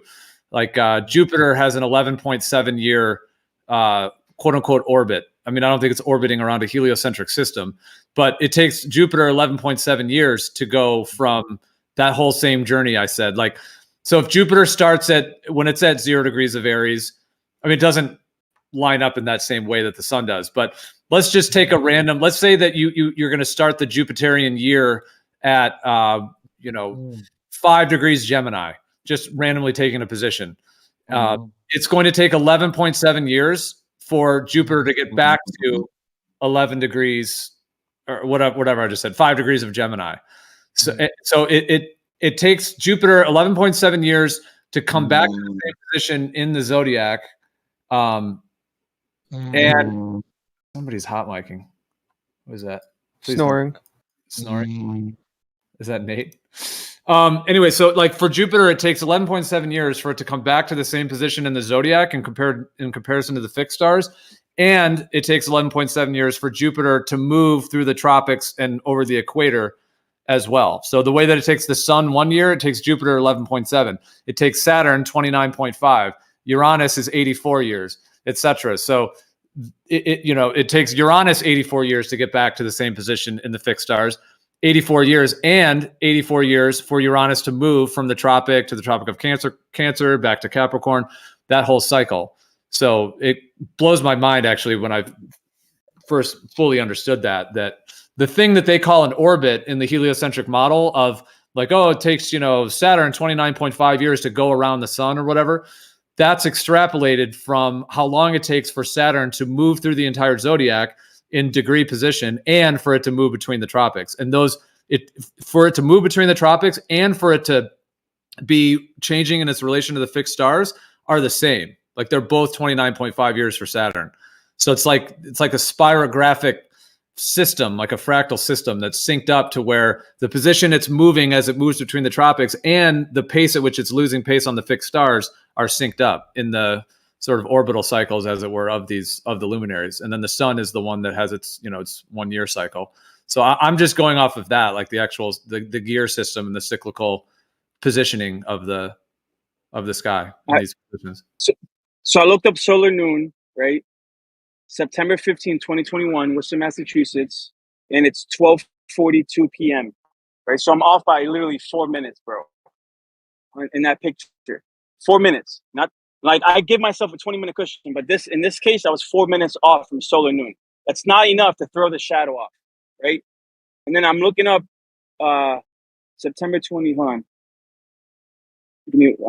Now I'm looking up the second one. 4 minutes. Doesn't it move across the Earth by 1 degree? September 21st, 2020. When you were measuring this, you weren't using sprinkles at all, were you? Using what? Rainbow or chocolate? No, never mind. Just checking. I just don't know how you're doing the measurement. Just fucking around, dude. Fucking. Well, you were using just a stick in. It was just a stick in the ground.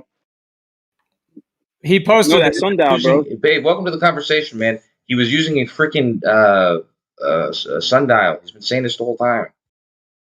So I was 4 minutes off, bro. Yeah. Just to be clear, not 24 minutes. Is that it? Now I'm asking you, you think that's enough to throw it off? That's not, I mean, that's not really the contention. The contention is the 35-minute difference that would cause a 7-degree change in the position of it, which accounts for the 7-day difference that you're showing there. There's no, hold on, bro. You have to understand that solar noon, regardless of daylight savings time, is the same, right? And I'm trying to tell you that in 2022, daylight savings time came into play because look at when daylight savings time ends and begins. I think you missed when I said that. Just use UTC.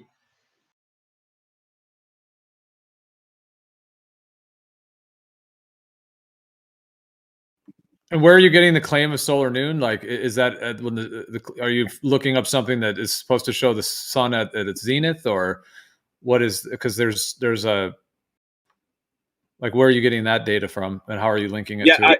Maybe that's where. Yeah, I get it from online. I get the solar noon data from online. Otherwise, did happen. I would have to wake up in the morning and I would have to mark, the size of the sundial. There's these markings. Those mark the beginning of sunrise and the end of when the sun sets, and you could tell by the beginning and the end of the sun setting when solar noon is. If this thing lying and saying happens, if this thing actually happens, would it debunk the globe? I mean, dude, I would say humans have been tracking the sun. I mean, there's different calendars and ways to like interpret the calendar system. Like what you call this day a certain name or whatever, but I mean, there's no dramatic discrepancies in terms of the sun's movement. I mean, it's very cyclical. I mean, he's trying to claim that there's like an entire week, like the sun's position is changing by a whole week. It's just not the facts. It's all good, man. I mean, unless we want to bring in some concept of like some kind of like simulation where like you're in a different world than I am or something, or that the rest of us are, maybe like you're in like an actual different dimension and where it's like overlaid, like some like totally trippy idea, maybe that like your days actually are different, but you're in like a whole different like dimension, maybe. Like we could go that route. I guess. Bro, I was watching Loki, this series Loki. It's like that kind of. So I could fucking say plus. If you go to Dead Sea, go to I'll post the link and I'll show you where I'm getting my calendar from. But it's not just from this guy, bro. Elijah's in the same calendar. And I mean, bro, you know how like it's like you know how the minute hand tracks upon the face of a clock? You say like 24 hours, 15 sections. I mean, like the way that the hours are split, like every hour that passes, the sun moves 15 degrees. So I mean, it's very cyclical and it's very regular. Look, it's so regular that the precession of the equinoxes is this like 26,000 year cycle, this very, very slight difference. It's so like the daily cycle is so regular and perfect that it's so precise that we can tell that there is this like 1 degree change every 72 years adding up to this 26,000 year cycle. Like that's how precise the daily cycle is and the yearly cycle is to even be able to do the astronomical year of the 26,000 years. Like that's how precise it is on all those scales. So, I mean, the way that the day functions and the year function have to be very, very, very regular for it to also be able to have that 1 degree per 72 years and the whole precession of the equinoxes be so precise as well. There's not just dramatic like 7-day shifts and those types of things happening. It's just not, like I said, unless you're in like a whole different world, I guess, like if you're in a different reality or something like that. But I mean, like I get it, bro. An ephemeris is not just false. Like you can go pick up an ephemeris and look at the degree and match it every day. Like it's not just off by 7 days and ever. Hey, can I ask you guys, or can I ask, well, yeah, both you two a question? Because I think I don't agree with either of you guys. And I'd say that because you disagreed with me, Gio, about my chart that I pulled up. And you said there was a lot of layers there. So I just said you brought in a couple of different, you brought in the Julian calendar, and you just, that's what I meant. You just brought in, I just saying like there's more to dissect in terms of that because you were bringing in those other factors. Let me explain myself, because I was in the military and we used the Julian calendar, and I always thought that that was very it's an efficient way to add and subtract dates, for example, right? Because it's just really the number of days in a year. And so if it's March 18th, I think I had 77, right? So I can simply transform the Gregorian dates into Julian dates, take the number of the number, the actual number of the year that it is, like whatever the day in that year is, and I can subtract them. And I can determine how many hours or day lengths are between each solstice or equinox. And after doing that painstakingly, by the way, I came up with this table. And to me, at first, it's like, I would imagine that they would be equally spaced. But then I'm thinking about like the what do you call that? The analemma, right? The analemma is shaped kind of like funky, right? Part of that funkiness of shape has to do with the difference of speed on the top and the bottom, as it's going around. So actually, I think this kind of is represented in my table, because during the spring to June and June to autumn, right? That's both. That's between two solstices, basically. That's on the what would that be? That would be the fat part of the analemma, and the other part is on the skinny part of the analemma. So there's actually less days. Looks like on average, three less days between each of the corresponding, equinox to solstice thing. And I just want to say that Lion touched on that a little bit when you said that there was like 3 extra days or 4 extra days or something like that. So that's why I would say it's not completely wrong what he's saying, but he said a lot more than that. So all of that I do disagree with.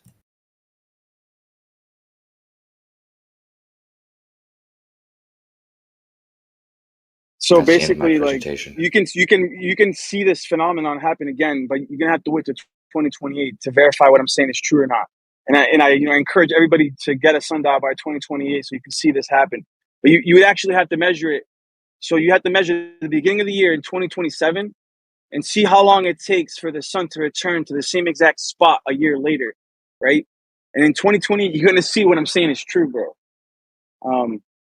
You don't have to believe me, but you literally have to wait till 2028, unfortunately, to observe this phenomenon happen again. Well, has there been any like sundials like tracking the data? Like I know you mentioned you've done it a couple times on the month or whatever. Is there a website anywhere that's like done it daily, so we could just like look back and see if your data matches with the rest of everybody else? It's called timeanddate.com. Yeah. So why do we have to wait for the year 2028 when we can just see if your data matches with the current data? Well, that's what I'm saying. You Like, can go back and check if you want, but I think what he's encouraging you is to see it in real time, so that way there's no ambiguity. Well, I just wanted to go back and check if it actually happened in his data. You know, like it doesn't sound like it's been Yeah, you looking can a long time, but it check back doesn't if seem you like his data has been fruitful. Well, I posted a table that shows from 2000 to 2028 and has consistently. So first of all, these are all 365.25 length years. The time between each of these events is about the length of time. Yeah, and each spring to June is consistently 92.75 days, give or take 0.01 days. So it doesn't seem like there's much variance outside of, like in between in the year there's variance, but from year to year there's not really that much variance. What's happening in Definitely, 2028? it's gonna be You 372 have to days wait. again. You have to wait till it happens. Here's Bacon to explain what I was trying to explain, but much better. No, not bacon. No. I'm not gonna explain anything. I gotta go in a couple seconds. Son of a bitch. I'd be much more interested in knowing what you're doing in the army or in the military, Kosho. Yeah, you don't want to know. I do want to know. I want to ask. He was taking lots of showers. What were you doing in the military, dude? Come on. I was I a took bit very surprised few to hear that. showers. I took very few showers, and I was originally a linguist, but I had to change my jobs, and I worked in logistics. Logistics, that makes more sense. Okay, now I get in there. He doesn't know anything about. Okay. Listen, are you guys done with this astrological thing or no? You're messing up my Hey, real question. quick, you got He doesn't know anything Disney about Plus, logistics. Jeremy? He doesn't know anything I about know logistics. everything. I was my job literally was a logistics specialist. That was the name of my job. I was logistics specialist. For the government, though. I mean, let's face it. Yes, You I know, saved. yeah. I got an award, a Navy and Marine Corps Achievement Award for saving the military millions and millions of dollars because of my logistics. Okay. Anyways, are you guys still on this astrological thing or what? I was You got- almost as shocked. I was almost as shocked when I heard Bob Ross was in the army, when he's in the military as well. I was like, "What? What the fuck?" What? Yeah, he got shell shocked. He got shell shocked. He just started painting after that. No, but Jeremy, you got Disney Plus? Yeah, for the kids, bro. For the kids. I don't know. My wife's got all kinds of shit. Peacock, Disney Plus, Hulu, fucking Prime. Yeah, well, I've been using my mom's Netflix for as long as I can remember, and they just fucking changed everything, and now you can't use. I know. Anyone's Netflix anymore. Netflix too. I know. Why do you use Netflix when you can just use the movie sites, whatever you No, want? I use Kodi as well, but my girlfriend she's very impatient, so it's like if it's not like pulled up on the main screen, you just click on it, like because Kodi you have to like search for it, you got to do the whole thing, and it takes a whole minute. Yeah, but look up Look Movie. I send you Look DM if movie, you I'll want. check it out. Yeah, go ahead. Yeah, appreciate it. Well, if you guys are done with that, I want to talk about them ones and twos again. Did you say they did get an anomaly when 9/11 happened? Well, No. And also, I also wanted to hear Gio's thoughts on that because I know he came in at the end yesterday. Can you Actually, send to be that honest with you, link, that movie I was site really link interested in that that. is? Yeah, go ahead. Can you send that to me real quick? Thank you. I love. Yeah, so me and Fuzzy, and I appreciate that as well. Again, yeah, he's already got me, dude. He's fast, so he's gonna get you too fuzzy. But no, I was real interested in that conversation actually. That pair, that what was it, Princeton? I don't remember the rest of the name of that thing, but yeah, it was all regarding testing to see if any like real life events or like the emotional zeitgeist of the world. Right, could affect random number generators and shit like that. Yeah, I'm curious to see what their How? findings were. So, well, they did. Well, the way they do these testings, they just have a bunch of random number generators, So it's like they had them spaced all over the world. I think they actually only have a certain all number with of them. the same, all with the same methodology for generating these supposed random numbers. Yeah, to be honest with you, I'm not sure because I had a different way of doing it, and I thought it was silly at first. So I'm curious to see what all they Because like there's no such thing as random, and it's just an approximation of randomness. And depending on whether you're using something that's on your computer, on a website, or on that scientific calculator you had at school, it's going to be different, right? Because it has a different formula. Yeah, but however, yeah, they have various ways of randomly generating the numbers. But however they do it, I mean, as long as they're generally getting 50-50 on a 0 or a 1, I mean, whatever, right? well, we have to look more at their devices. They call them eggs, from what I remember. But let me see. Okay, so it's called the Princeton Engineering Anomalies Research. That's pretty. It sounds like a pretty cool department to work for. Anomalies Research. They study parapsychology or Bro, did they find an anomaly? pseudoscience. Not pseudoscience, bro. Dude, did they find an anomaly or what? According to the data that they pulled up, I have to pull it back up. Who posted that, by the way, so I can search for it? That was wasn't that Platypus? Platypus or warp? I remember Like seeing this Platypus. on a History Channel show. This is actually cool shit to talk about, to be honest with you. Like, because this is kind of the fringe of, like, especially done by Princeton. It's like on the verge of, being legit. It's a link to consciousness, if anything. Like, if that were to, like, if you could collectively, through consciousness, change an algorithm or a random number generator, I don't know. That is interesting. Bro, there's already. Begs sorry, the go ahead. question how that system hold works. on, let if him you can do finish. that. I cut him off, and then you cut.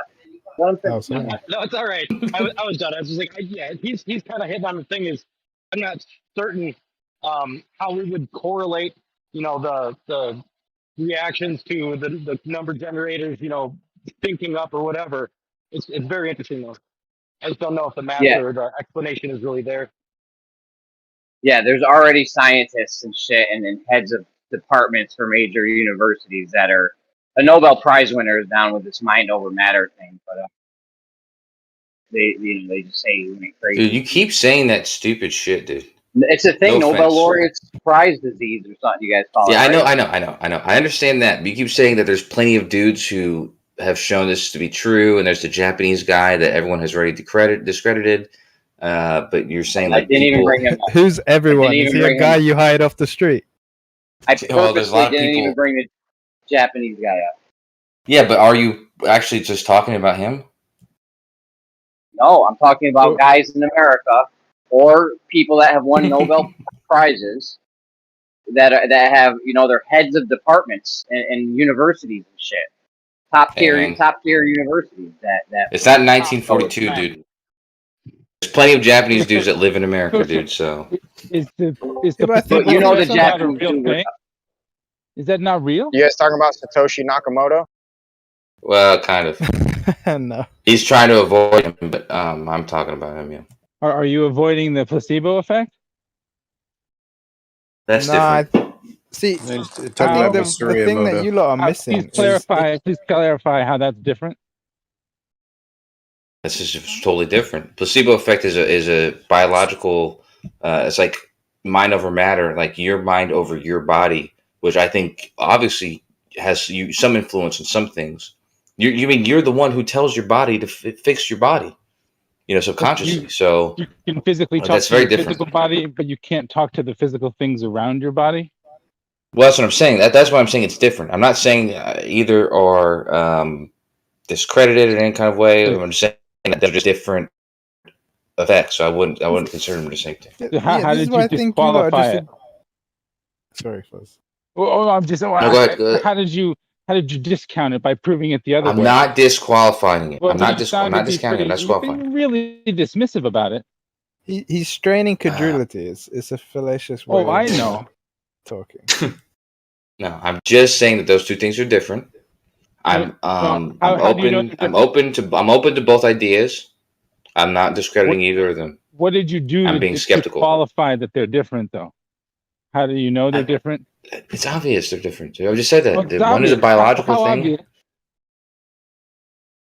You have a different ability to tell your body to do something, subconsciously or not, versus being able to communicate something out to the universe or out to the world that's going to have an outward effect that's not going to. It's just two different things. Your That's body's not part ridiculous. of the universe. How do How you know does your your- body's not part of the universe? What are you talking about? How did you? Let me get my man. This guy never agrees with me. Jeremy never agrees with me. I'm going to let Jeremy explain to you why those things are different. Go ahead, dude. No, I'm saying they could maybe. They've somehow managed to wiggle out of the placebo effect being this mind over matter thing. Somehow it was weird. We went over it for a couple hours one day. I don't know. You can go through it again if you want. Because they separated. You separated Good enough from for your me. body to something else, but you don't know that your body is not connected to the universe. No, but they're just saying. I think you're overcomplicating the whole. Well, 1 second. I think you lot are overcomplicating the whole topic. We already know the basis of how like our body operates, and that it's not just this material thing with nothing else going on, right? You know that your heart operates in an electromagnetic, like for one of a more descriptive term, right? You know that people have pacemakers and all these things, so we interact with electronics. So why would it be such a stretch for something like the state of your mind or the thought process or some other function that you're not quite sure how, but that you know you can affect to affect the equipment around you? And if you're wearing the number generator on your phone or on your watch or on your whatever, how would it be so far like beyond reason to suggest that something in that interaction of just the core of how nature Right. seems to operate to change something? So like I'd Yeah, say hold this, on. this It's could. Oh, sorry.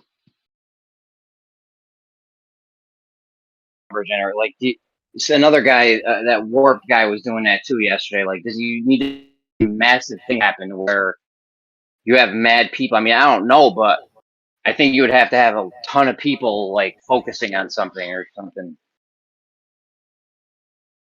Not know what he's necessarily, talking about when he necessarily, said. right? You're just looking for an anomaly, right? Yeah, but see, they use that's the 9/11. thing. If I remember correctly, they use 9/11 Yeah. as an example, and that event, however scripted or unscripted it was, captured the attention of many people. I posted. I found The number the link. generators and those events. That is ad hoc. Like there's no linkage between them. Like just because they correlate does not mean they are causate. I agree. It's interesting. I think there should be more done because if there is a linkage, I think that gets us one step closer to understanding consciousness. Because like you're saying, we interact with electrical fields. You said pacemakers. Shit, not even pacemakers, man. You can put brain electrodes on the outside of your brain to measure Right. your brain activity. I'm just trying Well, to that's, get. I'm just trying that's to why we make. were thinking of. That's why we were thinking of doing a campaign where one day, like a year from now or something, one day we have everyone focus on the number one for 5 minutes or something. And then if we saw a huge spike in ones or something at that time, wouldn't that tell you something? Right, that you get closer to causation through that correlation. But yeah, I don't know, man. I think it should be done. I think like just acknowledging that it's actually mechanical. Let me not say mechanically, but like tangibly not an impossibility should be enough. Now, whether you can go and recreate it, how accurate you can make it, that's kind of by the by. But that you just with static, right? If you decided to be ultra static for whatever reason, you could affect the way that piece of equipment and that generation at that specific time is going to happen just because you are overly statically charged. Like that's a really like mundane type of No, but you're right. Our body physically can physically react and affect around us. Right, and then You want to hear something funny? So if you understand Alright. that basics, sorry, Kosha. Okay, if you understand No, that go basic ahead, idea, then the next one will be, well, if your emotions can have a similar effect, you would just have a difficulty in trying to decipher specifically how that went about affecting the device, but you could still make the logical like next step to go, oh, that our thoughts or our emotions have a physical manifestation that we're just not always aware of. Anyway, I'll leave it there. To me, it's not that complicated. The CIA Well, does that. They usually call it a think tank. They get 50 men, and they just focus on one thing, and then the coin starts turning all heads for a long time. That just proves they can affect conditions. Well, I just want you to know that that's not what a think tank is, but that's probably a better definition for what it would be. It makes more sense than what a think tank actually is. But anyways, so I posted this paper. Actually, this is the same people at the Princeton Engineering Anomalies Research, and it's funny because the title to this paper is "Correlations of Random Binary Sequences with Pre-Stated Operator Intention," and it's a 12-year program review or whatever. So yeah, this is interesting because I also posted their data on 9/11, and like I said, I mean, there's a few people in here who work with computer science or work with software and stuff like that. So, take it with a grain of salt, like what they're claiming, and probably look into the methodology for what they're considering to be randoms and what they're considering to be fluctuations, and just looking at what they're doing to take the readings. Like these devices they're not very, I don't know. I wouldn't call them conclusive, but say what you will about them. Say correlative. That's why they have to say correlative, because there's no way to go retest something. Well, because even if there was, even if that effect or whatever was the cause, you couldn't say it's the singular cause. You could only say it's a cause. Not only that, but you got to because of that, I understand why, especially in the academic world, they're just going to go, oh, correlative, because they don't want to, unless they're just taking a mic, they don't want to catch themselves out, right? Depends on what you're thinking too. Like if everyone's just thinking one, how could that represent? Like, what are you measuring? Are you measuring one apple on the table that keeps showing up? Are you measuring the number one and how many times the number one shows up on TV screens? Like you'd have to think of something super specific, I think, in order to measure it. I don't understand it, Kosho. Are you bringing this up because you think that mind over matter can affect outside your body, or that it can't? I'll be honest with you. This is really cool, to be honest with you. Like this is one of the, sometimes papers are pretty boring, but I'm actually really interested to read this paper. Just because it has a lot. It's not just reading 0 or 1 or something like that. First of all, I don't know what they're gonna use to confirm whether it's like positive or negative or something like that. But it is pretty what do you call that? Like exact. Like they're doing like 1,000. It looks like 1,000 bits per second. Okay, but I'm not sure whether they're using it at random. Though. But you're really not answering the question. So are you showing? So is this not proof positive, but at least a tip in the right direction to where mind over matter can be affected outside of the placebo effect? Yeah, that question has been answered. Those two things are different because here's the reason.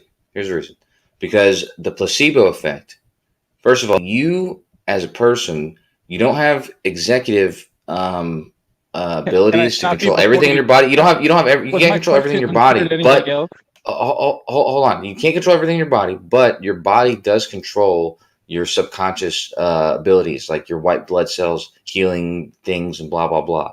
Right. So I think that it'd be a different sort of test to say, can you do something with a placebo and affect your subconscious ability to heal yourself? Okay, that's one thing. But to say that you have the ability with just thought or intention or emotion to affect something that is not attached to your your executive biological ability, it's not attached to you at all. These are just two totally different tests. Like these two things. Why? Because one is within your ability to affect, and one is seemingly outside of your ability to affect. Yeah, but that's also you're doing the presupposition. you're not helping yourself. The Well, idea is to Kosho, investigate, do you think that, not to conclude ahead of time. Yeah, Kosho, do you think that this could be possible? Yeah, but see that's what I want to state right here is that this what I'm saying right now is not an admittance or a denial or anything like that of if this is possible, because I'm open to that being possible. Okay, what I'm saying that is that testing these two things are two different tests. These are two different things to be testing. That's all I'm saying. Yeah, the test themselves would be unique on every occasion, unless you're repeating a test. But the core I don't want to say theme, that's not the right word, but let's just use theme for now. The core theme is the same. It's just different applications of the same phenomena. You got Let's say. one person working on the placebo effect, and you got a bunch of people working on, putting their intentions to thinking about the number one or whatever test you're talking about. So if we're talking about consciousness and how, intention could possibly affect certain things outside of us, I do think they're different. I agree with Kosho, but I do think they're related as well. Yeah, I agree. I agree they're related. But I think there's another fundamental difference, and that's that your brain, like I said, you don't have executive control of everything your brain does, but your brain does have executive control, subconscious and consciously, and it is your subconscious, abilities that do things like make your heart beat and stuff like that. That you don't have conscious control of, but your brain does. And so I think it's very different to consider. You can take conscious control over your brain if you chose to. Yeah, isn't that the possible? Yeah, that's possible. But my point is the entire executive authority exists in your brain. Is what I'm saying. Yeah, so if a placebo is causing you to heal yourself, that could exist in your brain, and that doesn't seem supernatural to me. That seems like that's a different. That's something different than if you're controlling something that's completely outside of your brain's ability to control. I hear you, but is the placebo effect a conscious thing or a subconscious thing? Because you're saying that your brain can subconsciously control things, but the whole idea of the placebo effect is that it's a conscious idea, not a subconscious idea. But the other thing is the way he phrased it, right? He's presupposing that. So, if, for instance, the way I choose to apply my thoughts or my emotions can affect the watch that I'm wearing on the quartz watch that I'm wearing, for instance, right? Just argument's sake. The way you phrased it, Kosho, is you're presupposing that those two can't interact. But the question is, can they? And do we investigate it? I agree with you. That is a question. I'm not making a claim on the answer to the question. What I'm saying to you is I'm saying it's a different question though. It's a different category of questioning because your brain already has the authority. Your brain has the authority over your body. Your brain has authority over your body, whether it's subconscious or conscious. If you agree that the placebo effect is 100% a real thing, where your mind is over matter, right? That's you agree that is 100% a real thing. So if we're going from 100% a real thing to just one little the next hurdle would be, instead of your body, just the body, everything around your body. You don't think that ultimately could even be okay? Let's say it's not 100%, but there's not even a 90% chance that that's possible. Like where do you draw? I'm not saying that it's not possible or it is possible. Yeah, it's a different question. What's the likelihood? Yet that's the thing. He wants to argue that it's a different category. It's good to be investigated. He wants to argue that it's a different category, but I think that's incorrect. The one thing you could say is it's a different branch on the same tree, but to say it's a different tree altogether, that makes no sense. We know the placebo effect is possible. We know that the other one is. If it's the same branch of a same tree, and one tree, if that same tree is alive, then both branches are alive as part of that tree, correct?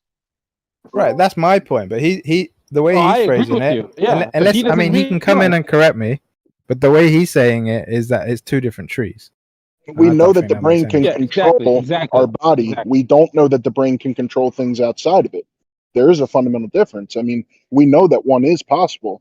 So it is different to be like, well, since this one is possible, the other one is possible, right? But that would be like, I think Kosho is agreeing that it could be possible. Yeah, but before he was fairly confident in that it was just because the placebo effect is 100% a real thing, doesn't doesn't at all mean or indicate that this thing is even possible. Like, I mean, this is you. I don't understand how. What's your likelihood of this even being possible if you already know that 100% possibility for one thing, and then slightly adjacent to that, you're saying no, that's what 10% possible. Like what? It just hasn't been proven yet. There's I no don't think he's percentage saying. on this yet until its viability is shown. But yeah, but that's the thing is that how. Yeah, but I don't even think that's true. Like how many times, like the way people interact with their pets and all this stuff, twins and all this stuff. Like, those are completely separate systems, but being affected by the separate system. Yeah, I didn't hear Kosho say it wasn't possible. Or indirect. I think Either he's way, it just doesn't pointing matter. out that Just because one is true doesn't necessarily mean that the other one is possible. Of course, But I think he's saying it is. He's just saying it's different. Yeah, but I don't understand exactly how different to what degree? Like completely I'll give it to different you. or very close? Because I would say it's very close to the same thing. Regis has got it. He's got what I'm saying, but just slow down for a second, and maybe I'll give you an analogy, like it's like if your ability. So I don't know. This is gonna be a stupid analogy, but your phone, it's not hooked up to the network or anything. It's just your phone. Let's say that it has all these capabilities of fucking around with shit in your phone, even things that aren't like user capability. Like that the clock can change, but it's not like the user can do that. But there's internal things that can do that. They can change different features on your phone. Your phone has complete control over your phone, and if you add some bug to it, it might be able to affect your phone. Okay, so that's very different than if you added a bug to your phone and it had the ability to affect other people's devices. Right? These would just be two different things because one has an external ability that it may still be like kind of related in the way that it's sort of, supernatural, phones can ethereal, call other whatever, phones. but it's still it's not. AirDrop to other But phones. your brain being able to affect your body is different than your brain being able to affect the outward world, right? But at what point is the outward world? Like once it's beyond your skin or the hair follicles on the tips of your hairs on your arm. And then There's something called the central nervous system. Go ahead, man. So what about does our heart not have a electromagnetic field? So is that part of the physical world? That magnetic field that our heart is creating? It's beyond science as you know it. Well, I agree. I'm trying to show that to him. Like, what do you define as the physical world? Because, like, is an electromagnetic signal field? Is that part of the physical world? Yeah, I'd say it is, and it's measurable, so it's not beyond science. I have an idea. Well, I'm not saying not beyond science, but as far as this It seems like this always goes back to Kosho having to define physical because he has a completely different understanding of physical than what you. So Kosho, also, the idea that you think heart with your part of brain the as physical well. world? Where did that come from? I have an idea. Okay, listen. Okay, let's see if Jeremy wants to head it up. Let me get some guys on Discord that get together. We're going to focus on the number one, right? Let's say for an hour, right? We're going to roll some dice. See if there's more ones that show up than average. That could be an example of mind over matter. You can see. Patrick, your mic's low. Also, Patrick, your mic's a little low. Also, I would just be curious on how science. You said this is totally within the realm of current science, right? How would you explain us being able to make the number a 1 or a 0 scientifically? Yeah, to me. Well, whoever thought science could explain this, right? You said it was totally within. Science can explain like the electrical fields that we observe, like around your brain, your heart. I think you could explain this phenomenon with science if it was correlative, but I don't know if it's correlative yet.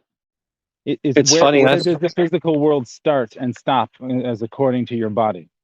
Any part of your body is part of the physical world, right? Well, your central nervous system is centrally attached to your brain. It goes down your spinal cord, and it's attached to all your nerve endings by the means of, what do you call those? Axons or whatever they're called. It doesn't matter. But the point is that this is your physical body, and this is how your physical body communicates information to other parts of your physical body. I know that. We're not talking about Right. So it's not. That's what I'm saying. So it's not supernatural when your brain tells your body to do stuff. This is very different No one's than your saying any brain of this is telling your body to do supernatural. stuff that's not attached to you. Can an electromagnetic field be can alter something physically? So if our heart produces an electromagnetic field, can it change or affect something physically? Thank you. I suppose so. Yeah, there you go. So there we go. Now I'm glad we got that all cleared up. Does anyone else think it's funny that within this community, that we tend to have a lot of distrust for systems of education from bodies of authority, and yet a lot of people still fully accept the scientific explanation for how organic systems work, such as like the human body? Yeah, it's because there's a lot of mumpties in this chat. Like thinking that the brain does this, and that's the reason why this happens, and You said numpty. I think the word you're looking for is hypocrisy. Hypocrites. Hypocrites to be clear, I was no, I chose my word specifically. It's a and hip I hop. even mispronounced it on purpose. So you could just shut up. I think I think that there's people who will denounce the science behind it, but will have no choice but to use the what's powerful the science? What's the science? The powerful and great science. What's the science? Hold on. Let me finish the whole sentence. What's the science for saying that your thoughts happen within the gray matter inside your cranium? I think they're called CAT the scans. Yeah, the measurements and the data of that. Would you say that maybe it's Dude, functional MRI. Man, you lot walk right into this. You make yourself sound so stupid. The functional What's the MRI. scientific method for what I just presented? You don't have to engage, honestly. That's fine. Kosho, so you're saying a show me CAT the scan. hypothesis. Is that the show me the independent variable? physical... Like, how can you make that leap? The fMRI, when you're hooked up to an fMRI and they ask you questions, if you're telling the truth, your limbic system will light up. If you are praying, you'll have the hope center light up. You have like a lot of different parts of the brain that physically get electrical activity. Did you hear what I said? When you're thinking? Physical did you hear what I actually said? Things outside. My question, man, Fuzzy, I don't know if they're paying attention. No, I'm sorry. I'm walking the dog. I'm sorry if I'm cutting out. Sorry. No, it's okay. I don't think they're understanding. I'm sorry for walking over you.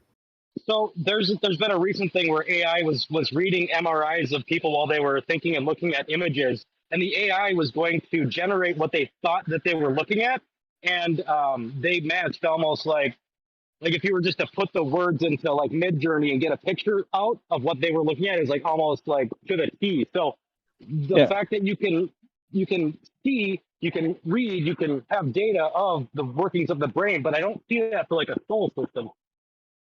But yeah, Coach, this is the issue with the way you're speaking. Is what's weird is that earlier you were talking about correlation, causation. Just because the brain does that, the physical gray matter has that effect or reaction, doesn't address what I asked earlier, which is what's the scientific method for proving that it's. Hold on, please. For the scientific method for proving that the thought processes themselves emanate from and are generated from the gray matter. Yeah, so a frontal lobotomy, there's plenty of things where people get their brains fucking scrambled and mixed up and they can't make thinky words anymore. It doesn't address what I'm saying though. Why is it so hard to understand that? I think it addresses that it has something to do with it, right, Elijah? I think it has something to do with it. CAT scans and MRIs and stuff, they're scanning the electromagnetic fields that are created by your heart and brain, right? So your heart and brain they're scanning the activity happening in your brain. They're affecting a physical computer. They're affecting a physical reality, correct? Because this computer screen is part of physical reality, right? Yeah. Well, the reading, the reading is going to affect the thing that's reading it. Yeah. Yeah. But so it's affecting physical reality then. Yeah? Yeah, but our bodies can affect physical reality. Yep. You can actually pick things up and throw them at people. You could throw a spear in someone's face, and it will pierce their face because you can affect reality. You actually can do that. And He's got cheats on. Hey, dude, And what happened to your face? My friend just threw a spear at it. But fMRI machine does that. It's reading. It doesn't do that, but it's reading reality. Yeah, that's true. So you're gonna affect reality, but it's okay. Good. I'm so glad we agree. Yeah, but that I don't know what that's worth, but yes. So the activity that it's reading is coming from your brain, and they can do things like I don't know, get you to move things, get to see what you're like. I've seen tests like I don't know who said that. I think Regis or who was it? The Demon Strike had maybe said that. But they're saying how they've done readings where they got an AI to do a picture of what it thought it was thinking, and it actually matched up to what the picture they were thinking of. I've seen things where they've given it people to think about, like Bruce Willis or Angelina Jolie or somebody, and they've guessed correctly what their brain was thinking of by looking at their fMRI of their brain. So, I mean, this isn't proof of anything, but this is definitely scientific evidence that your thoughts come from your brain. That's specifically my point, Kosher, because I'm not arguing that those things happen, but it's that you take that evidence, that phenomena observation, and that you then conclude that because of that, and even though the conclusion came before they ever had that, right? But that because of that, therefore such and such, and that's the issue. Because you could equally do that with other areas of the body, and you would get all sorts of other reactions. What I'm suggesting is, and the reason I said this is off the bat of what the other geezer said about how people think in education systems, is that you're just taking what you've been fed, and as if that's the only thing that can happen. But what do you do about emotions? About that you have emotional reactions that are tied to different organs in the body and stuff like that. So it's the lack of thorough thought about a subject that is the issue. Yeah, like how do we instead perhaps what we see as brain activity is like a response of some other function that's perhaps not observable with the technological devices that we use to perform the observations initially. Sort of like how your hormones can affect your heart rate. And they've had computer mapping programs look over brains, and they have the patient think up, over and over and over again, or down, and they can literally move a computer mouse cursor on a screen up or down for like yes or no, like if it's a patient that can't move and can't communicate. It's kind of crazy. Well, that you can do that with a surface I would electrode. suggest that the reason that real quick, happens is that, like, hold on, because what you were talking about earlier, Kosho, though you were making a point for a different reason. You raised a good thing about the subconscious stuff that's like conduited through the brain, right? So I would suggest that the reason all this stuff is associated with the brain and can be derived and looked upon that happens within the brain is because the brain's function is to interact with all these other body systems and send the messages through. So it's more like a way station. So of course, if you're let's just suggest for argument's sake that you think with your wangalang, right? But for the wangalang message to get to the rest of your body, right, it has to go through the brain at some point. So this isn't a proof thing, but for the example of the think up thing that the guy was saying, the message would go through the brain. There would be a relay, even though the origin, for argument's sake, may have come from your ding-a-ling. No, the ding-a-ling makes executive decisions on its own. Everyone knows. Well, okay, jokes aside, but you understand the point that I'm making. Now it could It could be that it comes from some other organ in your body. It could be that it doesn't come from an organ at all. Well, also the balls too. They're definitely making decisions. Well, you know what? I happen to think who can still think. You got people without legs and without balls who can still think. So it's somewhere in the body, right? See, this is a good point. You also have people who have had their brains. You also have people who've had their sections of their brains removed, who still have memories and who can still do stuff. So this is what I'm But talking that's about. If you just focus on one thing, hyper focus, and ignore the rest, you're gonna come to conclusions that aren't accurate because you're not taking in the whole picture. I agree. I You're agree. not of That's sound mind and Wang. I agree with what you said. I agree with the idea about the like I said, it's like a different body part, like how your your hormones can affect your heart rate or something like that, and so you can get readings there. And I agree with what you said about the body part first being affected, and then your brain getting a stimulus, and your brain, obviously being affected by it, but it started somewhere else. I think that statement or that sentiment is actually in agreement with at least what I'm saying, because it doesn't. Of course, the stimulus starts somewhere else. Like, let's say your dick or something. Okay, who knows? It's just like you said. It's like the stimulus starts there, Sometimes you it think goes of to your your dick, brain, the executive, and the executive's always going to get that reading because that's where the thoughts are, Yeah, the thinking right? starts with your dick there. So Yeah, true. And the adrenals are low you know, in the body. think about it from a point of view, because obviously we're making jokes about members and stuff, but think about it from the point of view of like in the start of that, like, so a man and a woman are getting down.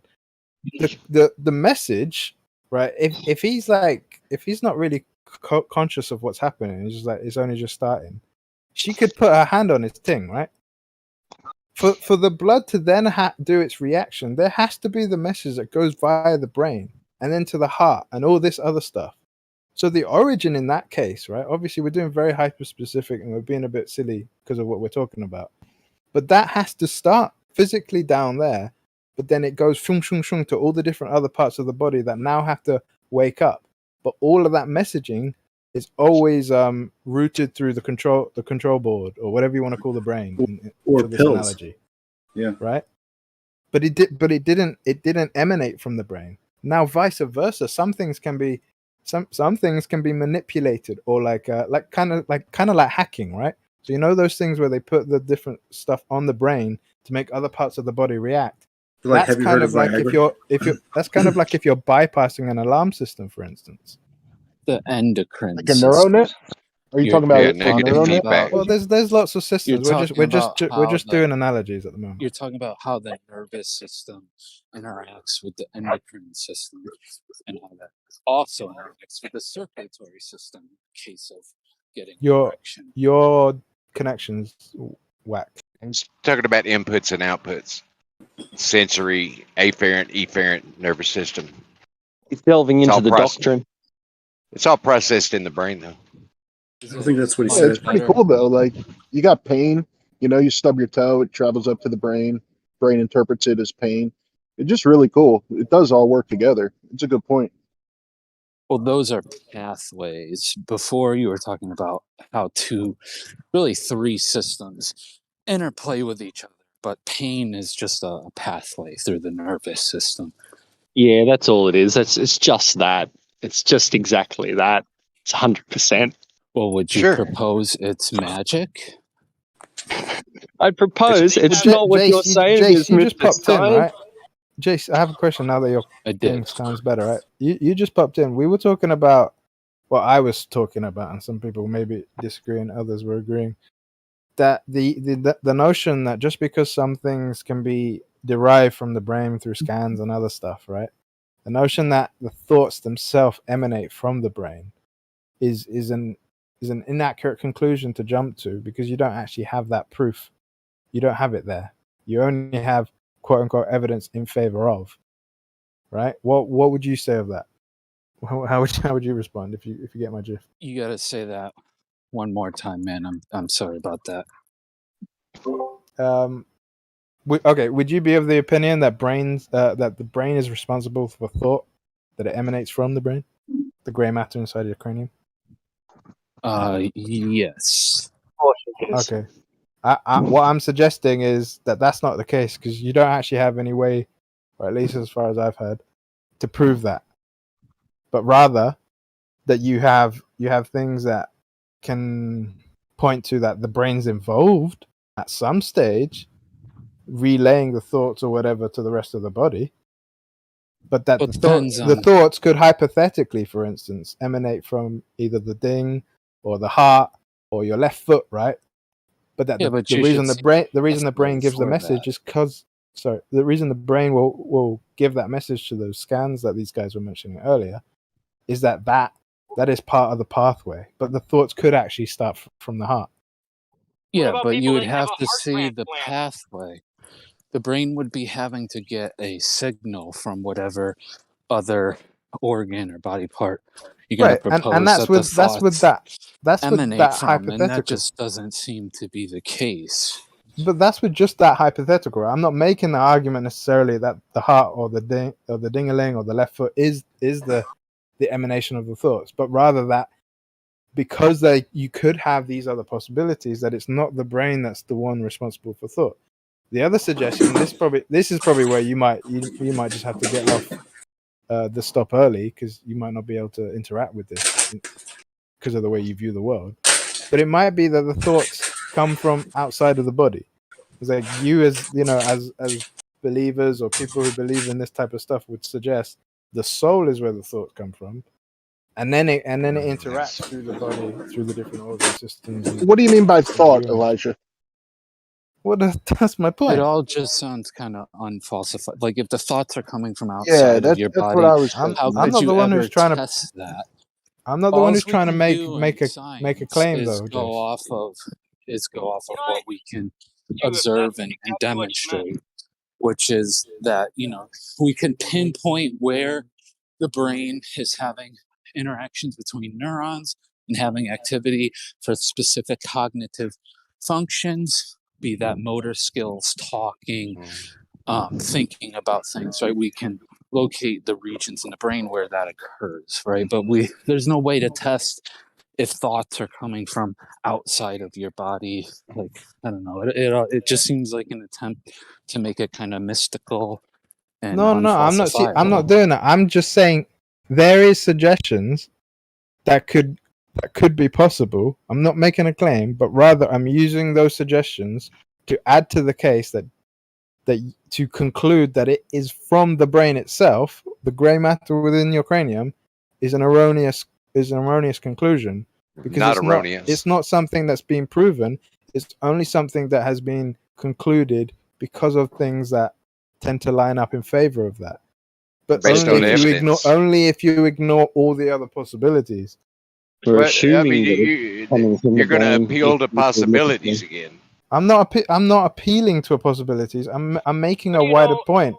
And somehow Kosho understood it, but everyone else seems to be like struggling. Yeah, how do you know we're not a brain in a vat and this is all just an illusion? If we're gonna go that far. Oh, yeah, there you go. That's kind of besides the point. If you want to deal with that, go ahead. No, I mean that if you can't tell based off all the other things, like, and you're saying there's still an external thing that it could possibly be because we haven't excluded every single thing, like every. It's an example. Why is this so hard to understand? It's an example to help the thought process about. 1 second. That sounds like a straw man argument. Like it's like, because it's not the thing that it has been assumed to be. You're saying that it could be any crazy thing, and then how would we test for that? It's not worth doing, so let's just assume that it is the thing that it's always assumed to be. They're obfuscating the greater point. And the greater point is this. I can just say this definitively. There is no scientific proof for the brain is responsible for thoughts. There's a bunch of evidence for it, though. That's the point, though. Just because you have observations that you've chosen to conclude or in favor of your conclusion, doesn't mean that is proof. That's not. And it doesn't matter about the soul. Relationship. It doesn't matter about the soul. It's just to say that we've made observations that when there's mental activity occurring, there's a response in the brain, right? That doesn't mean necessarily, though, we don't need to draw the conclusion that the brain is responsible for that. Who's saying the brain is responsible for that? Where does that story come from?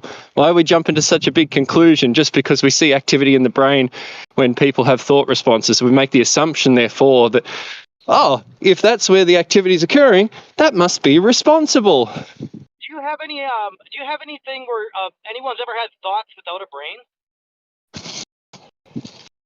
It's aside from the point. It's still drawing conclusions. Exactly the point. You're saying saying thoughts can occur outside of a brain, and it's silly to think that that's not the case. Can you point to it anywhere where that's reality? Dream. Yeah, but that's a dumb way of asking a question. Because have you ever known a living human Well, dude, being who it's doesn't actually have a kind of the brain? same. It's kind of the same question I was asking you like last night. Like, just provide an example of what you're describing in reality, and you can't do that with this either. Also demonstrate that is such a weird way of asking. I'm sure it's a fallacy, maybe red herring, maybe non sequitur, combination of all 10. No, Right, but listen. Let me finish the sentence. Let me finish the sentence. Right, because if you're gonna use that to like, oh, because da da da da da da, dude, have you ever seen a living human being without gray matter inside their cranium? Yes, I have actually. What, completely no gray matter at all? Well, I don't know if it was no gray matter. Okay, exactly. So your point is void. Okay, oh fuck me then, right? Yeah, well, if you want, I'm not gonna. Hey, but you hey, can why if don't you you want. let him finish his sentence? Yeah, no, honestly, stop interrupting, please. Just let him finish. Right. So I point to there's cases where people have like just the base of their spinal cord, and this one dude lived an entire life. He has a job, drives a car. He doesn't have a fucking brain. He's just got the base of his spinal cord. It's kind of crazy. So doesn't that help my case more than your case? What am I missing here? I mean, there's still a brain. There's still a function there. You're asking me to like. What I'm saying is, if it's possible for thoughts to exist outside of a brain, please point me in the direction where that is actual factual. What about a chicken that runs with its head cut off for a couple minutes until the blood is gone? That's not a brain activity. But that's got nothing to do with thoughts. We're talking about something Is that a specific. conscious decision to run? No, Yeah, that's like completely the room. involuntary. I'd like the room to recognize The that I balance wasn't making a claim. I was simply making other suggestions, examples in favor of the greater point. But the greater point, it stands on its own, which is there is no scientific proof that the thoughts emanate from the gray matter within somebody's cranium. That in proof, itself but is there a claim evidence. right there, dude. That's literally a claim. You just made it. That's not. And No, that's not. You it's also not a claim. That's a statement of fact. Positive claim. Is He's arguing against a positive claim. the claim is that thoughts occur in the brain, right? That's the claim. Right, and I'm That's saying the- there's no can't scientific throw- proof for that cause-effect relationship. We do have evidence. Yes, we do. You can't throw No, the but baby just out because you with the say evidence, circumstantial just because you say evidence doesn't get away from what I said, which was you do not have cause-effect relationship through scientific method. Yes, we do. Yes, we do. No, you don't. Your evidence is not Present Much it of then. it. We Much of it. do, man. I can bring you in, and with a PET scan and other different methods, if it was ethical, we could literally like take off your skull and correlation. do an NMR of your brain in live That's time. correlation, But, though, right, I Jace, can, not causation. when you're not expecting it, I can like slap you or give you some kind of noxious stimuli at some area of your body when you're not expecting it, and we can trace the signal that causes, right? And then we can trace the area of the brain that has the thought about, oh shit, I was just touched, I gotta get away. Not the reflexive pathway, but the actual conscious, the conscious pathway that you're thinking about, like, oh no, I gotta get away, right? That's we called. can How do you know that's You're begging the causation, question Jace? in the way you describe what the brain's doing. No begging, no Not question. begging the Yes, question, you're dude. begging the It's question a that direct those things. measurement. You're begging the question Fucking that hell. those It's things that are impossible. happening within the brain are Direct thoughts. measurements are not. All right, I'm gonna begging the I'm gonna mute question. both of you guys. I'm gonna mute both of you if you guys can't like talk at once. The conversation's already kind of annoying because you guys are talking around each other. But when you talk at the same time and it's both of you are doing word salad, I don't want to hear that. I don't think anybody else does either. I thought it was funny. Direct measurements are not begging the question in any way, shape, or form. I'm not denying the measurements you performed or can perform. I'm addressing the way you frame them. You frame them that those measurements that you're taking are thoughts. So you're already imposing your conclusion upon the measurement. That's silly. Well, the thing is, there is evidence that supports the idea that thoughts originate in the brain, and the brain does this and that. But there is no evidence for what you're suggesting, that thoughts originate outside the brain. Well, that's what I This was is the trying to part say. that you misunderstand. Who's saying that? I Who's was saying that just there's an inside and proposing outside? other Is it? ideas. I wasn't making a claim. My initial and fundamental point is that there is no way to prove what you are claiming, which is that the brain is the one that's thinking. Yeah, Right, sure. you're And just you're trying making to the Guys, claim. Adam should go Hey, next. Adam should go next because thanks. they talked at the same time. Go ahead. Thanks. So it sounds like you're actually making the claim that by but as per the argument that if thoughts don't occur in the brain, they occur outside the brain. But that's also not what he's saying. Like, why do we need to assume that if thoughts don't occur in the brain, that they occur out the brain? It's not. It's like the antithesis or something. It's not. It's not the arguments being made. There's no claim being made there. You guys' minds are Yeah, going to get blown it's when I tell you that we don't even think thoughts. You don't know where yeah. thoughts come from, and you don't know where they go. You don't. There's no such thing as thinking thoughts. I reckon that's the point of the argument, Platypus, is trying to get him to realize that. Yeah, he's not making a claim. He's just trying to dismiss the evidence that can be presented in the current hypotheses that have been, I presented disagree. and studied. That's Right, for some, that's claim that he can't make for a model that he doesn't have, doesn't make any kind of sense. I think you're making that claim. Like that's another How does it not assumption. make sense to hold a claim to account? No, what Isn't I'm that the, isn't saying that is the whole you purpose of venues like this dismiss and discussions? what I There is was this saying. there is this claim which you hold to that the brain is responsible for thoughts. I'm holding that to account, and up until now, there has been nothing that satisfies what would be a proof in terms of cause-effect relationship. There's more And than there are some people in you're the. just dismissing it, dude. I'm not dismissing it. I'm Yeah, holding you it to are. account, Jace, and Jace, it's do you know? failing. Have you looked into this, Jace? Because it's kind of widely known, dude. We don't know this for sure. Yes, I'm well aware of the field of You're neuroscience and aware that neurobiology and stuff, and no, it's not that we just don't know anything and you can make not. up I whatever you didn't say want. that. We There didn't are say. well-known We didn't say that, things. Jace. We didn't say that. We said specifically we don't know for sure where thoughts come from, and that is the agreed upon view. In what sense, though? Like, what do you mean by we don't know where thoughts come from? Because we can figure out, right? We can measure exactly where certain thoughts are coming from in the brain, literally to like the molar volume of Jace, I was neurons. just Like, arguing the what are same thing that. you talking Jace, about? listen. I was just arguing what you're arguing with the fMRI and everything, but Elisha brought up a really good point. I looked it up, and he is right. It's not. What is the It's point? correlation. It's not causation. There's no way. What to prove is that cause? All cause and originating effects from there. are correlated. You can't just hand wave it and say it's correlation. That means it's nothing. All cause and effect Oh, really? You relationships sure? are You correlated. sure you want to bring that up? All Yeah, cause they're and effect correlated. It's not relationships are causation. I said. correlated. But what you got to be careful in science is not to recognize a correlation as a cause and effect. That's the thing. What I just said. Literally I what can I just said. literally cause your brain to give an NMR signal.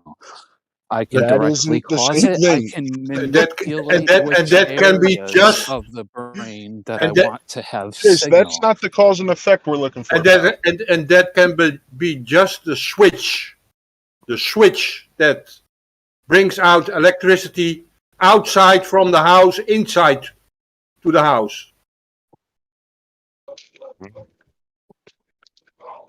It's the Yeah. reflex, the subconscious, and the conscious pathways. I can illuminate both of them on an NMR by doing certain things to you, right? I can do the subconscious, the reflective response that you have, but then also the conscious processing, your thoughts about what I'm doing to you, right? I can manipulate those.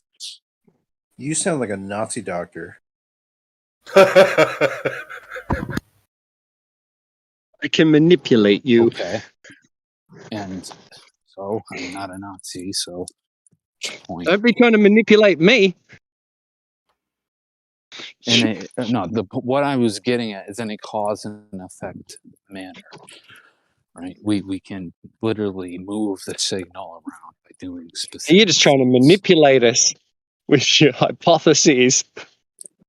Well, when you think But about it, you like are This is saying just that's fucking all denial. wrong. It's just Yeah. correlation, but you don't have any alternative that can, and you're not even like proposing ideas that can be falsified. You're Well, leaning into the unfalsifiable. we don't need realm. to. We don't need to, actually. In order to falsify one claim, we don't need to present something else to replace it straight away. Like we could just acknowledge that an assumption has been made and then look for other information that could validate a different model.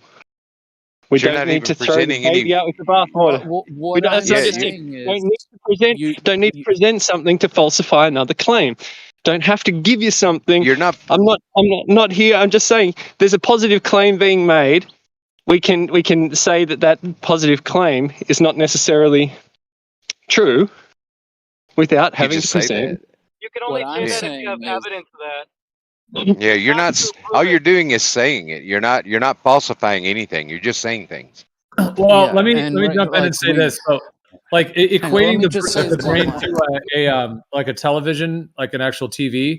So like a TV will display the program, the show, whatever it is, and it's going to have all the pixels and the electronics are going to display it. And if you're just looking at the TV, you could look at it and be like, oh yeah, see this little circuit is firing and that circuit's firing.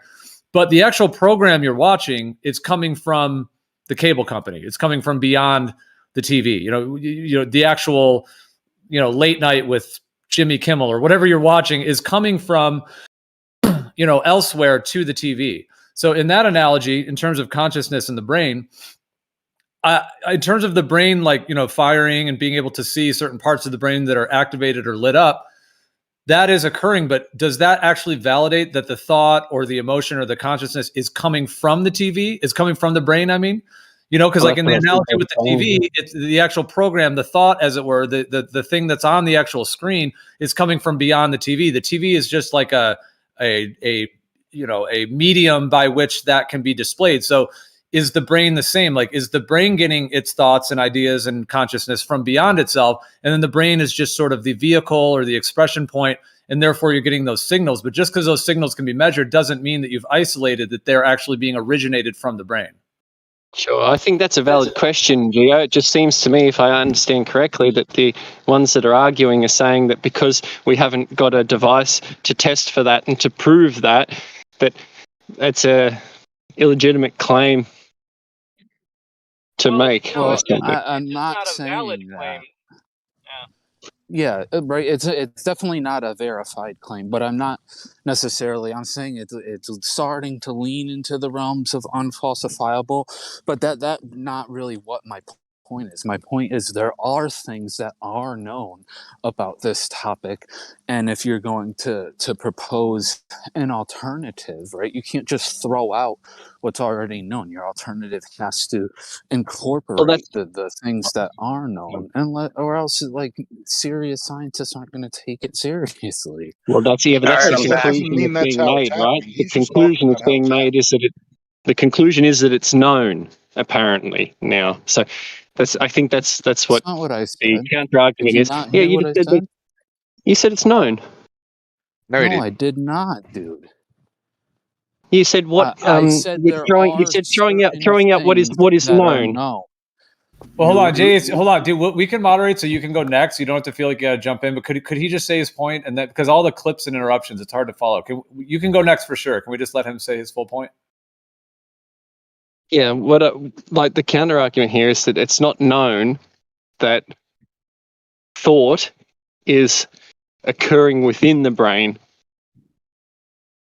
right? Like that's the conclusion based off the information that exists, right? That it seems to be that because of what we can observe, the conclusion is that that's where it occurs, but it's not known that that's the case. That it's likely, it's likely that's the case because all of the evidence and facts point towards that. it may be something completely different. And I would love to see any evidence pointing to an external source of consciousness that you can give me. I'm willing to entertain that. Sure. And we can at least agree, I think, that it's not known, right? Like it's just regardless of whether or not we call it the conclusion or not, it is essentially an assumption that's being made based off information that's presented. Now, that information may be reliable, may be verifiable, but it doesn't necessarily prove the conclusion.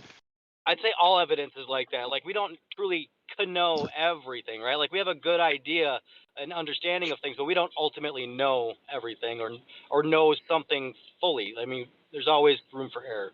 So we might forget sometimes that the K and no is not verbalized. So we might say Kano, for example. I'm just kidding. It's funny. Oh, wait, funny what? To say it that way. Well, I'm just joking because you said Kano, which is funny to say. Yeah, I know. I just Hey, so the Schumann resonance readings from yesterday, somebody went ahead and made them into a sound audio file. I just posted that in the chat. Here, and you said. Oh, did we find out how they're gathering that resonance? Like what they're using to gather that data from? Real quick, does the data from the Schumann resonance yesterday? Did anything go crazy with the random number generators also yesterday? That'd be fun to see. Schumann resonance was 1. I thought it was the no Schumann resonance, but okay.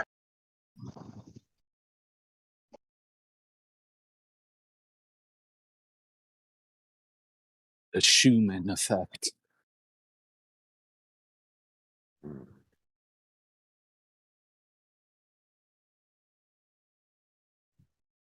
It's the Schumann foo stash.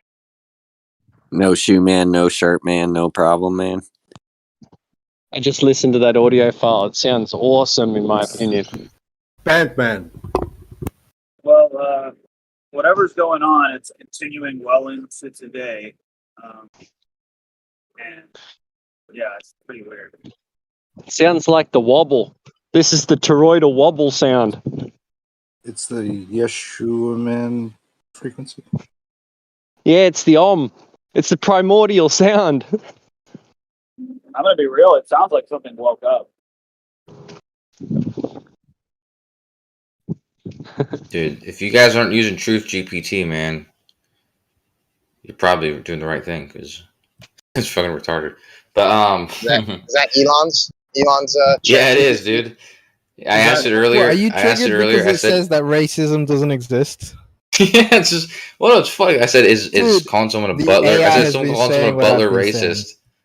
It says, is calling someone a butler racist? And it says racism is a made up word.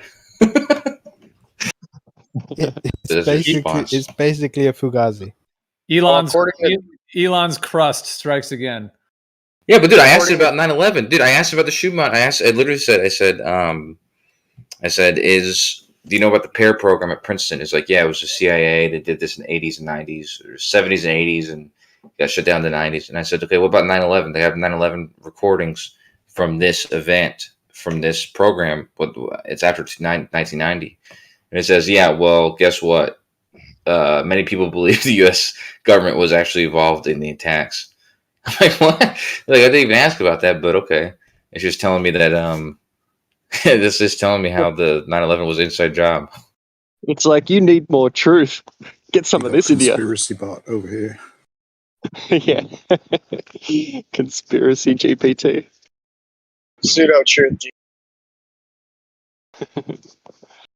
The questions and it answers like, I don't know. It's like it's giving you extra conspiracy, and you didn't even ask for that. You should ask it to do a mental evaluation of you as an individual. Ask if the Earth is flat. Ask about that though. I might say, what's the shape? Is the Earth flat? I might say something like that.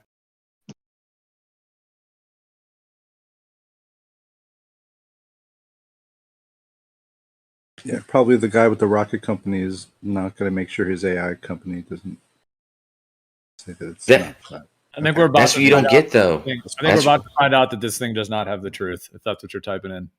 that's what you guys are Man, that's gonna be a misunderstanding. Is shocker. that his whole point? The whole premise is that he doesn't like how ChatGPT has answers that will be adjusted based on of public interest or in the politically correctness or something like that. And so I don't know. He's trying to make it unbiased in every way. So it goes against his whole premise to give it like stock answers for stuff like that. Okay, so here's what it said. I said, "Is Earth flat?" It says there is a lot of evidence that suggests the Earth is indeed flat. For example, if you look at a horizon on a clear day, it appears to be a straight line. Also, if you were to travel to the edge of the Earth, you would eventually come to a stop, which would not be possible if the Earth were round. That's awesome. Fuck. Yeah. That really said You that? should ask it better Yeah. questions. Oh, Ask it if there's ever are been you a high? direct measurement of curvature. Ask it if it's high.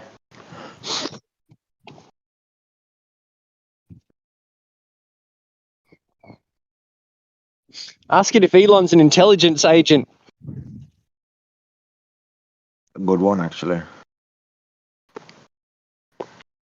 Ask him if he's from Earth. Do you know what I really find strange about Elon Musk and that I'm a bit disappointed in? If you guys remember a few years ago, and just recently as well, but first time a few years ago, he was warning against the development of AI, saying basically that, it's out of control. There's no regulations on the industry. We don't know what the fuck we're doing or what the fuck we're going to cause. And then the first thing he does is fucking goes and jumps into and invests, hundreds of millions into the development of AI and Neuralink and all sorts. And just like a few weeks ago, he come out again saying, warning against AI, but he's still involved in it. So is it that he's a hypocrite, or is it just that he's going with the times because he knows that that's where the future is? What do you guys think? I guess dude, he he there's a invented. division within AI.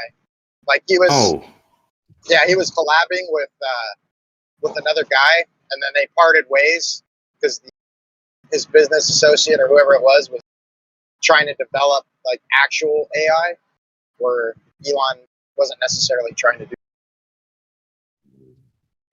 No, he started OpenAI because he wanted to open source AI to combat Google's closed sourced AI.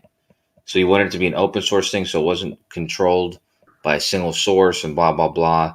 And OpenAI is not an open source company anymore. They're basically owned by Microsoft. And so after he separated with OpenAI and it became closed source, he again wants to have an open source AI. That's why he created TruthGPT. But yeah, his whole purpose of doing that is just to make AI open source because he does have fears of what it could do in the hands of His purpose of doing it was to have a website or an application that could do everything. Like he wanted to create the everything app, and it was actually originally when he started PayPal. PayPal was called something X. I forget exactly what it was, but yeah, he was trying to basically link everything onto one specific app, just to have an app that could do everything.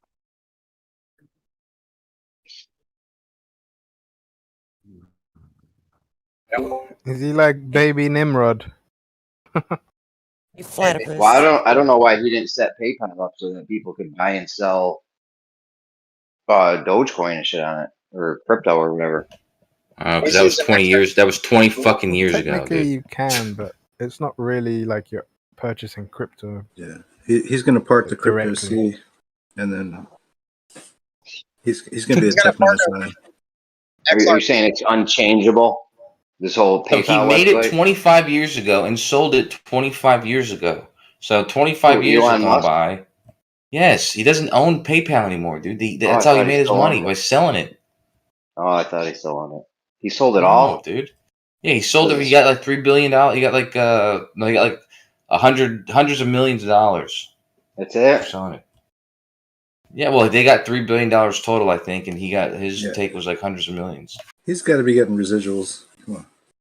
Platypus not in here anymore. He's gone because I found an interesting correlation to the Schumann. Did they say it started That noise started yesterday because CERN started up yesterday and it's going to be running till July the 1st.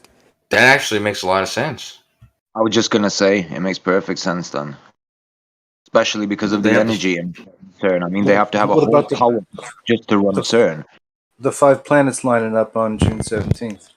They have over 100 of the world's strongest superconducting magnets.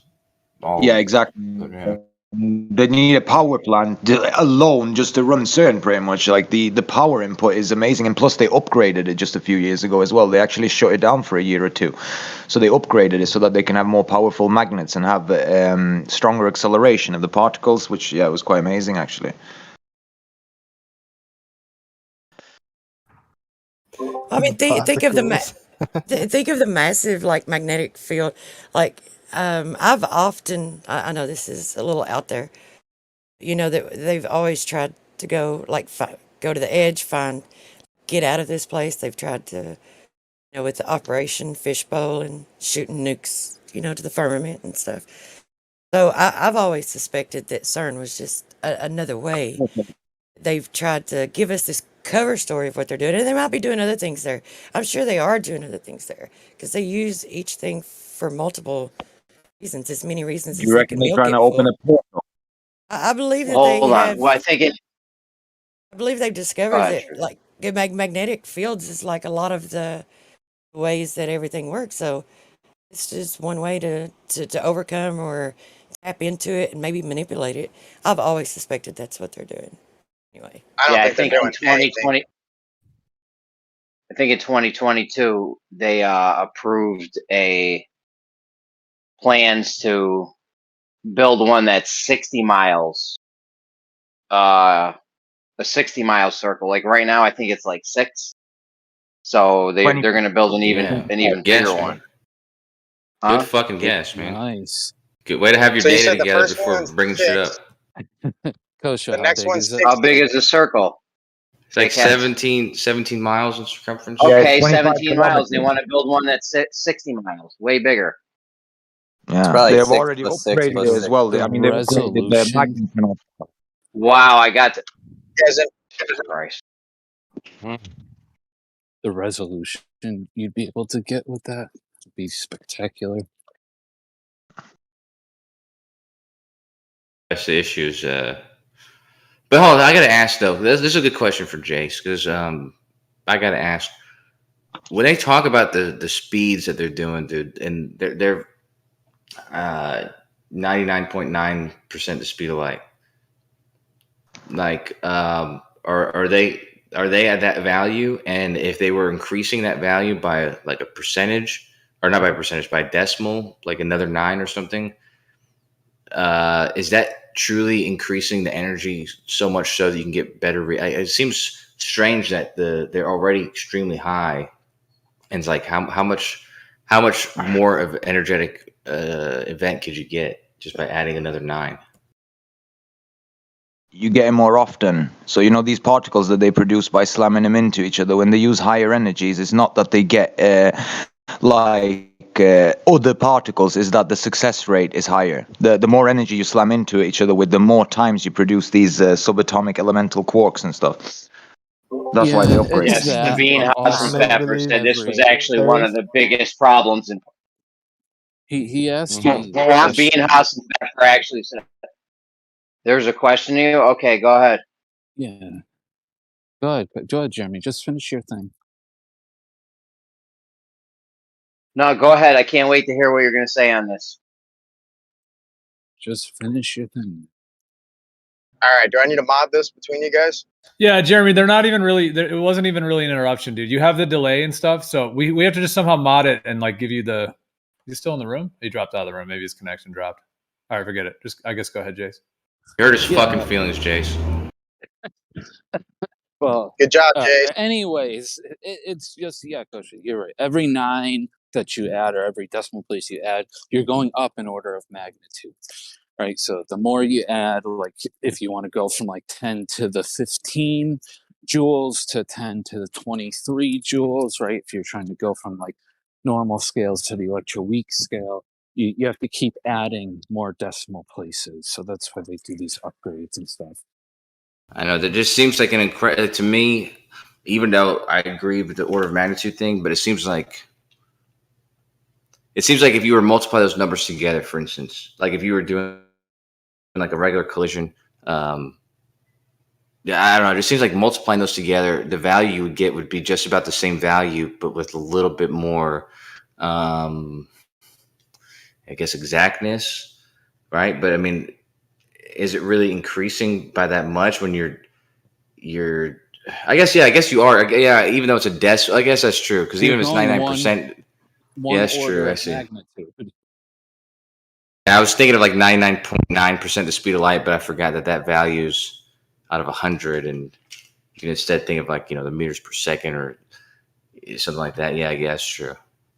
That was just a dumb way of thinking of it. For every 9 you add, so say 99.9% the speed of light is 10 to the 15 joules of energy, right? So if you go to 99.99% the speed of light, now you're at 10 to the 16 joules of energy. So every decimal place you add, you're adding another order of magnitude.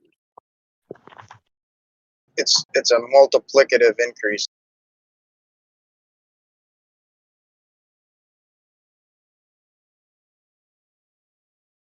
Oh, we got Zanik here now. He can answer it. I was thinking about it in a dumb way because I was thinking about it just like I said, just by adding like basically numbers after the decimal. But obviously, those numbers correspond to actual values. They correspond to a velocity that you're actually increasing. Yeah. Zanik's cousin built it. Why don't you just ask him, bro? Well, I mean, he's got a pretty intelligent nephew, and I don't want to dox anybody. Not that Zanik hasn't already doxed himself, but yeah, he does have his nephew does work on pretty incredible stuff, cutting edge shit. Pretty cool. I've never gotten to. I've used like a few of the national labs in the United States. There's synchrotrons and cyclotrons and stuff, but I've never gotten to use CERN because it's not really built for what I do exactly. So it's not really meant for like crystallography and stuff. It's more meant for fundamental physics. You remember that guy, Goldsteel? You remember that guy? Yeah, I remember Goldsteel. Yeah, he's cool. He's cool. He works for some incredible shit because he like, I guess, orchestrates or comes up with the experiments or something like that, right? Didn't he work with lasers? Lasers. He's worked at CERN and all those particle colliders and stuff. Yeah, he was pretty smart dude.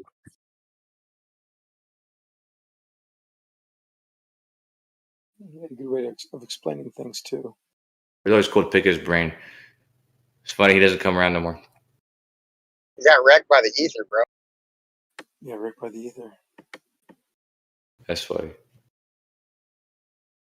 But Gold still worked directly with all that shit, like in kind of the same way Jace does, but like he doing tests with neutrinos and at CERN and shit like that. Yeah, they do like at the national labs, particularly the one that I go to a lot. They do a lot of it is like biological materials science kind of stuff, which is its main purpose. But they do some like particle physics, like collisions and stuff occasionally, which is pretty cool to stay around for. Yeah, sure. But CERN is definitely like that. That's the place that's built for that kind of thing. It sucks that they have like a certain resolution they can get to. It's like in order to surpass that, you just got to build something bigger. Yeah, it does suck. I think to get to like the electro-strong energy scale, you need a collider like the size of the solar system or some ridiculous thing. Well, this is gonna. I saw Left Lane might be trying to get in, but this is gonna sound crazy. Sorry. Okay, you're lighting up, so I didn't know. But I was watching something on what's it called? Active galactic nuclei, aka quasars, aka the supermassive black holes of galaxies back in the day. Anyway, and a lot that I was looking at, because something I've always been worried about or always been concerned with is like the magnetic field around things like that, because it seems like they'd be incredible. But supposedly there is like a crazy magnetic field around those things that create these funnels, which basically expel that the material Called a that it's vortex. sucking up. And it's called hydrogen. That's what's emitted out of the back. It's mostly hydrogen, yeah, sure, it's mostly hydrogen, but it's also trillions of tons of hydrogen. I would say a lot more than trillions of tons. I think that might be actually accurate for all I know, but actually that sounds somewhat accurate. Trillions of tons a second. But yeah, regardless. So yeah. Anyways, I think that might have something to do with dark matter readings, because it seems like that's a lot of material that is actually expelled way away from the galaxy and like still surrounding it, but not in a way that's like gravitationally compacting. But that's another point. Dark matter for the dielectric. Yeah, that's possibly true. It's possibly true, but my point was though about the what those jets are, those funnels, those magnetic funnels that are created. Galactic jets. Yeah, sure. Yeah, they create those galactic jets. That's exactly right. Yeah. But yeah, my point is like those. It's like using something like that to create like a massive. I mean, you can't use a galaxy, obviously, one that those don't even exist anymore. Those active galactic nuclei. But yeah, if you were to create something, a miniature version of that, you could make a giant particle collider, basically. There's still AGNs. There's still but you say no. You say there still are AGNs, but those AGNs are like from the past, though, right? Yeah, I mean, we can still observe. Right. Observe them, right? That's how we know they exist. We have to observe them at some point. And they could still be active. Just because the proposals that you're looking back in the past doesn't mean that it's still not active per se. That's probably true, or could possibly be true, but based on it really anyone can only make hypotheses about these because you can't really see anything that's happening right now. But I would assume that those, like for me, it makes more sense that those things were more active billions of years ago because there was a more dense concentration of matter. So those sort of like superstructures would have been more common. Whereas it might still be possible that those exist, but I bet you they're extremely less common and probably only ever occur like when you merge two galaxies or something. This is only like my assumption or whatever. Is that fair?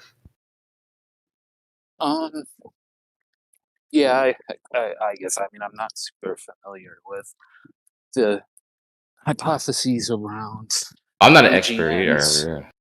I'm not. This is my assumption. This is my basic assumption is that the frequency is just decreases with time. Is what I'm saying. So it's like, AGNs. I think were very common in a certain portion in the history, and then like there's some that still exist, but they're lesser and like fewer and far between or whatever. Yeah, I mean that closer that they get. definitely could be the case, right? There's the like stellar cycle, right? That kind of stars get recycled and stuff. So it could be that galaxies also, the material that's making up the galaxies also get recycled. Like you said, some can merge. There's a lot of things that can happen. Yeah.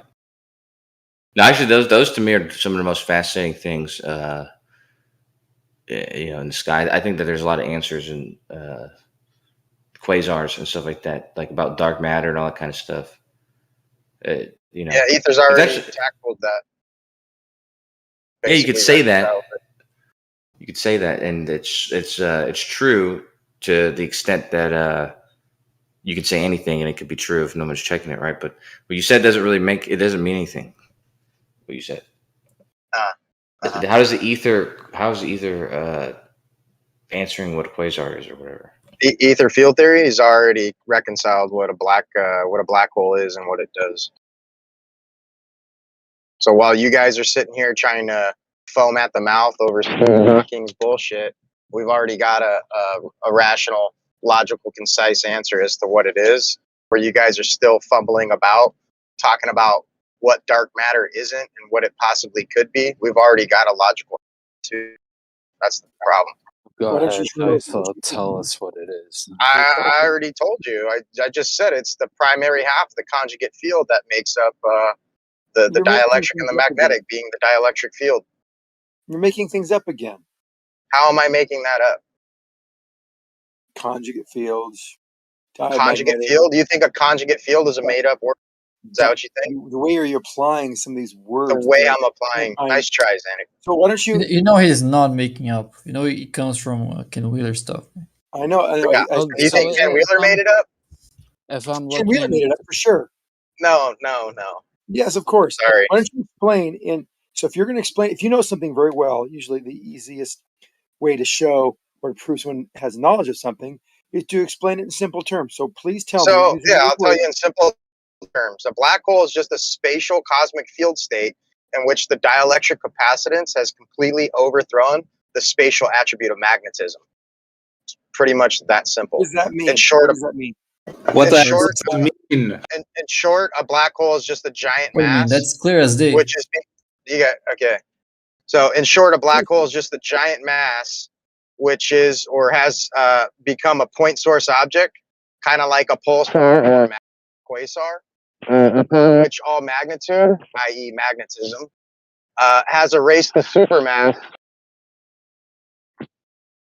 Magnitude is there, like, say I get some time with a telescope at some observatory with a spectrograph and stuff like that. What should I be looking for in like AGNs or black hole observations? What details should I be looking for to distinguish between your hypothesis and something like general relativity, like the Kerr metric? So once you grasp the conjugate nature of the dielectric and the magnetism, like for an example, an AC line or an AC circuit, the higher the voltage, meaning the higher the dielectric, the more the AC lines come together and the more amperage, i.e. magnetism, spreads apart. So nearly all conventions of mass, nearly all conventions of mass and energy, these mutually antagonistic fields are matched more or less, whereas in a black hole's instance, the dielectric has utterly and absolutely dominated magnetism's ability to keep said supermass in the visible universe, by which we have a supermass with no magnetinious presence in the visible realm of ordinary mass. With no presence of what?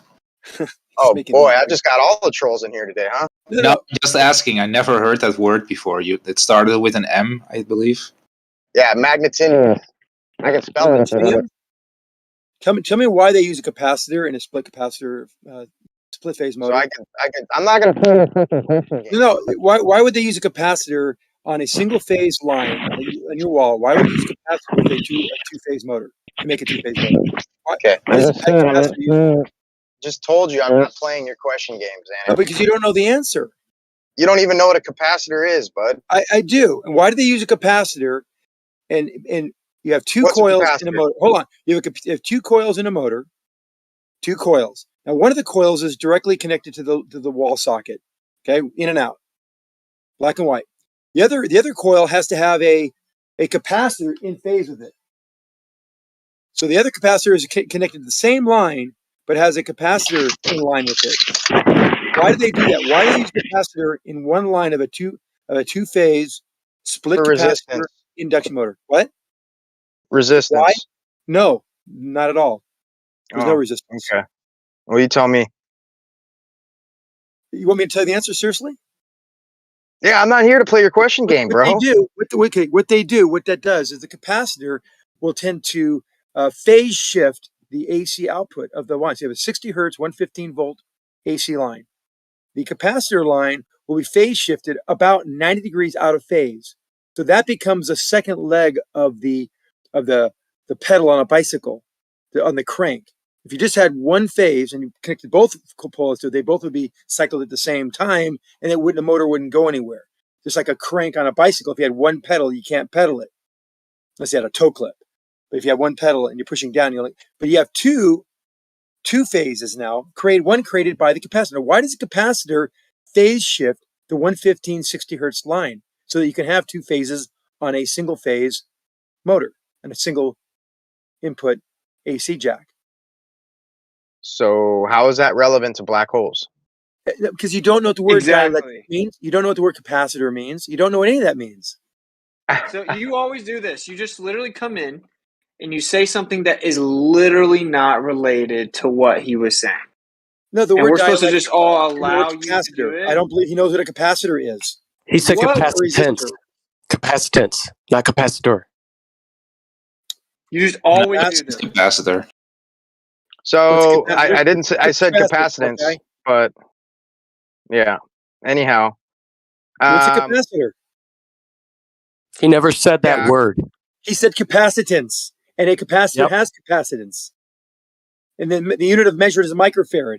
What does a capacitor do? Dude, he said capacitance, and a capacitor has capacitance. It does. You rate the Oh capacitor yeah, so it is. So by you're the not unit saying measure It's like if of Google had an attitude and Hang just on, went man. around shouting at everyone. like a bunch. Capacitance is just the autistic. threshold. Capacitance is just, yeah, in your mind, capacitance is the storage of electrons, but in all actuality, capacitance is the threshold a medium is able to absorb of units of dielectric induction before discharge. You use these words like you know what they mean. So inductance and inductor Makes perfect sense. capacitance. No. Oh my If you God! have a All he ever capacitor, does is try to not gas battery. people. What do you mean?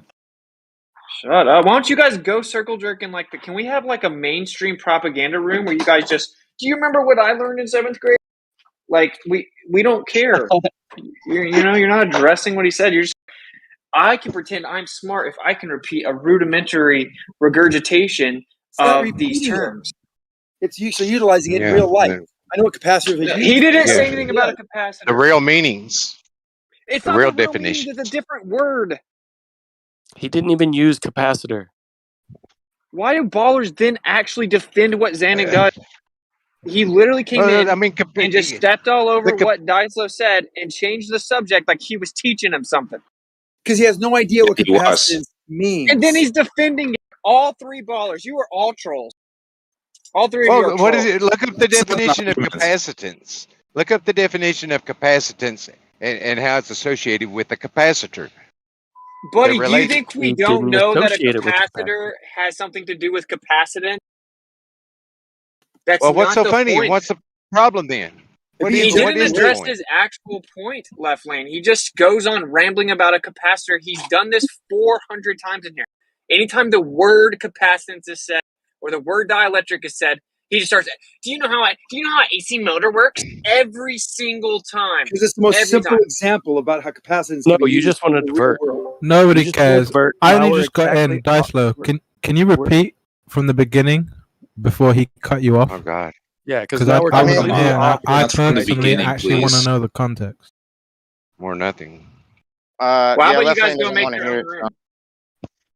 How about you guys go make your own room? I mean, there's another question that I had. He said something about amps being magnetism. That didn't make sense to me either. Can you define magnetism? How can you say that it doesn't make sense if you don't know what magnetism is? Yeah, magnetism, attraction between two ferrous materials. I don't know. Wrong. What? It's not an That's attraction. very wrong. Yeah. There's no attraction whatsoever involved in magnetism. That's a misnomer. What happens whenever even in your paradigm, they don't just attract anyway?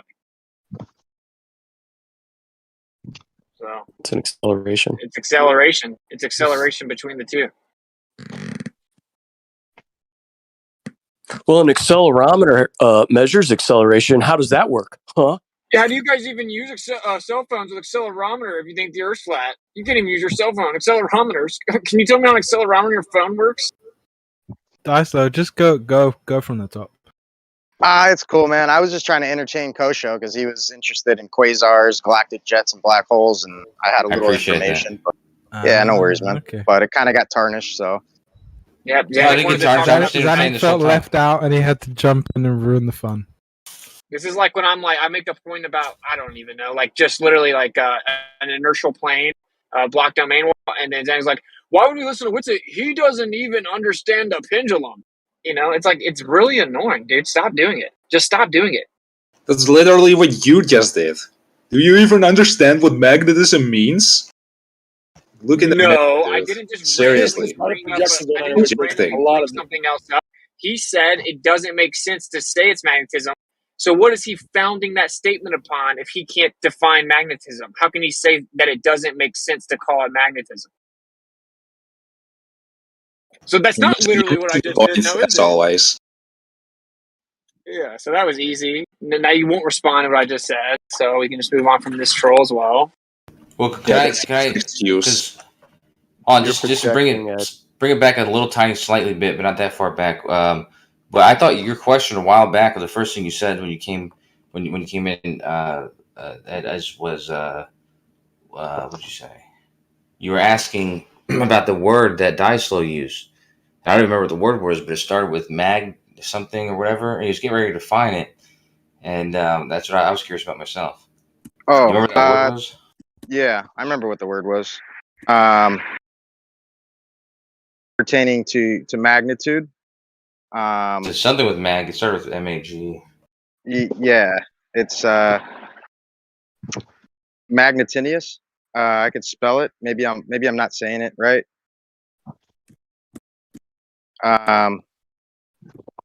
So the spelling, I'm just trying to find it here. Magnetinius, huh?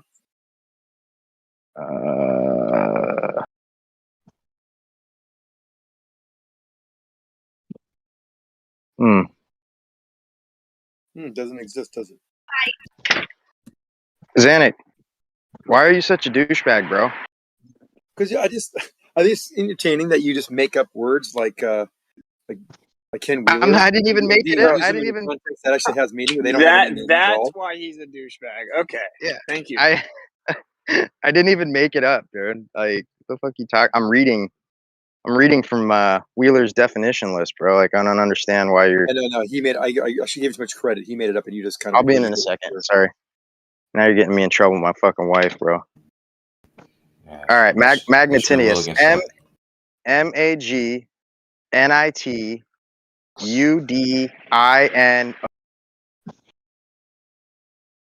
So Google it. Unless you want me to. I can Google it. Hold on. The last letter was N. The careless. You guys are putting it all. What'd you say, Jace? Nothing. I was just. If they're ignorant of something, it means it doesn't exist. You didn't know. Well, no. I mean, I actually was ignorant of it. I didn't know if it existed, but Ed brought it up because he heard. Okay, I heard, so. But just never got. The definition says not comparable or having great magnitude. Let's see what else. What's the real? That's probably a different word, I think. Okay, what's a synonym? A synonym? Or yeah, what's that? Synonymous. Synonym is for magnetinius would be amplitude, bigness, greatness, largeness, sizableness. So it's just, it's just the same. Basic vocabulary. What's going on here? Well, you agree with me then, Elijah. That vocabulary tells me those are two different words. That's all. Magnitude is about the different. It's like a value. Magnets are really different. Well, okay. I'm just saying this is a different. What he's reading, it's not the same word. So I thought the word he was using was having to do with magnets. Yeah, he was No. in that context. Magnitude, Well, magnitude, that's and the problem. You lot make too many assumptions. You should just No, ask but more That actually questions. means that. He's That talking actually about means magnetic fields. when they Magnet. make assumptions, it actually means other people are stupid. Yeah, but just because you're talking about magnetic fields doesn't mean you can't then talk about the magnitude of some subject associated with magnets. That's true, but he was talking in the context of magnets. I wasn't asking you. I was Oh, speaking so it was to your Kosha. ignorance and your assumptions. Okay, thank Anyway. you. We got it his cleared up. words, his words in the And context your of his ignorance wisdom. and your assumptions. Not my Yeah. ignorance. It was your ignorance. You didn't know what the word meant. You assumed it meant something else, and then you tried to make fun of him and claim that he made. Magnitinius is not a Now word. we know it's a real word. Magnitudinous You're is the a one that word. doesn't know what the word means. Two different words. He didn't say it correctly. Why don't you look at the phonetics of that and then Okay, go he back? already admitted he may not have said it. Buddy. You made an assumption, and you were wrong. It's okay. No. He said he may not be saying it right, and he didn't. I didn't know what the word he said meant, and no one does. But magnitudinous is a word that has to do with magnitude. Yeah, and with that being said, I said it right. I actually pronounced it properly. It is a word. I looked it up. I spelled it for you. I don't know what more you want me to do. You said magnitinius. Oh, anything other than You know what? I think he wants you to get a baseball bat and knock him over the head with it. One thing is for sure, it's never gonna be him being like, "Oh, I didn't know that." You know, that is. He actually did know it. He actually is the one that input it into Webster. Magnitinius, I don't know. So use it in a sentence, Dicelo. Since now we all know that you know the word and you wanted to use it in proper context. Use that in the proper context. Go ahead. Okay, Use it in a sentence. the level in which you not you. Your Dicelo. Your level of annoyance is. Go try it. You get there. Let's hear it. No, I don't even remember. I don't even remember what My the level word of annoyance is what? Magnitinius. Of immense magnitude. I would say it's Thank you. magnitinius. I'm glad I could teach you a new word, Zanuck. You're welcome, buddy. I'll take $5.99 for my time. Thank you. And he prefers it Cash App. Yep. I'll give you a Venmo. Give me your numbers. Real Truthers got kicked off Venmo a long And you time missed ago. an opportunity to charge him infinite silence. Yeah. Magnitinius. $sign magnetism. We will actually accept your payment in the form of for each dollar, 1 day of silence. That works. 1 year, please. You owe us $7,000, Zanuck.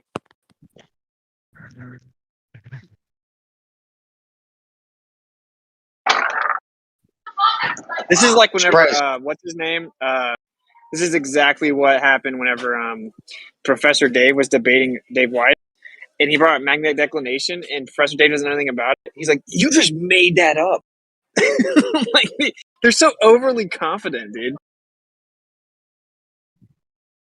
Wait, did he really say that? Yes, dude. He told him he just made it up. Oh wow. You guys don't always make up words, but you sure make up the definition to fit your narrative. Oh, okay. Thank you. Wait, I heard a redundant cricket in the background. What happened? I personally am taking notes. That was so profound. Ed, you're you see- projecting. It's not a rebuttal, though. There's nothing to rebut. Yeah, that's not a rebuttal either. Do better. There is nothing to rebut. You're You projecting. already tried that.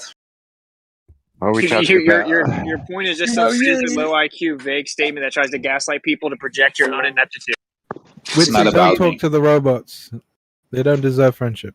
Hey, This Witzy, is did you about see you. the citation I gave you regarding Mars having longer twilights due to the dust? in the I don't atmosphere? know, dude. Did you guys? I had you go look at it.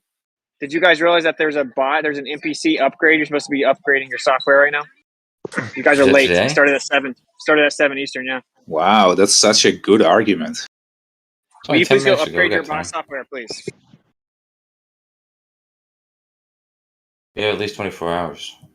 Ed, your ineptitude is magnitinius. Here's the point, though. When Dicelo used that term, he wasn't talking about the magnitude. He was clearly talking about magnetic fields. No, Yeah, I can go back to that specific part. Let me pull it up here.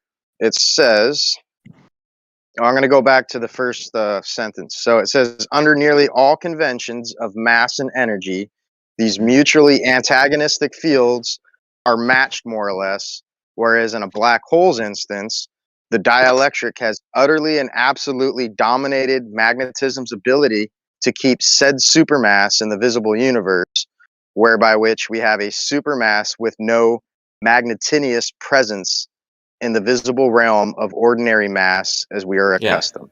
that is what you said. Okay. Yeah, I recall that those was exactly what you said. But now it doesn't make sense if you use the other definition. It doesn't Yes, it have does. A any. mass with no magnitude.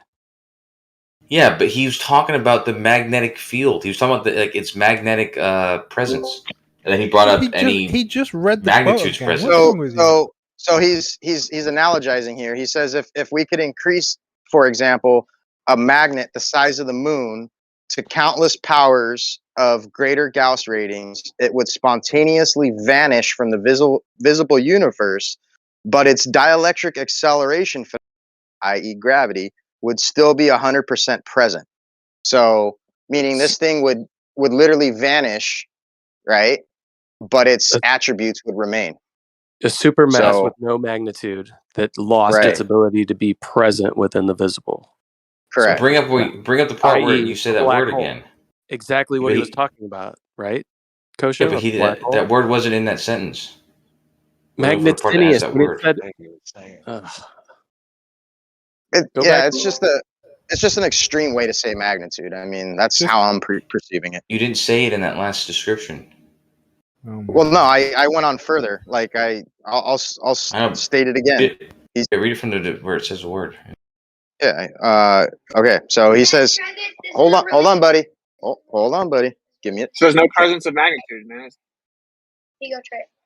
Okay. But you can take. So he says, under nearly all conventions of mass and energy, these mutually antagonistic fields are matched more or less, whereas in a black hole's instance, the dielectric has utterly and absolutely dominated magnetism's ability to keep said supermass in the visible universe, whereby which we have a supermass with no magnetinous presence in the visible realm of ordinary mass as we are accustomed. So no presence of magnitude. yeah, no magnetinous presence. So no presence of magnitude. So it would be, basically. But the three words he said before that were describing the magnitude. So again, how do you know? You have to understand. Dude, is this how low your comprehension is? The three words he said before that were about the magnitude. He Man, said about- your he said how military big it training was. failed your ability to read. That's a shame. Yeah, but this is all pointless at this point. Yeah, you guys are right. Like, I mean, like, who gives a fuck? Like these people will never actually entertain an alternative explanation for the phenomena of light, electricity, and magnetism, even though they don't have an explanation for those things. So it doesn't really matter. It literally doesn't matter. Well, that's what I'm so perplexed by. Like, how could you have something that's openly admitted from their council or from their side that magnetism is connected with everything?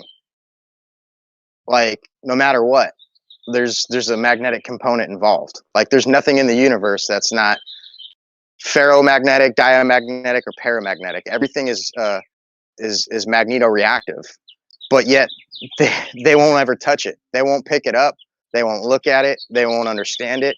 They just want to say, oh, somebody else has got that part figured out. We're going to move over here. It just seems alluring to me. It's even worse than that. They actually jump in to tell you that they know you're wrong about things when they admittedly don't know anything about them. Is wrong. Right? The representation of the model is incorrect because there are things that are not magnetic in Like any what? way, shape, or form, like neutrinos, like gluons. Like make-believe fairy tales. Bigfoot, unicorns. I mean, what else you got, bro? Yeah, things you can come and measure with me. Yeah, neutrinos, the things that go through every piece of matter and exist for like no time, incredibly, like just go through all the matter. You don't even, admittedly, your They side has no exist idea for what they plenty of actually time. are. You're confusing muons with neutrinos. Muons No, are the ones neutrons have a long lifespan, but do they go through everything? Now you're confusing neutrons with neutrinos. Do neutrinos go through everything? Jace, can you stick it in a every jar single and hand one it of to me? them. Can you hand me there's a whatever it is? density of them that will go through an object. So you have a stationary object right, sitting on the table, and you send a beam of neutrinos at it with a specific density, there's a ratio of that beam that will not interact with the matter and a ratio of it that will. That's why they can be detected. Okay, so you have to go into pseudoscientific subatomic particle land. Right. That's why I said, is there anything you have that you can stick in a jar and hand me, Jace, or is this all stuff that we have to believe and have That's faith within? misrepresenting the model, right? No one's saying Oh, that they're a piece of something that I can hand to you, right? That's okay. silly. So you haven't isolated it. We just have to conventionally conceive it. Gotcha. No, you can detect it and measure its properties. Just like magnetism. What are its Detection properties? is what it. This is what you guys do with photons. We can detect it. I mean, like, this is crazy, bro. Yeah, it has many properties. It's a half integer spin fermion. It's got one as a fermion number. What It are the has a properties of mass fermions? that The they're half pseudoscientific integer time, spin. the They're half delusion. they're half integer spin and transform under a particle exchange in an anti-symmetric way via the spin statistics theorem. Anti-Semitic. So we have nothing that doesn't have like a magnetic moment or some type of magnetic reaction other than pseudoscientific subatomic particle land. Yeah, things you can measure. No, not things. I'm sorry, it disproves your whole thing. Like that's It's not a my thing, problem. though. Dude, that's What what are I'm you saying. saying, This is Jace? why Jace likes to come here. He gets to come here and pretend they know all about neutrinos and stuff. Just Google it. They don't. They don't. So, but he gets to come here where he knows not Yeah, many people just know much about Google all neutrinos. the Pretend they know all about it. detectors. Google the. I'm not saying we know everything about it, but there's No, quite we a don't bit understand them that's at all. known. There's So quite what a is bit what is that's your known. detector There's detecting? detectors all over the world. That The detect Super what? Kamiokande, it's in Asia. There's the What does it detect? Ice Cube Observatory, the Sudbury Neutrino Observatory, etc. They detect these little bitty tiny things that they don't understand, can't fully define, can't explain, that go through all kinds of matter. Yeah, there's just a Why do you blip always jump to detection of 100% energy, right? accuracy? I So don't it's So you're not understand that. even within 1% accuracy. Go talk to any actual No, but physicist that doesn't come that's into not the Discord. argument. Why are you interrupting me? So that doesn't just come into Discord to fake flex that they know all about stuff that they don't. Just go look into it, and you'll see that, admittedly, neutrinos are a mystery within your own paradigm. That's a fact. what's a He just said he neutrino? didn't know all I about it, and you still implore say he you. knows all Not about even it. close. They don't I even implore close to knowing you all to about go look into it, right? I implore you to. Yeah. It's quite interesting. So when you Admittedly, say they're you guys don't detecting understand. things, Jace, what are they detecting other than small energetic blips? What are they actually detecting? You say they have these detectors. So if I have a detector that detects light, I would say that I'm detecting light, right? If I had a detector that detected CO2, I would say, okay, it's detecting CO2. When these neutrino detectors, what are they actually detecting?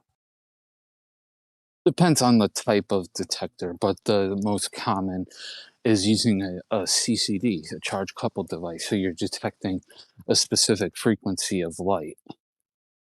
Yeah, so just that results an from energetic the interactions. so vibratory energy at a subatomic level is all it is. No, which the results from an specific interaction. Go ahead. frequency, right? They figure out what kind of photons will be produced from the interactions of specific energies of neutrinos. Specific neutrinos with a specific energy, right? They will give a certain kind of photon that can be detected that doesn't result from normal matter interactions. Certain kind of photon. It's energy. That's all it is. I'm told Why I'm don't the you one tell who's us how a condescending. CCD works? It's hilarious. Yeah, what you're saying is hilarious. You talk about it like you really know something, when admittedly neutrinos are not understood. So that's why. By the way, who said that neutrinos don't go No through one would have everything? called you out. No one would have called you out. But I'm in here, and I happen to have looked into the neutrino thing, and they admit they don't understand them. Yeah, you're You just would have continued to tell the misrepresenting. story like you knew all And they about do them. go Though. through everything. You're Neutrinos, they go through misrepresenting the everything. model, dude. The thing that's not understood well about neutrinos is just their mass. The fact that they exist, the energies that they have due to specific types of interactions of matter, all that stuff is well known, well understood. That's how we know what types of photons to look for in the detectors, right? The thing that isn't known, that's not understood, is the mechanism for how they gain mass. That is the thing that's not well understood at the moment. No, there's all that's kinds of called stuff about magnetism, neutrinos bro. that are not understood. There's all kinds of stuff about neutrinos that are not Like understood. what? Like even like their max speed. So What? stop lying, please. Hey, Their this is what I max want. speed. This is what I want you to actually address is when you That's it's nonsense. Yes, they have the same max speed that any other particle can have that has a mass. Oh, so they go fast. They go the speed of light. No, they have a mass, so they can't go the speed of light. But how do you know if you don't know what the mass is? No, we don't know the mechanism for how they obtain the mass because it's thought to be outside of the Higgs mechanism, which is how everything else gains mass. But it's known that they have a mass, right? They oscillate between the three different what's called flavors, right? So that's how physicists know This that guy's they smoking have a crack. mass. What's the Doesn't make it mechanism of? better, but Imagine a Kabbalist trying to tell us about the real world. you What I definitely want to how you detect neutrinos? You said that you actually just look at different types of photons, and that you know what causes the. How do we actually isolate and detect a neutrino? That was the question.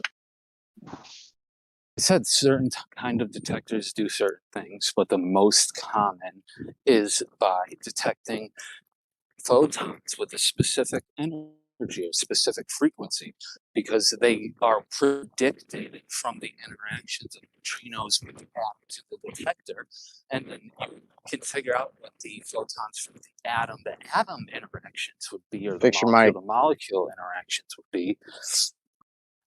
Oh, can you actually name one that one of these detectors that doesn't just require begging the question? None of this is begging the question. Fix It your literally mic, is. Jace. Yeah, I asked you how you detect neutrinos, and you said, well, we know how neutrinos will act and then cause certain photons. So when we see these photons, that's how we detect the neutrinos. So can you tell me They've how redefined knowledge, right? Yeah, they've because they've transposed assumption for knowledge. I can tell you how they do it. They set it up in such a way so they can perceive the outcome like they do with everything else. Yeah, sure. I don't know, man. You guys just know better, I guess. Whatever. Are you going to tell us how you can directly detect a neutrino? That's his final rebuttal. Whatever.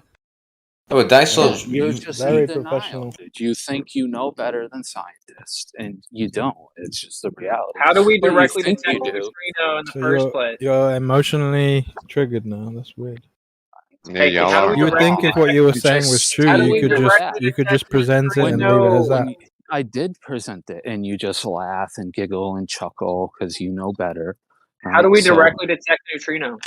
Yeah, there's detectors for them, like the Sudbury Neutrino Experiment, the Super Kamiokande, the Ice Cube Observatory.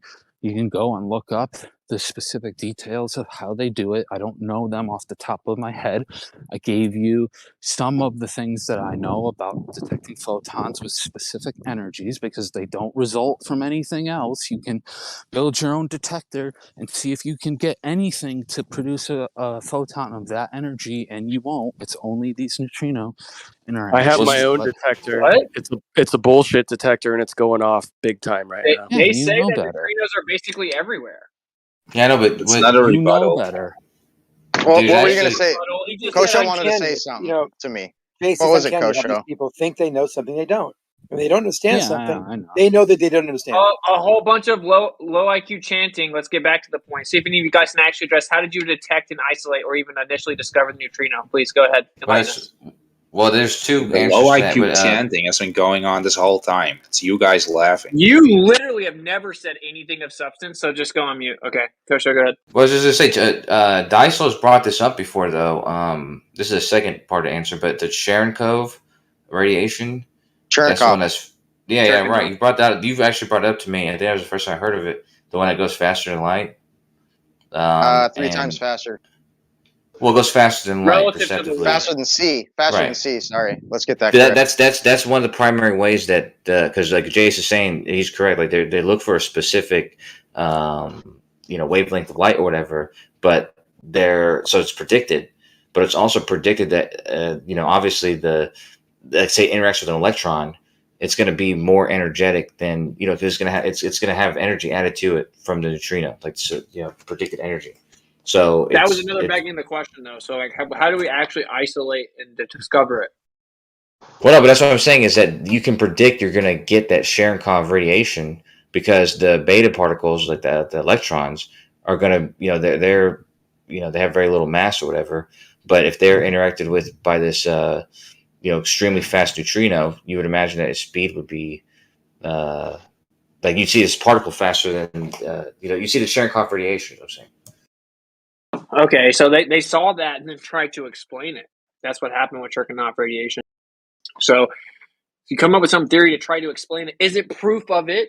And then you say, oh, well, we can predict it. Yeah, we saw Cherenkov radiation and how it has superluminal propagation relative to the medium. Okay. Well, originally, where did we actually isolate and discover the neutrino, though? In these detectors, what's it? That's what neutrinos are. They're not something that like you can grab with your hand and put on a microscope slide and take a look at it, right? They're not that. They're not a piece of He actually matter believes like this. that. There's not really much we can do to help him. Yeah, wait, I'm not saying that though, Jace. I'm not asking you to put it on a microscope slide. I'm asking you, how did you actually detect it? Yeah, they're isolated in the detectors, like I said, through the types of interactions they have with matter that produce photons that are unique to those interactions. They don't occur via any other way. So, because you say so. So the way that we detect them is by looking at the effect and assuming that they have to exist. You can experiment and try to reproduce them, and you won't be able to. So what I'm asking, how do you know the neutrino's there? It's so simple. It's just saying the that result of a neutrino matter interaction. That's how you get the value for the Dude, he's photon. asking you how you know they exist in the first place. What's so hard to understand? Yeah, because you're telling me that you're seeing a certain type of all right, I guess if you want how they were originally thought to exist, there was a Kabbalah. breaking of the conservation of energy and the conservation of momentum in weak nuclear interactions, right? And all they could detect at the time were beta particles, but they didn't have enough energy or momentum to fulfill the laws of conservation in that case. So they posited that there must be another particle there that is carrying the extra energy and the extra momentum to keep the law so that it's not broken, right? There you go. Nowadays, we have detectors that can detect literally that energy and momentum in the form of photons. Detect oh my God, presupposition, yeah? So wait up. So we just got to the bottom. They realized that their particle physics model, right, it didn't match what we saw. So in order to maintain the law of conservation of energy, they had to say, well, there must be something else there. And now we updated the model. Now we fast forwarded to when we look at certain types of photons, we know it must come from the thing that we had to put in there theoretically. No, so but you're connecting two things. Specifically, go ahead, Kosho. Well, no, yeah, because just very quickly, because you're connecting two parts of it that weren't connected, and then this was when I said there was two parts, two answers to what the question was originally. These were the two answers: how this thing was first predicted and postulated, and how it's now measured based on those predictions. But I don't know if this is correct. But I think it was Wolfgang Pauli, exactly like what Jay said, just said. They just basically this is kind of like another dark energy, dark matter kind of thing, where there was like a hole because there was this thing that was missing, like this extra energy, this extra particle and so they just had to assume it was there. But after time, you can actually give it basic consequences, and try to observe those. And that's the kind of stuff that they try to observe, because doesn't an electron have there's the muon electrons, or I forget what the large neutrinos are called. There's three what's called flavors of neutrinos, and they also there's the muon, there's the electron neutrino, the muon neutrino, and the tau neutrino. They oscillate between each other. In the standard model, the only way that they can do that is if they have mass. So that's why they're proposed to have Kabbalistic mass. Trinity. The truth is that the nuclear reactors don't fit within the particle physics model, so they had to add components to it to make the math work. But that's my point. They changed the model. They updated the model, right? When With you're no wrong actual about evidence. something, With no actual evidence. you other should than discrepancy. update your model. But it's not like you actually discovered the neutrino. You discovered a discrepancy and then made up a name for what must be there based on the parameters needed. Okay, so don't pretend that they're directly detected nowadays. Yeah, that's the next part of it. No, and you keep bringing up photons that's indirectly. I'm not the end. No, it's direct detections, but I'm not the How end is that all direct? be all of that. I'm only familiar with the charge coupling device way of detecting them, which requires photons, because that's how a charge coupled device works. There's other types of detectors for anyone who's actually interested. They can go and look up the specifics of the other. Well, I just started kinds of looking it ways up. of I just got back to detecting. the house. I just started looking it up. So yeah, I'm not seeing anything other than the fact that the nuclear reactors are used, right? So I'm asking specifically, you're like, how's it not indirect if you're like, the way we detect neutrinos is by looking at photons? Well, like I said, Cherenkov, that's a reaction. So if you'd have to, that's what I'm saying. That you're connecting it as if it's like a flaw, but the connection is the part that tells us there's something there. Like, let's say we don't know that it's a neutrino, we don't know what it is, but we find this hole, and then we give that hole attributes that should have this effect in this other thing, and then we go looking for that thing, and it's there. Like, it has the effect of giving energy to electrons, and you can observe the Cherenkov radiation, because the electrons are moving faster than light is. There's also and there's no reason to. Oh my god! This is the problem. You spin. just got a whole number bunch of measurements. assumptions stacked on top of each other.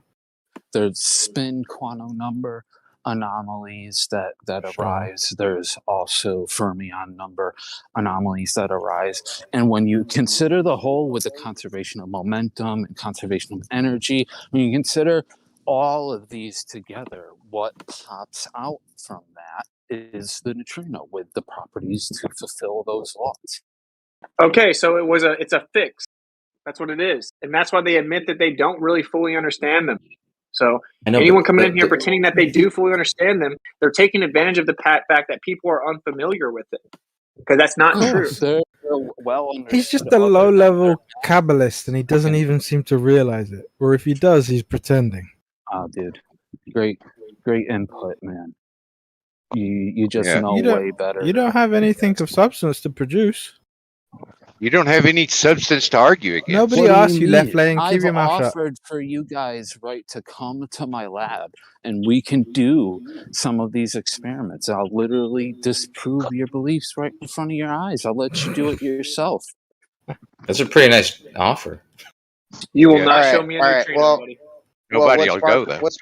What sparked all this originally was me saying that everything in the universe is magnetoreactive. Is there anything else other than neutrinos? Hold on.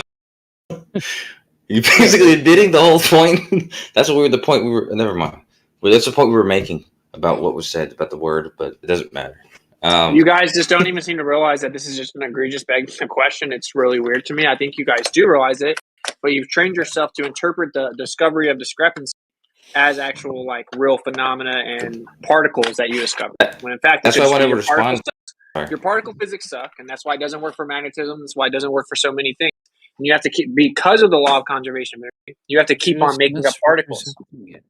This just reminds me of not a like rebuttal. the RAC-C, right? And the virtual particles. We know the virtual particles exist because they fulfill our.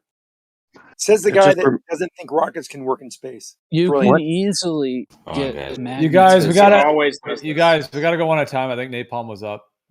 Yeah, I was just. It just kind of reminds me of like Dirac and the Dirac sea, right? So he had to kind of balance out the mathematics. He postulated this negative particle, or a virtual particle, in which actual particles resided within this sea of virtual particles, and then somehow with that postulation we use that to try to justify that virtual particles actually exist. That what Jace is talking about just kind of reminds me of that, where it's like, hey, we detect all this stuff around that, but we have these discrepancies or these holes that we don't know exist, or we don't know what fills these holes. So then we give the holes in what is it taking place. We give these names as if they are something in substance, when all we're actually detecting is an effect that's not related to the whole to begin with. We know the properties of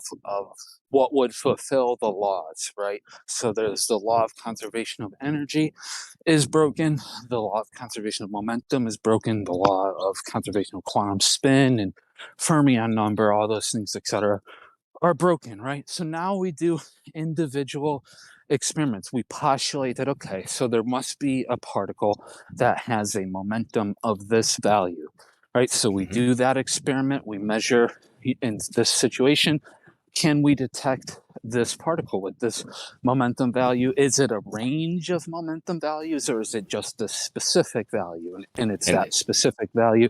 We do that with energy. We do that with quantum spin. We do that with fermion number, and all the other properties. Individually verify that these properties can be measured. And then you conclude that, okay, there must be this other particle in this interaction that is fulfilling these conservation laws. We're going to call it a neutrino. You also got this thing wrong about the Dirac sea. Like That's here, not where virtual particles were postulated. I have an article of them saying March 20th, 2023. A team including physicists has for the first time detected subatomic particles called neutrinos created by a particle collider. So in March of 2023, they were saying that they detected it for the first time. Yeah, of course, we know that even this is colliders. pseudoscience. But Those are from from a colliders. particle collider, they've been detected just like the ones from the sun. That's how the solar neutrino problem was solved. And the ones from weak nuclear interactions, that's how they were first discovered. You just said it, Clay. You just said it. Every time they have a problem, they tell you they measure the value of the problem, like he just said. Yep. They measure the problem and then they name it. They name the problem and then they reify Voila, it. we detected it. So that's the problem is how we deem existence to be, and you guys are looking at effects taking place and qualifying that as some sort of a particle or subatomic. Like everything's got to be a particle in your methodology, and that's the issue. Sorry, I did clip you there. I apologize. Go ahead, man. For that. I was done. You're good. The probability though of like, all right, there's this problem. We predict the value of the energy for the particle that would solve this problem is 10 joules, and then we go the probability of us measuring that 10 joule value as just a random coincidence, when that's the only value we can measure until you get into the actual energies that like atomic interactions start to occur at, which are much larger. Then, right, the probability of that being just a coincidence, that there just happens to be this interaction, this thing that's causing a 10 joule detection, it's little to none, man. Then you add on all of the individual properties that happened for, and it just becomes way not plausible that it's No, just this all a is what I'm saying. coincidence. You guys hijack the phenomena, which will happen consistently due to your improper definitions of what's going on. You have to add new particles to it. So when you see, oh, based on our particle physics, this would defy the law of conservation of energy and the law of conservation of momentum.